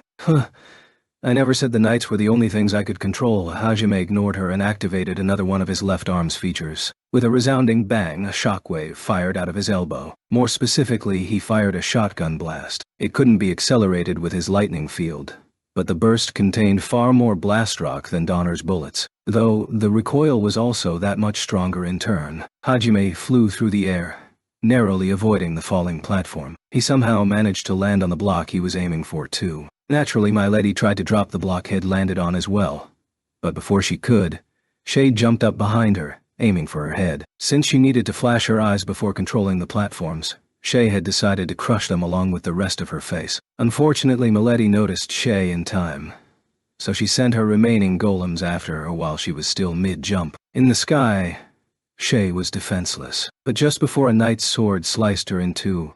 307 page. I won't let you. Yue suddenly popped up behind her and diced the golems into little pieces with her rupture. Thanks, Yusan. Her obstacles now removed, Shay swung down her hammer with all the might of her body strengthening behind it. Do you really think you can beat a golem in a contest of strength? As if to prove her point, Milady turned around and swung her burning right fist up at Shay. There was a thunderous crash as Milady's heat knuckle and Shay's Drucken collided. The shock waves were powerful enough to send all the nearby platforms spinning away. You let it all? Shay let out a bestial roar as she struggled to push through Milady's fist. However, she was unable to match the golem's strength, so she was blown away. Kia! Shay screamed loudly as she flew through the air. Her body had been temporarily stunned by Milady's fist, and there were no floating platforms in the direction she was headed. At this rate, she would fall. But Yue suddenly jumped next to her, grabbed her mid-flight, and used updraft to correct their trajectory to a nearby platform. You've got quite the coordinated little team there. Milady looked down at Yue and Shay, her voice smug. But just then, another voice rang out from right beside her. I know, right? Wow. As Milady turned around in surprise, she saw Hajime. He had fired an anchor into the gap between her armor and found himself a foothold. In his hands was the railgun-accelerated anti-material rifle 382 Page Schlagen, pointed directly at her heart. Sparks were flying down the length of Schlagen's barrel. When did you... Milady was interrupted by the sound of a bullet being fired. The point-blank rifle shot sent Milady flying backward, obliterating the armor around her chest. With his lightning field weakened, Schlagen was only as powerful as Donner normally was. Still, that was more than enough to destroy metal armor. Even in this dungeon, Donner was powerful enough to blow away the normal Golem Knight's armor, and since Milady seemed to be made of the same material, the most she could have done to her armor was make it thicker. Smoke billowed from her chest as she flew backward, and the recoil sent Hajime flying in the opposite direction. He fired another anchor off at a nearby platform and swung himself up onto it. Then he took a closer look at what had become of Milady. Yue and Shay jumped onto nearby blocks as well. Did you get her? I definitely felt it hit, but I really hope this is the end. Yue looked cautious, while Shay seemed hopeful. Hajime's expression, on the other hand, was unreadable. As he expected, Milady started drawing nearby platforms to her as if nothing had happened, and spoke to Hajime with a voice full of admiration. That was close. I actually thought I was done for. If this dungeon didn't dissipate mana, and that artifact had been able to fire at full power, I really would have bit the dust. Yep, I'm a genius for spending so much time making my labyrinth like this. All he heard from the Milady Golem were words of admiration for herself, which Hajime paid no heed to. His expression was grim. Behind her 309 two-page regular armor plating had been another set of jet black armor. Schlagen hadn't even been able to scratch that. He remembered seeing that armor before. So you're interested in this, huh? Milady noticed where Hajime's gaze was directed and pointed to her jet black armor as she spoke gleefully. Well, she continued suggestively, but before she could continue, Hajime spat out a curse and answered her question. Shit. It's Azantium. Azantium was the hardest metal in this world. Plenty of Hajime's own equipment was forged out of it as well. Even a light coat of it would be tough enough to withstand a full power shot from Donner. No wonder Schlagen didn't do anything. Breaking through Azantium was next to impossible, which made Hajime furrow his brows. Oh? You already knew about it? Well, I guess that makes sense. You beat Ochan's dungeon, after all. There's no way someone capable of using creation magic wouldn't know of it. Now, since you're finally starting to despair a little, how about we get started with round 2? Milady finished, repairing her outer armor with materials stolen from the platforms, and fired her flail while rushing forward at the same time. What do we do now, Hajime-san? We're not out of options yet, but we have to seal her movements first somehow, okay? Leave it to me. Shay was on the verge of panicking when she realized they lacked sufficient firepower, but Hajime still had a trump card up his sleeve. He'd need to stop the Milady Golem from moving to use it, though. When he mentioned as much to Shay, she regained 310 Tage her composure for the most part, and together with Yue, she prepared to jump out of the way of the flail. However, not this time, Milady said in a sing-song voice as she started rotating the block they were standing on. Hajime and the others all lost their balance. The flail smashed into their platform with overwhelming force. The trio was flung away from their now pulverized foothold. Before Milady could reel her flail back in, Hajime grabbed onto its chains. Yue used the crumbled remains of their old platform as a foothold while she used updraft to carry her to safety. Meanwhile, Shay maneuvered to a nearby platform using Drucken's explosive bursts to propel her. Next, Milady followed up by swinging her heat knuckle down on them. Cool. They managed to avoid a direct hit, but the heat of the explosion generated by the impact still scorched them. Even while they were crying out in pain, they didn't stop fighting. Yue used Rupture to hack away at Milady's arm, while Shay activated Drucken's spike and drove it into Milady's armor. While Yue's Rupture managed to cut part way through Milady's arm, it couldn't sever it. She jumped back to safety with a frustrated expression. On the other side, Shay had managed to climb up Milady's left shoulder and aimed a swing right at her head. However, Milady changed the direction of her gravity again, making Shay lose her balance and fall. 311 2-page Kaya. Shay screamed as she fell. Hajime swung himself off the flail's chain and caught Shay in midair. Hajime-san! Shay cried out joyfully. She was finally being carried by Hajime, like she'd always wanted. Even though she knew this wasn't the time, she couldn't help but be happy. But of course, Hajime had to ruin the moment. He held her up with one hand, like he had the time he'd thrown her into a mob of monsters. Hajime-san! Do it again. With a metallic whoosh, Hajime reloaded his arm shotgun and fired it again. He started rotating in place and used the centrifugal force to aid his throw. Hajime-san, you bastard! Shay let out a scream of enraged desperation as she readied Drucken. Just when she thought her wish had finally been granted, he'd thrown her to the wolves again. Even Milady was taken aback by the heartlessness of Hajime's actions. However, she still moved to intercept, and made a fist with her right hand. But before she could fire her heat knuckle, the chain that had returned to her along with her flail exploded. Well, what was that? Milady cried out in surprise. When he had still been hanging on to the chain, Hajime had attached a large number of grenades to it. The force of the explosion blew half of the chain away and ruined Miletta's left arm. The shockwaves were powerful enough to throw her off balance, and it was at that very moment that Shay appeared, with Drucken in hand. Uriah!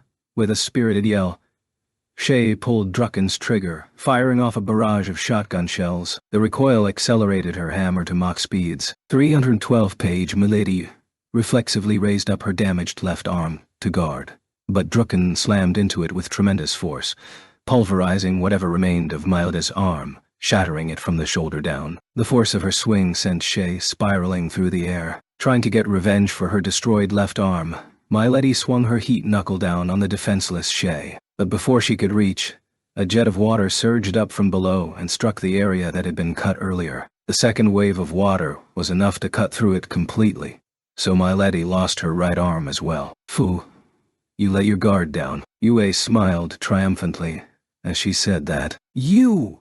How dare you! Miletta's facade finally cracked, and anger spilled into her voice. Meanwhile, Hajime had used his anchor as a pendulum, swinging around on it to catch Shay. But he wasn't doing a princess carry this time. Instead, he held her beneath his arm like a sack of potatoes. Hajime-san, that was the perfect opportunity to carry me like an actual girl. Don't I deserve a reward? Read the mood a little. Please, don't talk about me like I'm dense or something. In fact, why don't you learn to read the mood instead? You're always trying to twist every situation into an opportunity to satisfy yourself. Shay started complaining the moment they landed, but Hajime shut her up with a tired rebuttal. For some reason, Milady wasn't drawing nearby platforms to her in order to repair her arms. Instead, she was looking up at the sky, her eyes glowing brightly. Hajime stiffened. I've got a bad feeling about this. Shay, who was standing right next to him, paled as well. 313 2-page Hajime-san, Yue-san. Run! She's making them all fall. Hajime assumed Shi's future sight must have activated again. That could only have meant that something life-threatening was about to head their way again. Hajime spared a quick glance at Yu, who was standing nearby, before readying himself. A second later, it happened. The entire room rumbled. Rocks started raining from the sky. No, they weren't rocks. Milady was bringing the entire ceiling down on them. No way. Foo-foo, here's my revenge. Aside from the knights, I can't give multiple objects orders at once, but I can make everything fall. Try dodging this. Milady's words irked Hajime, but there wasn't any time to worry about her. There were a few platforms making up part of the room's wall, but its ceiling was made almost entirely of platforms. Each of those platforms was easily 10 tons, and they were falling as thickly as raindrops. Cold sweat poured down Hajime's forehead. Hajime-san, we've got to regroup with you. Hajime hugged Shay close and swung down from his anchor toward Yu. Yu, too, was jumping from block to block to try and reach Hajime. Meanwhile, Milady continued staring up at the ceiling. She'd mentioned it before too, but the way she controlled the platforms was different from how she controlled the golems. Judging by how quickly they adapted to their situation, the golems must have had some level of autonomy to them. That was why she could coordinate with them and give them sophisticated orders. 314 2-page, however.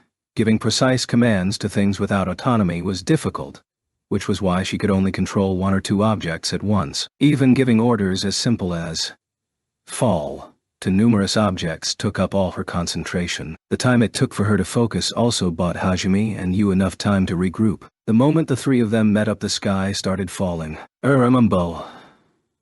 When the shaking finally stopped, it was replaced by a series of loud booms as the platforms started falling. Worse, because Milady could control the trajectory to some extent, the platforms were heavily concentrated where Hajime and the others were standing. Considering the fact that Milady probably didn't intend to kill herself too, Hajime guessed the space around her must have been safe. However, the falling rocks were nearly upon them, and they only had time to huddle near a wall. It was too late to try and make a break for her. Yue Shay, grab hold of me.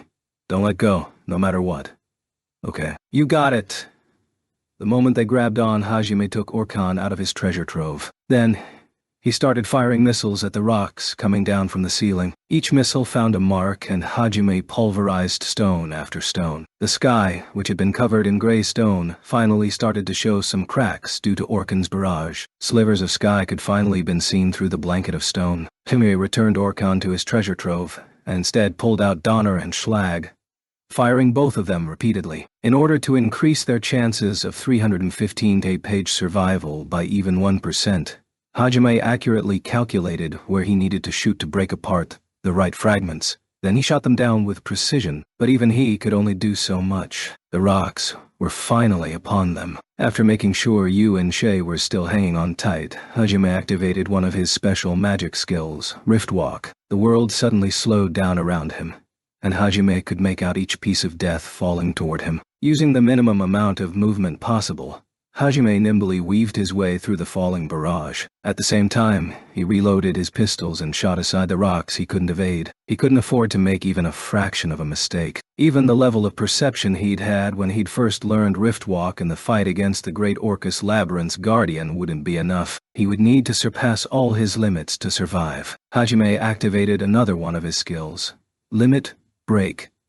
Crimson light enveloped his body, then dissipated seconds later. Normally, Limit Break would triple his base stats, but because mana was dispersed upon being released from the body, it was rendered ineffective. That was because Limit Break achieved its effects by wrapping its user in an aura of mana, but it also wrapped the inside of its user's body with another layer of mana, which meant that even if the strengthening was rendered ineffective, his heightened senses from using the skill remained. He was breaking his limits in the very literal sense of the phrase. Naturally, this placed a huge burden on his body, especially because he'd already enhanced his senses to the limit earlier with Riftwalk. Had his body not been transformed by monster meat, it would have 316 T-page broken apart from the strain of his own abilities. As it was, Hajime was still bleeding from his eye and nose because of the burden. With fluid motions, he dodged death by a hair's breadth time and time again. This was all the more impressive because Yue and Shay were still clinging to him. He jumped from crumbling platform to crumbling platform with a godlike level of balance,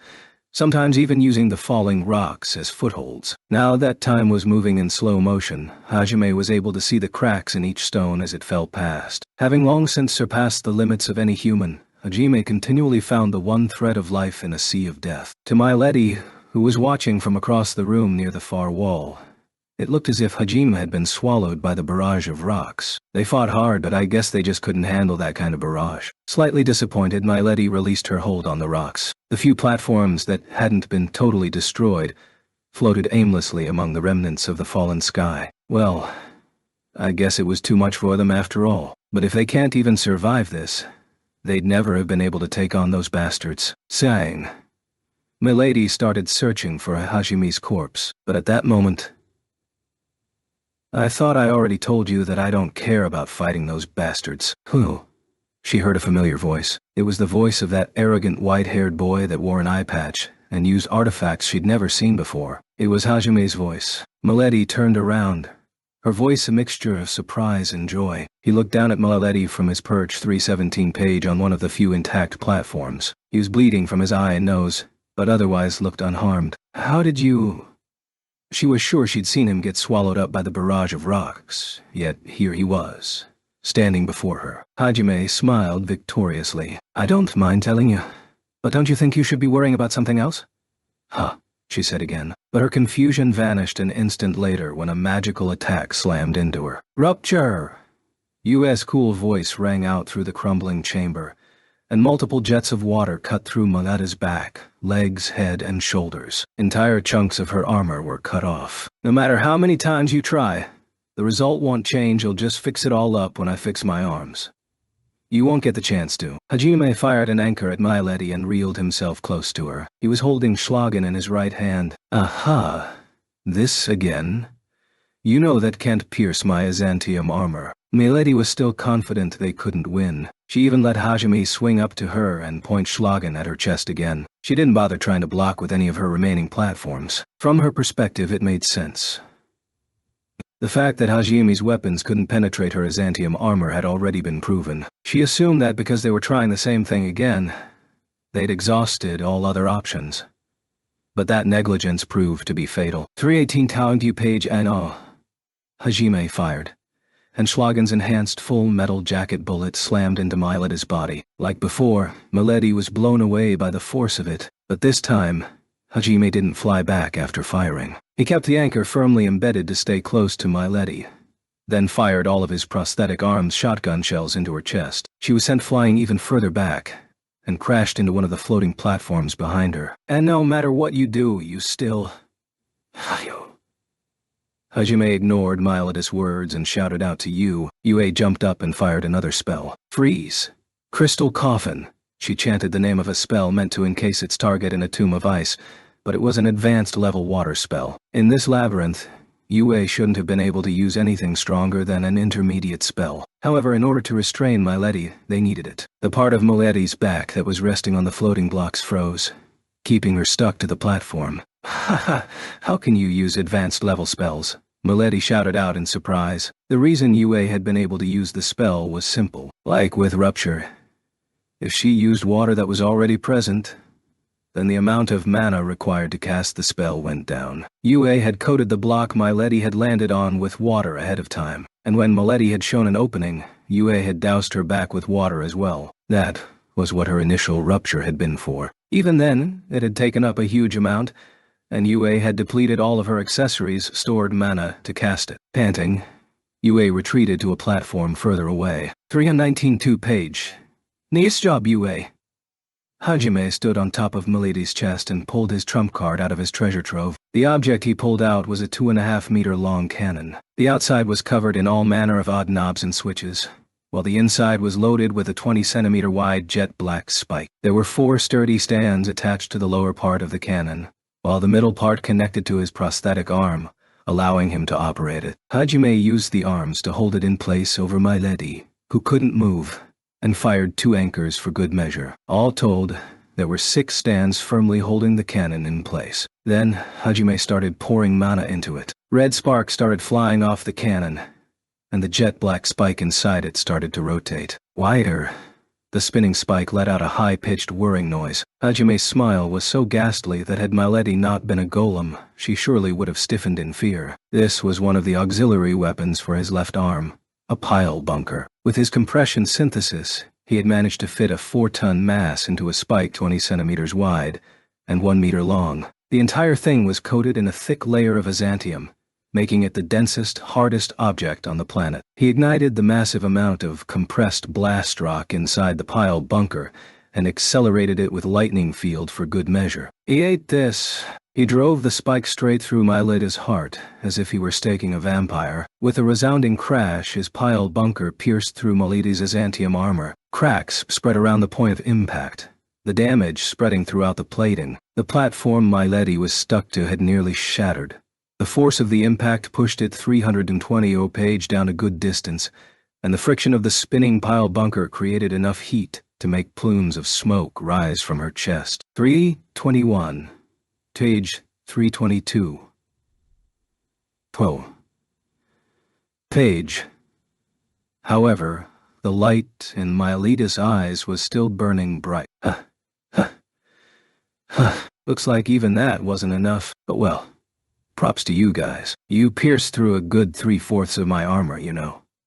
Her voice was shaky, but she tried to feign confidence. Internally, she was panicking. The pile bunker she'd just experienced had been one not fully accelerated by Hajime's max power lightning field. That was the only reason it hadn't penetrated all the way to her core. And yet, despair still didn't color Hajime's eyes. It was almost as if he'd expected it to not be enough. "Now, Shay. Finish it." Hajime put everything but the spike back into his treasure trove and leaped out of the way. From above came Shay, falling from a great height. Her rabbit ears were flopping in the wind as she held Drucken high over her head. "What?" Milady instantly guessed what was about to happen. There was real panic in her eyes now, and she desperately tried to break free. Realizing that wouldn't work, she tried to move the platform she was stuck to instead, but she quickly realized it was too late. At the last moment, she stopped struggling, accepting her inevitable fate. Shay fired off multiple shotgun blasts to accelerate her even further, then slammed down her warhammer with all the power of gravity behind it. With a thunderous roar, the spike sank deeper into Milady, but even then, it didn't pierce all the way through. Shay squeezed Drucken's trigger relentlessly, blowing all of her ammunition. Bang, bang, bang, bang, bang, bang. 323 page. Ah ah ah ah ah ah ah. Shay's scream echoed across the room. She poured every last ounce of her strength into her warhammer. Every last ounce. God. The platform fell even further from the force of her blow. It crashed into the floor below at breakneck speed. Finally, the spike pierced through Milady's last layer of Byzantium armor. There was a satisfying crack as her core broke. The moment the platform hit the ground, Shay somersaulted over Drucken and leaped into the air. Then, with her body strengthening focused on her legs, she kicked Drucken's handle, making doubly sure that Milady was done for. The spike drove even further into Milady's chest, breaking the core apart, shattering it completely. The light faded from Milady's eyes. Shay let out a sigh of relief, then let the tension drain from her body. She heard two objects land behind her and turned around. As she expected, it was Hajime and Yu. Shay broke out into an ecstatic grin and gave them a thumbs up. Both of them smiled back and returned her gesture. They were certain of it now. They'd cleared the final trial Ryzen's labyrinth had to offer. "Nice one, Shay. That last smash of yours was perfect. I might even respect you a little now." "Yeah, you did good." Dust as thick as smoke swirled about them as they talked. A spiderweb of cracks radiated out from the crater that had formed when the Milady golem had crashed into the ground. Shay was 324 page exhausted enough that she had to lean on Drucken just to stay on her feet. She would have gladly just slumped to the ground, but she wanted to look cool in front of Hajime and Yu, and as a reward for her efforts, the two of them gave her looks of admiration. "Hey, thanks guys. But Hajime-san, shouldn't you be saying you might have fallen in love with me a little instead?" "Not happening. Not even a little." Though his words seemed curt, his expression was nowhere near as stern as it usually was when it came to Shay's pathetic jokes. In fact, he was even willing to admit to himself that Shay might have just looked a little sexy when pounding the finishing blow into Milady. The fact that she'd been able to fight so well despite never even holding a weapon until a few weeks ago was because of how strongly she'd wanted to stand on the same stage as Hajime and Yu. It was that strong determination, combined with Shay's own latent abilities, that had allowed her to overcome the trials of one of the 7 great labyrinths and deal the finishing blow to its guardian. In truth, Hajime hadn't necessarily needed Shay's help to finish off Milady. He had expected the pile bunker would fall short, so he had a backup plan for powering it all the way in. But he'd seen how such a gentle and peace-loving bunny girl had resolutely stood by his side through all of their trials. Despite having no combat skill to speak of until just recently, she had never once cried that she wanted to go back. And despite all of her fear and uncertainty, she'd pushed valiantly forward. That was why he'd decided to entrust the final blow to her, a choice he was glad he'd made now. That last strike of hers had actually been cool enough that Hajime would have fallen for her under normal circumstances. The depth of 325 page her feelings had been conveyed to him together with the shockwaves generated by her attack. However, Hajime still couldn't give her the kind of affection she sought. Still, the strength of her determination and guts had moved him. As a result, he definitely looked at her with kinder eyes than he used to. "Fui? Is it just me? Or are you actually being nice to me for once, Hajime-san? Is this a dream? Now look here. Actually, I guess it makes sense that you'd think that considering how I've been treating you, Shay pinched her cheeks to make sure she really wasn't dreaming. Hajime wanted to protest, but he realized that he really didn't have any right to say anything. Yue walked up to Shay, who was still busy pinching her cheeks. She grabbed Shi's arm, pulled her down into a crouch, and gently patted her head. Then she started to straighten out Shi's disheveled hair. You-san. It's a shame we can't get Hajime to pat your head. You'll just have to make do with me for now. Yue-san, palmed it. Why am I crying?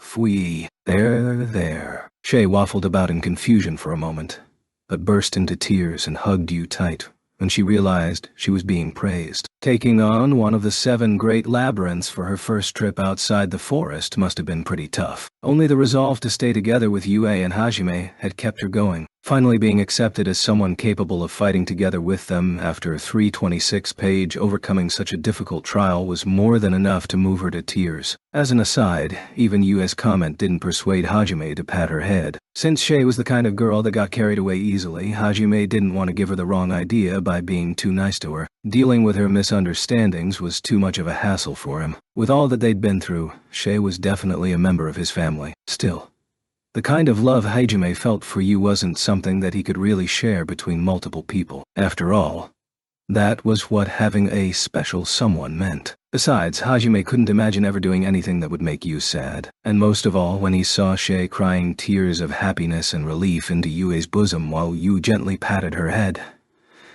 Well, he could guess where things were probably headed. Hajime watched on with a strange expression on his face. Suddenly, a voice called out to the 3 of them.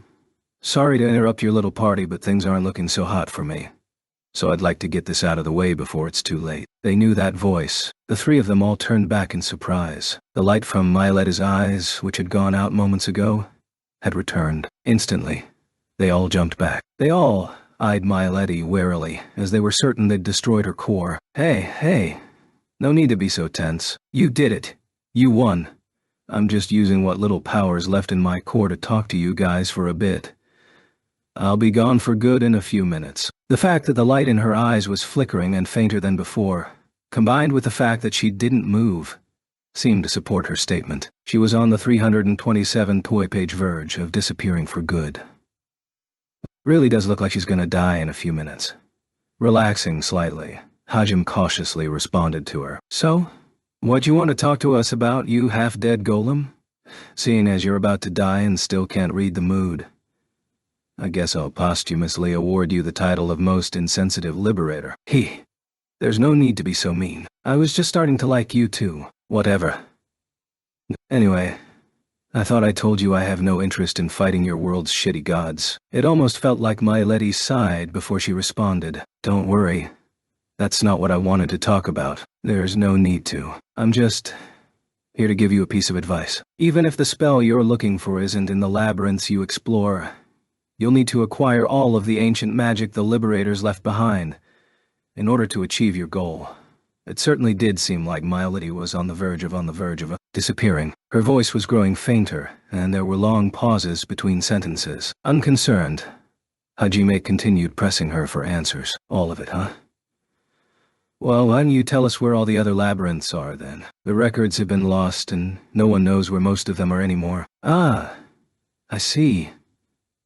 So it's already been so long that people have forgotten where the labyrinths are. Okay, well. There. Mailetta's voice grew weaker and weaker. It looked like she was reminiscing about the past. Yue and Shay looked down at her silently. They respected her determination. For the sake of her goal, for the sake of her 328-page dream, she'd abandoned human form and transferred her spirit into this inanimate object. Mailetta mumbled out the location of the remaining great labyrinths. Among them was one that came as a surprise to everyone. That's all of them. Good luck. You sure are acting nice now. What happened to all the harassment and traps you sprang on us?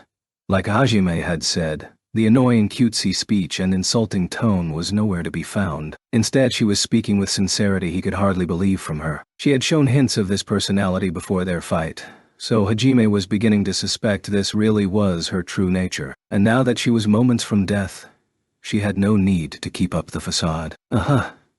Sorry about that, really. But, you know, those fucking bastards are real scum. They do these kinds of underhanded, annoying things all the time. So I just wanted to help you get used to it before. Hey. How many times do I have to say it? I have no interest in fighting your mad gods. Quit assuming I will. The reply that came back had such a level of earnest tone to it that Hajime couldn't doubt her words. You will. As long as you stay the same, you'll definitely kill them. I get what you're trying to say. I mean, sure, I guess I'll blow them to kingdom come if they get in my way, but... Hajime replied hesitatingly. Milady only laughed cryptically in reply. Phew, that's fine. Live your life however you wish. I know. Your choices will definitely help this world. Glowing blue light 329. Page enveloped the Milady golem. It flickered faintly, like the pale light of a firefly as it floated up to heaven, like a soul finally being freed. It was a wondrous, mystical sight. Yue suddenly walked up to Milady. There was almost no light left in her eyes. What is it? Milady's voice was barely a whisper. Yue replied in the same hushed whisper, giving her last parting words to the great liberator. You did well. You can rest now. Words of praise. It was all one of the living could give to her. An almost legendary hero that had waited all alone in the darkness for centuries, never giving up hope that her dream would one day be realized. It might have been odd hearing those words from someone far younger than her. Still, Yue could think of nothing else to say. Milady hadn't been expecting that either. She just stared in surprise for a while. Finally, she spoke. Her muttered words were far gentler than anything they'd heard her say thus far. Thank you. Just get on with it already. Behind them, Hajime was nearing the end of his patience. The way Milady had sounded so sure about what he was going to do had pissed him off. And yet, Shay pinned his arms behind his back and covered his mouth with her hand before he could do anything. Who's the one who can't read the mood now, huh? Just stay quiet until they're done. Shay whispered furiously into his ear. 332 page. Fortunately, neither Yue nor Milady noticed them, so the solemn atmosphere between the two of them remained. Now then, it's finally time. I pray that the blessings of the gods never reach you. Hold on. Those were the same words Oscar told us back in his house. With that parting remark, Milady Risen, one of this world's liberators, vanished. Entranced, Yue and Shay watched as the light of her soul rose up to the sky. At first I thought she was just a rotten, twisted little woman. But she really gave it her all, didn't she? Yeah, their words were somber. However, one member of their party didn't seem to care about Milady's passing at all, and hurried the two of them up. All right, done yet? Let's get out of here. Also, I know for a fact that that annoying part of her personality wasn't faked. There's no actor that good. She had to have been a bitch from the start. Come on, Hajime-san. There's no need to speak ill of the dead. That's just cruel. See, I knew you were the one who was worst at reading the mood. Hajime, are you dense? Not you two, you...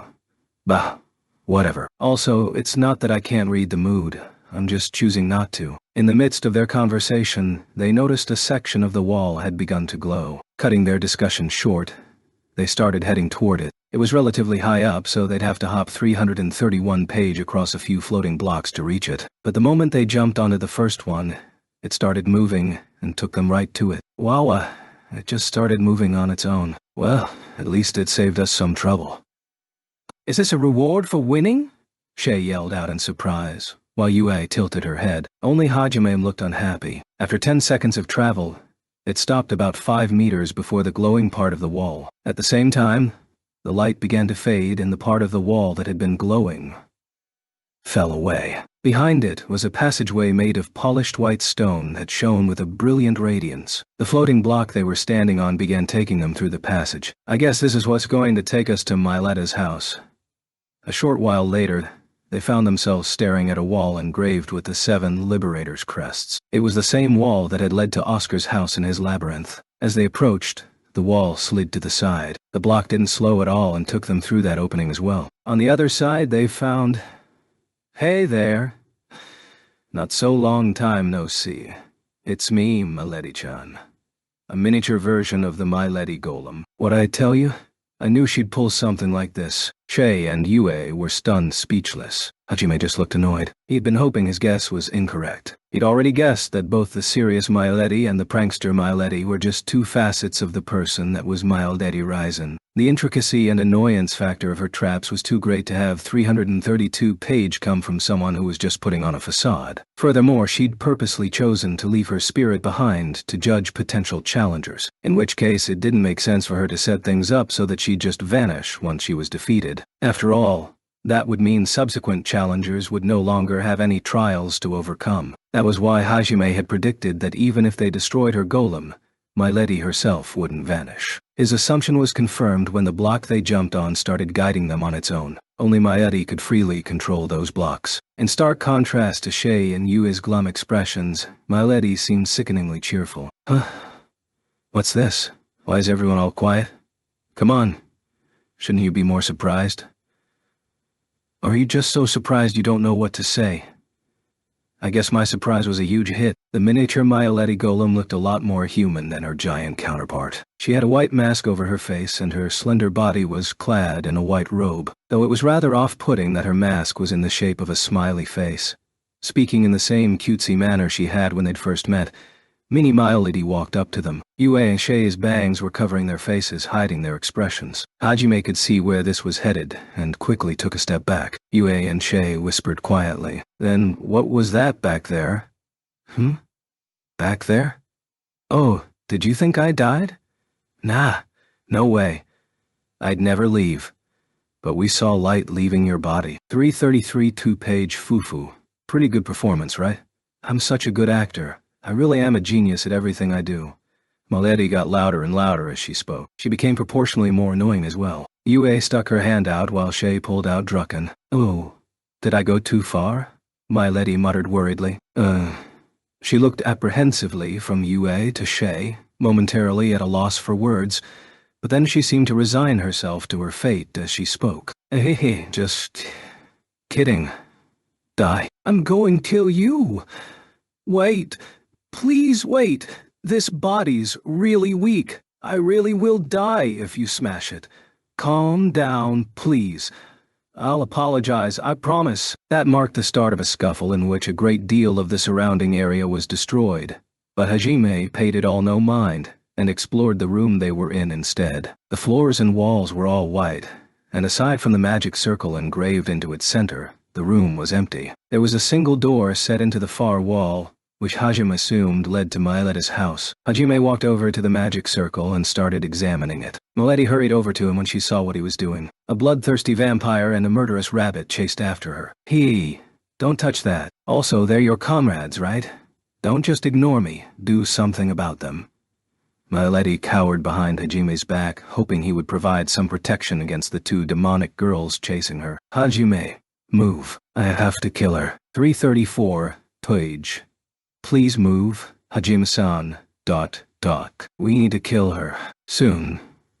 Preferably. Didn't think I'd be hearing that from you guys. Anyway, quit playing around, we've got work to do. Hajime reprimanded Yu and Shay in a tired voice. Behind him, the mini Miletti jeered. Yeah, that's right. Take this seriously. But then she was cut short by Hajime's metal arm grabbing her face. He tightened his hold on her until her smiley face mask was twisted in a grotesque expression of pain. There was an ominous creaking noise coming out of her head. If you don't want to end up like your bigger self, hand over the ancient magic. You do know you sound totally like a villain. Kriak. Okay, fine, I'll give it to you. I promise, so please stop. I'm really going to break if you keep going. Seeing Miletti finally humbled, Yu and Shay calmed down a little as well. Realizing any more fooling around might really get her destroyed, Miletti quickly started up the magic circle. The three of them stepped inside it, since Miletti herself had been the one to test them here. There was no spell that searched their memories like the one in Orca's home. Instead, the knowledge of how to use the ancient magic she protected was transferred directly to their brain. Hajime and Yue had gone through this once before, so they didn't show any reaction. But Shay jumped in surprise when it happened. In just a few seconds, all three of them had the knowledge of how to use Miletti's ancient spell. This is... I knew it. A spell that lets you manipulate gravity. 335 per page. That's right, my specialty was gravity magic. Make sure you use it well. Or so I'd like to say. But it looks like you and that bunny girl over there. don't have any affinity for it. Like none at all, holy cow.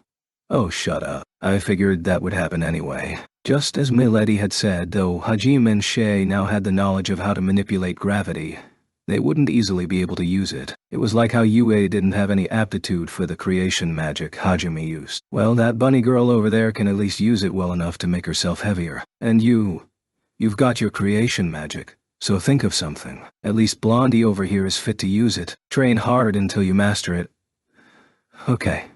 Hajime shrugged his shoulders. You nodded seriously, and Shay looked stricken. She'd finally gotten her hands on god-level magic, only to be told the most she'd be able to do with it was make herself heavier. The shock must have been pretty great. Obviously, she had no intention of making herself heavier. But even learning how to make herself lighter wouldn't be of much help. Becoming lighter could mess up her body proportions just as badly. Either way, it was of no use to her. Shay sunk to the ground, clearly depressed. Hajime ignored her and continued mercilessly making more demands. Hey, Milady, hand over the proof that we conquered this dungeon. Oh, and give us all the useful artifacts you have hidden here and all the high-quality spirit stone you've got stored up. You do realize that you sound like a mugger right now, right? It felt to Hajime that the eyes behind the now warped smiley face mask were glaring at him angrily, but he ignored them. Mini Milady ruffled through her pockets before pulling out a ring and throwing it to 336 times Hajime. He caught it in midair. Resin's crest was 2 ellipses connected by a single stake piercing through both of them. She then brought out a large quantity of ore from seemingly nowhere, then rifled through it, picking out the same ore the dungeon was made from. She must have had a treasure trove of her own, considering how easily she agreed. Maybe she planned on giving all this to us anyway. For whatever reason, Milady seemed convinced that Hajime would indeed end up fighting the gods, so it made sense for her to offer all this assistance. Though, leave it to Hajime to not be satisfied with all that. He started packing the ore into his own treasure trove while he looked coldly at Milady. That's a treasure trove, isn't it? Hand it over. You've got some good artifacts in there too, right? And now look here. That's everything I have to give you. I need the treasure trove and all the other artifacts I have left to repair and maintain this labyrinth. Like I care. Hand it over. Hey? I said no.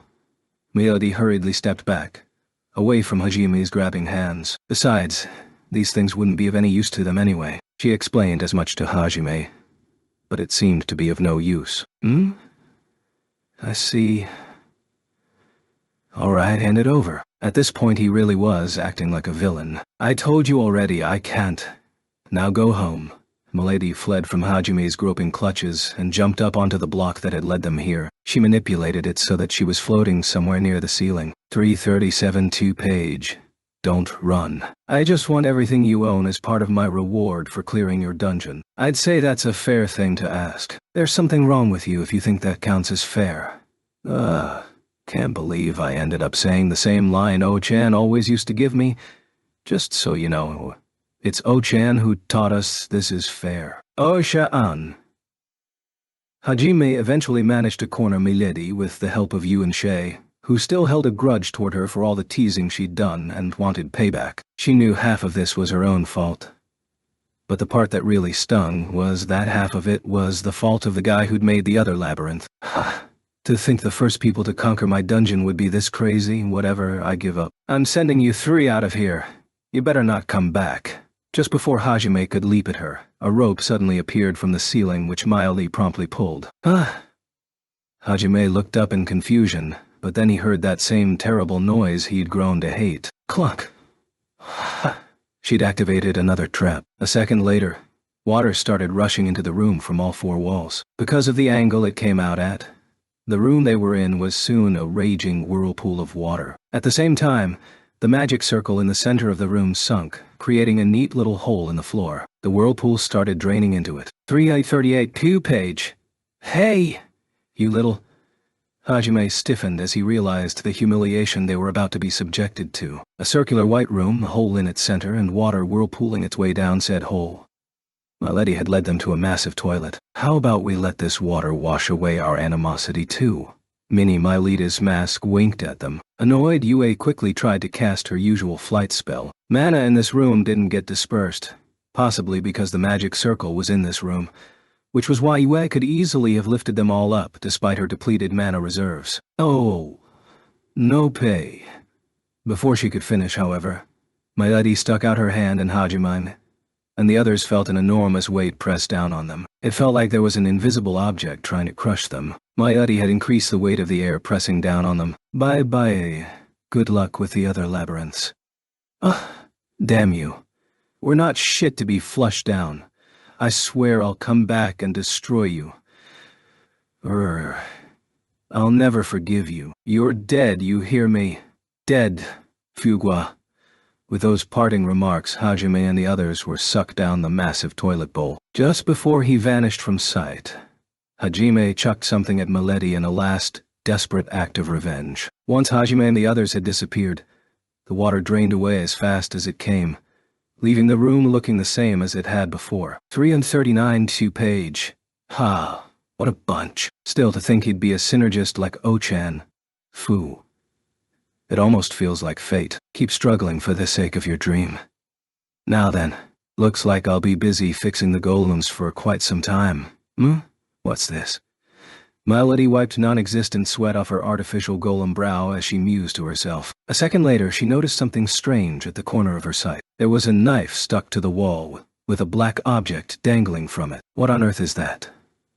As she got closer, she realized she recognized that shape. Wait, isn't this?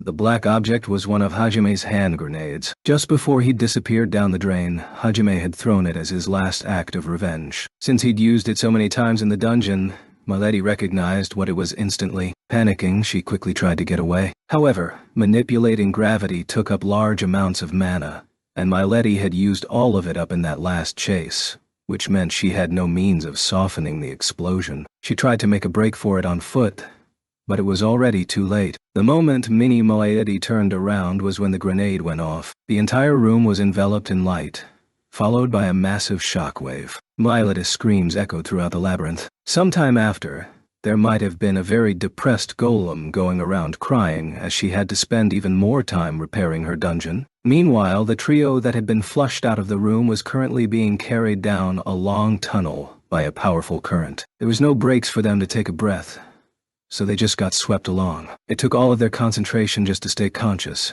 and avoid crashing into the walls. 342-page. They caught sight of a number of shadows passing them by as they were being swept away. Fish.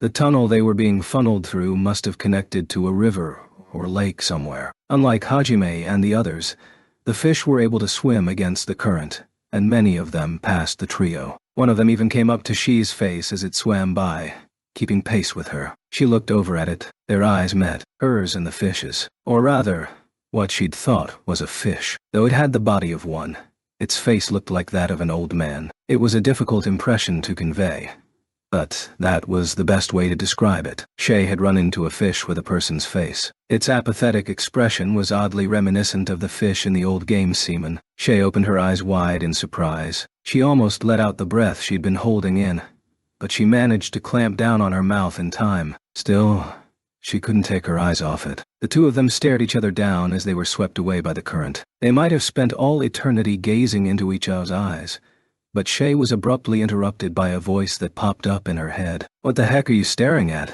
It was even accompanied by a mental clicking of the tongue. This time Shay couldn't contain her surprise. She opened her mouth with a garbled scream, letting out the air she'd been holding in. Wait, is this fish a monster of some kind? One that can use the telepathy skill? But Shi's question would remain forever unanswered as the torrent of water swept them away, while the fish continued swimming in a different direction. All that was left behind was a white-eyed bunny girl suspended limply in the water. As their party continued to flow down the water 341-page for quite a while, a single carriage escorted by a team of horses plodded down a beaten highway. The horses' hoofbeats punctured the silence at regular intervals. They naturally had people riding them. 3 men and 1 woman, all of them dressed like adventurers. The carriage was being driven by a 15-year-old girl and a cross-dresser that resembled a monster. "Sona-chan, there's a spring coming up ahead, so let's take a break there." "All right, Christabel-san." This Christabel was the same Christabel that had helped outfit Yu and Shay back in the town of Brook. The girl sitting next to him was the receptionist of the Masaka Inn that they'd stayed at.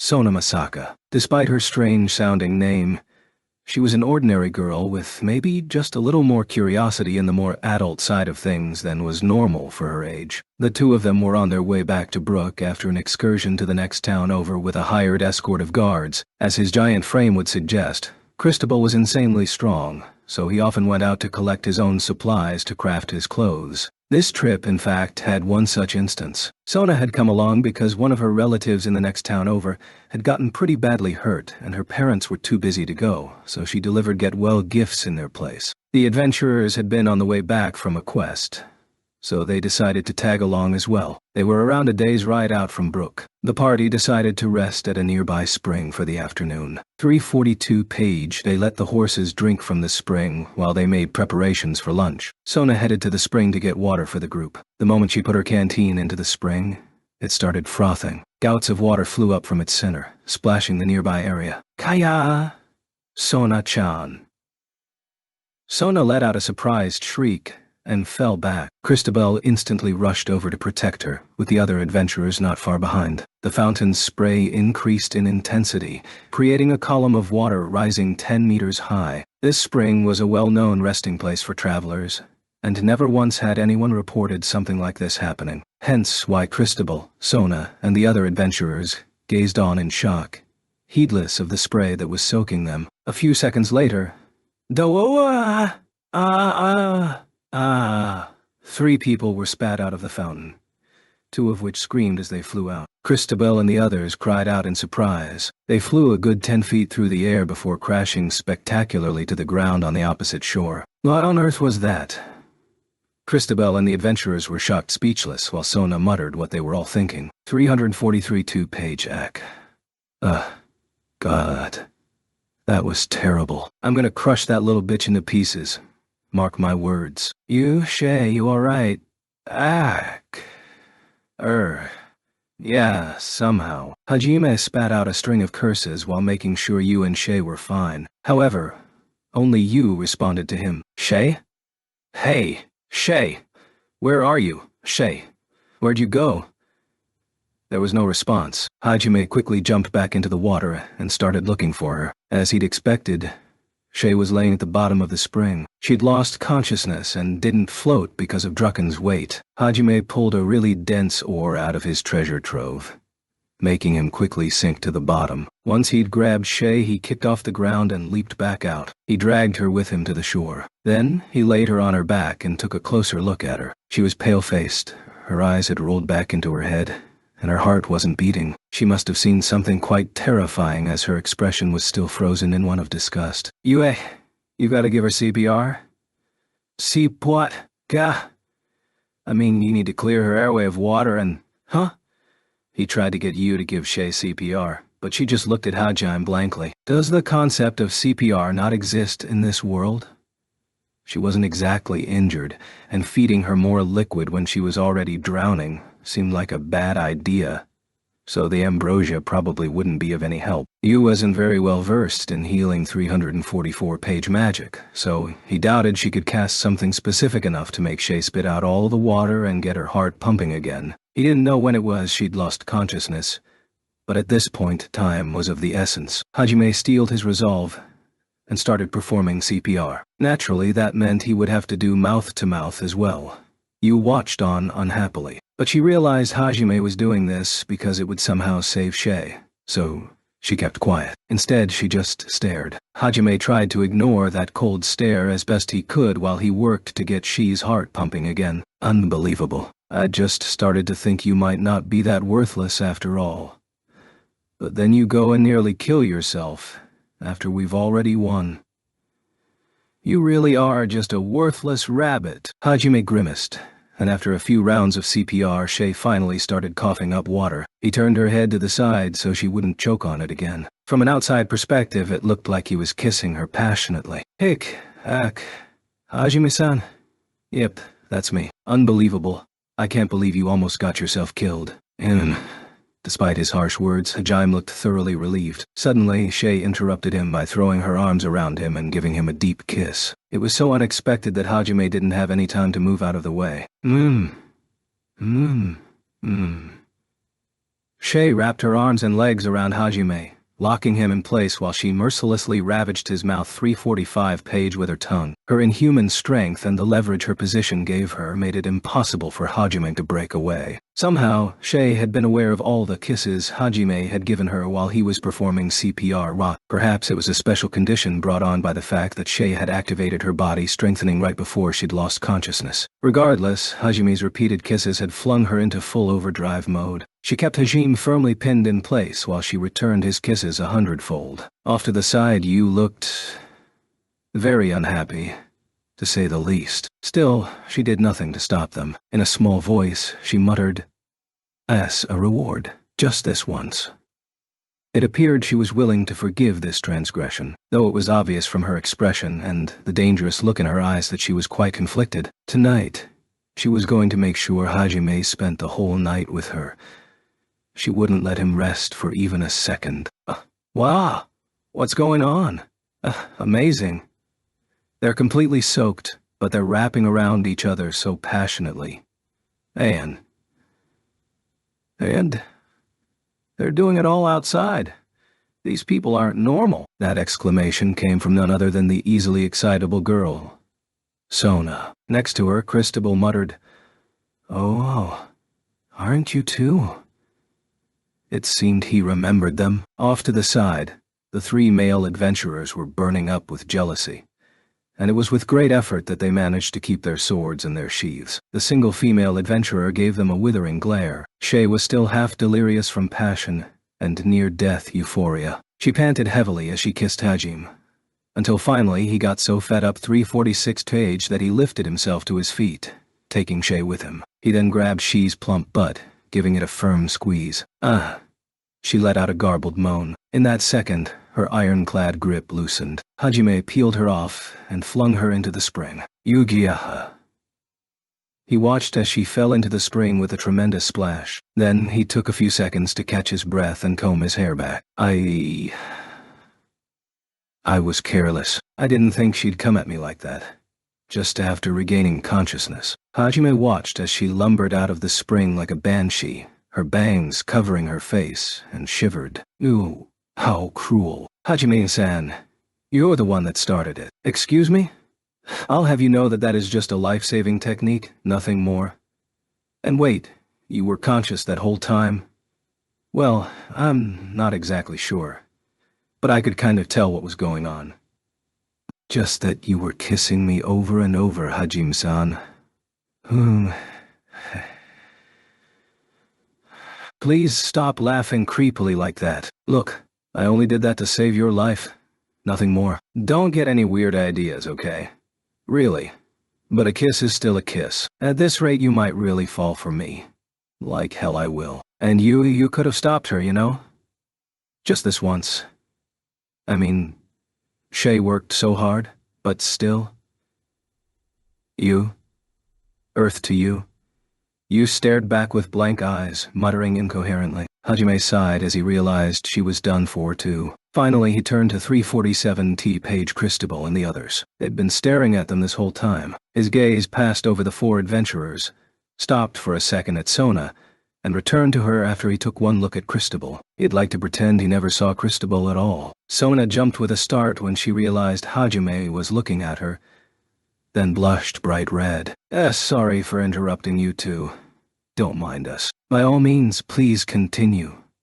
She turned around to run, but Christabel grabbed her by the scruff of the neck before she could. She then walked up to Hajime and the others. Hajime nervously stepped backwards, but Shay greeted him with a cheerful, "Oh, hey, you're the shop owner." It appeared she knew her. After they sorted everything out, Hajime discovered they'd been spat out a day's ride from Brook.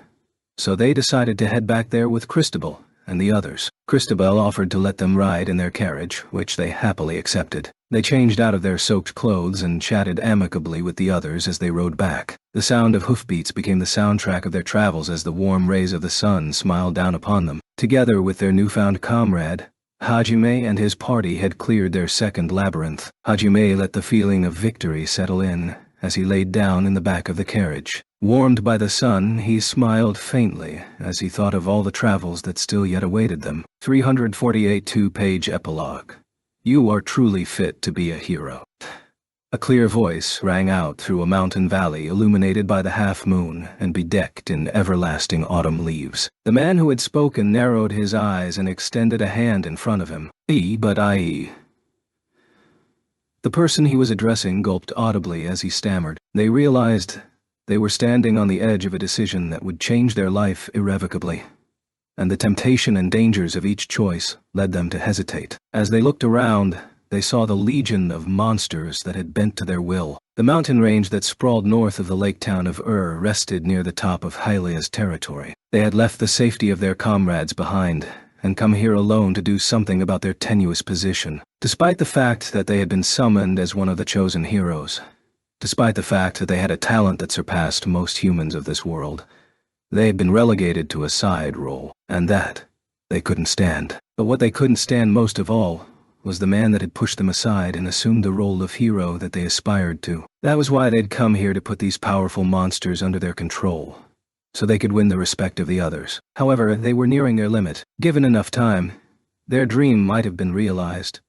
But that was true of everyone else around them as well, especially the party that fought on the front lines. That party must have long since surpassed their skills. Even though they wanted to be admired and loved by all, they'd been too scared to go back to the labyrinth. At this point, there was little chance they could catch up to the best. They'd told themselves over 349 pages, and over that with the right methods, it could be done. Despite that, they'd never been sure, and oftentimes they'd been on the verge of giving up, believing that they just weren't born with the kind of talent real heroes had been. And yet, they persevered. That was why the sudden appearance of the man that had told them, "You are indeed special," had been so moving, and why their invitation sounded so appealing. Even if in exchange for accepting his offer, they would have to give up something irreplaceable. "Will you really turn me into a hero?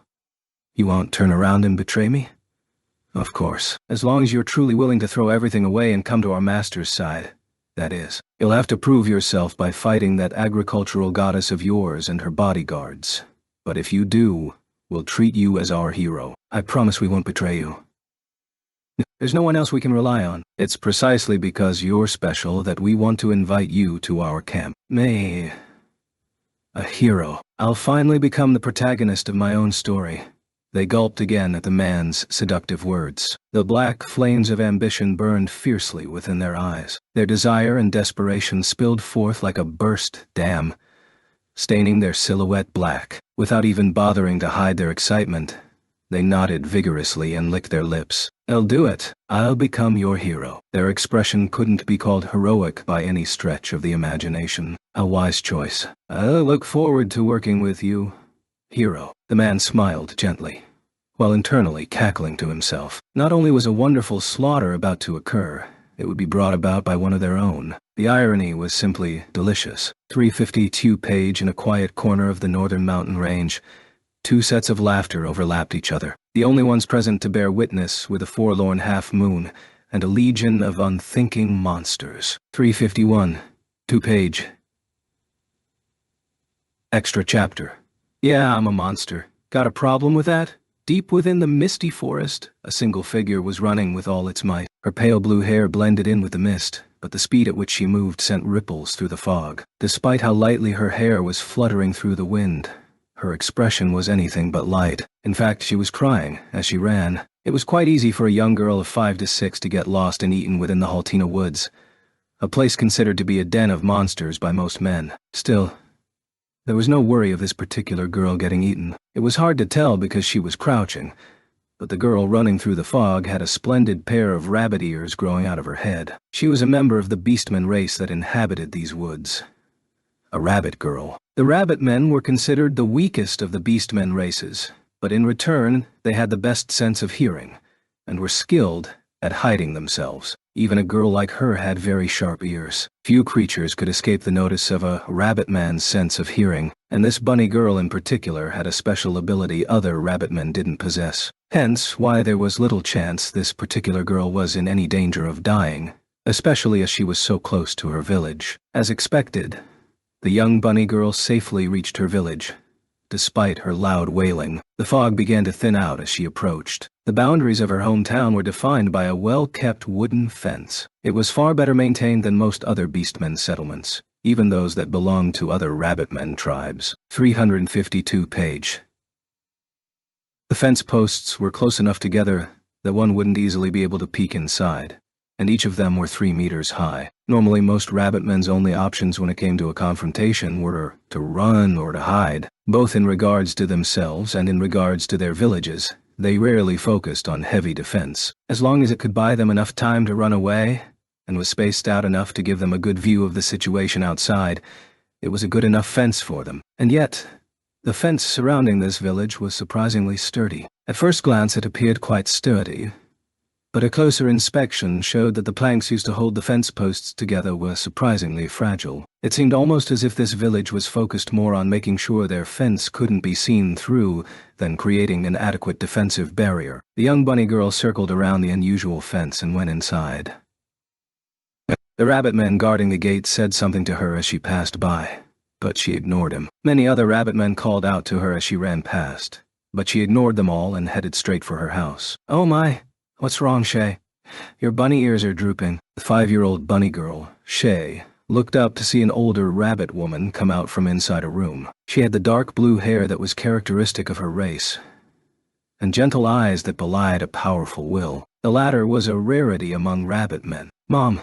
Still crying, Shay leaped into her mom, Mona Halias, arms with a speed that seemed unthinkable for a 5-year-old girl. 353 2-page Mona let out a very unseemly grunt as Shay barreled into her, but Shay didn't notice, as she was too busy wiping her eyes and nose on her mother's chest. The Rabbitmen's traditional clothing was surprisingly revealing. Women wore what was basically nothing more than a bikini and miniskirt. For Rabbitmen, wearing heavy clothing would only get in their way when they were trying to run. The sound of rustling clothes would alert them to their more perceptive enemies. Because of the perpetual fog, the temperature didn't vary much year-round, and there was little point in keeping clothes that would have to be discarded if they ever had to run. And so Mona's cleavage was soon smeared in tears, snot, and drool. But she didn't seem bothered by that at all. In fact, she was currently busy coping with the pain in her stomach and making sure she didn't throw up all over her daughter. With tears still in her eyes, Mona gently patted She's back,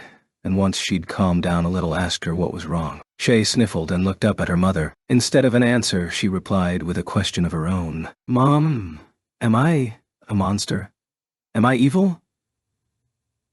Shah. It was rare for a girl so young to think about such terrible things, but Mona knew about her daughter's peculiar abilities, so she could guess what must have happened. She's light blue hair wasn't the only thing special about her. She also had the ability to store and manipulate mana, something no beastmen should have been able to do. Furthermore, she was even able to use special magic of her own. 354 2-page, not even humans or demons could do the last two things, which were abilities unique to monsters, and monsters were hated by all, regardless of race or nationality. This was why the Halia village's fence had been made to prevent anyone from seeing inside. Her family had done their best to try and raise her inside the village, so that no one could find out about her existence. If anyone discovered who she was, even just among the beastmen of Verbergen, she would surely be executed. Had Shay not been born to a tribe of Rabbitmen who were known for valuing familial love over all else, she would surely have been executed the moment she was born. Only the Halia would be willing to take such risks to protect her like they had. But no matter how much the adults tried to protect her,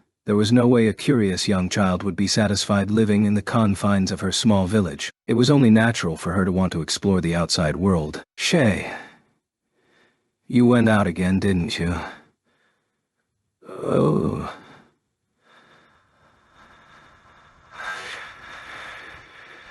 "But..."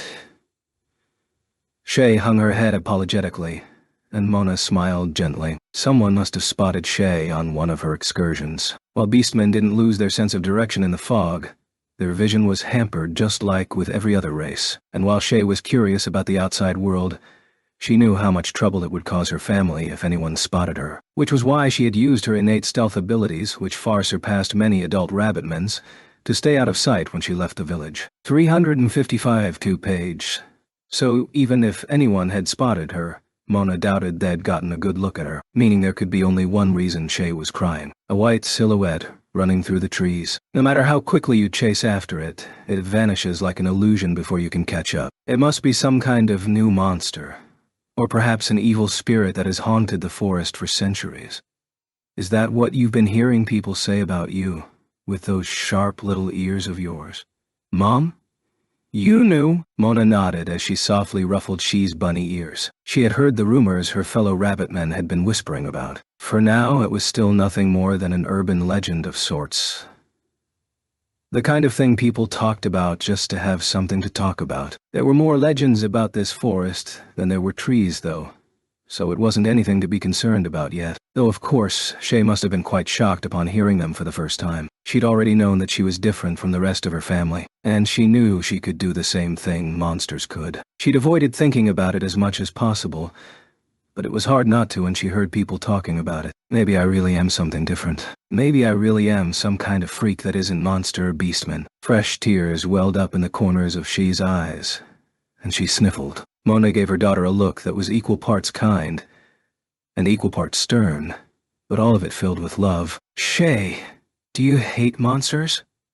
356 2-page. Who? Oh, of course I do. Why? Because Shay couldn't understand why her mom was asking this. Does Mom think I'm a monster too?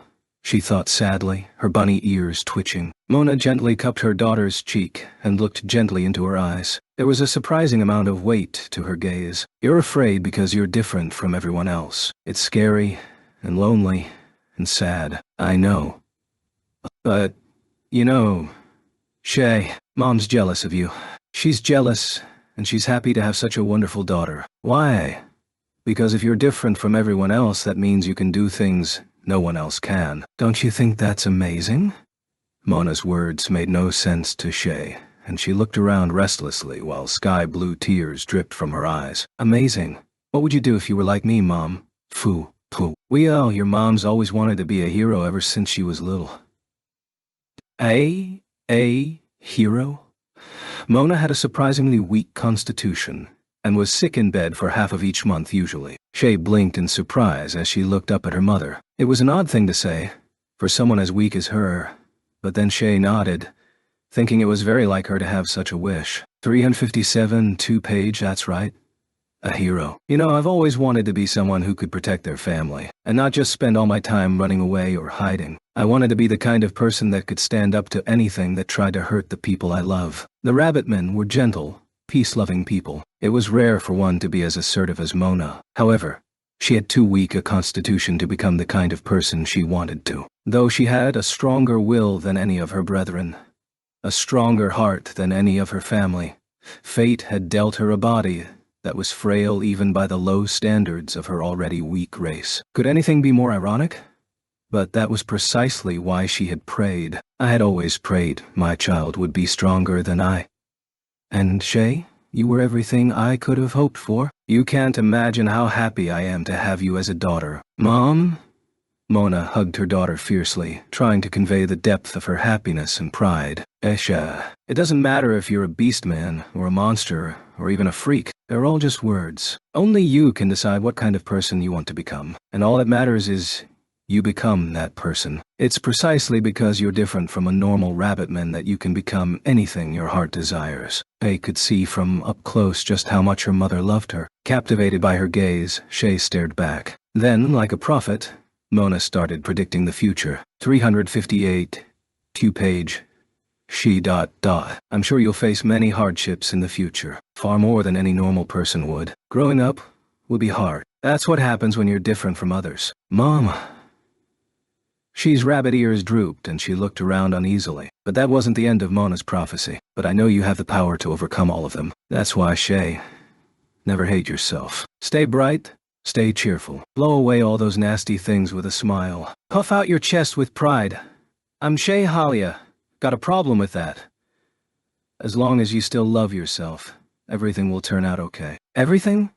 Yep, everything. Okay, I'll try. Phew, what a good girl you are. Her unnaturally bright hair bobbed up and down as she nodded. She decided first she'd start by trying to love the color of her hair. Mona's serious gaze vanished and she smiled playfully. Oh yes, Mom has one more prediction for you. One day, I'm sure you'll meet some wonderful people. It's possible they won't be rabbit men, or even beast men. They might not even be from this forest, but they'll be different.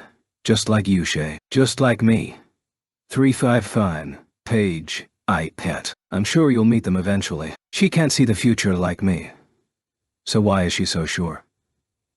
Shay tilted her rabbit ears to the side quizzically. After all, it'd be too sad if you were the only one of your kind in the world. The world can be a cruel place, but it can also be a kind one. That's why I'm sure you'll meet them one day, Shay. People you can trust to have your back, and who will trust you to have theirs. Are there really people like that outside the forest? There are.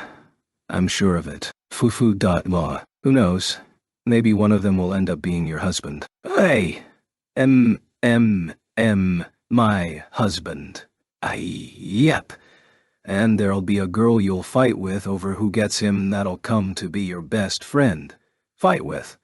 Mona looked like she was really enjoying herself now. The young and impressionable Shay drunk in every word of her mother's prophecy. She had long since forgotten her sadness at being called a monster, and talked happily with her mom. Then Cam, who'd just returned from gathering food, and all the other Halia who'd seen her run past came into the house and started teasing her about her future husband. Cam looked a little disappointed upon hearing that Shay was already going to be married, but both Mona and Shay ignored him. No one could have foreseen that her supposed future husband would go on to turn the Halia into a race of bloodthirsty raiders. Not even Mona 360U Page could see the future that accurately.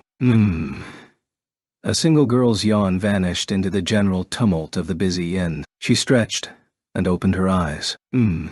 It's morning already?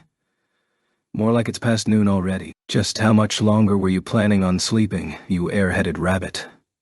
Those words instantly brought Shay to alertness, and her bunny ears perked up sharply. She looked around and saw Hajime sitting by the window, polishing his revolver and staring at Shay with a look of disdain. Huh?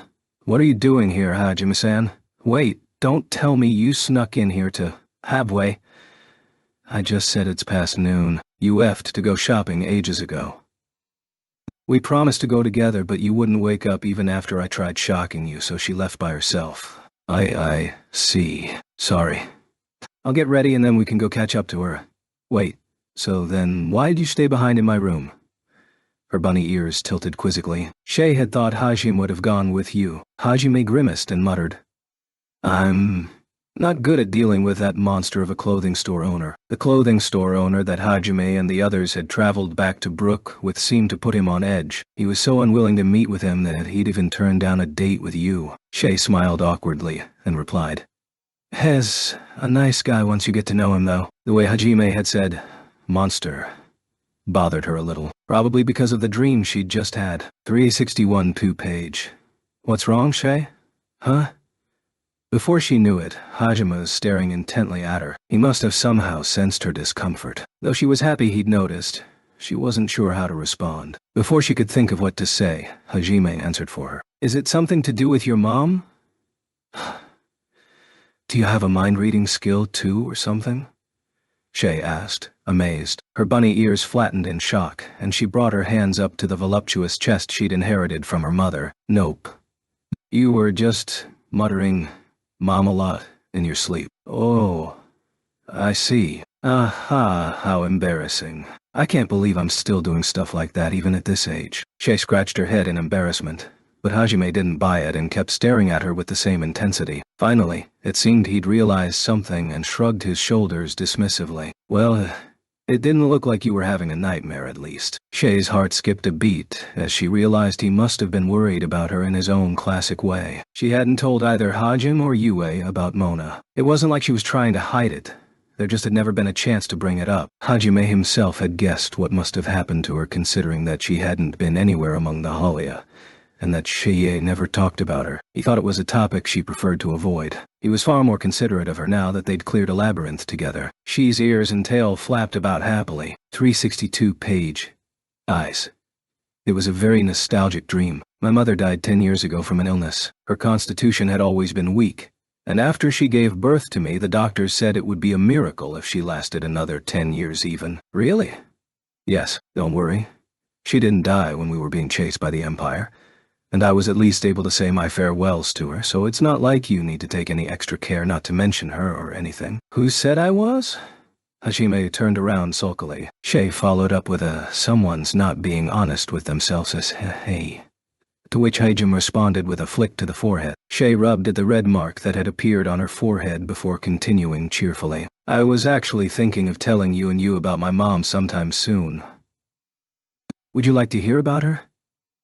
She wore the same expression she had when she'd told Hajime there were some futures you couldn't change no matter how hard you tried. Perhaps she had been thinking about what had happened to her mom when she said that. Though this time, there was a hint of pride mixed into her voice as well. Hajime could tell just how much pride Shay must have had in her mother. Go ahead. I'm tired enough to sleep through a whole barrage of electric shocks. So since we'll be staying in here a while longer, I might as well hear some stories about your mom to pass the time. Okay. Her ears flopped about happily. Hajime found them rather charming, and stretched out his hand to scratch them. Obviously, there was no 363-page deeper meaning behind that action. He just wanted to know what they felt like. But at that moment, no flirting. Oh. You. What are you doing there?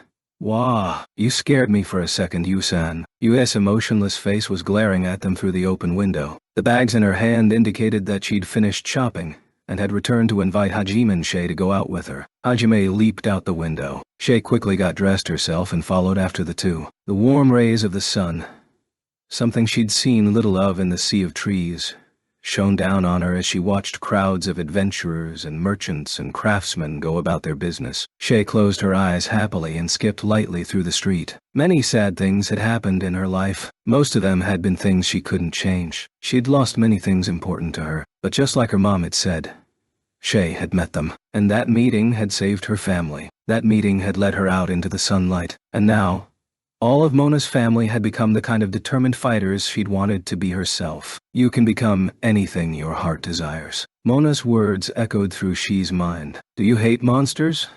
Nope, definitely not. Shay could say that with certainty now. Hajime-san, Yue-san Dota. Because next to her were her two favorite people in the world. Yeah? Hajime and Yue turned around and exclaimed simultaneously. Shay smiled, then said the following. 364 2-page. I'm glad I was born a monster. She smiled, content with who she was. Hajime and Yue looked at her blankly for a moment. They exchanged a brief glance before smiling back at her. She couldn't tell if it was an exasperated smile or a happy one. Regardless, this is what they said to her. Stop talking nonsense and get over here, you troublesome rabbit. If you lag too far behind, you'll get a crowd of people begging you to be their slave again. Yeah. Come closer. I don't want to have to go looking for you if you get lost. Not exactly words of encouragement, but their expressions were gentle. Shay knew that even if they didn't say it out loud, they treated her like a member of their family now. Her rabbit ears twitched merrily. I'm coming. Oi you, who said you could get between me and you? You've got guts, Shay. If you want a duel, I'll gladly take you on. Shay purposely butted in between Hajime and Yue while taking both of their hands. Their empty threats were always just that. Empty. As the sun neared its zenith, the town grew even livelier. The trio's banter became just another part of the hustle and bustle of the busy main street. Mom, I've found the husband and best friend you said I would. Well, he's not exactly my husband just yet, but I'll do my best to change that. Shay resolved to herself, praying that her words would reach the soul of her departed mother. 365 Pew. Page afterward, hello to all you Chuni lovers out there who picked up this book. It's me, the Chuni lover Ryo Shirakome. I know it took a bit longer to get this volume of Arifureta out, but thankfully, the wait is finally over. The atmosphere of this book's pretty different from Volume 1. And as I am sure many of you have noticed, she's gotten a lot more of the spotlight in the published version compared to the web version. I'm not sure if you guys like that more or less, but as long as you enjoyed that bit with the pile bunker, I'm happy. Yes, very happy. Man, pile bunkers are awesome. Now then, by the time this novel comes out, I'm sure my readers on Naru will have realized the main story's already over. So what happens next? Will I keep writing more after stories for Arifureta? Will I return to being just another fan of books? Will I write an entirely new story?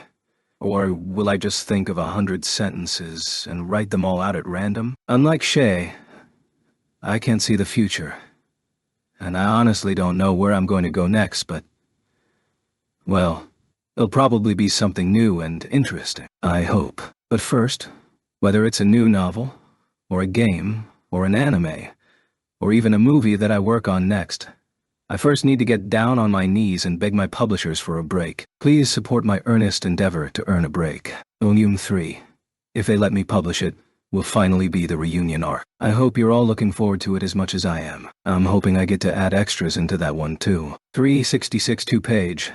And now, on to the acknowledgements. I'd like to thank my illustrator, Takayaki, my editor, my publisher, my proofreader, and everyone in the editing department. Without you, this book wouldn't be here. Thank you for giving your all to make this book a reality. And last but not least, I'd like to thank you, dear reader, for choosing to pick up this book. May we meet again in another volume of Arifureta. Ryo Shirokome, 367 2-page bonus, short stories, Cat Ears of Terror, one afternoon. Hajime, Shay, and Yuir were strolling down the town's main street, looking to stock up on supplies for their upcoming journey. It was a rare moment of respite in between their constant, labyrinth-conquering excursions. The street was filled with the sounds of people haggling over wares, the smells of 100 different spices mingling together as food stall owners began preparing meals, and the sight of 1,000 different stores, each with their own unique goods for sale. One couldn't help but get excited in such a lively atmosphere, especially Shay, who hadn't ever stepped foot outside her small village in the sea of trees until recently. Her rabbit ears were twitching happily as she looked around, the excitement evident on her face. Every few seconds she'd come back to her senses and quickly look around to make sure she hadn't been separated from Hajime and Yu. After making sure they were still there, she'd then once again start hopping about, examining anything and everything that caught her interest. Shay looks just like a little child. Yue laughed as she watched Shay run around. She then turned to look at Hajime, seeking his opinion. Normally, Hajime would instantly react to Yue's voice, almost as if on instinct, but for once he was just spacing out, looking straight ahead. Hajime? Oh, what is it, Yu? Hajime replied with a start. Puzzled at his unusual behavior, Yue furrowed her brows. Realizing he must not 368 2-page have heard her, Yue just said, "It's nothing," then kept a closer eye on him after that. A second later, she noticed Hajime's gaze was fixated on a certain individual. When she followed his gaze to that individual, she felt a wave of jealousy wash over her. But upon closer inspection, she saw that his gaze wasn't fixated on the individual, but rather a certain part of their body. I see, she mused to herself. It appeared Hajime had quite a soft spot for those. Her jealousy vanished somewhat, but she still lamented the fact that she did not possess those, and she still couldn't forgive another girl for stealing Hajime's attention, even if it was only one part of her that had done so. Also, the words, "give up," and "back down," didn't exist in her dictionary.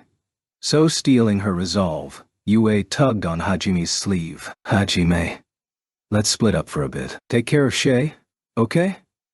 Split up?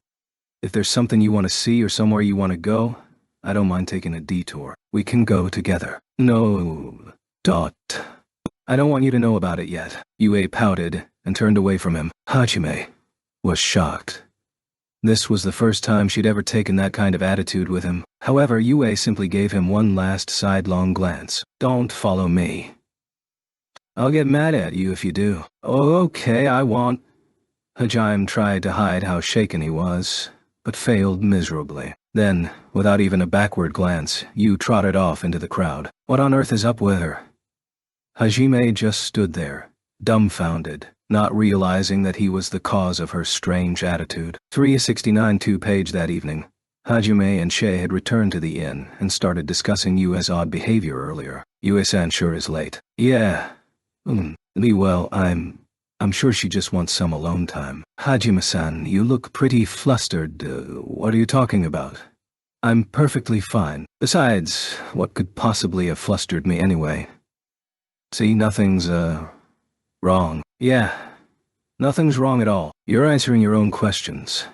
That sounds like a problem to me. Shay was starting to get annoyed by Hajime's attitude. She'd never seen him like this before, and while it seemed obvious to her that Yue would never leave him, it looked like Hajime didn't trust you enough to even be sure of that. She was annoyed that he couldn't believe in you the way she believed in him, and her displeasure spread into her voice. I can't believe you, Hajime-san. Yue would never leave you, so why are you acting so worried? Can't you just calm down? Huh? You must be misunderstanding something. I know that she won't leave me.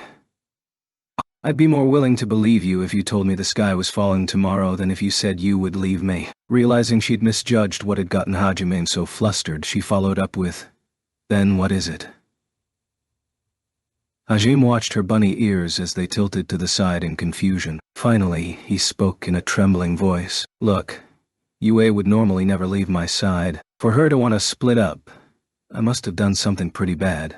Something she's really unhappy about. 370 Tage, oh okay? And that means she's going to assault me tonight. Hajime's answer only served to further confuse Shay. He then started nervously glancing about the room. Yue's definitely going to come to my bed tonight. Anytime she's unhappy with me. That's what she always does. She's a monster at night. So I'm not even sure I'll be fit to travel tomorrow. I say. Ice. Shay's reproaching gaze was more intense than ever. It was only natural. Hajime had just told her he was going to have sex with you tonight. From Shay's perspective, it just looked like he was praising her sex game, as someone competing for his affection. All the more so because she'd so far been unsuccessful. It only made sense for Shay to be unhappy with him. Even her rabbit ears were twitching in accusation. Hajime fidgeted nervously and grumbled, It's only because you haven't seen what she's like in bed that you can say that. Here. Let me give you an example. One time, I asked you if she was really a virgin. Whoa, seriously? That's like the #1 thing you should never, ever do. Yeah, I know that now. I don't know what came over me, honestly. Maybe I was just too close to breaking under all the constant night raids. Well, it's because she was so good at it in the first place that I began to doubt whether or not she'd really been a virgin. Yeah, I bet she got mad. Mad is an understatement. I honestly thought she'd kill me, mentally. Anyway, I was prepared to end up as Yue's sex slave for 371-page life. Those were dark days. Hell, I got down on my knees and begged for forgiveness even. Can you believe it? Me, begging for forgiveness? You got on your knees. No way.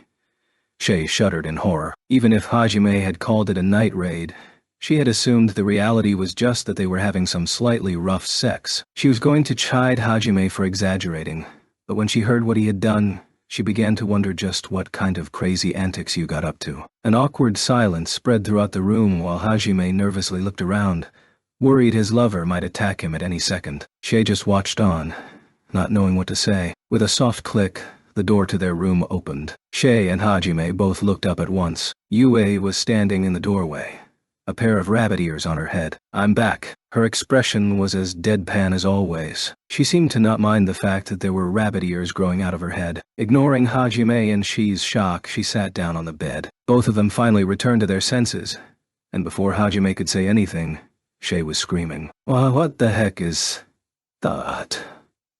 What a strange question. They're obviously rabbit ears. I get that. But why do you have them, Yusan? Are you trying to steal my strong points or something? Shay pointed accusingly at Yu, screaming as if Yu had just copied her most important trait. Yue simply turned away and responded in a sulky voice. It's all Hajime and the rabbit ear's fault. 372 page. DWY. Does that mean you have to copy my ears? And if they're at fault, why are you wearing them at all? Shay shook her head. Her bunny ears flopped around as she did so. Hajime looked over at them and Yue mumbled, I guess in the end fake ones are just... Those words finally clued Hajime in on what was going on. Yue had discovered Hajime's secret desire to rub Shay's fluffy bunny ears, and so in order to compete, Yue had found herself a pair of bunny ears, most likely at that one store. Well, I guess I can understand your burning desire to have a pair of your own rabbit ears after seeing how amazing mine are. Foo-foo. But let me tell you something. Before the real thing, your faux bunny ears are but a pale imitation. Shay gazed perhaps a bit too triumphantly down at Yu and continued. Yue-san, it was a strategic mistake to try and fight me on my home turf. This is your defeat. Shay was getting a little full of herself, but it was also obvious at a glance that Yu's ears were fake, and not nearly as soft or fluffy as the real thing. However, Yue had done this for Hajime's sake. He already found her cute beyond belief, but knowing that she was willing to go that far just to please him made it clear which pair of ears he considered more important. There was no comparison between the bunny girl, who was busy getting full of herself, and the vampire who had done everything she could to grant him his desire. Naturally, Yue didn't falter in the face of Shi's provocations either. In fact, she exceeded all expectations. I never thought my rabbit ears would be able to beat yours. This is just the beginning. The real battle starts here. Yu whipped off the bunny ears and replaced them with something else. That something looked like a pair of fluffy black triangles resting atop her head. Even 373 page more amazing. When she poured mana into them, they moved like a real pair of ears would. Oh, what on earth? A jolt of electricity shot through Hajime's spine. An indescribable sense of awe washed over him. But Yue wasn't done yet. As Hajime's trembling hand touched Yu's cat ears, he let out a shocked exclamation. Before their eyes, Yue pulled out another long and fluffy object, and somehow attached it to an area right above her butt. Upon pouring mana into it, it too moved, just like a real tail. Hajime gulped audibly. Yue got on all fours and crawled over to where Hajime was. She looked unbearably cute. When she finally reached Hajime, she said a single word. Meow. Bah. What Yue had replaced her bunny ears with was the pinnacle of all animal ears. Cat ears. She'd even procured a cattail to match. She arched her back and playfully pawed at Hajime. In this instant, Mayu was born. Yue, just how far are you going to test my self-control? Hajime was cradling his head in his hands, desperately trying to hold himself back. His primal instincts were already on the verge of conquering his reason, but even when he was on his last legs, Yue showed him no mercy. Meow. She rolled over onto her back, like a dog showing submission to her master. Her pleading gaze met Hajime. That was enough to push Hajime over the edge. The light in his eyes was replaced by a feral gleam. But just before what might have been the greatest copulation session in history could begin, Shay bravely interrupted them. How sly, Yue-san, you really are a cunning woman. It's clear that you thought ahead. Still, don't forget that those ears and tail are fake, and my real ears and tail will never lose to fake ones. Look, 374-2 page Hajime-san. These are a real pair of bunny ears. Feel free to touch them all you want. Betting her very soul, Shay challenged you. Her ears and tails twitched excitedly as she leaned into Hajime, but it would seem you had predicted even this development. When it came to fighting over Hajime, Yue made sure to prepare for every eventuality. You fool. Shay? What makes you think that my ears are fake at all? What did you say?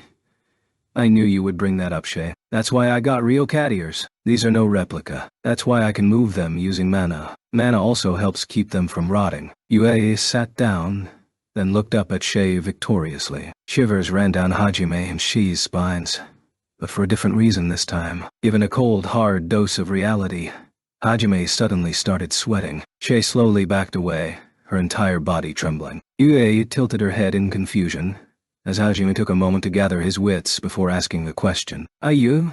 Where'd you find those? From a general goods store on the main street. Hajime and Shay breathed a sigh of relief. It seemed these were commonly sold in the area, but they weren't the ones selling the real thing. Hajime and Shay stiffened again. So that meant Yue only got her fake rabbit ears from there. Then where did her very real cat ears and cat tail come from? They both looked back at Yu, who puffed out her chest with pride and answered casually. 375 page. I tore them off myself. Those twitching cat ears and cat tail, were they really moving because of the mana Yue poured into them? Or because they were still so fresh that, suddenly, those cat ears didn't look at all cute to Hajime? Shay was cowering in a corner, her ears pressed flat against her head. She is psycho, Yue-san's a psychopath, she muttered. Tears were spilling from her eyes and her whole body was shivering. Yue suddenly shifted her gaze to Shay. Shay jumped with a start as Yu stared at her ears with cold, emotionless eyes. Can I tear those off too? No, U.S.-san, you're insane! You monster. Shay leaped out of the room with the speed of a fleeing rabbit. Grimacing, Hajime called out to Yue. You? Yeah? Sorry. That was a joke. I feel bad for Shay. But I wanted to have some time alone with you. Also, these are fake ears made with real monster fur. That's all. So you can pet them as much as you want, okay? I see. Well, you're really cute, you. But, it's not because of the cat ears. It's just because you're you. You know that, right? Yeah, thanks. Yue smiled warmly. Hajime gently removed the cat ears and cattail off of Yue and hugged her tight. Yue entrusted herself to Hajime and let the strength flow out of her limbs. Marveling at how lovely she looked, Hajime started stroking her hair. He decided not to ask why the ears and tail he'd taken off of Yue had been warm. 376. 2-page legends of Japan. Long, long ago, there was a princess known as Princess Kaguya. While her personality may have been questionable, she was an undeniable beauty. She possessed a stunning figure, pale blue hair, and dazzling sapphire eyes. But most importantly, she had something no other person did, namely a pair of fluffy blue bunny ears growing out of her head. In the ancient capital Kyoto, anyone discovered with such strange growths would normally have been considered a target for execution. But as this was a parallel world, such considerations were of no concern. At any rate, the beautiful Princess Kaguya, who was loved by everyone, was currently... Marriage sounds like such a pain. I'd much rather just spend my time eating snacks forever, lazing about, stuffing her face full of meat buns and complaining about marriage. Difficult as it was to believe, the capital's #1 beauty always acted like this. Today was the day princes from all across the realm had come to seek her hand in marriage. But as Princess Kaguya had no interest in getting married, she assigned each of the princes an impossible task. Even as they reeled at the difficulty at the tasks set before them, these princes of noble birth continued to fight for Princess Kaguya's favor. I'm the one most suited to be Princess Kaguya's husband. No, it is I. No, I 370 page CC, come on guys, stop fighting over me. Besides, this is all my fault for being too cute. Man, being popular sure is hard. Hehehe. Princess Kaguya was rather full of herself, more so right now than she had ever been before. It was a shame a beauty like her had such a worthless personality. In the midst of this clamor, a small pebble rolled across the room. It kept on rolling until it reached Princess Kaguya.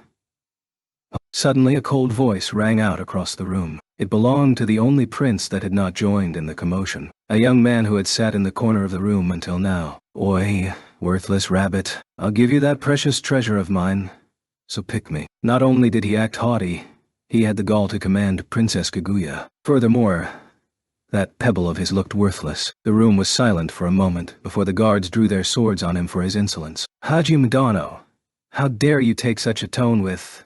There was a loud bang, and the guard fell silent mid-tirade. Or rather, he was made to fall silent as he backflipped spectacularly 4 times through the air, at a speed that would have made even an Olympic gymnast hurl. The other guards all looked dumbfounded at Hajime, and saw him holding an unfamiliar weapon with a smoking barrel. Oh, shut up. I brought the princess what she asked for, so I win the contest. That's all there is to it. Hajime tapped his shoulder with his revolver, then glared threateningly at the rest of the guards. He looked more like a yakuza, or a bandit, than a prince. I never asked for a stupid rock like that.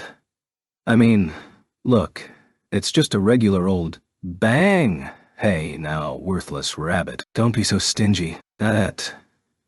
There is my treasure. If you try and get ahead of yourself, I'll rip him off. 378. 2 page. Rip what off? Princess Kaguya trembled in fear as she protectively pressed her rabbit ears to her head. Come on. This pebble is the treasure you were looking for, right? Hajime said, waving his revolver around ominously. Princess Kaguya looked around desperately, searching for help, but... Oh, heavens.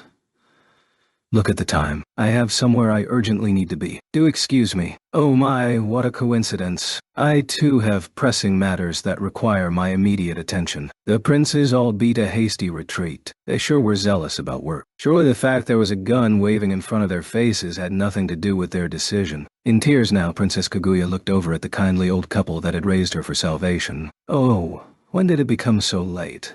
My dear wife, I must be off to gather firewood before it gets dark. Oh my. Well, I too must away to get the laundry in before it's too late. Princess Kaguya's parents sure were diligent. Even on this momentous day, they didn't forget to do their chores. Even if their daughter complained, they put their work first. Soon enough, the room was cleared of everyone but Princess Kaguya and Hajime. Princess Kaguya was sobbing because of how unpopular she had suddenly become. Then, tearfully, but with a hint of excitement, she said the following.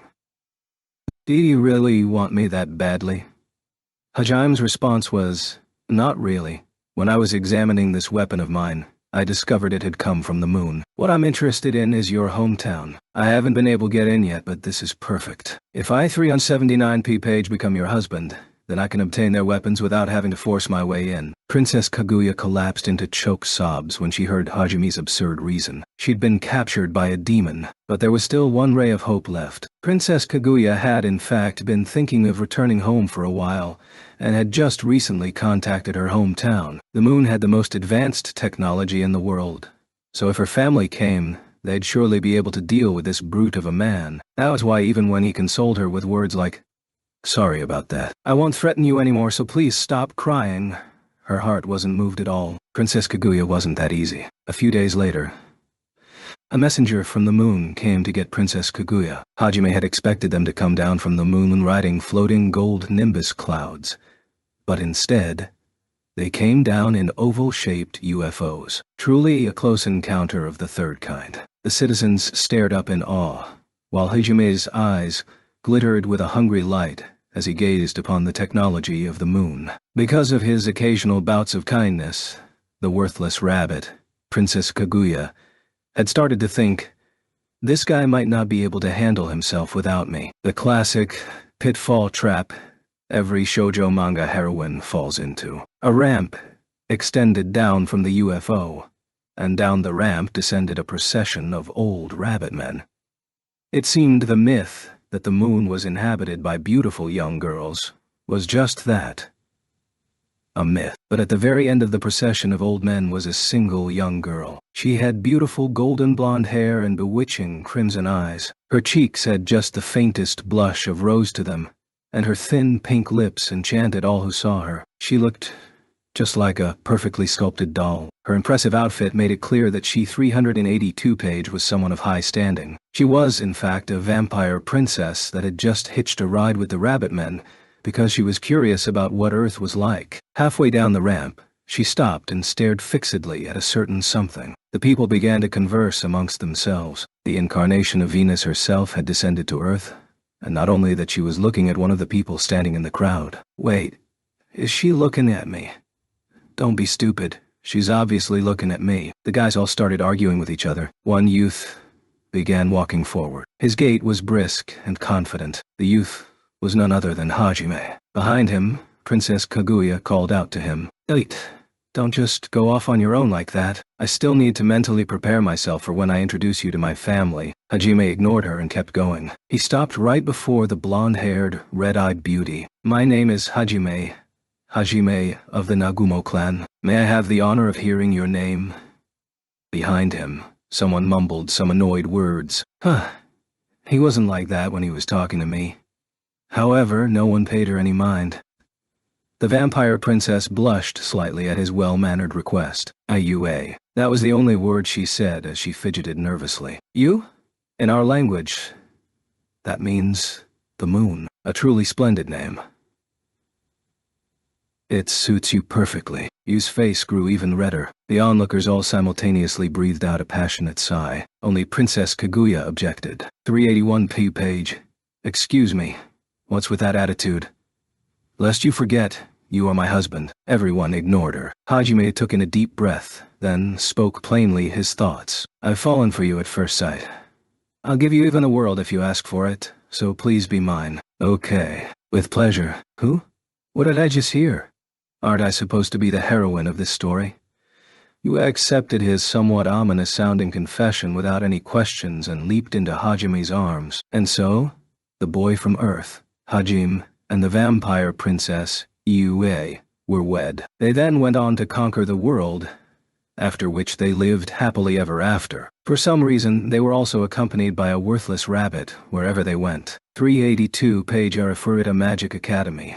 A blazing sunset shone its orange rays into a hallway. The dying light of the sun cast long shadows everywhere it touched. In this dim twilight that brought about feelings of sorrow, security, and just a hint of mystery, the inside of the school was quiet, devoid of people. Only the faint sounds of sports club members practicing outside could still be heard. All of the classroom doors lining the hallway were closed. This peaceful school was actually a magic academy, located in a certain country of a certain parallel world. Unlike most, it wasn't restricted to only nobles, and opened its doors to commoners and even beastmen. So long as one could pass the entrance exam, they would be accepted. Thus, this school had become this world's largest magic academy. Inside what should have been an empty classroom in this massive school were two figures. One was a young boy with white hair and an eye patch. He was gripping his pen tightly as he looked down at his desk, beads of sweat rolling down his forehead. He appeared terribly nervous, like he was facing down a ferocious beast and trying to find an opening with which to escape in. "Hey, sensei, I finished the assignment you gave me, so can I go home now?"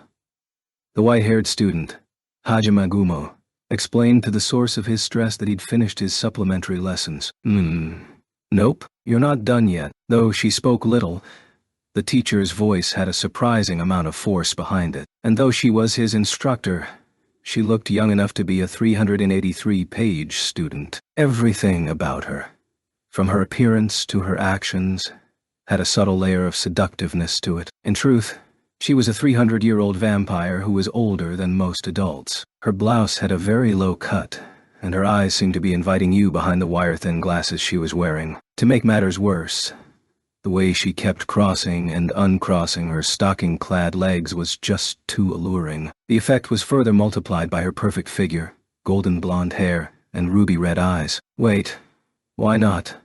I finished my assignment, even though it made no sense, so hurry up and let me go home. Hajime thrust his finished assignment paper in front of you. Every single question was filled out. However, it was the questions themselves that were rather questionable. For example, 1. What kind of girl is your type? 2. What do you think of older women? 3. Do you believe forbidden love can ever work out? The questions went on along those lines. None of them seemed in any way related to a magic curriculum. It was obvious this teacher was only interested in seducing the poor male student sitting before her. No, I need to check your answers first. Aren't I the only one that'd be able to tell if they're right or not? I mean, it's not like I lied about my answers. I'm just going to make sure, by examining your body. Whoa, wait just a minute. Control yourself, you sex-starved teacher. 384. Popage Yue straddled Hajime and began licking him all over. Her lust was truly insatiable. She lifted her skirt up just a little, so Hajime could catch a glimpse of what lay beneath. That, combined with the soft sensation of her body resting on his knees, her slender arms caressing the back of his neck, and her sweet scent, all started to overwhelm his rationality. Seconds before Hajime resigned himself to entering an illicit relationship with his teacher, they were interrupted. The hero arrives. Stop right there, Yue-sensei. I won't allow you to break the Hajime Nagumo anti-monopoly law. With a thunderous bang, Shei Halia, another student, flung open the poor classroom door with enough force to break it. Hajime was about to protest this law he'd never even heard of, but Yue pushed his head into her breasts and responded to Shi's words instead. Laws were made to be broken, and so, Hajime's protest died in his throat. Instead, he just enjoyed the sensation of being smothered between Yue's breasts. Stubborn as always, I see. Then I suppose I'll have to do things the hard way. Body strengthening, full power. I'll take Hajime back by force if I have to. Bad kids need to be punished. Prepare to be banished to the counselor's realm. As if you're one to talk. I'll get you fired for daring to lay a hand on one of your students.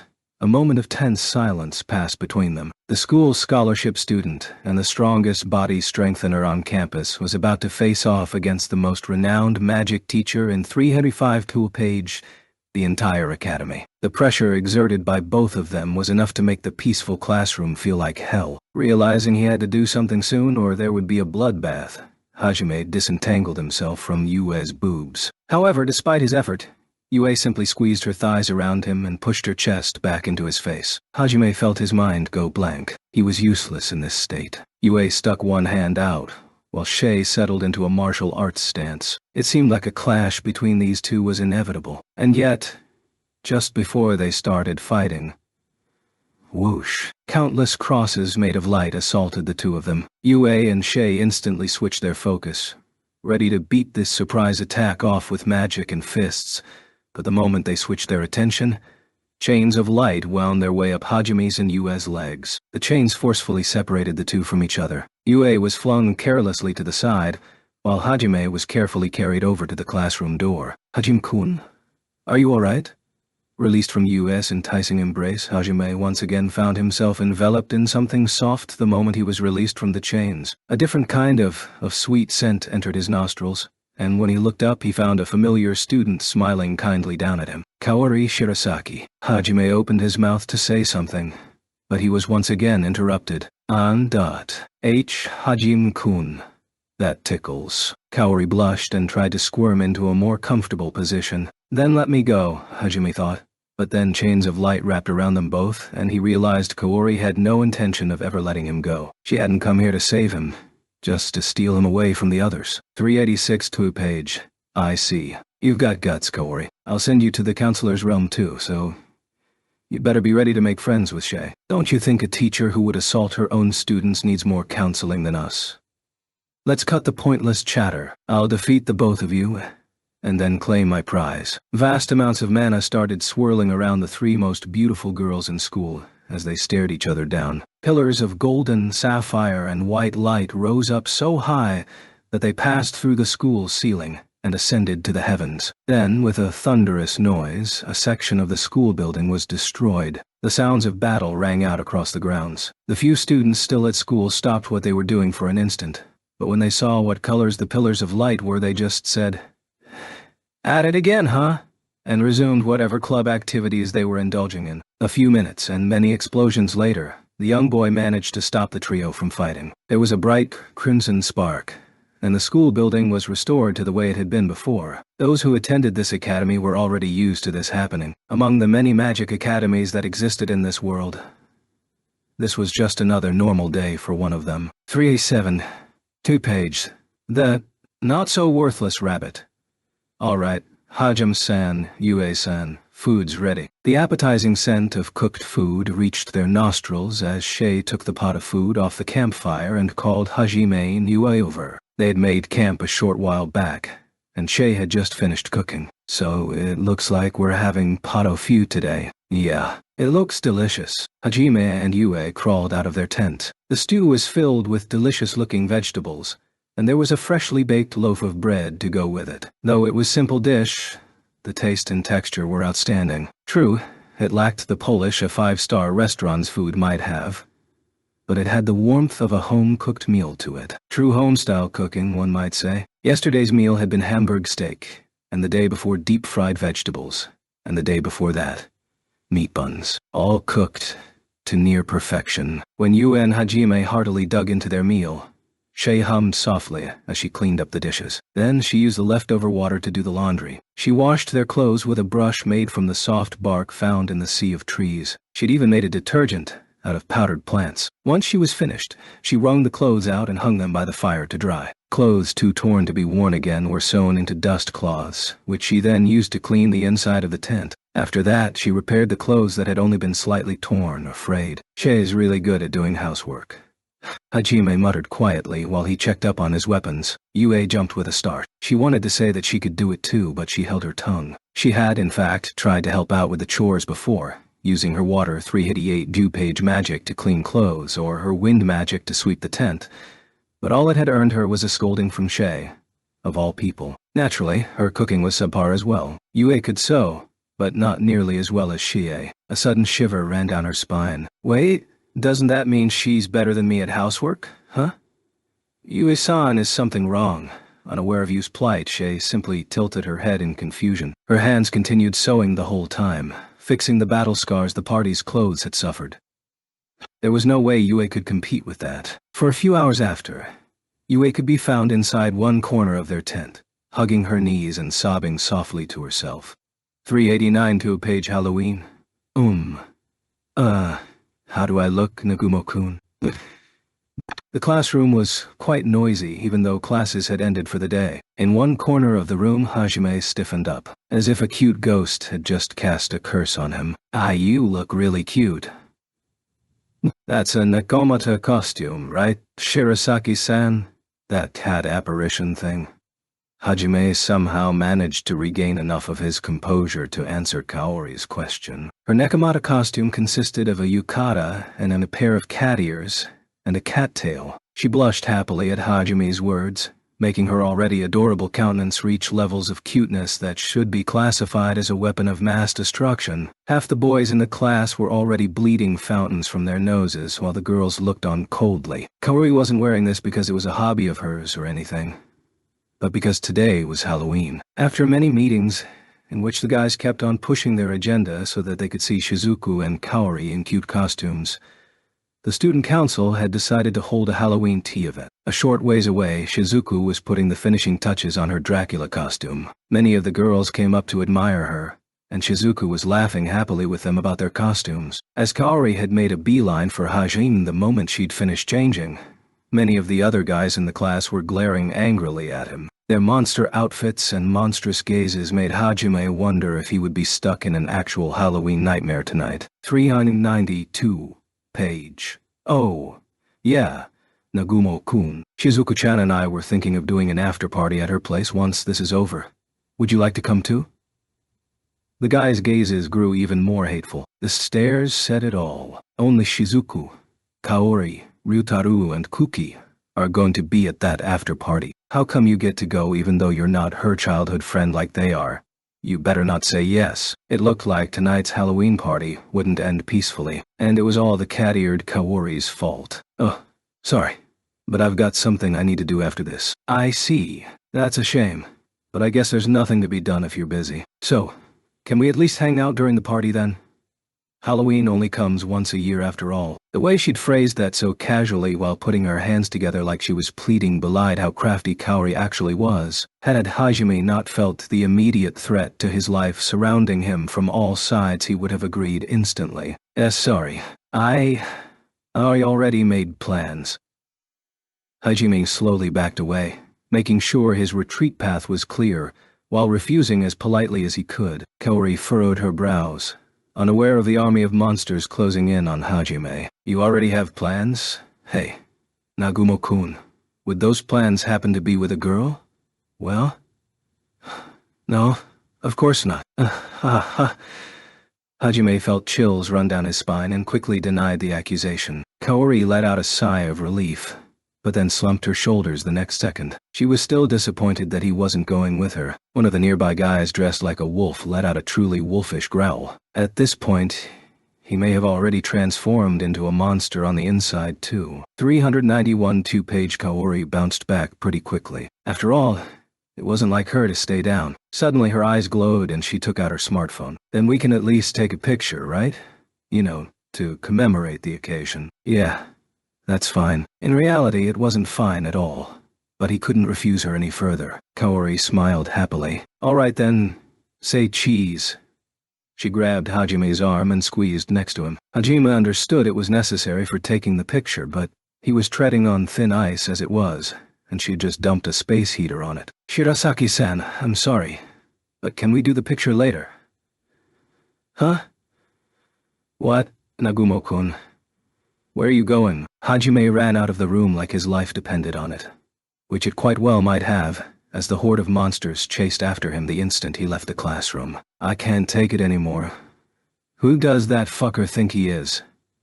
Grrr! Nagamu. Say your prayers? Awoo, the boys chasing him all yelled out various battle cries. Some of them didn't even sound human anymore. Holy crap, that's scary. Why do your eyes all look so bloodshot? And why are you running on all fours? Hajime's screams continued to echo throughout the school for a long time after that. So yeah, that's what happened. I swear, some of those guys had to have been possessed or something. Hajime finished telling his story 392-page to Shay and Yue in between mouthfuls of pumpkin mash. They were eating dinner in the inn's common room. The reason that story had come back to him was because the pumpkin he'd been served had been carved in the spitting image of a jack-o'-lantern. There didn't seem to be any corresponding holiday here in Tortoise, though. This particular inn just seemed to have a peculiar way of preparing food. Most of it stemmed from the innkeeper's hobbies. Oh, your homeland has some interesting customs, Hajime-san. I can't imagine anyone here would willingly wear a monster costume. They'd probably be branded a heretic by the Holy Church. Yeah. It looks like your world has more freedom in it than ours. But the important thing here is that, Hajime, you lusted after other girls. Ha! Oh yeah, that's true. I can't believe you got seduced so easily by cat ears. Hajime-san, that's pathetic. Besides, rabbit ears are the greatest animal ears in this world. It looked like he'd brought unnecessary trouble onto himself by reminiscing about the past, faltering underneath the two girls' accusatory glares. Hajime quickly changed the subject. By the way, a tradition is for kids to dress up as monsters and go around to people's houses yelling, trick or treat. The idea is that adults have to give them candy or they'll get pranked. So kids end up with mountains of it by the end of the night. I see, Yue muttered. She then whispered something into Shi's ear. Curious, Hajime tried to ask what they were discussing, but they cut him off with questions about the kinds of monsters that inhabited Earth, and once they'd finished barraging him with inquiries, they both headed off somewhere. All they said was that they'd be back later, and that Hajime should head on up first. 303-page reluctantly, he took their advice and returned to his room. He began maintaining his weapons while keeping a lookout for Yu and Shay's return. A while later, he saw them coming down the hallway through the open door. Okay, trick or treat, Hajime. Awawa. This outfit is so embarrassing. Trick or treat. Seriously? Seriously indeed. Shay and Yu both looked rather stunning, in more ways than one. Yu was dressed in a short white miniskirt with a matching yukata, showing off a liberal amount of leg. The getup was accented by a crimson sash and crimson sandals, which highlighted her white skin. Despite her short skirt, the sleeves of her yukata were quite long, and only her fingers peeked out as she walked forward with her hands held out like a zombie. Judging by the frost crystal she was making hover around her, Yue was probably meant to be a snow woman. Next to her, Shay was wrapped completely in bandages and moaning in a somewhat convincing mummy impersonation. The wrapping around her tail was a bit loose, and as she was wearing nothing else, so her ass was exposed for the world to see. Whoever had wrapped the area around her chest had clearly held some kind of grudge, as her breasts were so tightly bound that it looked painful. Though she was slender, Shay had curves in all the right places, and the outfit made only of bandages served to emphasize those curves. Hajime calmed his beating heart and smiled awkwardly. 342-page. I see there's two fearsome monsters who've come to get candy from me. Unfortunately, I don't have any to give out. Had I known, I would have gotten some, but right around the time Hajime had said, unfortunately, Yue and Shay had happily exchanged glances and blushed slightly. Then, they both broke out into mischievous grins. For some reason, Hajime had felt chills run down his spine just then, and trailed off. Yue licked her lips suggestively and responded to him. Well, whether you had treats or not, we were always planning on tricking you. Sexually, that is. Hajime's smile stiffened. He started looking for an escape route, but Shay beat him to the punch. With her body strengthening up to full, she quickly wrestled Hajime into submission. In order to free himself, Hajime began gathering mana to use Lightning Field, but he was a second too late. Candy secured. Moron, that's not candy, that's… Stop.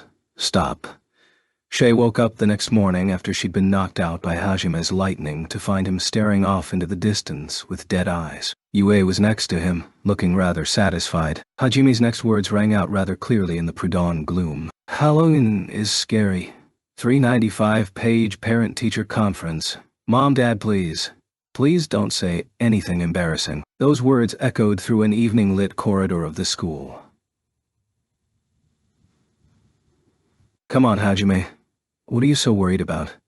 It's just a parent-teacher conference. We're just going to talk about how you're doing at school and stuff. Seriously, what a worrisome child. Just because your homeroom teacher's a legal loli doesn't mean we're going to mess with her or anything. That's exactly the problem.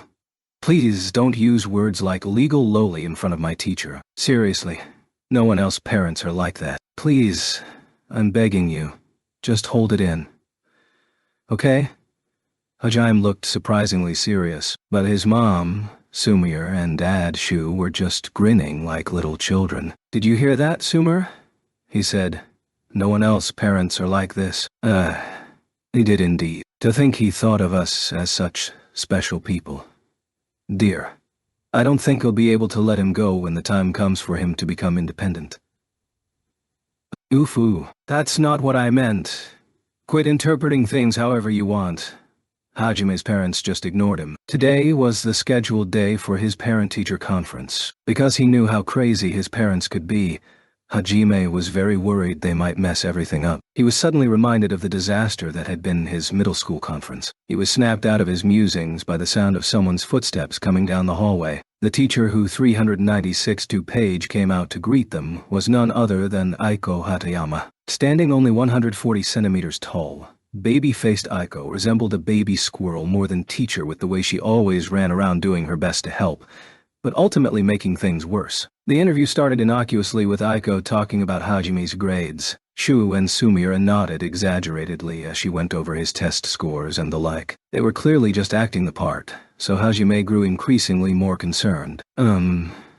So basically, Nagumo-kun is doing fine academically, though me and some of the other teachers are concerned about his chronic habit of sleeping during class. Aiko smiled awkwardly, and Hajime smiled back much the same. Then, reluctantly, she opened her mouth and tried to deliver her next lines as tactfully as possible. Also, well, Nagumo-kun's interpersonal relationships are a bit... An image of Hajime sitting alone during lunch flitted through Aiko's mind. Though his isolation worried Aiko, Hajime himself seemed to not be bothered by it at all. He had even told Aiko not to worry about him, so she wasn't sure how to address it. However, Shu dismissed her concerns offhandedly. Both me and my wife are aware of his lack of friends, Sensei, and neither of us particularly mind. But fine, Sensei. Our son may be a little passive, but if the time comes when he needs to step up, he will. Me and my husband have discussed this at length already, and if the time ever comes that our son needs to run away, we've already prepared several options for him. 397. Page, I'm not sure running away is... Aiko was amazed at how unconcerned Hajime's parents were with his school situation, and that they were even willing to help him run away if he felt like it. Sumire suddenly turned serious, thinking her previous comments must therefore have been a joke. Aiko, too, grew serious. She was prepared for Hajime's mom to ask her what she as a teacher was doing to rectify the situation, but what Sumire asked was completely unexpected. By the way, Hatayama-sensei, are you dating anyone right now? Come again? Aiko opened her eyes wide, metaphorical question marks floating above her head. An interrobang was floating above Hajime's head, though. I asked if there's a guy you're dating. And no, there isn't, but... Then is there a girl you're dating? Of course not. What on earth are you saying? Aiko cried out in alarm. Hajime's expression underwent a rapid transformation. I see. I've heard that teaching is quite a demanding profession. Also, my son says you even give up a lot of your free time to help the students. Frankly speaking, we're worried about your marriage prospects. Thanks for your concern. So, why exactly did you bring this up? Well, I was just thinking, why not marry our son? Seriously, what on earth are you saying? Aiko exclaimed. Oh, hell, Mom, Dad. Chaos engulfed the classroom. Shu and Sumira continued to fluster Aiko even further, while Hajime, 398-page, desperately tried to stop his parents' rampage. However, it only got worse from there. Huh? But isn't Hatayama-sensei totally your type? Shu asked. Flustered, Aiko couldn't muster much more than a hawawa. To which, Sumira commented, Wow. I finally heard someone go hawawa in real life, while nodding in satisfaction. That's everything I wanted to discuss. Aiko slumped tiredly over the desk she was sitting on. A few seconds later, she got up and tottered unsteadily back toward the teacher's office. Dealing with Shu and Sumer together drained a great deal of mental stamina. Hajime was in the middle of thinking up an appropriate apology when Aiko suddenly stopped in the middle of the hallway and turned back to them. There was a faint blush spreading on her cheeks. "En Nagumo-kun, I'm your teacher, so we can't be in a relationship, okay?" She then turned back and vanished into the teacher's office. "Mom, Dad, how am I even supposed to face my teacher tomorrow?" Hajime's parents just gave him a thumbs up, with a smile. "Right?" They both said that simultaneously. For the first time in his life, Hajime felt like he wanted to kill someone.